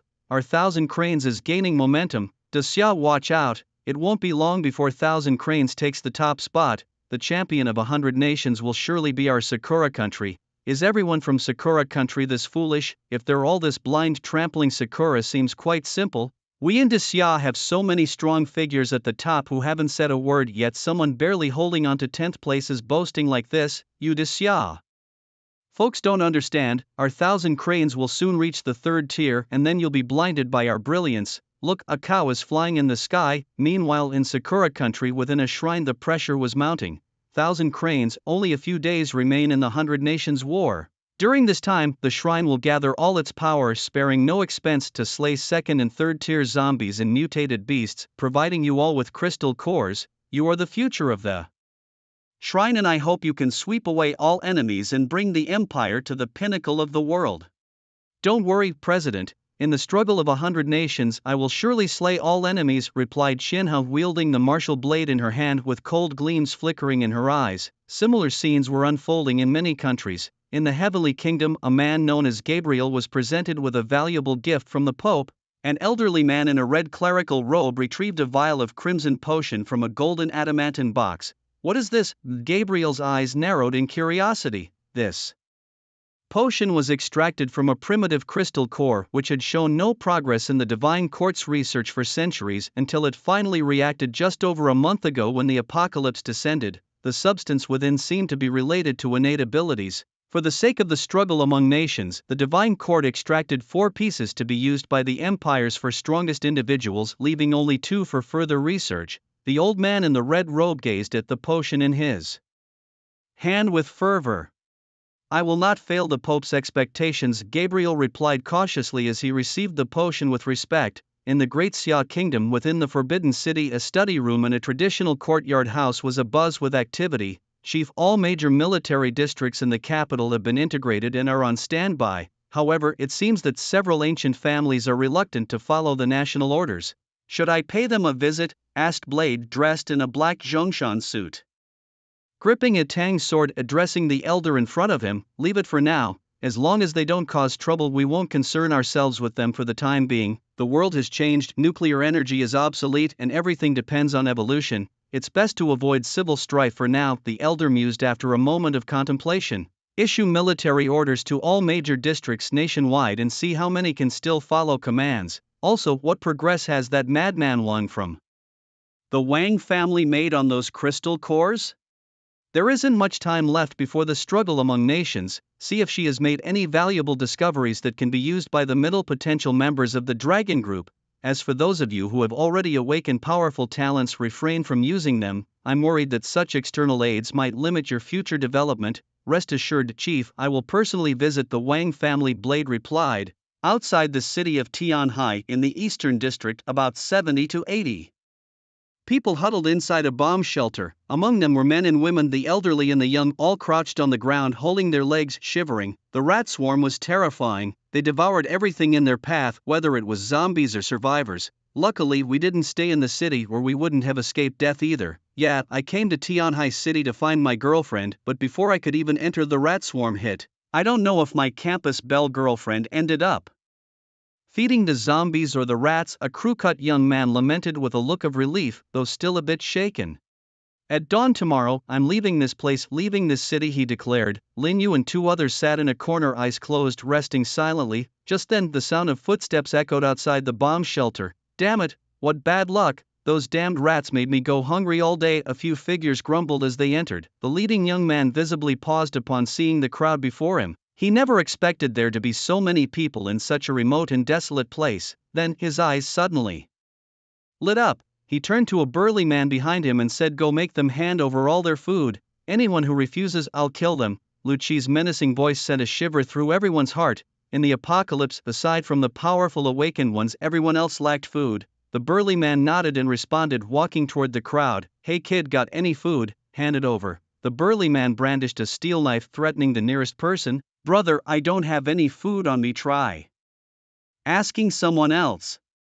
This person remained remarkably calm, raising his head to meet the burly man's gaze coolly. First tier. With just one glance, the burly man felt a chill run down his spine and quickly backed off, saying, if you don't have any, never mind. This scene caused everyone to breathe a sigh of relief. It seemed the burly man was quite reasonable after all. He quickly turned to the second person. She was an obese woman weighing at least 300 pounds, like a ball. Little brother, I don't have any food. Either try someone else. The obese woman's sweet voice calling him little brother nearly sent everyone present to their graves as if they wanted to vomit their previous meal. The burly man was momentarily confused, then kicked out with his foot. Unexpectedly, not only did he fail to knock the obese woman down, but he was also jolted back 2 steps by the rebound. Wow, being fat and strong has its perks? Feeling the cold gaze of his boss Lu Chi on him, the burly man was instantly enraged, putting more force into his foot. With a fierce kick, there was no suspense this time. The obese woman was directly kicked to the ground, then came a dozen more kicks. You're this fat and you say you have no food. Do I look like someone easy to talk to? The people around were chilled to the bone, silently thinking, when you asked the first person you were so polite, weren't you easy to talk to then? Ouch, little brother, stop kicking. I'll do anything you want. The obese woman kept calling out little brother, her voice intentionally teasing, making everyone sick to their stomachs. The burly man, his face turning purple, kicked harder and cursed as he did. Little brother, huh? Who the hell is your little brother? After dozens more kicks, the obese woman was silent, evidently kicked to death. The burly man, with an expressionless face, snatched the woman's branded handbag and found over 20 energy bars and some bread inside. Damn, refusing a toast only to be forced to drink a forfeit. The burly man muttered curses, giving a few more fierce kicks before leaving. He pointed his steel knife at the remaining people, threateningly, everyone hand over your food willingly, or if I find it on you, you'll end up like that dead fat woman. The faces of the crowd turned ashen. They wanted to get angry but didn't dare. Whoever the burly man approached, they obediently handed over their food. Please, sir, leave us a little or my grandson will starve to death. An old lady clung to the burly man's leg, tears and snot flowing. Her bag surprisingly held quite a few good things. How she survived until now was a mystery. Get lost, or if you keep whining, I'll kill your grandson too. With those words, the old lady dared not make another sound, silently squatting back into a corner. In the aftermath, around 30 individuals, though visibly frustrated, reluctantly handed over their food. Surprisingly, despite their modest strength, around levels 3 or 4, they possessed a considerable amount of supplies.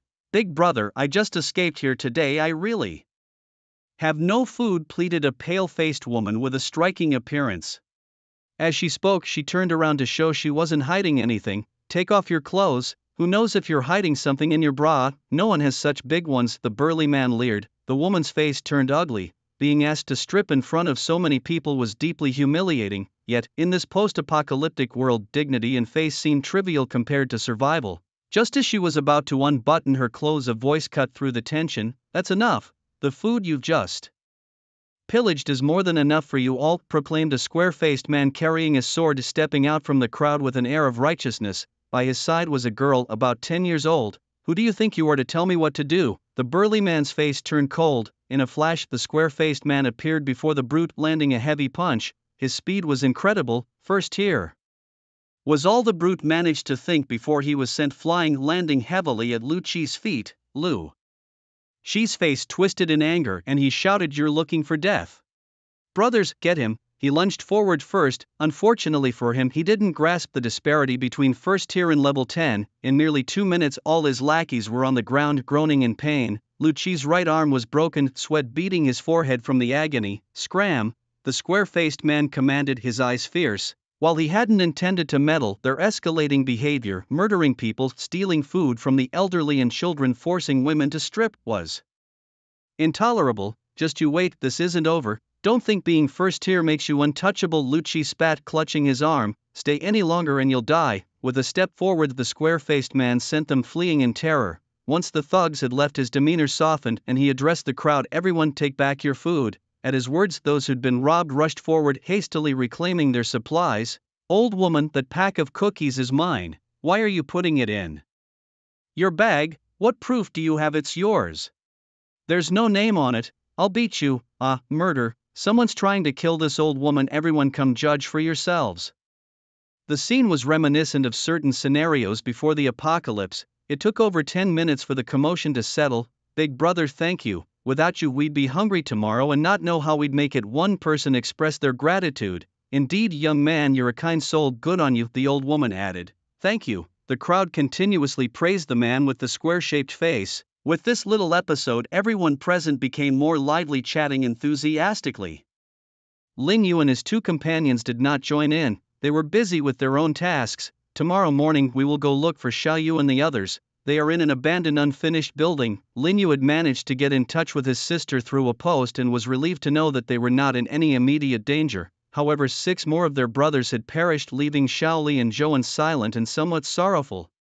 Don't overthink it, get some rest. Tomorrow the zombies and mutant rats will have their battle and then it will be our time to hunt. Lin Yu gently patted their shoulders. Such matters could only be adapted to individually. Inside the air raid shelter, torches continued to flicker. Over an hour later, the sound of chaotic footsteps echoed, suggesting the approach of many people, awakening many from their slumber. Brother, it's inside. A voice grew closer. Minutes later, a group stormed in and everyone present turned pale as they recognized them. It was none other than Lu Qi and his men who had previously left but now returned. Brother, it's him, a first-tier expert. Lu Qi pointed at the man with the square face, addressing the leader. Lu Min scanned the room, finally fixing his gaze on the square-faced man. Brother, it's the end of the world. Why oppose me for these people? Why not join us and work towards a great cause together?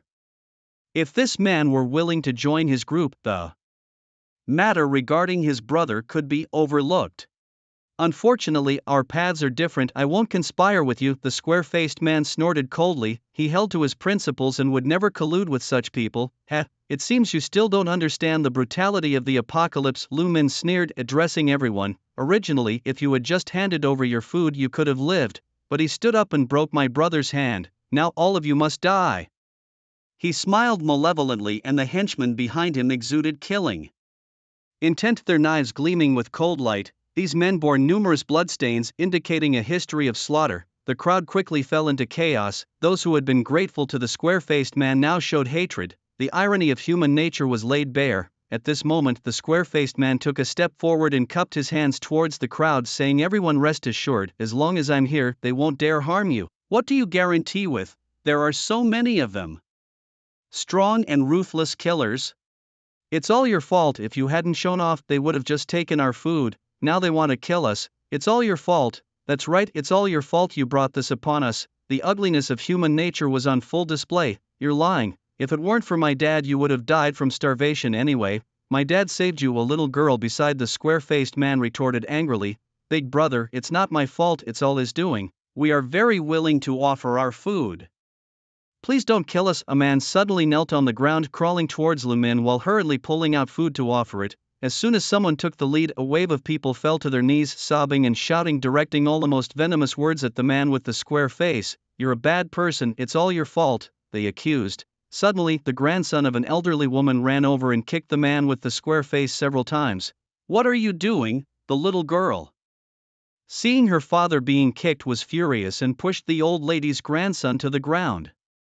The little boy toppled over, burst into tears. My dear grandson, what's wrong? The elderly woman rushed over, cradling her grandson, and began to curse the little girl. You little brat, how dare you hit my grandson? The little girl was about to retort when the man held her back. All right, Xiaochan, let's go. We won't get involved in this anymore. The man with the square face watched the scene before him, a sense of desolation filling his heart. You think you can just walk away after harming us? Unexpectedly, the old woman suddenly lunged at the man, pulling a dagger from her bosom and stabbing it viciously into his side. Die! She withdrew the dagger and stabbed again. This scene left everyone petrified. The man with the square face was also incredulous, pushing the old woman to the ground without killing her, showing that kindness often invites mistreatment. Even great strength is of no use. Is she mad? That man had helped her, Shaoli exclaimed, eyes wide in disbelief. The wickedness of evil people surpasses imagination. Lin Yu was equally aghast, feeling immense disgust toward the old woman. Boss, I can't stand it anymore. These people are too despicable, Zhouan said with a grim expression. In the apocalypse, don't meddle in others' affairs. Lin Yu casually glanced at him and continued, besides, some people need to learn from betrayal to grow. Helping them now is pointless. In the apocalypse, people who are too saintly don't live long. Save him this time. What about next time? To survive, the middle-aged man needs to change his mindset and rid himself of his saintly nature. No one else can help. At this moment, the old woman with her grandson hurriedly knelt before Lu Min, pleading pitifully, Brother, I stabbed him. Does that mean I won't have to die? Lu Min was momentarily stunned, then burst into laughter. Haha, was it worth standing up for someone like that? What do you want? The man with the square face, slightly pale, pressed heavily on his wound. His daughter wept by his side. You broke my brother's hand. Either join us or pay with your life, Lu Min said coldly. Then go ahead and try, the man with the square face replied, tearing a large strip of cloth from his clothes to make a makeshift bandage around his wound. Such injuries were nothing to him. Then he drew a sword from behind him and spoke slowly. It was an addition, sharpness. As his words fell, the long sword in his hand began to emit a cold, eerie glow. It was actually an added talent. Lin Yu watched this scene with surprise. Added talents are a type of special ability, some incredibly powerful while others quite weak. In some ways, they have a peculiar similarity to Yi Piao's techniques. They allow one to imbue objects or others with certain abilities and traits they've mastered, thereby enhancing them. Kill. The man with the square face moved like a flash of lightning, attacking Lu Min with astonishing speed. Find a chance to strike. Lu Min subtly signaled to someone beside him who was also at the first tier. He believed that with one in the open and one in the dark, ambushing and killing the square-faced man should not be a significant problem. Earth stone wall, Lu Min shouted, and earth elements gathered, instantly raising a massive stone wall from the ground to block the way. Scrape. The square-faced man was undeterred, swinging his long sword to easily slice the stone wall in half. Charging forward once more, earth stone armor, Lu Min activated his talent, causing the soil and stones on the ground to rapidly coalesce into hard plates that covered his body. He was wrapped tightly with only his eyes visible, becoming a stone giant over 3 meters tall. Every step the stone giant took made the ground tremble slightly. This guy looks strong and defensively tough, but I bet his speed is lacking, Joan quietly commented. Everyone thought the same. Heavy giants usually had speed as their weak point. The square-faced man swung his sword to attack once more. Clang, clang, clang. The long sword struck rapidly against the stone giant, yet even with the sharpness added, it couldn't cut through the stone giant's defense. After dozens of moves, the square-faced man was panting heavily. Blood continued to flow from the wound at his side, quickly draining his stamina, making his face turn paler and his speed slow down. The joints are the weak points. The square-faced man's face grew grim. He knew that if this continued, death was inevitable. Gritting his teeth, he seized the right moment and slashed at the stone giant's knee joint. Boom! As expected, the stone at the giant's knee shattered. A sword stabbed in, piercing through Lu Min's knee instantly. A scream echoed. The square-faced man swung his sword again towards the other side. Suddenly, a figure lunged from the side with long, cold, glinting claws reaching for his chest. This was another person's talent, the cat claw. Clang! The square-faced man quickly defended, swinging his sword to block, sparking against the fierce claws. However, his sword only blocked one cat claw. The kidney previously stabbed by a dagger was ripped open by another claw, and a large amount of blood spurted out. At the same time, the stone giant punched forward heavily, hitting his sword, sending him flying. Daddy, cough, cough. The man spat out large mouthfuls of blood. Xiaochan, Daddy can't take you out of here anymore. It's all my fault for meddling, cough, cough. Blood kept spilling from the corners of the man's mouth. Dad, no, it's not your fault. It's all because of that old woman. If she hadn't ambushed you, none of this would have happened. Just die already. At that moment, Lu Min swung his stone-like fist towards the two people. If it hit them, they would be dead for sure. He understood the villain's downfall due to excessive talking and would never give his enemy a chance to breathe. He believed in striking when the enemy was weak. The timing was just right. Seeing how things had developed, Lin Yu decided not to stand by any longer. He believed that the man should now see through human nature and change his overly compassionate mindset. Lin Yu's figure flickered and he appeared directly in front of the stone man. Raising his right hand, he casually caught the incoming punch. Then flames erupted from his palm and the terrifying force blasted the stone man away. Lin Yu turned around, looking at the people kneeling on the ground around him, his gaze icy cold. He recalled a famous saying from before the apocalypse: you can hide in the corner and choose silence, but do not ridicule or belittle those braver than you, for the light they fight for will shine upon you as well. This saying perfectly described these people. Remember your father's words, live well. The square-faced man spoke, quickly placing his right hand on the young girl's back, whispering softly, Daddy will give all his strength to you. A father's love is like a mountain. He had already planned this before. Dad, no, I just want you to live. The young girl shook her head continuously, crying heartbreakingly, it's useless, my time was already limited. I was cursed by that person and wouldn't have lived for more than a few days anyway. Cough, cough. The man coughed up blood repeatedly. The injury just now was minor for him, but before arriving here, he had already been cursed with only 2 or 3 days to live. Supplement, inheritance, the square-faced man shouted, holding the young girl tightly. In this instant his body erupted with terrifying energy fluctuations, blinding light enveloped the two, the power from the square-faced man's body transformed into strands of brilliance, continuously penetrating into the young girl's body. Meanwhile his own body slowly withered away. "Daddy!" A heart-wrenching scream echoed from within the light.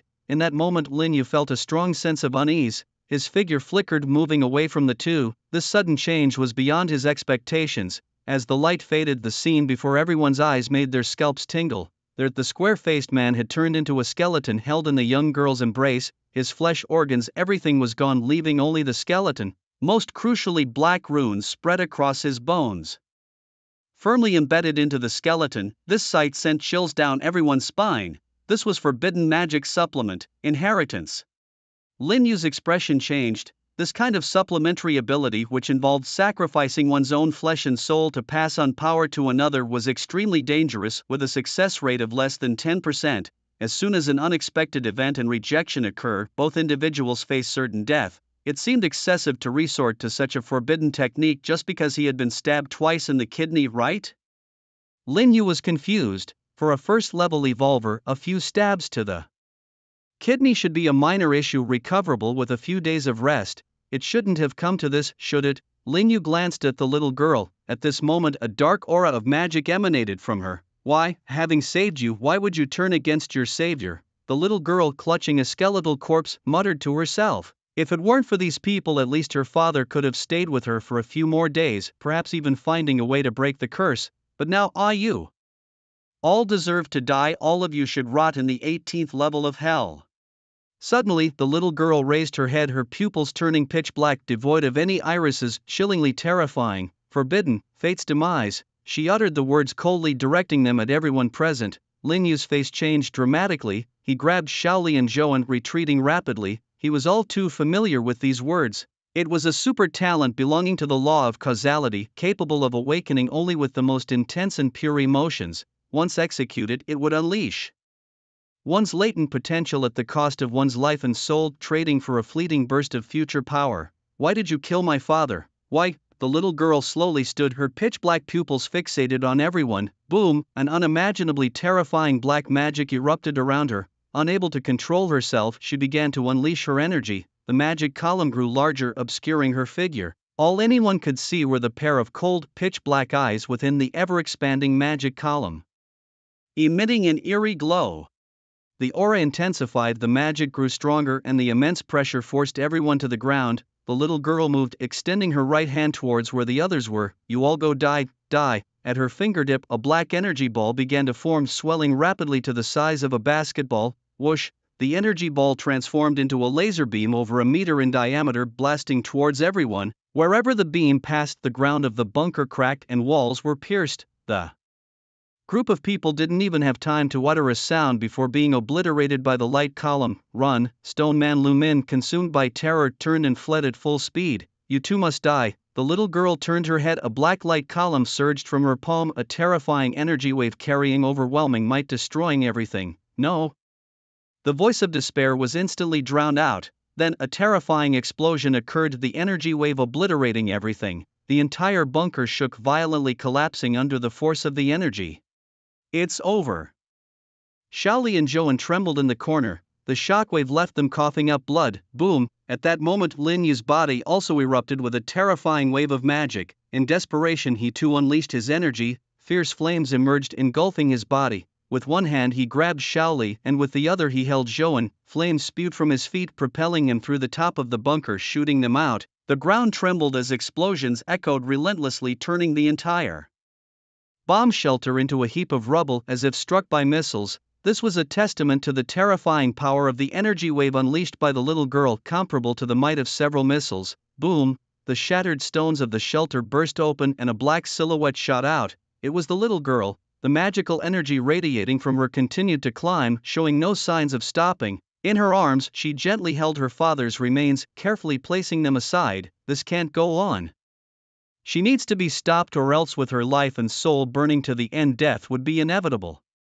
Lin Yu watched her, his expression grave. The forbidden art, sacrifice of fate was at play, a power that exchanged everything for a fleeting moment of ultimate transcendence, borrowing strength from the future. But after the brilliance, only ashes would remain. The process of sacrifice was uncontrollable. Once it began, there was no stopping it, not until death. Wasn't there anyone who could stop it? Could anyone prevent this?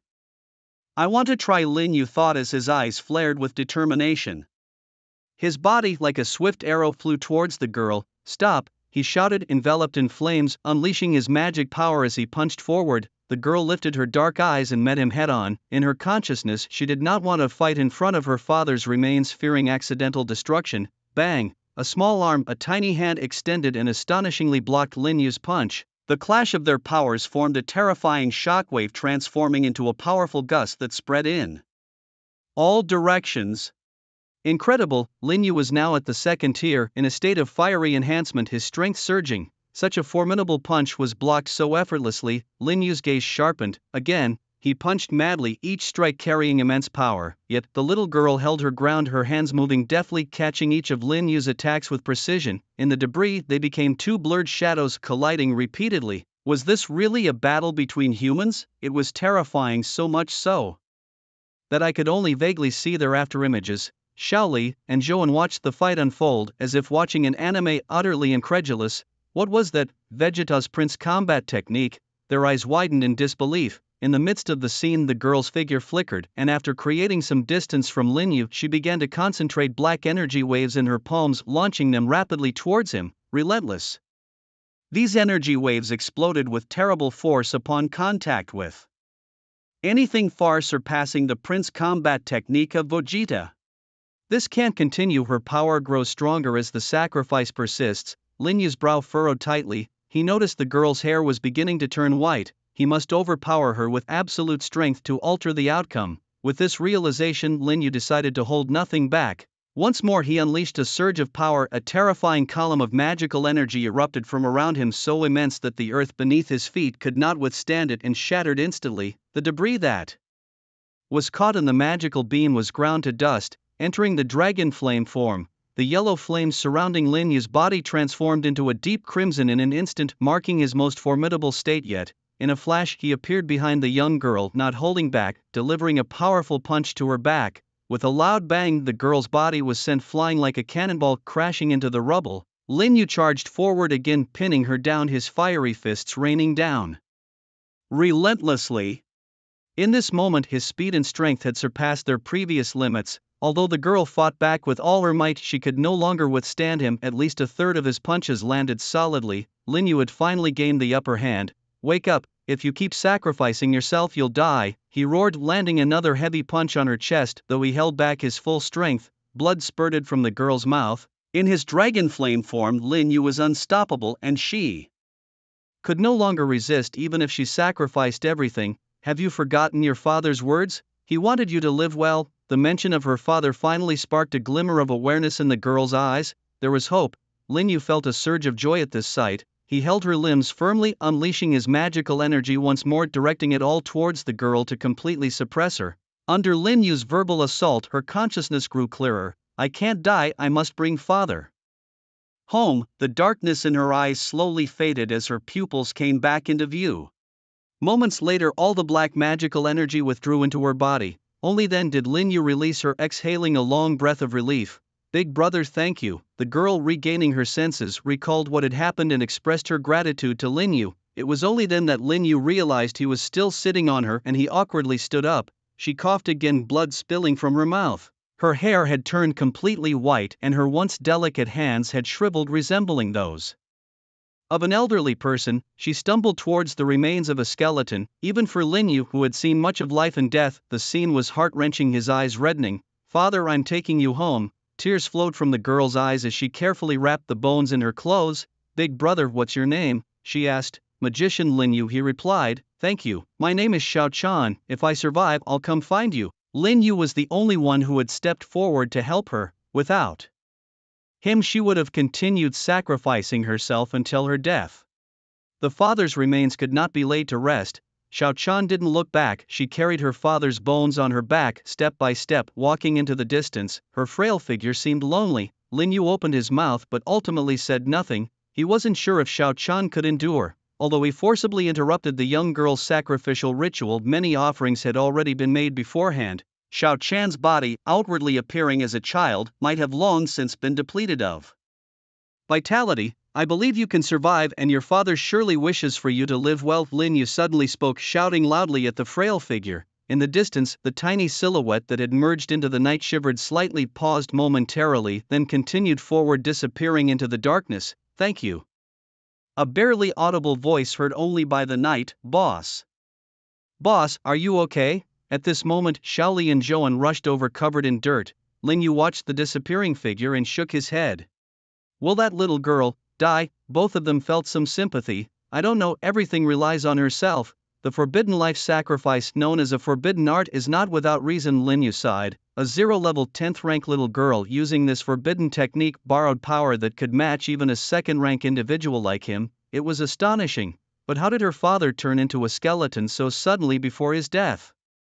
That was also forbidden power, inherited talent, Lin Yu quietly explained. Perhaps with the power inherited from her father, her chances of survival might be slightly higher. Lin Yu could only comfort himself this way. Xiao Chan possessed 2 types of forbidden power, one of life and one of death, a situation unheard of in past lives. Perhaps she truly might endure. However, if I were pushed to the brink, even facing death, borrowing such invincible power would be worth it, at least for revenge. Shaoli sighed too. You think too much. Only with the utmost emotion, the purest feelings, and the strongest will is there a 1 in 10,000 chance of awakening.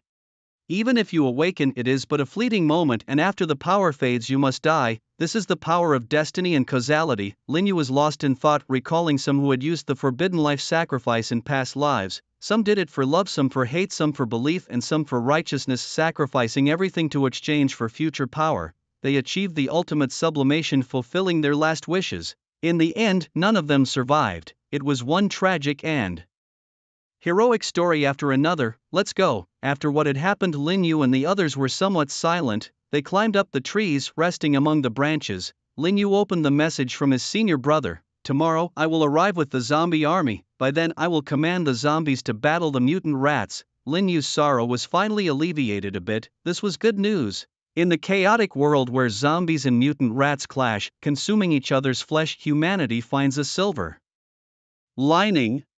This ongoing battle not only reduces their numbers but also breeds higher-tier crystal nuclei. For humanity, it's a win-win situation. Lin Yu murmurs to himself, eagerly anticipating the upcoming events. Soon, in Yunnan Province's Tianhai City, many second-tier evolutions will emerge and possibly a few third-tier. Once the 3rd tier is breached, the power dynamics will shift entirely, with the formation of the 10 great forces of the Evolution Temple and the New World Order beginning to take shape. Lin Yu's eyes flicker with a cold gleam as he thinks of his sworn enemy Xie Haoran, a member of the Xie family, one of the temple's 10 forces. This time, not even the Evolution Temple will stop him from exacting his vengeance. It's the 51st day of the apocalypse. In Tianhai City, senior brother Jiangji finally leads his zombie army into battle against the tide of mutant rats. Lin Yu has already reunited with Xiao Yu and others. They stand atop a skyscraper, gazing at the distant dark battlefield. With nearly 2 million zombies in Tianhai City feeding the tens of thousands of mutant rats, Lin Yu is excited at the prospect of numerous 3rd-tier evolutions emerging. This lifetime, his evolution speed far surpasses that of his previous life. Master, how long do you think this battle will last? Asks Yi Pia Piao nearby. Even if they keep fighting, it could take 5 or 6 days. In the meantime, let's just watch. The numbers are too great, let them wear each other out first. Many share this sentiment. At this time, some powerful figures from other regions have already arrived at the outskirts of Tianhai City, quietly observing the carnage. On a hillside outside the city, 17 figures stand in the morning light with 5 off-road vehicles parked nearby. Boss, it seems that senior brother and the magician have started their move. But how did they manage to get all the city's zombies to attack the mutant rats?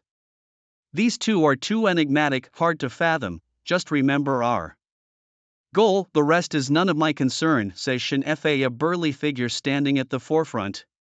His eyes burn with intensity as he watches the distant fight. In a few days, once the number of zombies dwindles to tens of thousands and only a few thousand mutant rats remain, many 2nd-tier and even 3rd-tier evolutions should appear. That's when we make our move.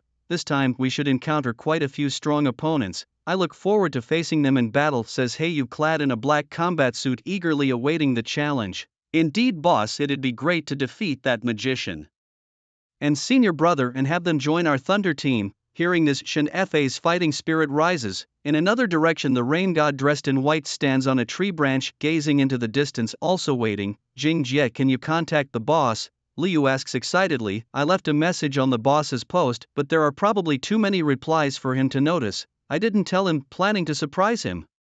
Shen Jing'er leans against a motorcycle, watching the horizon with a slight smile. Whoosh! At that moment, a figure descends from the sky. As the figure lands, enormous wings spanning 7 to 8 meters retract into the body. Jing Jie, I flew around the city and found many teams. Some have as few as a dozen members, others as many as several hundred, says Lu Qi, who had accompanied Chen Jing'er from Kuan City, enduring numerous battles along the way, including slaying a second-tier mutant giant eagle, consuming its flesh and acquiring the ability to fly. Have you found the boss? Liu asked. I haven't seen him, so I'm not sure, Lu Qi replied. We've fought hard all the way here. Let's take a good rest for the next few days. There will be more battles ahead, Sister Jing added, understanding the situation. Meanwhile, on the Rules Forum in the Daxia district, a message startled the nation. The chief's order stated, the major military districts of the Forbidden City have been integrated. Orders are now being dispatched to garrisons across the country, in face of global disaster. As soldiers, it's our duty to protect the nation and its people. The apocalypse struck too suddenly, causing chaos in the Forbidden City and nuclear leaks. It's only now that the country has stabilized the situation in the capital. We now command all regional garrisons to respond to the state unified plans and maximize efforts to aid the people across the nation. Regional garrisons, please contact us upon receipt. This was the first public statement from the Forbidden City, clearly presenting its stance, and it seemed like a beacon of hope for many struggling ordinary evolutionists. However, some powerful evolutionists frowned, feeling concerned. Many small groups gathered together, discussing the announcement with grave expressions. The message from the state didn't explicitly mention evolutionists, but the intention to integrate the national military was evident. Once this integration is complete, the country might restore its previous order. At that time, will we powerful evolutionists be absorbed into the system or captured for research? Throughout history, martial arts have always been seen as a challenge to authority. This doesn't bode well. Once the one in the Forbidden City completes the integration, I fear they won't allow powerful evolutionists to roam freely, someone said worriedly. You're overthinking it. This is the apocalypse. Most humans are struggling on the brink of life and death daily. Even the state can't end this catastrophe right now, someone else remarked, not particularly worried. Times have changed. Besides the threats from zombies and mutated beasts, even evolutionists themselves, having awakened to immense power, wouldn't easily submit to control. What difference does a large army make? Everything depends on the strong evolutionists, as this is a world where strength reigns supreme. Moreover, if something truly happens, they'd go after the strongest first, like the master or the magician. We'll just observe and adapt. That makes sense. Let's wait and see how the magician and others respond before making any decisions. In the Forbidden City, within a secret chamber in the Wang family courtyard, an old man in a Zhongshan suit appeared, looking at the busy figure under various instruments. Yi Ling, how's your research coming along? The orders have been sent to the national garrisons. I reckon it won't be long before they come knocking for the research results on the original crystal cores, he inquired. The results will naturally be reported when they're ready. Why are you in such a rush? The woman spoke without turning her head, her focus entirely on the instruments before her. Behind her stood 20 enormous cages forged from an unknown metal, each imprisoning a zombie. Wang Yiling, the family has graciously elevated you to the second tier. It's time you repay this kindness, the elder said, his voice tinged with dissatisfaction at her attitude, and he bellowed his words. Her response was a derisive chuckle. Elevated me to the second tier? You've merely used me as a guinea pig. The unstable potion turned me into this monstrosity. If this is what you call a gift, why don't you take it yourself? She suddenly turned, revealing a grotesque and terrifying face, her eyes ablaze with hatred and bloodlust. Wang Yiling, don't forget that your brother's life hangs by a thread I control. Her gaze made the elder shiver, forcing him to step back involuntarily. Using my brother to threaten me is all you can do. Her bloodlust subsided as she regained her composure. After a few moments of silence, she spoke. I want to see my brother. it's been over a month since I last saw him. Afterward, I will share my latest research findings with you. They hold the key to creating a third tier without side effects. The elder's pupils contracted and his breath quickened at her words, a method to create a third tier. This could grant their family unprecedented power and dominance in the world. However, he soon regained his calm, looked at her and said, "It's possible, but you must first inject this." He produced a vial containing a light-emitting azure liquid from his robe. "This potion temporarily seals an evolver's abilities. Using my own research against me, the Wang family truly embodies humanity," she retorted with a cold laugh. Her expression was placid, as if she'd anticipated this outcome. "Regardless, you've reached the second tier. Precautions are necessary. As long as you cooperate with the family, your brother will remain safe," the elder assured. Without a word, Wang Yiling took the vial and consumed its contents. "Good. In half an hour someone will bring your brother. I hope your research is as groundbreaking as you claim." Satisfied, the elder regarded her with a mixture of regret and respect. Her talents could have propelled the Wang family to new heights in this transformed world if not for the deep-seated enmity between her and the family. Such a waste. Exiting the chamber, he instructed the guards, "Watch her closely. Report any unusual activity immediately." "Yes, master," they replied. Outside the chamber, 21st tier guardians maintained a vigilant watch, their eyes trained on the high-tech glass that allowed them to monitor everything within. Wang Yiling's every move was under scrutiny. As the elder departed, Wang Yiling's lips curled into a cold smile.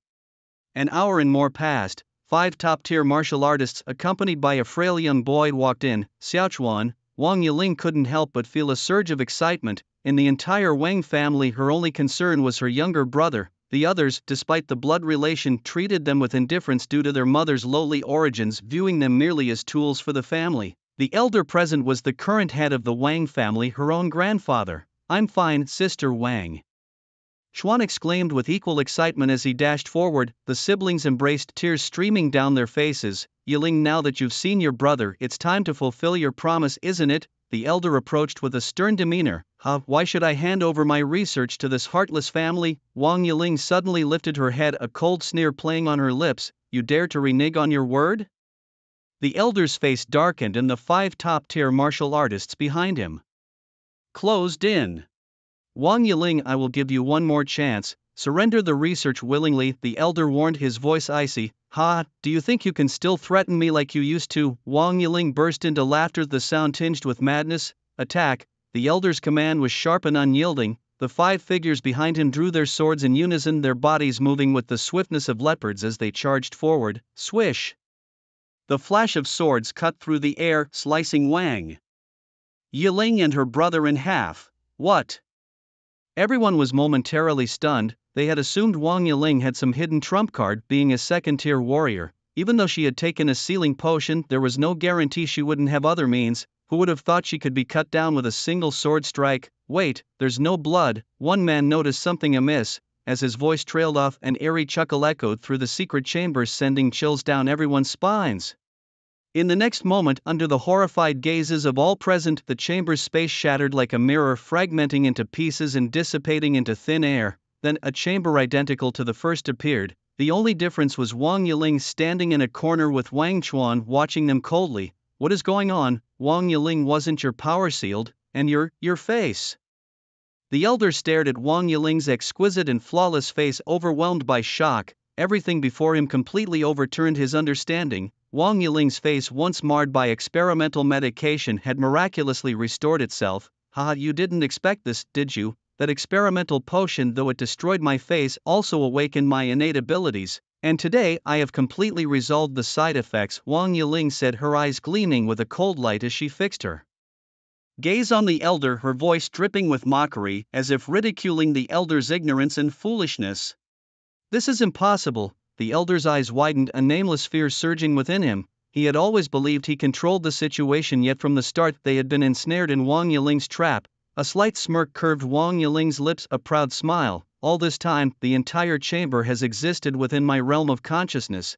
Everything you witnessed was merely an illusion," she declared. "In my daily routine of research, including when I drink the sealing potion, it's all just an illusion I've crafted. You wanted to see it, so I made it for you." Upon hearing this, the old man was struck as if by lightning, his body trembling uncontrollably. How could this be? Cold sweat immediately started to pour from his forehead. He couldn't believe it, everything seemed so real. How could it be an illusion? Die. Wang Yiling laughed maniacally, a bit deranged. "From today onward the Wang family will be under my control." She activated her innate ability, and for a moment the entire secret chamber became illusory, then it cleared up. Countless demonic beasts tore through the void, rushing to attack the old man. "Quick, stop them! Don't be afraid, it's an illusion," the old man commanded loudly, steadying his mind. However, in the next moment a demon's claw pierced directly through his body from behind, sending waves of excruciating pain. It was so clear, so real. He was sure they were caught in Wang Yiling's illusion, but why did it hurt so much? He could even feel his life slipping away. Cough, cough. Is this really still an illusion? The old man coughed up blood, his body collapsing weakly, life extinguished. 2 minutes later, there were no survivors left in the secret chamber. Pop, the illusion shattered and the chamber remained unchanged except for the addition of several corpses on the ground. From now on the Wang family is mine. Wang Yiling's eyes gleamed with madness. From this moment I want the world to dance for me. In the courtyard of the Forbidden City where the leader resides, leader of the 36 provinces garrison troops outside Kyoto, only 11 have clearly responded to the call.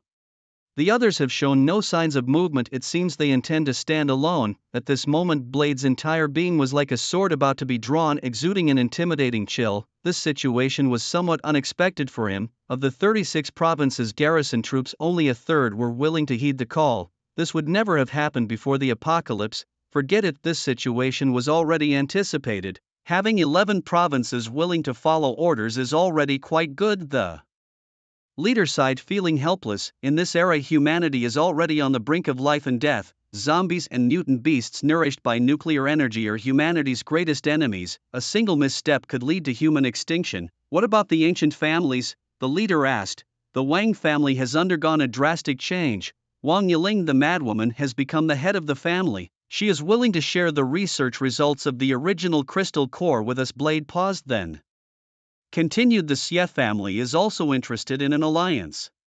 Some of the other ancient families have completely declined and are no longer of concern. The remaining few have yet to respond. Alright, in that case let's first share the research results with the Wang family to enhance the Dragon Group's strength and prepare for the 100-nation struggle. Yes. 4 days quickly passed, and on the ranking board, quite a number of second-tier experts appeared, a total of 167, in a world where the strongest foreign warriors make significant strides. Bolstered by unwavering national support, many have already broken through to the second tier. Some are even on the brink of challenging the third tier. Out of the 167 second-tier individuals, the Great Xia Kingdom boasts 86, nearly half. Over in Tianhai City, under the deliberate machinations of the master, the battles have intensified. The entire horde of over 15 million zombies in Tianhai City has been gradually thrown into the fray by him. This trip to Tianhai has proven to be extremely profitable.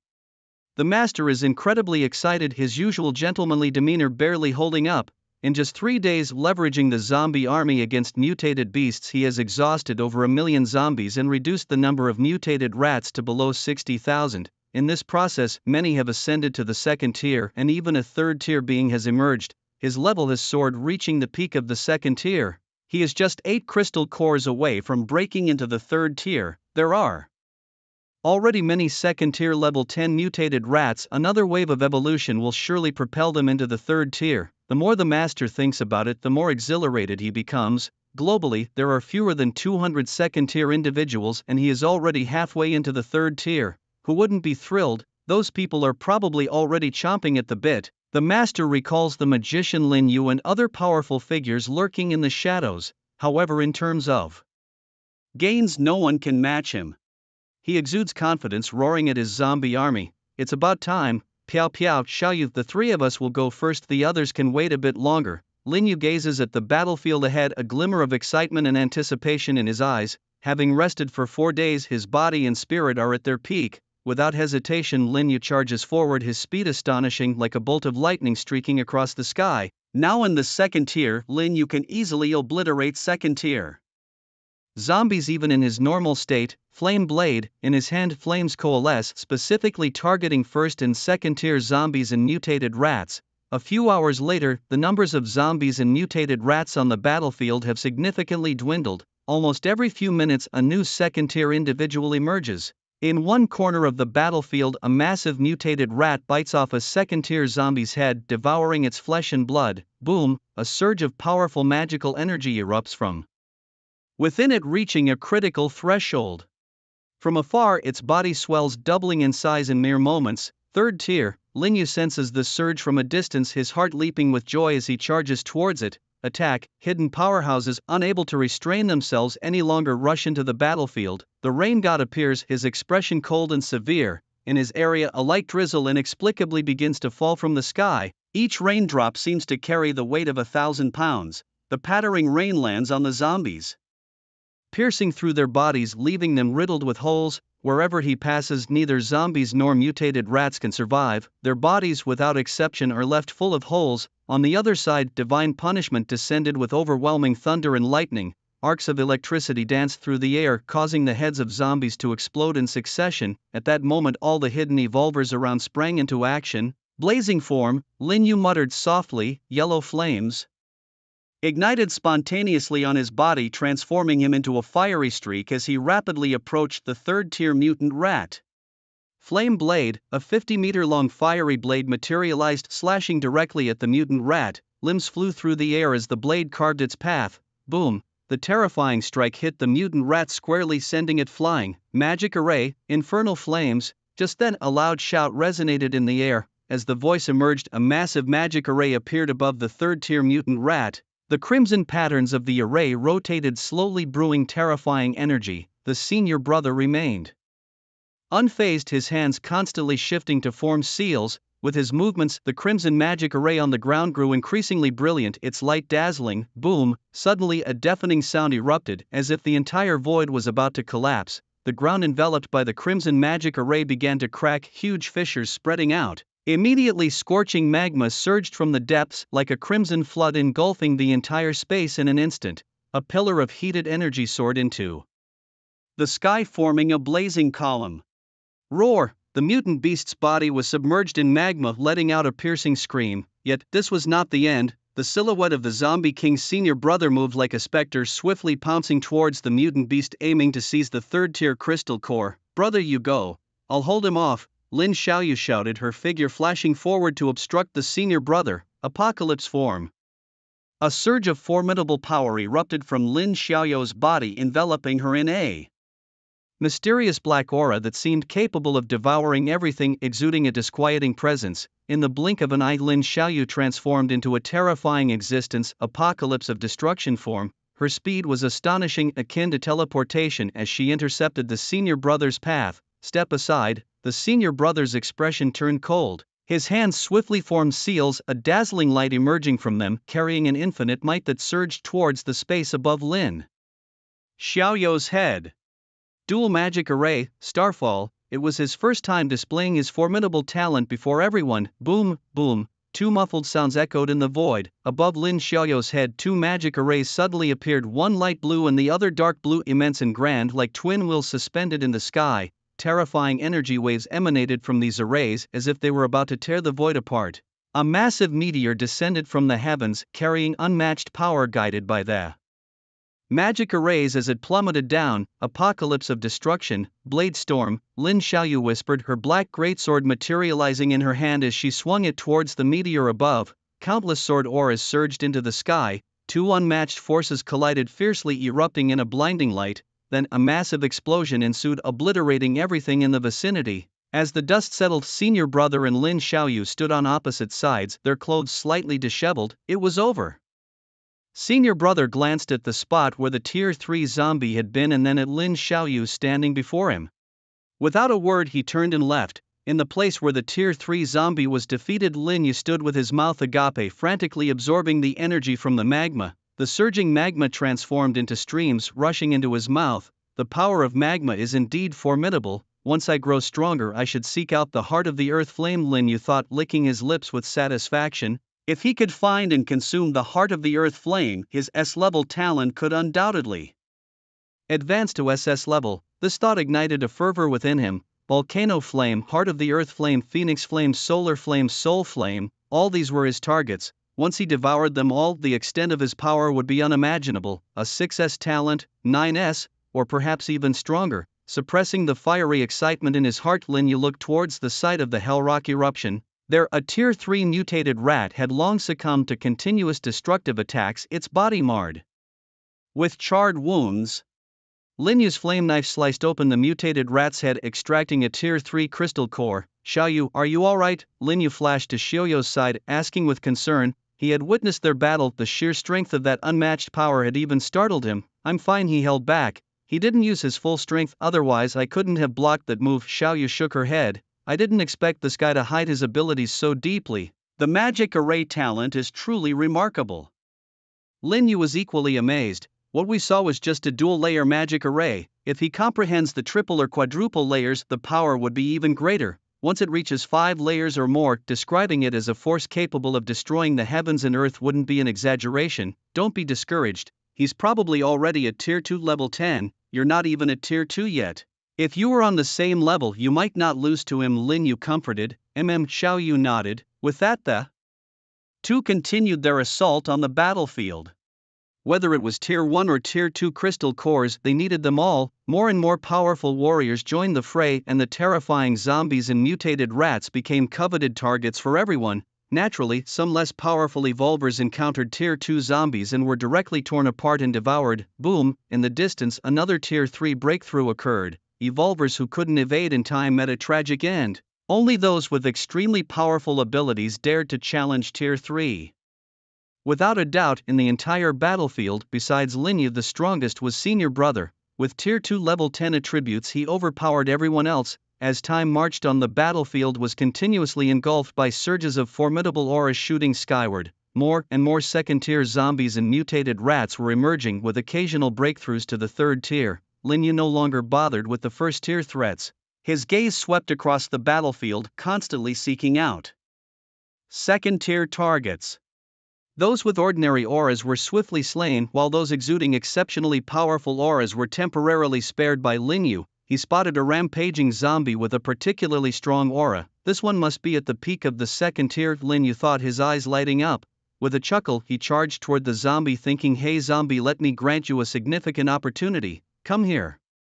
Linyu shouted as he swiftly approached a second-tier mutated rat, effortlessly killing it and extracting its crystal core. He then hurled the rat's corpse towards the zombie. The zombie roared, thrusting its arms into the rat's body, and with a fierce tug tore the mutated rat into two. The scent and flesh of the rat were irresistibly enticing to the zombie. It took a vigorous bite, devouring it hungrily. The flesh of the second-tier rat was a lethal attraction, promising strength. In no time, the zombie consumed the entire rat, and Linyu could see its aura grow stronger, though not quite reaching the third tier just yet.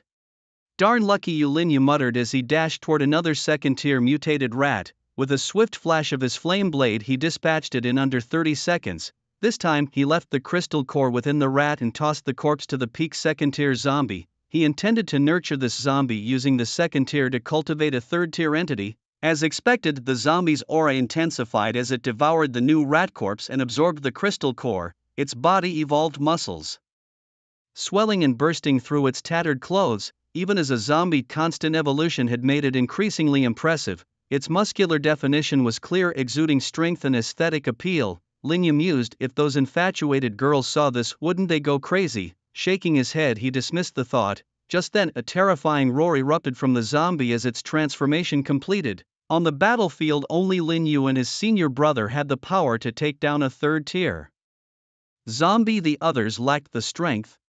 Linyu watched his surroundings, vigilantly wary of any sneak attacks. The newly transformed third-tier zombie excitedly tore through passing mutated rats. Now's the time, Linyu decided, wasting no moment as he transformed into his dragon flame form, maximizing all his attributes. In a flash he struck, and a zombie head flew through the air. A third tier without an awakened talent is still just this, he thought, efficiently extracting its crystal core before reverting to his normal state. In this moment his power surged to 1944, and in dragonflame form his strength tripled to a staggering 7,776 points. With attributes so terrifying, taking down this ordinary third-tier opponent was no challenge at all. Note: some might not understand why a threefold increase translates to x4. Here's the explanation. A threefold increase plus the original actually makes it 4 times. For example, if the original is 10, a threefold increase means an increase of 30, and 30 plus the original 10 is 40. Let's continue. Lin Yu tasted the sweetness of victory. He picked up the body of the third-tier zombie and started to search the battlefield for peak second-tier zombies. This was not something to waste. The flesh and blood of a third-tier zombie contain more powerful energy than that of a second tier. Using it to feed peak second-tier mutant rats could definitely create another third tier. However, there were too few peak second-tier zombies, so more second-tier ones needed to be killed to raise their level. Lin Yu scanned the area and found only one ordinary second tier left. On the battlefield, the numbers of zombies and mutant rats were rapidly dwindling. A grand melee had ensued among 3 factions: zombies, mutant rats, and human evolvers, all engaged in relentless slaughter on this battlefield. Boom! The rumble echoed incessantly. Various talents and abilities flew about, bursting with colorful light. The battles of the gifted were always such a vivid spectacle. Lin Yu watched the dazzling display of lights, clicking his tongue in amazement. As the battlefield shrank, a few individuals caught his attention. They were all quite strong. Once the battle ended, he needed to find a way to recruit them. While searching for second-tier prey, Lin Yu murmured to himself. Suddenly, a familiar silhouette appeared in his line of sight. It was a short-haired girl, her expression cold and her gaze sharp as a knife. She wore a tight-fitting outfit that accentuated her graceful figure. Around her a thick black magic swirled. She wielded a massive black scythe, several times larger than herself, yet it seemed weightless in her hands as she swung it effortlessly. The scene was oddly incongruous. Wherever she went, zombies fell in swaths. Jinger, Lin Yu whispered. Seeing this girl again, he was surprised by the surge of excitement and anticipation in his heart. This emotion left him somewhat bewildered. Could he really have fallen for her? Impossible, he thought. They'd only been together for a few days, and it wasn't even about emotions initially. It was just the most primitive impulse, yet over time, it seemed Jinger had left a mark on his heart. During his time in Tianhai City, Lin Yu often thought of Chen Jinger. He recalled her pressing down on him with a smug expression, her body limp yet still stubbornly defiant. He remembered her ever-spirited demeanor, clenching her little fists and declaring that she would turn the tables one day. As Lin Yu reminisced, a smile unconsciously curved his lips. It seems you've awakened quite a powerful talent, he thought, watching her beautiful figure weave effortlessly through the battlefield, hunting with ease. She seemed even more vibrant than before. Lin Yu took a moment to admire his surroundings before charging in another direction. In his bag, he already had many second-tier crystal cores and even 8 third-tier ones. With just 2 more third-tier kills, his strength could surge dramatically once again. Suddenly, a sharp voice pierced the air. Lin's wife, where are you running off to? Lin Yu's face froze as he turned to look. He saw Chen Jinger wielding a large scythe rushing toward him. Along her path, all the prey fell silent and lifeless. In a blink, Chen Jinger was upon him. Hold me, she exclaimed, her scythe disappearing as she leaped forward. What the heck? Lin Yu's eyes widened in shock as Chen Jinger crashed heavily into his arms. Caught off guard, they both tumbled backward onto the ground. Jinger, wait a minute, wait. Lin Yu tried to speak, but his words were cut off by the soft sensation on his lips. It felt like a jolt of electricity, leaving him stunned. The next moment, a nimble little tongue slipped into his mouth, exploring eagerly. Lin Yu's eyes widened in disbelief. He was being overpowered. And right on the battlefield, no less. It was all too overwhelming and dangerous. Everything happened so quickly in just a few seconds. Reluctantly, Lin Yu unleashed a terrifying aura of magic, enveloping them both. With a boom, the surrounding zombies and mutant rats were sent flying by the powerful magical force, unable to get close. Within the pillar of magical light, Chen Jinger pressed against Lin Yu, her agile tongue continually exploring. Met by Lin Yu's passionate response, he missed Chen Jinger dearly. After all, the sudden surge of magic attracted the attention of many. Turning their heads, they saw 2 figures entwined within the pillar of light, seemingly kissing. Wow!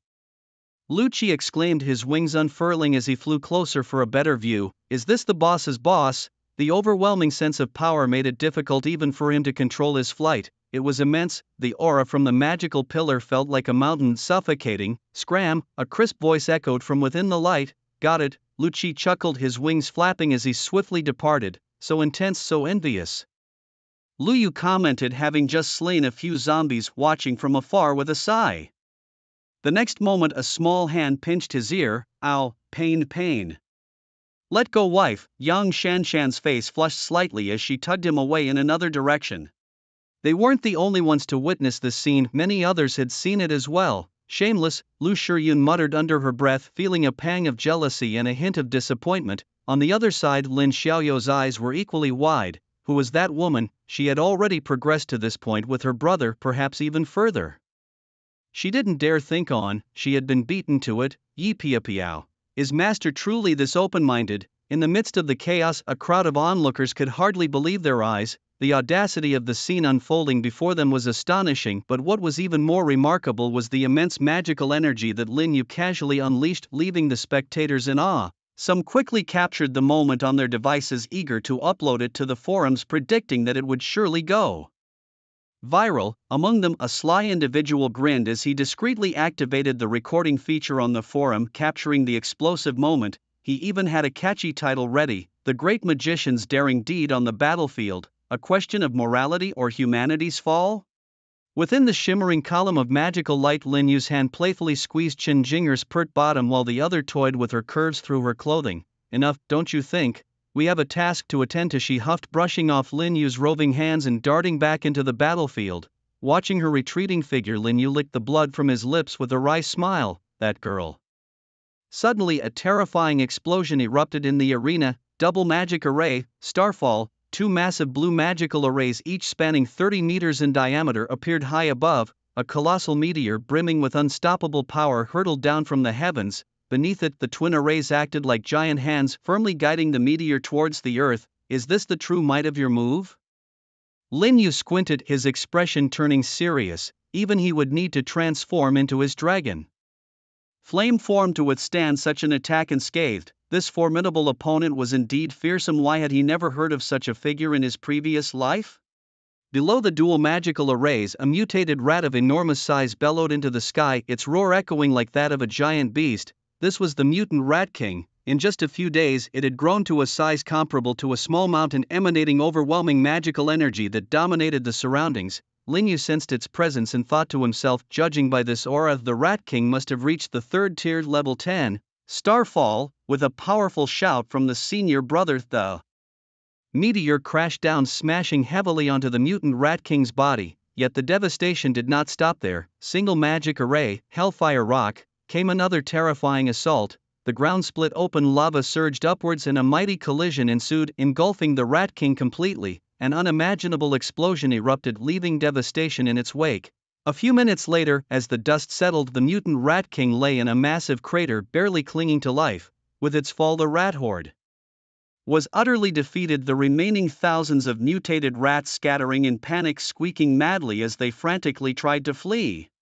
The zombie horde, under the command of the senior brother, held their ground firmly, acting as a blockade to delay the others. The battle cries were deafening, and all the warriors were like men possessed, furiously hunting down their prey to divide the final spoils. Lin Yu was not idle either. As before, he went about force-feeding mutated rats, only needing 2 more third-tier crystal cores. 2 hours later, everyone came to a halt. The battlefield had long since become a wasteland devoid of any remaining mutated rats. Even the zombies were reduced to less than 30,000. This great battle had effectively cleansed Tianhai City of its zombies. Many of the evolved participants, as long as they survived, reaped substantial rewards. Most people had left the battlefield by then. Senior brother, I never expected you to be a zombie king, Chen Fei said, staring at senior brother Jiang Ji with immense shock. Before this, no one could have imagined that the top-ranked master in the world was actually a zombie.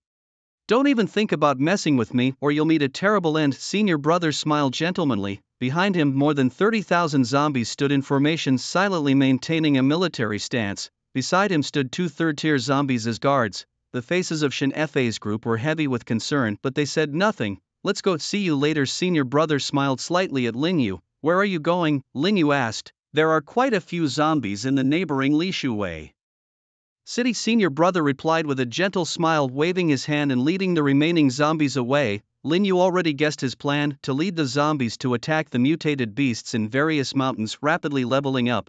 Are you a magician? He Yu approached, staring at Lin Yu. I am. What do you want to say? Lin Yu raised an eyebrow. I want to invite you to join our Thunder team, He Yu said, sincerely clasping his fists. I already have my own team. Why don't you all join mine instead?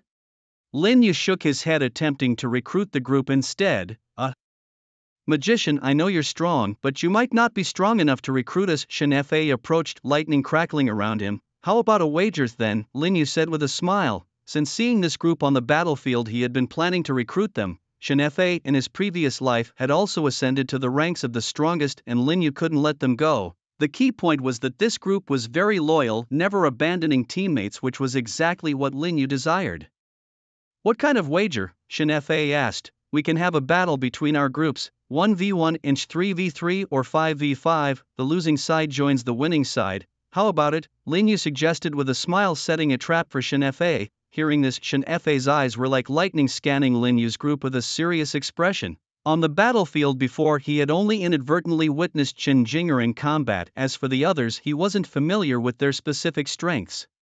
This included Lin Yu, whose overwhelming magical power he had only sensed from afar. The actual battle none of them had seen. After all, previously their two sides had been fighting in different directions with no intersection. Alright, I agree, but not today, let's plan for tomorrow. To be on the safe side, Shen Fa set the time for the next day.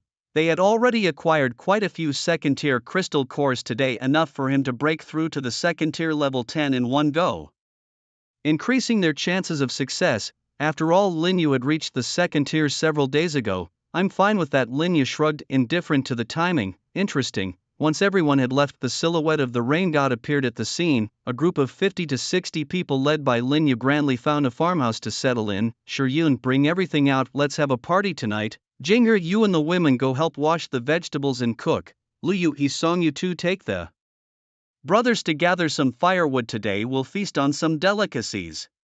Lin Yu's arrangements brought cheers from the crowd. Once everyone sprang into action, Lin Yu called out to a sturdy man, you come here. Boss, what's up? Lu Ran ran over, his eyes constantly flitting up and down, sizing up Lin Yu. This was the legendary leader's leader, unexpectedly a grand magician. On the battlefield before, with Lin Yu and Chen Jing'er shrouded in the column of magical light, he hadn't been able to see them clearly. Now he was taking a careful look. Lu Ran, with S-level talent, ability, reception. Lin Yu felt a mix of emotions. Having usurped this guy's opportunity, he ended up becoming one of his own. Boss, yes, that's me. I didn't expect Boss Chen to mention me. It's an honor. Lu Ran grinned obsequiously, his smile somewhat sly. Lin Yu observed the man, a slight twitch at the corner of his mouth.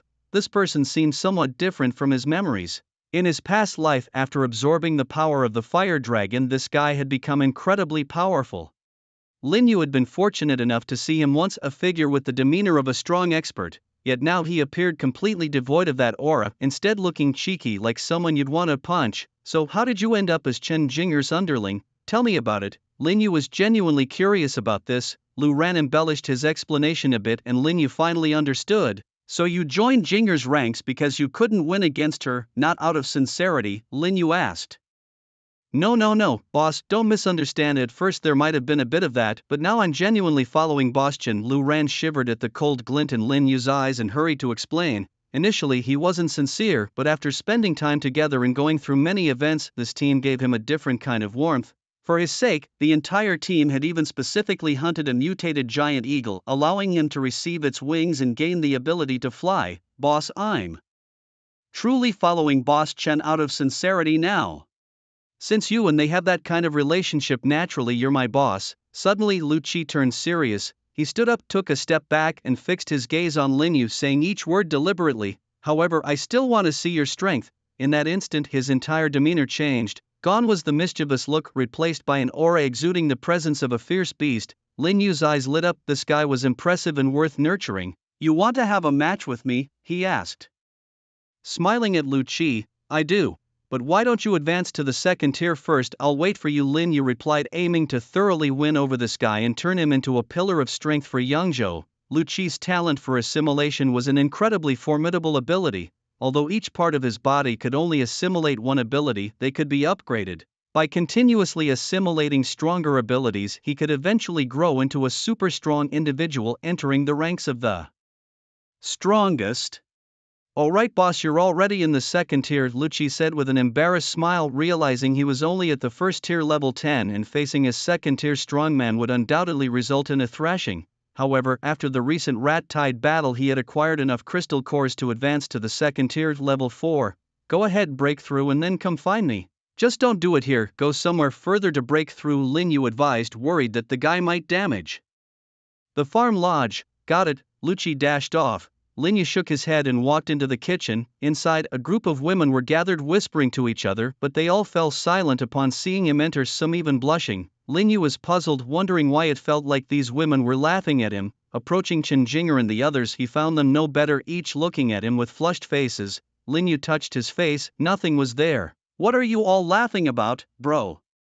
The video of you and Sister Jing kissing on the battlefield has gone viral on the forum," Lin Xiao said with a hint of resentment. "What?" Lin Yu's voice rose a few octaves. "Which idiot is so bored that they even posted this on the forum?" Lin Yu was shocked. He quickly opened the rules forum, specifically the Dashes section. As soon as he clicked in, a striking headline caught his eye. "Shocking! The magician master brazenly plays a two-player game on the battlefield. Is this moral decay or a distortion of human nature?" Lin Yu clicked in with a darkened face. Inside was a recorded video clip. In the video, Chenjinger pinned him to the ground, fiercely kissing him, with zombies and mutant rats battling all around. Fortunately, their identities were obscured by the explosion of magical energy masking their true faces. Lin Yu felt a bit relieved. Luckily, the two of them were enveloped in a pillar of magical light, making it impossible to clearly see their true appearances. Below the post, comments had already exploded. "The magician master is truly a role model for our generation. Doing that kind of thing in front of everyone must be especially thrilling.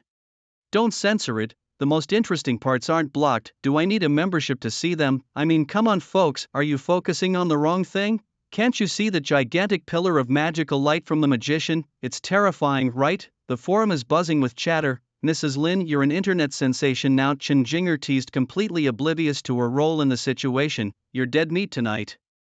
Lin Yu grumbled angrily. "Bring it on, who's afraid?" Chenjinger's eyes sparkled with excitement. "Boss, boss."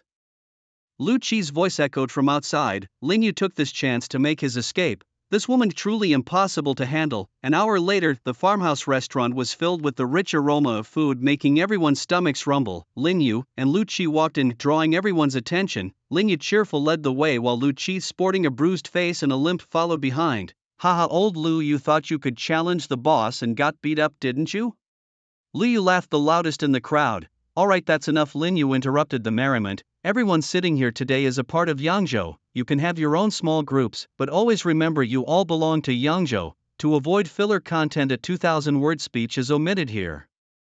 Congratulations to all survivors, and Evolver has broken through to the 3rd tier, and now guild forces are open. Guild leaders, please purchase a guild core from the rule shop. Once a guild is established, many functions will be available, please explore them yourselves." At that moment, 3 icy voices echoed in everyone's minds worldwide. Someone broke through to the 3rd tier. Everyone was shocked and quickly checked the leaderboard. At the top of the world evolution ranking, the name Senior Brother was prominently displayed, the only one at the 3rd tier. Currently, there were only 271 people worldwide at the 2nd tier. WTF, double WTF, Senior Brother is such a monster, is he even human?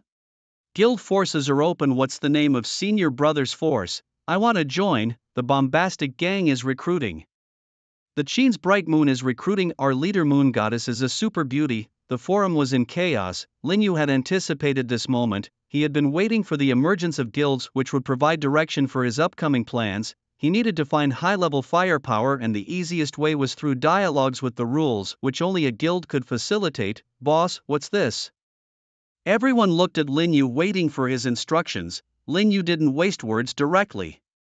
Spending 100,000 evolution points in the newly opened rule shop to buy a guild core, in the next moment, under everyone's watchful eyes, the void split open and a palm-sized emblem along with a massive 5-meter-tall stone tablet were transported out. They were imbued with a tremendous power of rules. Bang! The stone tablet landed heavily on the ground, kicking up a cloud of dust. "What is this?" Everyone gathered around curiously. "This is the guild emblem and the guild core." Lin Yu grabbed the emblem, dripped blood on it, and inscribed the words Eternal Day with his mental power. Meanwhile, an emblem was being etched, a guild insignia depicting an ancient sword piercing through the sun. This was the badge of Eternal Day, a mark that all its members bore as a tattoo on their bodies. By channeling their mental energy into it, they officially became a part of Eternal Day. Upon hearing Lin Yu's words, everyone infused their mental energy into the guild emblem, leaving their spiritual imprint. In the next moment, they all felt a burning sensation at a certain part of their bodies. "Ah, what's this?" cried out the young girl Ruko. In the palm of her hand a tattoo pattern slowly appeared. "This is our eternal day mark," Linyu explained. Soon tattoos emerged on everyone's burning skin, some on the forehead, others on the arm or the back. "Jinger, why is your face so red?" Linyu noticed her blushing and asked unwittingly. "My badge might be on my..." But Chen Jinger whispered shyly into Linyu's ear with a flushed face. Linyu was taken aback. "Wow, you really are one of a kind," he remarked, his eyes lighting up with a mischievous glint. "Tonight, I'll check it for you," he whispered. "Sure, let's study it together," Chen Jinger replied, not the least bit shy, rather excited and eager. Linyu felt like he might have walked into a trap. Moving on, Linyu placed the guild emblem into the groove at the top of the core stone tablet. In the next instant the tablet glowed, displaying the Eternal Day insignia followed by the words Eternal Day. This tablet was the guild's most core and mysterious artifact, imbued with powerful rules beyond human destruction. Linyu explained to the group, "The guild stone tablet has 4 magical functions: trial space, power assessment, wish clues and rule tasks." "Boss, what do these all mean?" Everyone was puzzled. "As long as you're a guild member, by consuming a certain amount of crystal cores you can enter the trial space within the tablet. Inside you can simulate various environments according to your imagination to research and develop your innate abilities. You can also simulate opponents and battle them to continuously improve and enhance your combat skills." Hearing this, everyone was thrilled. This feature was incredibly powerful. Many had awakened their talents, but their skills were crude, their attacks singular and undeveloped. "I awakened the talent of lightning, but all I can do is run around quickly. My methods are indeed too limited," said Lightning Man Joan. "Simulated battles, huh?" Chen Jinger mused, glancing at Linyu. "I wonder if simulating a battle with him could help me find a way to suppress him," she thought. "What about the other 3 functions?" Lu Shiyun asked the question everyone had in mind. "The power assessment is a trial to evaluate an evolver's strength according to the rules. By passing the trial you receive a corresponding rating. This rating is crucial for the latter 2 functions," Linyu explained with a smile. These were things he knew in his past life experiences he had already gone through, which is why he was eagerly awaiting this moment. The guild's 4 features have an irresistible allure for the strong. In this world, there are no lone wolves. One must either join someone else's guild or establish their own. The 3rd feature is the wish clue. Guild members can make a wish to the rules once a month, seeking clues about certain information. At this point, Linyu pointed at the Lightning Man. "For example, if you want to know how to upgrade your A-level talent to S-level, you can wish for a hint from the rules, which will provide you with the relevant tips. However, each person only has 1 chance per month, and the detail level of the hints is related to the strength rating. The higher the rating, the more detailed the hints." Upon hearing this, everyone was once again shocked beyond measure. "Is this really possible? Boss, does this mean our talent levels can be upgraded?" "Of course," Linyu replied. "Everyone's talents can be upgraded through rare treasures or personal enlightenment, but it's just very difficult. My own talent was upgraded from F level to S level by absorbing the essence of a fire dragon. Naturally, the upgrade method varies for each person." "Boss, what do the rule tasks mean?" someone asked. "Rule tasks are missions that the rules issue sporadically. Completing them will earn you rewards. The task levels are also related to the strength rating," Linyu explained further. Everyone was still in a daze, struggling to digest this vast amount of information. "Boss, how do we use this thing?" Lu Chi pointed to the large stone tablet in front of them. "The guild's core stone tablet cannot be stored in a space, it must be carried. So it's time to build a secure base and establish a guild residence.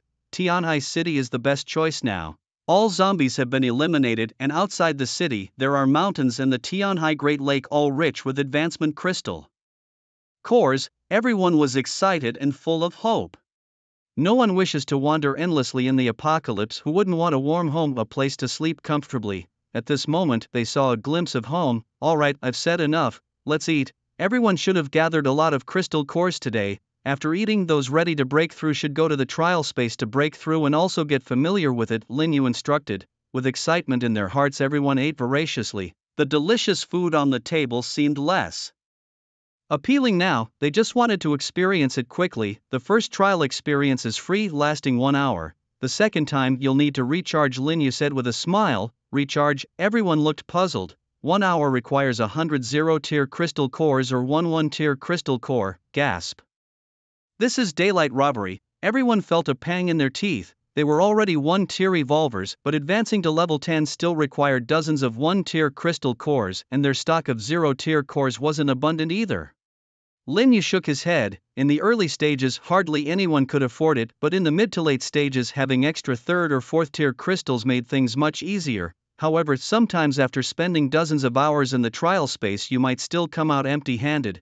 Calculated this way, it always remained quite expensive. People grumbled and complained yet couldn't hide their inner excitement as they rushed to the guild's monument one by one. They infused their mental energy into it, and then their bodies transformed into beams of light swallowed into the monument. Shiryun, once you've chosen the guild's base tomorrow, I'll make you vice president. From then on it'll be up to you to manage it, Lin Yu said, looking at the woman with a hint of apology. He had so much to do and couldn't afford to spend his time on these trivial matters.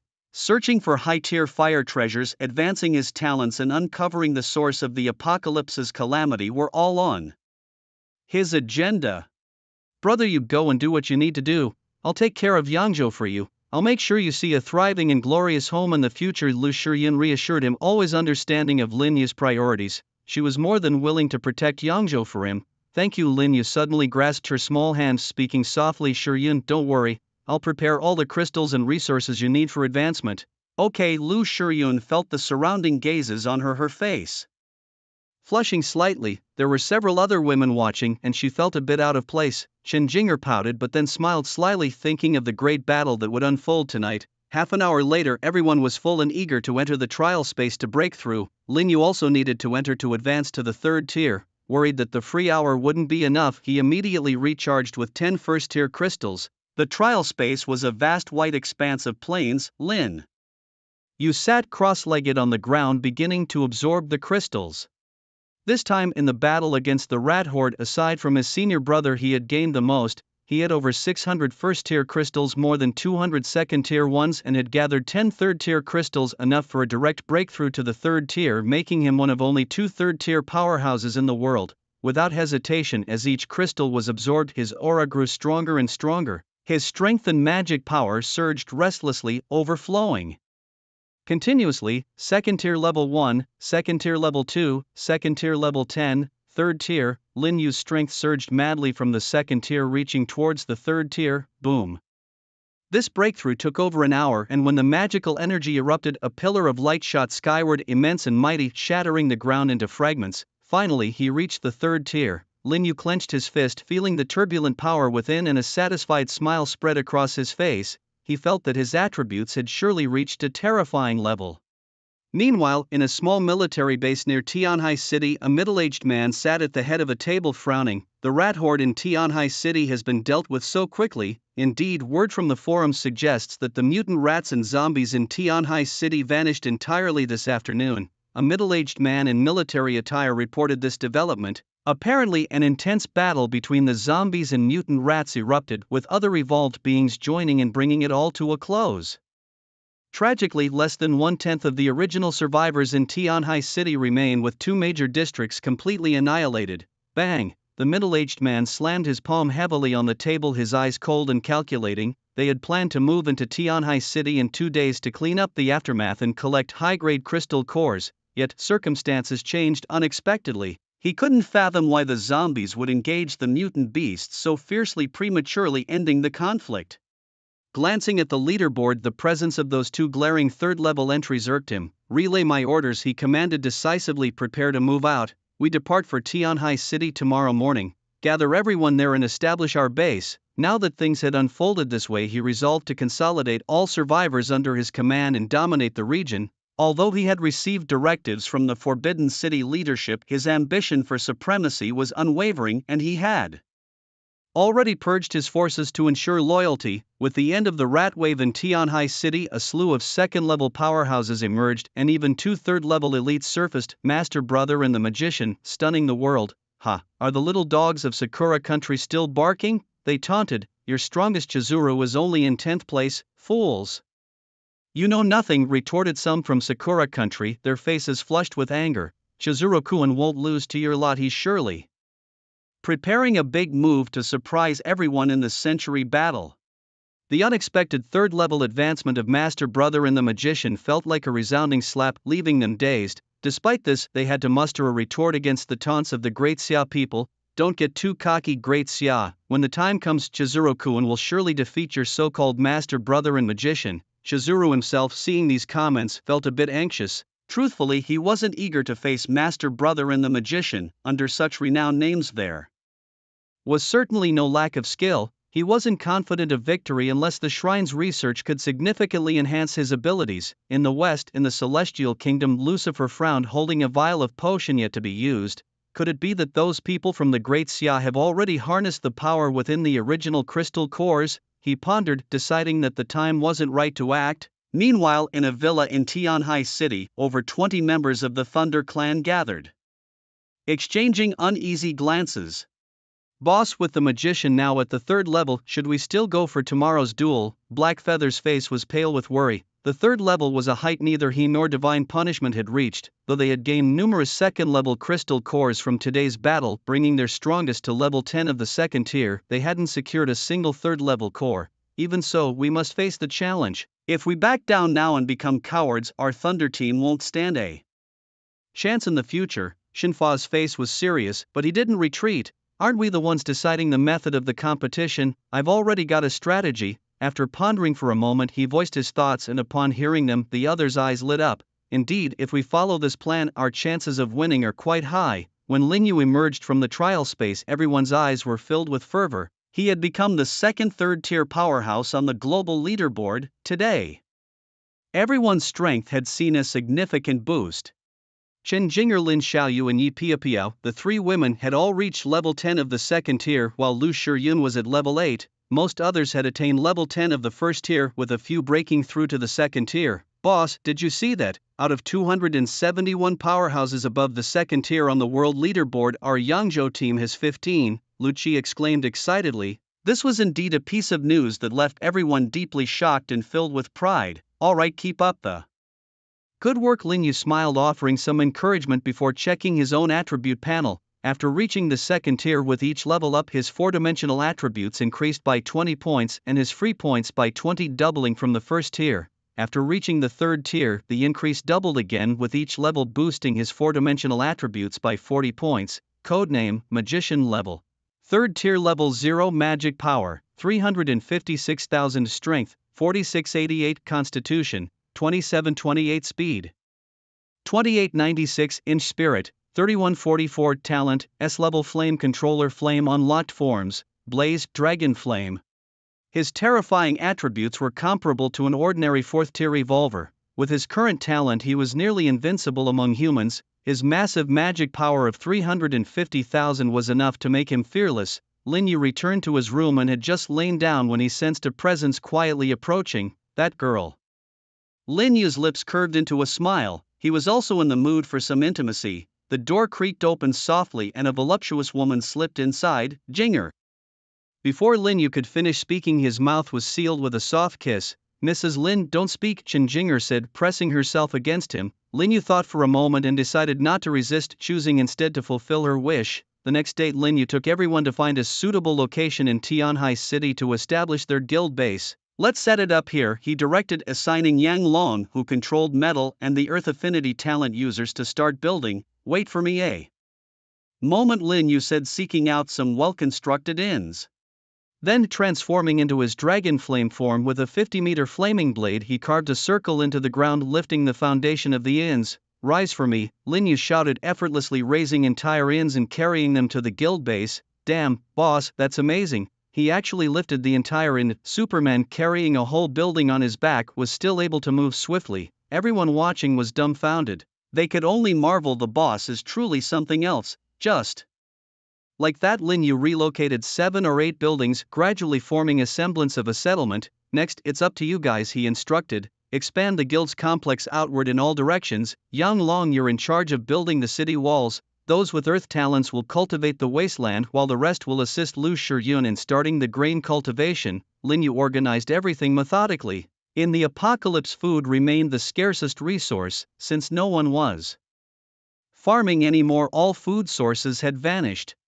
To ensure long-term stability, they had to grow their own. Brother Yu, I forgot to tell you, Lu Shiyun came running over. Yesterday, several members of the guild developed life talents while absorbing crystal cores. Lin Yu was overjoyed at the news. What kind of talents? 2 people acquired a D-level talent, maturity speed increased tenfold. 3 others got a D-level talent, fruit wine brewing. Great, great. Sure Yun, I'll leave these matters to you, you handle the arrangements, Lin Yu said. Finally relieved about the future of their food supply, life talents had finally emerged, signaling the rebuilding and restoration of a new order. Then Lin Yu summoned Xiaoyu Chen Jing'er Yi Pia Piao and Lu Qi heading together to yesterday's battlefield. He had a wager with the Thunder team. The 40 brought along plus himself were all top-tier fighters. No matter how the opponents chose, they wouldn't lose. Hey, didn't expect you all to arrive so early, Lin Yu greeted the 20. Some people already waiting.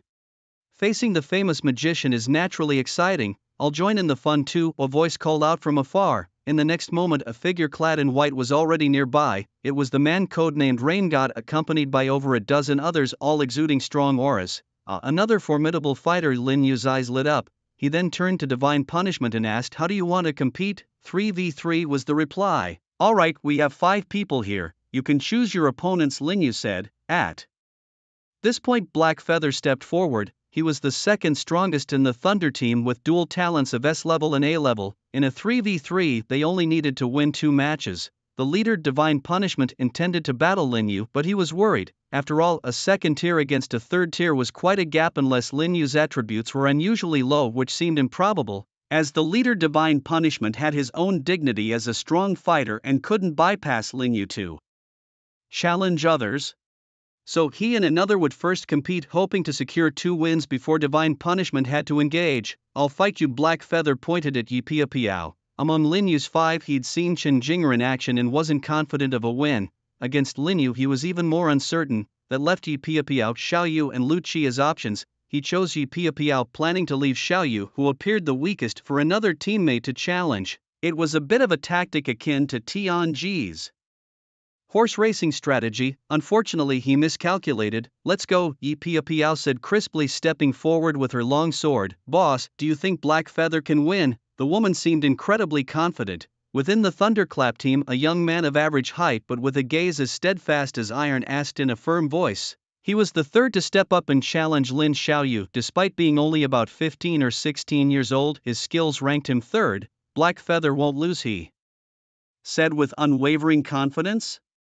Of course, out of the 5 on the opposing side apart from the magician and that woman, there's no way Black Feather would lose. Oh, and later when Qingyun faces that little girl, make sure to go easy on her. Just winning is enough. I'm already thrilled just thinking about it. With the magician joining us, our Thunderclap team is sure to become world-renowned. The group grew increasingly excited, their eyes sparkling with anticipation as if they could already see Yi Pia Piao's defeat. In the arena, Black Feather was the first to make a move. His body surged toward Yi Pia Piao with astonishing speed, fist clenched and ready to strike. Technique. Speed enhancement double executed almost instantaneously. Yi Pia Piao swiftly inscribed the speed enhancement technique on herself. Her figure flickered slightly. Black Feather's punch arrived only to pass through her body. Not good.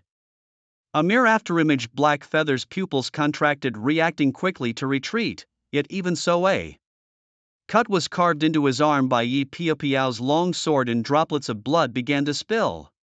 I didn't want it to come to this, but there's no choice now, Black Feather said with a wry smile, halting his retreat. He then assumed a serious demeanor. The blood from the wound on his arm surged out, condensing into numerous blood needles in midair. Go, he shouted, sending the countless blood needles speeding towards Yi Pia Piao. There were so many, and they moved with incredible velocity. Technique. Solve for x in 6x plus 24 equals 8x. Yi Pia Piao quickly inscribed the equation-based technique. Without hesitation, a luminous barrier sprang up from the ground standing before her. A popping sound echoed as the barrier was pierced. The blood needles penetrated the technique's barrier and continued their assault. Yi Pia Piao narrowed her eyes, dodging swiftly. Yet under Black Feather's control, the blood needles could change direction mid-air, relentlessly pursuing her. Technique, add sharpness. While evading, Yi Pia Piao brought her 2 fingers together, sliding them along her sword's edge, imbuing it with a shimmering glow. With a few fluid motions, she severed all the blood needles. Unexpectedly, Black Feather moved his left hand, causing the fragmented blood to reform into a long blood blade. Controlling blood, that's quite the formidable ability, Lin Yu observed, having understood Black Feather's innate talent by now. Controlling blood? It seems like he's manipulating the blood from his own wounds. Does that mean he'll have to cut himself before every fight? Chen Jing'er asked, bewildered. Is that really a strong gift? Wouldn't you risk bleeding out? Controlling blood is indeed a powerful talent. Imagine if your blood suddenly attacked your heart when you're least expecting it, what would happen? Lin Yu questioned, not turning his head. Lucia, upon hearing this, pondered for a moment and was instantly filled with a sense of dread. If one's own blood were to suddenly turn against the heart and brain, causing an instant and explosive death, how could anyone defend against that? Fortunately, it seems that Heiyu's control over blood is still limited. He doesn't yet have the ability to manipulate the blood within others.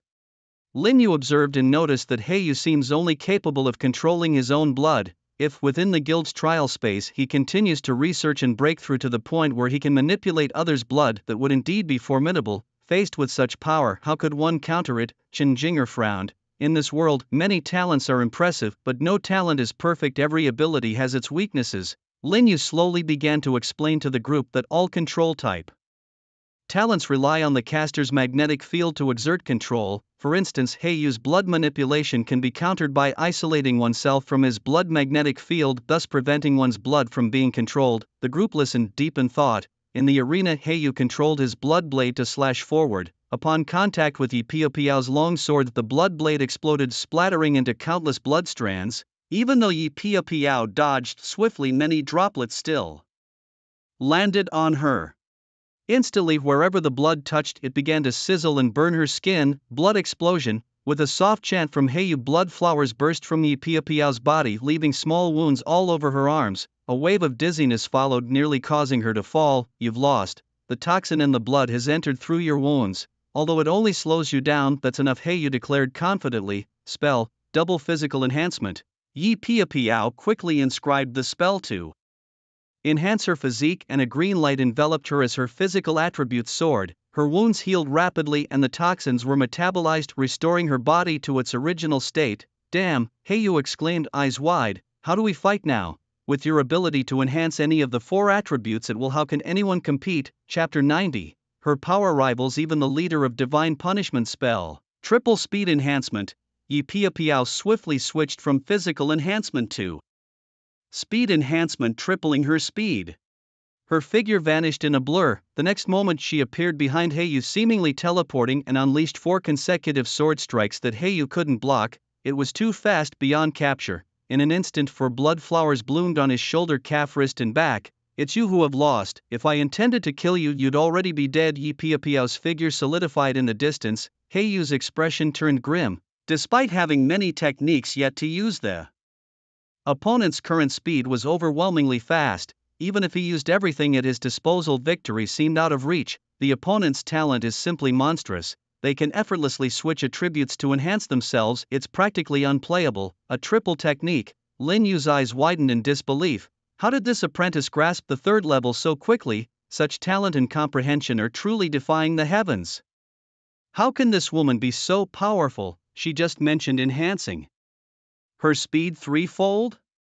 Isn't it said that even S-level talents can only double their primary attributes? Someone in the Thunderclap team looked utterly shocked. Could it be a double SS talent? Shen Fei's expression was equally grave. Yi Piao's speed moments ago was beyond his reach. Heiyu actually lost. What kind of talent does this woman possess? It's flashy yet incredibly strong. Are we really going to have to join the other side? The members of the Thunderclap team had lost all previous ease and joy. At this moment, they seemed to foresee the end, each wearing a conflicted expression. In the 3v3, losing the first match was a heavy blow. For the remaining 2, their leader Shen Fei would find it tough to secure a win unless he could swallow his pride and challenge someone other than the magician, which might be his only chance. An intriguing talent, thought Yushin, watching from the side with a serious expression. The 2 in the arena were both formidable. Boss, can you beat them? Asked a man standing behind Yushin. That Heiyu is not my match, but as for that woman, I haven't fought her, so it's hard to say. Yushin pondered for a moment before replying. Yi Piao's abilities hadn't been fully displayed, leaving him uncertain. Boss, I'm sorry I lost. Heiyu returned to the team dejectedly. It's okay, as long as you did your best. Shen Fei patted his shoulder, saying no more. On the other side, Sister Piao, you're amazing. Xiaoyu praised, holding her hand. Chen Jinger also looked on with some surprise.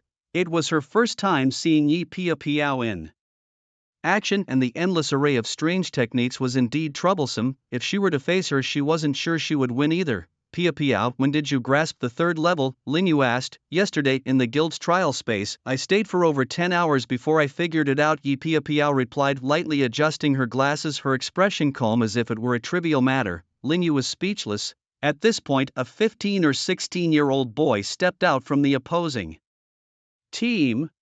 His gaze swept the scene before settling on Lin Xiaoyu. I'm Li Qingyun. Please, let's exchange pointers. You want to challenge me? Lin Xiaoyu pointed to herself, eyes wide with surprise. Xiaoyu, it seems someone thinks you're the weakest. Chen Jinger chuckled, covering her mouth. Hearing this, everyone's expressions turned odd. Why do they look so strange? Li Qingyun wondered, frowning as he observed Lin Yu and his group. Could this seemingly harmless girl be quite strong? A sense of foreboding crossed his mind. Nevertheless, despite his unease, Li Qingyun remained composed. He took a deep breath to steady himself. After all, he had enough confidence in his own strength and talent. The ultimate martial art is invincible speed. As long as one's speed is fast enough, the enemy's attacks will never catch up. The little girl might just be the most terrifying one of them all. Rain God wore a playful smile on his face. On the battlefield earlier, he had witnessed Lin Xiaoyu's transformation firsthand as she sparred with the eldest senior brother. The memory of that frightening power was still vivid in his mind. Surely Qingyun wouldn't falter against this little girl, right? It should be fine. After all, she was just a little girl and seemed like the weakest one. But then why did they all have such gleeful expressions? The members of the Thunder team, who had been full of confidence at first, now felt a tinge of panic upon seeing Lin Yu and his companions' expressions. They underestimated her, but just wait, she thought, clenching her small fists. I'll teach that little brat a lesson soon enough. Please enlighten me. Come on. Li Qingyun assumed a charging stance, then pushed off the ground with such force that it cracked beneath him. His body shot forward like an arrow, so fast, everyone's pupils contracted. However, Lin Xiaoyu was even faster. Her body transformed into a blur as she charged forward. Boom! Their fists collided heavily. In the next moment, Li Qingyun's body was sent flying back, crashing to the ground like a cannonball. Cough, cough, blood spewed forth. Just one single blow, Li Qingyun was severely injured. Lin Xiaoyu's power was too terrifying. Among everyone present, only Lin Yu could surpass her. The others couldn't compare at all. What did I just see? The Thunder team members were stunned, jaws practically hitting the floor. Qingyun, divine punishment, flashed forward, quickly supporting the boy with great concern. I'm fine, her strength is too overwhelming. I reckon she's even stronger than you, boss.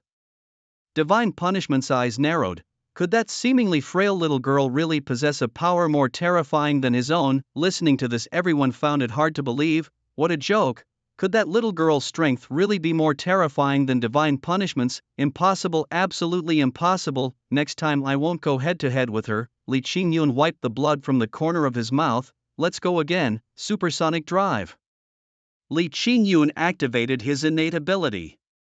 And in an instant his entire body was enveloped in a mysterious glow. With incredible speed he shot out once more. This time his speed was several times faster than before, like a flash of lightning. Everyone present felt a blur before their eyes, unable to clearly see Li Qingyun's figure. All they could perceive were faint afterimages lingering in the air. Boom! With a muffled sound, Lin Xiaoyu was astonished to find she could no longer keep up with Li Qingyun's speed. In the blink of an eye, she was hit 7 or 8 times, each punch carrying tremendous force and impact. The damage unleashed by such extreme speed was truly terrifying. In just a moment she felt waves of pain spreading throughout her body. Chapter 91. The ultimate belief is a talent that advances speed, fast and powerful. But alas, I haven't transformed yet. If I were to unleash my talent, how would you cope? Lin Xiaoyu rubbed the spot where the attack had landed, feeling a twinge of pain, but it was bearable. Oh really? Li Qingyun's eyes narrowed, his form once again shooting forward. This time his speed was even faster, almost transforming into a beam of light. His speed has increased again, remarked Chen Jinger. Among all attributes, speed is the most defiant of the laws of nature, Lin Yu explained. Once speed reaches a certain threshold, even if one's strength is not particularly formidable, the damage unleashed can be unimaginably dreadful. For instance, if a piece of paper slowly grazes your skin, you feel nothing. But if it slashes at you at an extremely high speed, it might cut you down instantly. Upon hearing this, the crowd pondered and found it quite reasonable. However, speed that fast demands a robust physique to withstand it, as the body might not endure the burden of rapid movement, Lin Yu added. In the arena, after employing his talent, Li Qingyun's speed was like lightning, instantly closing in on Lin Xiaoyu. I can withstand your countless attacks, but as long as you give me one opportunity you will fall. Lin Xiaoyu shouted, her voice clear and firm. She unleashed her energy, a terrifying magical force surged around her, forming a pillar of light. The immense pressure swept through, causing the air to ripple inexplicably. Under this colossal pressure, Li Qingyun's movement slowed, albeit slightly, but even this brief hesitation was enough. Lin Xiaoyu had already swung her fist, the terrifying power exploding and sending Li Qingyun hurtling backward at an even greater speed. Boom! He crashed heavily into the ground, shattering it as he continuously coughed up blood. Why am I not fast enough? I've tried so hard, but why do I still get caught, still get attacked? Li Qingyun lay in the crater of rubble, muttering to himself. His gaze was clouded as his thoughts drifted back to his childhood. Scenes of all the hardships he had endured flashed through his mind. He had been an abandoned orphan from a young age, scavenging for food in garbage heaps by himself since he was just 6. He fed himself by stealing snacks from other kids, snatching food from dogs. As he grew older, he even took sustenance from other homeless people. Every time he stole, he would run sprinting with all his might, desperately fleeing. He knew that if he stopped and got caught, what awaited him was a beating, perhaps even death, so every time he ran he gave it his all, never wanting to be caught, not by stray dogs, not by homeless people, not by hunger, not by fear. It was this belief that propelled him, making him faster and faster, faster and faster, until the apocalypse came and he awakened his talent, reaching a speed that no one could match. I was defeated because my speed wasn't fast enough. I need to be faster, faster, faster. His gaze turned maniacal. Boom! With a loud shout, a surge of magical power erupted skyward, surrounding him with a radiant glow. What is this? Talent evolution? Lin Yu's pupils constricted, his heart filled with shock. He hadn't anticipated witnessing an evolver actually advancing from an A-grade talent to an S-grade solely through their own determination and belief. The willpower and conviction required were unimaginable. Boss, is Qingyun, has his talent evolved? He seems faster and stronger than before, possibly even reaching S-grade. This kid is something else. With this move the game is as good as won. The members of the Thunder team were overjoyed, realizing that Li Qingyun had become much stronger than before. With such prowess, victory seemed assured. Once more, Li Qingyun transformed into a streak of light, his movements too swift for anyone present to discern, too fast. Even Chen Jinger, with her exceptional mental acuity, could only barely catch glimpses of his afterimage. Bang! Before anyone could register what happened, Lin Xiaoyu's body was sent flying. Even before she hit the ground, she was struck again with a heavy blow to her abdomen, sending her soaring into the sky. Xiaoyu, Chen Jinger was anxious, wanting to rush forward, but Lin Yu held her back. Let's see what happens, he suggested. In the arena, Lin Xiaoyu finally felt the excruciating pain.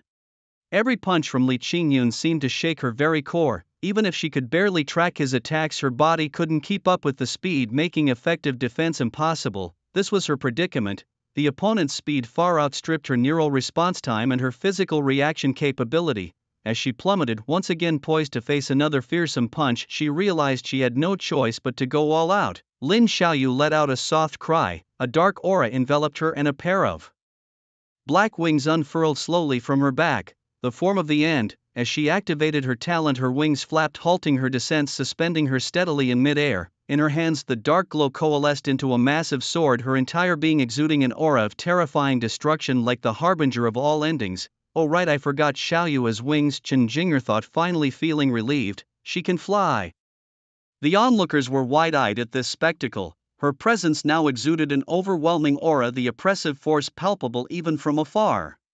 What kind of talent is this? The crowd was utterly astounded. Just as hope had been rekindled, it seemed poised to be extinguished once more. In the arena, Li Qingyun was equally dumbfounded. Wings? How does she have wings? If she can fly, then how am I supposed to fight? No matter how fast he was, hitting someone airborne seemed impossible, but soon a smile crept onto his face as he addressed Lin Xiaoyu in the air. You're constantly expending a tremendous amount of magic in your current state, aren't you? I don't believe you can keep flying in the sky indefinitely. Li Qingyun quickly deduced the crux of the situation. If his opponent intended to avoid battle by staying airborne, it was simply impossible. A person's magical power is limited, and once it's depleted, even their innate talents become unusable. Who says I'm avoiding battle? Lin Xiaoyu spoke calmly. In the next moment her figure dove straight down from the sky. Perfect timing, spiral ascension technique.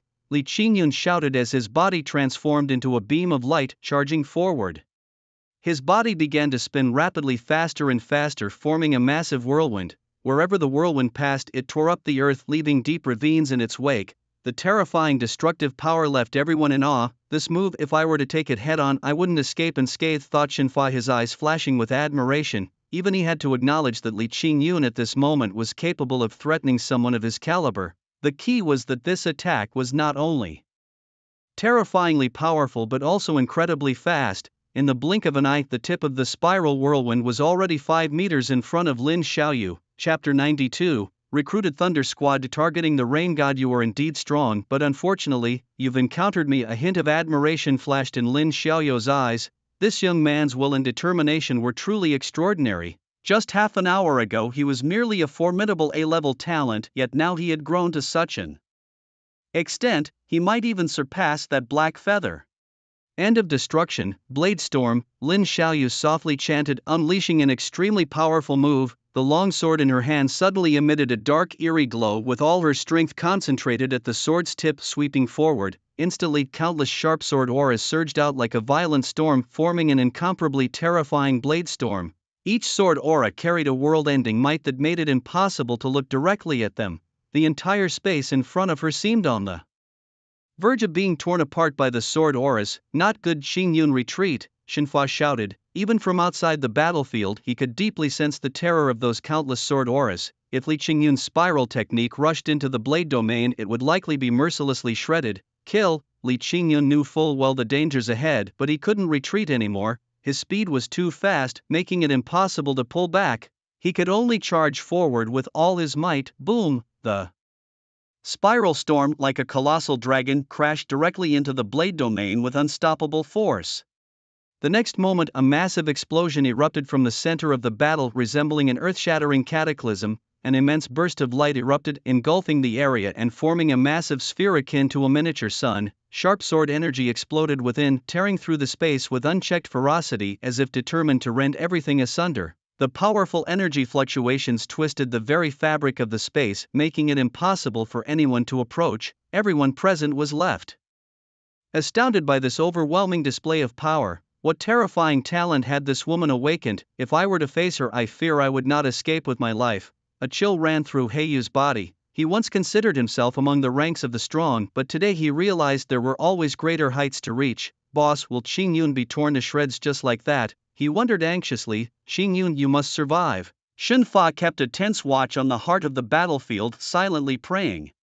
His eyes were cold. If Qingyun perished, he would immediately lead his brothers to retreat, vowing revenge in the future. The woman was even stronger now than during her previous battle with their senior master. Yushin narrowed his eyes, feeling the pressure. Behind him, someone asked, Big brother, what are your chances against her? 1 in 9, Yushin replied after a moment's thought. In a life and death struggle, her odds are 9 to 1. My chances of winning are less than 10%. He had run countless simulations of their confrontation in his mind, yet ultimately realized that even his odds of escaping were less than 10%. If the woman beside him was this strong, how powerful must he be? Yushin sighed softly, glancing at Linyu. Both Chen Jing'er on the battlefield and Yi Piao earlier had demonstrated astonishing strength. Just then, amid the swirling dust, came the sound of coughing. The crowd quickly looked over. Lin Xiaoyu was supporting Li Qingyun, who was slowly making his way out of the dust. Qingyun, the members of the Thunder team rushed over to assist him. Cough. Boss, I'm fine, don't worry, Li Qingyun reassured his worried brothers with a grin even as he coughed up blood. Then he turned to Lin Xiaoyu. Thanks. If you hadn't held back most of your strength at the end, I'd probably be dead. Hearing this, everyone expressed their gratitude to Lin Xiaoyu. Alright, stop talking and focus on healing. After all, you're part of us now. Lin Xiaoyu waved them off. We at Yangzhou would never deal a fatal blow to our own. These words left the group momentarily speechless, their grateful expressions freezing on their faces. They had forgotten about this. The 3v3 had already been lost twice, sealing their fate. The boss's match was no longer significant. They had just come to Tianhai City, and now even their boss had changed. What should they do now? A lost bet is a lost bet. What else can we do? Some of them felt dejected. There's no need to worry, Linyu approached with a bright smile. By joining Yangzhou you can still keep the Thunder team name. What do you mean by that? Shenfai inquired. Yangzhou is very inclusive, allowing small teams to exist. Just remember this. Your Thunder team is part of Yangzhou and everyone in Yangzhou is your brother, your family. Lin Yu pointed at Chen Jinger and said, take her Black Rose for example and your Thunder team, they're both squads under Everlight. Got it? Shen Fa nodded, feeling much more at ease. After all, he had founded the Thunder team single-handedly, nurturing so many brothers, and he didn't want them to be scattered or divided after merging with another team. So you're agreeing to merge with our Everlight, right? Lin Yu was delighted. The strength of the Thunder team was evident to all. The leader Shen Fa needed no further introduction, one of the future's strongest figures. Then there was Heiyu, the second in command, who possessed dual talents. His ability to manipulate blood combined with his poison affinity had the potential to break into the top ranks once fully developed. And now they had Li Qingyun, whose strength was not even inferior to Heiyu's. By merging such a team, Everlight's power would undoubtedly surge. A bet's a bet, we have no objections.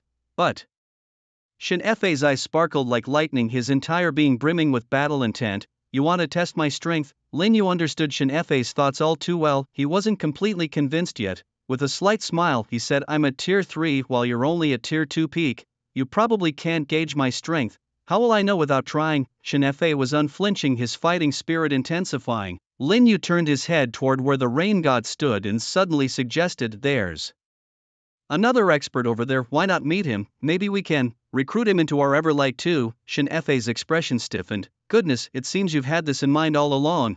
Our Thunder team also walked right into your trap. Ha, don't put it that way, a bet's a bet. Lin Yu laughed heartily, striding toward the rain god. Shen Fa shook his head helplessly and followed along.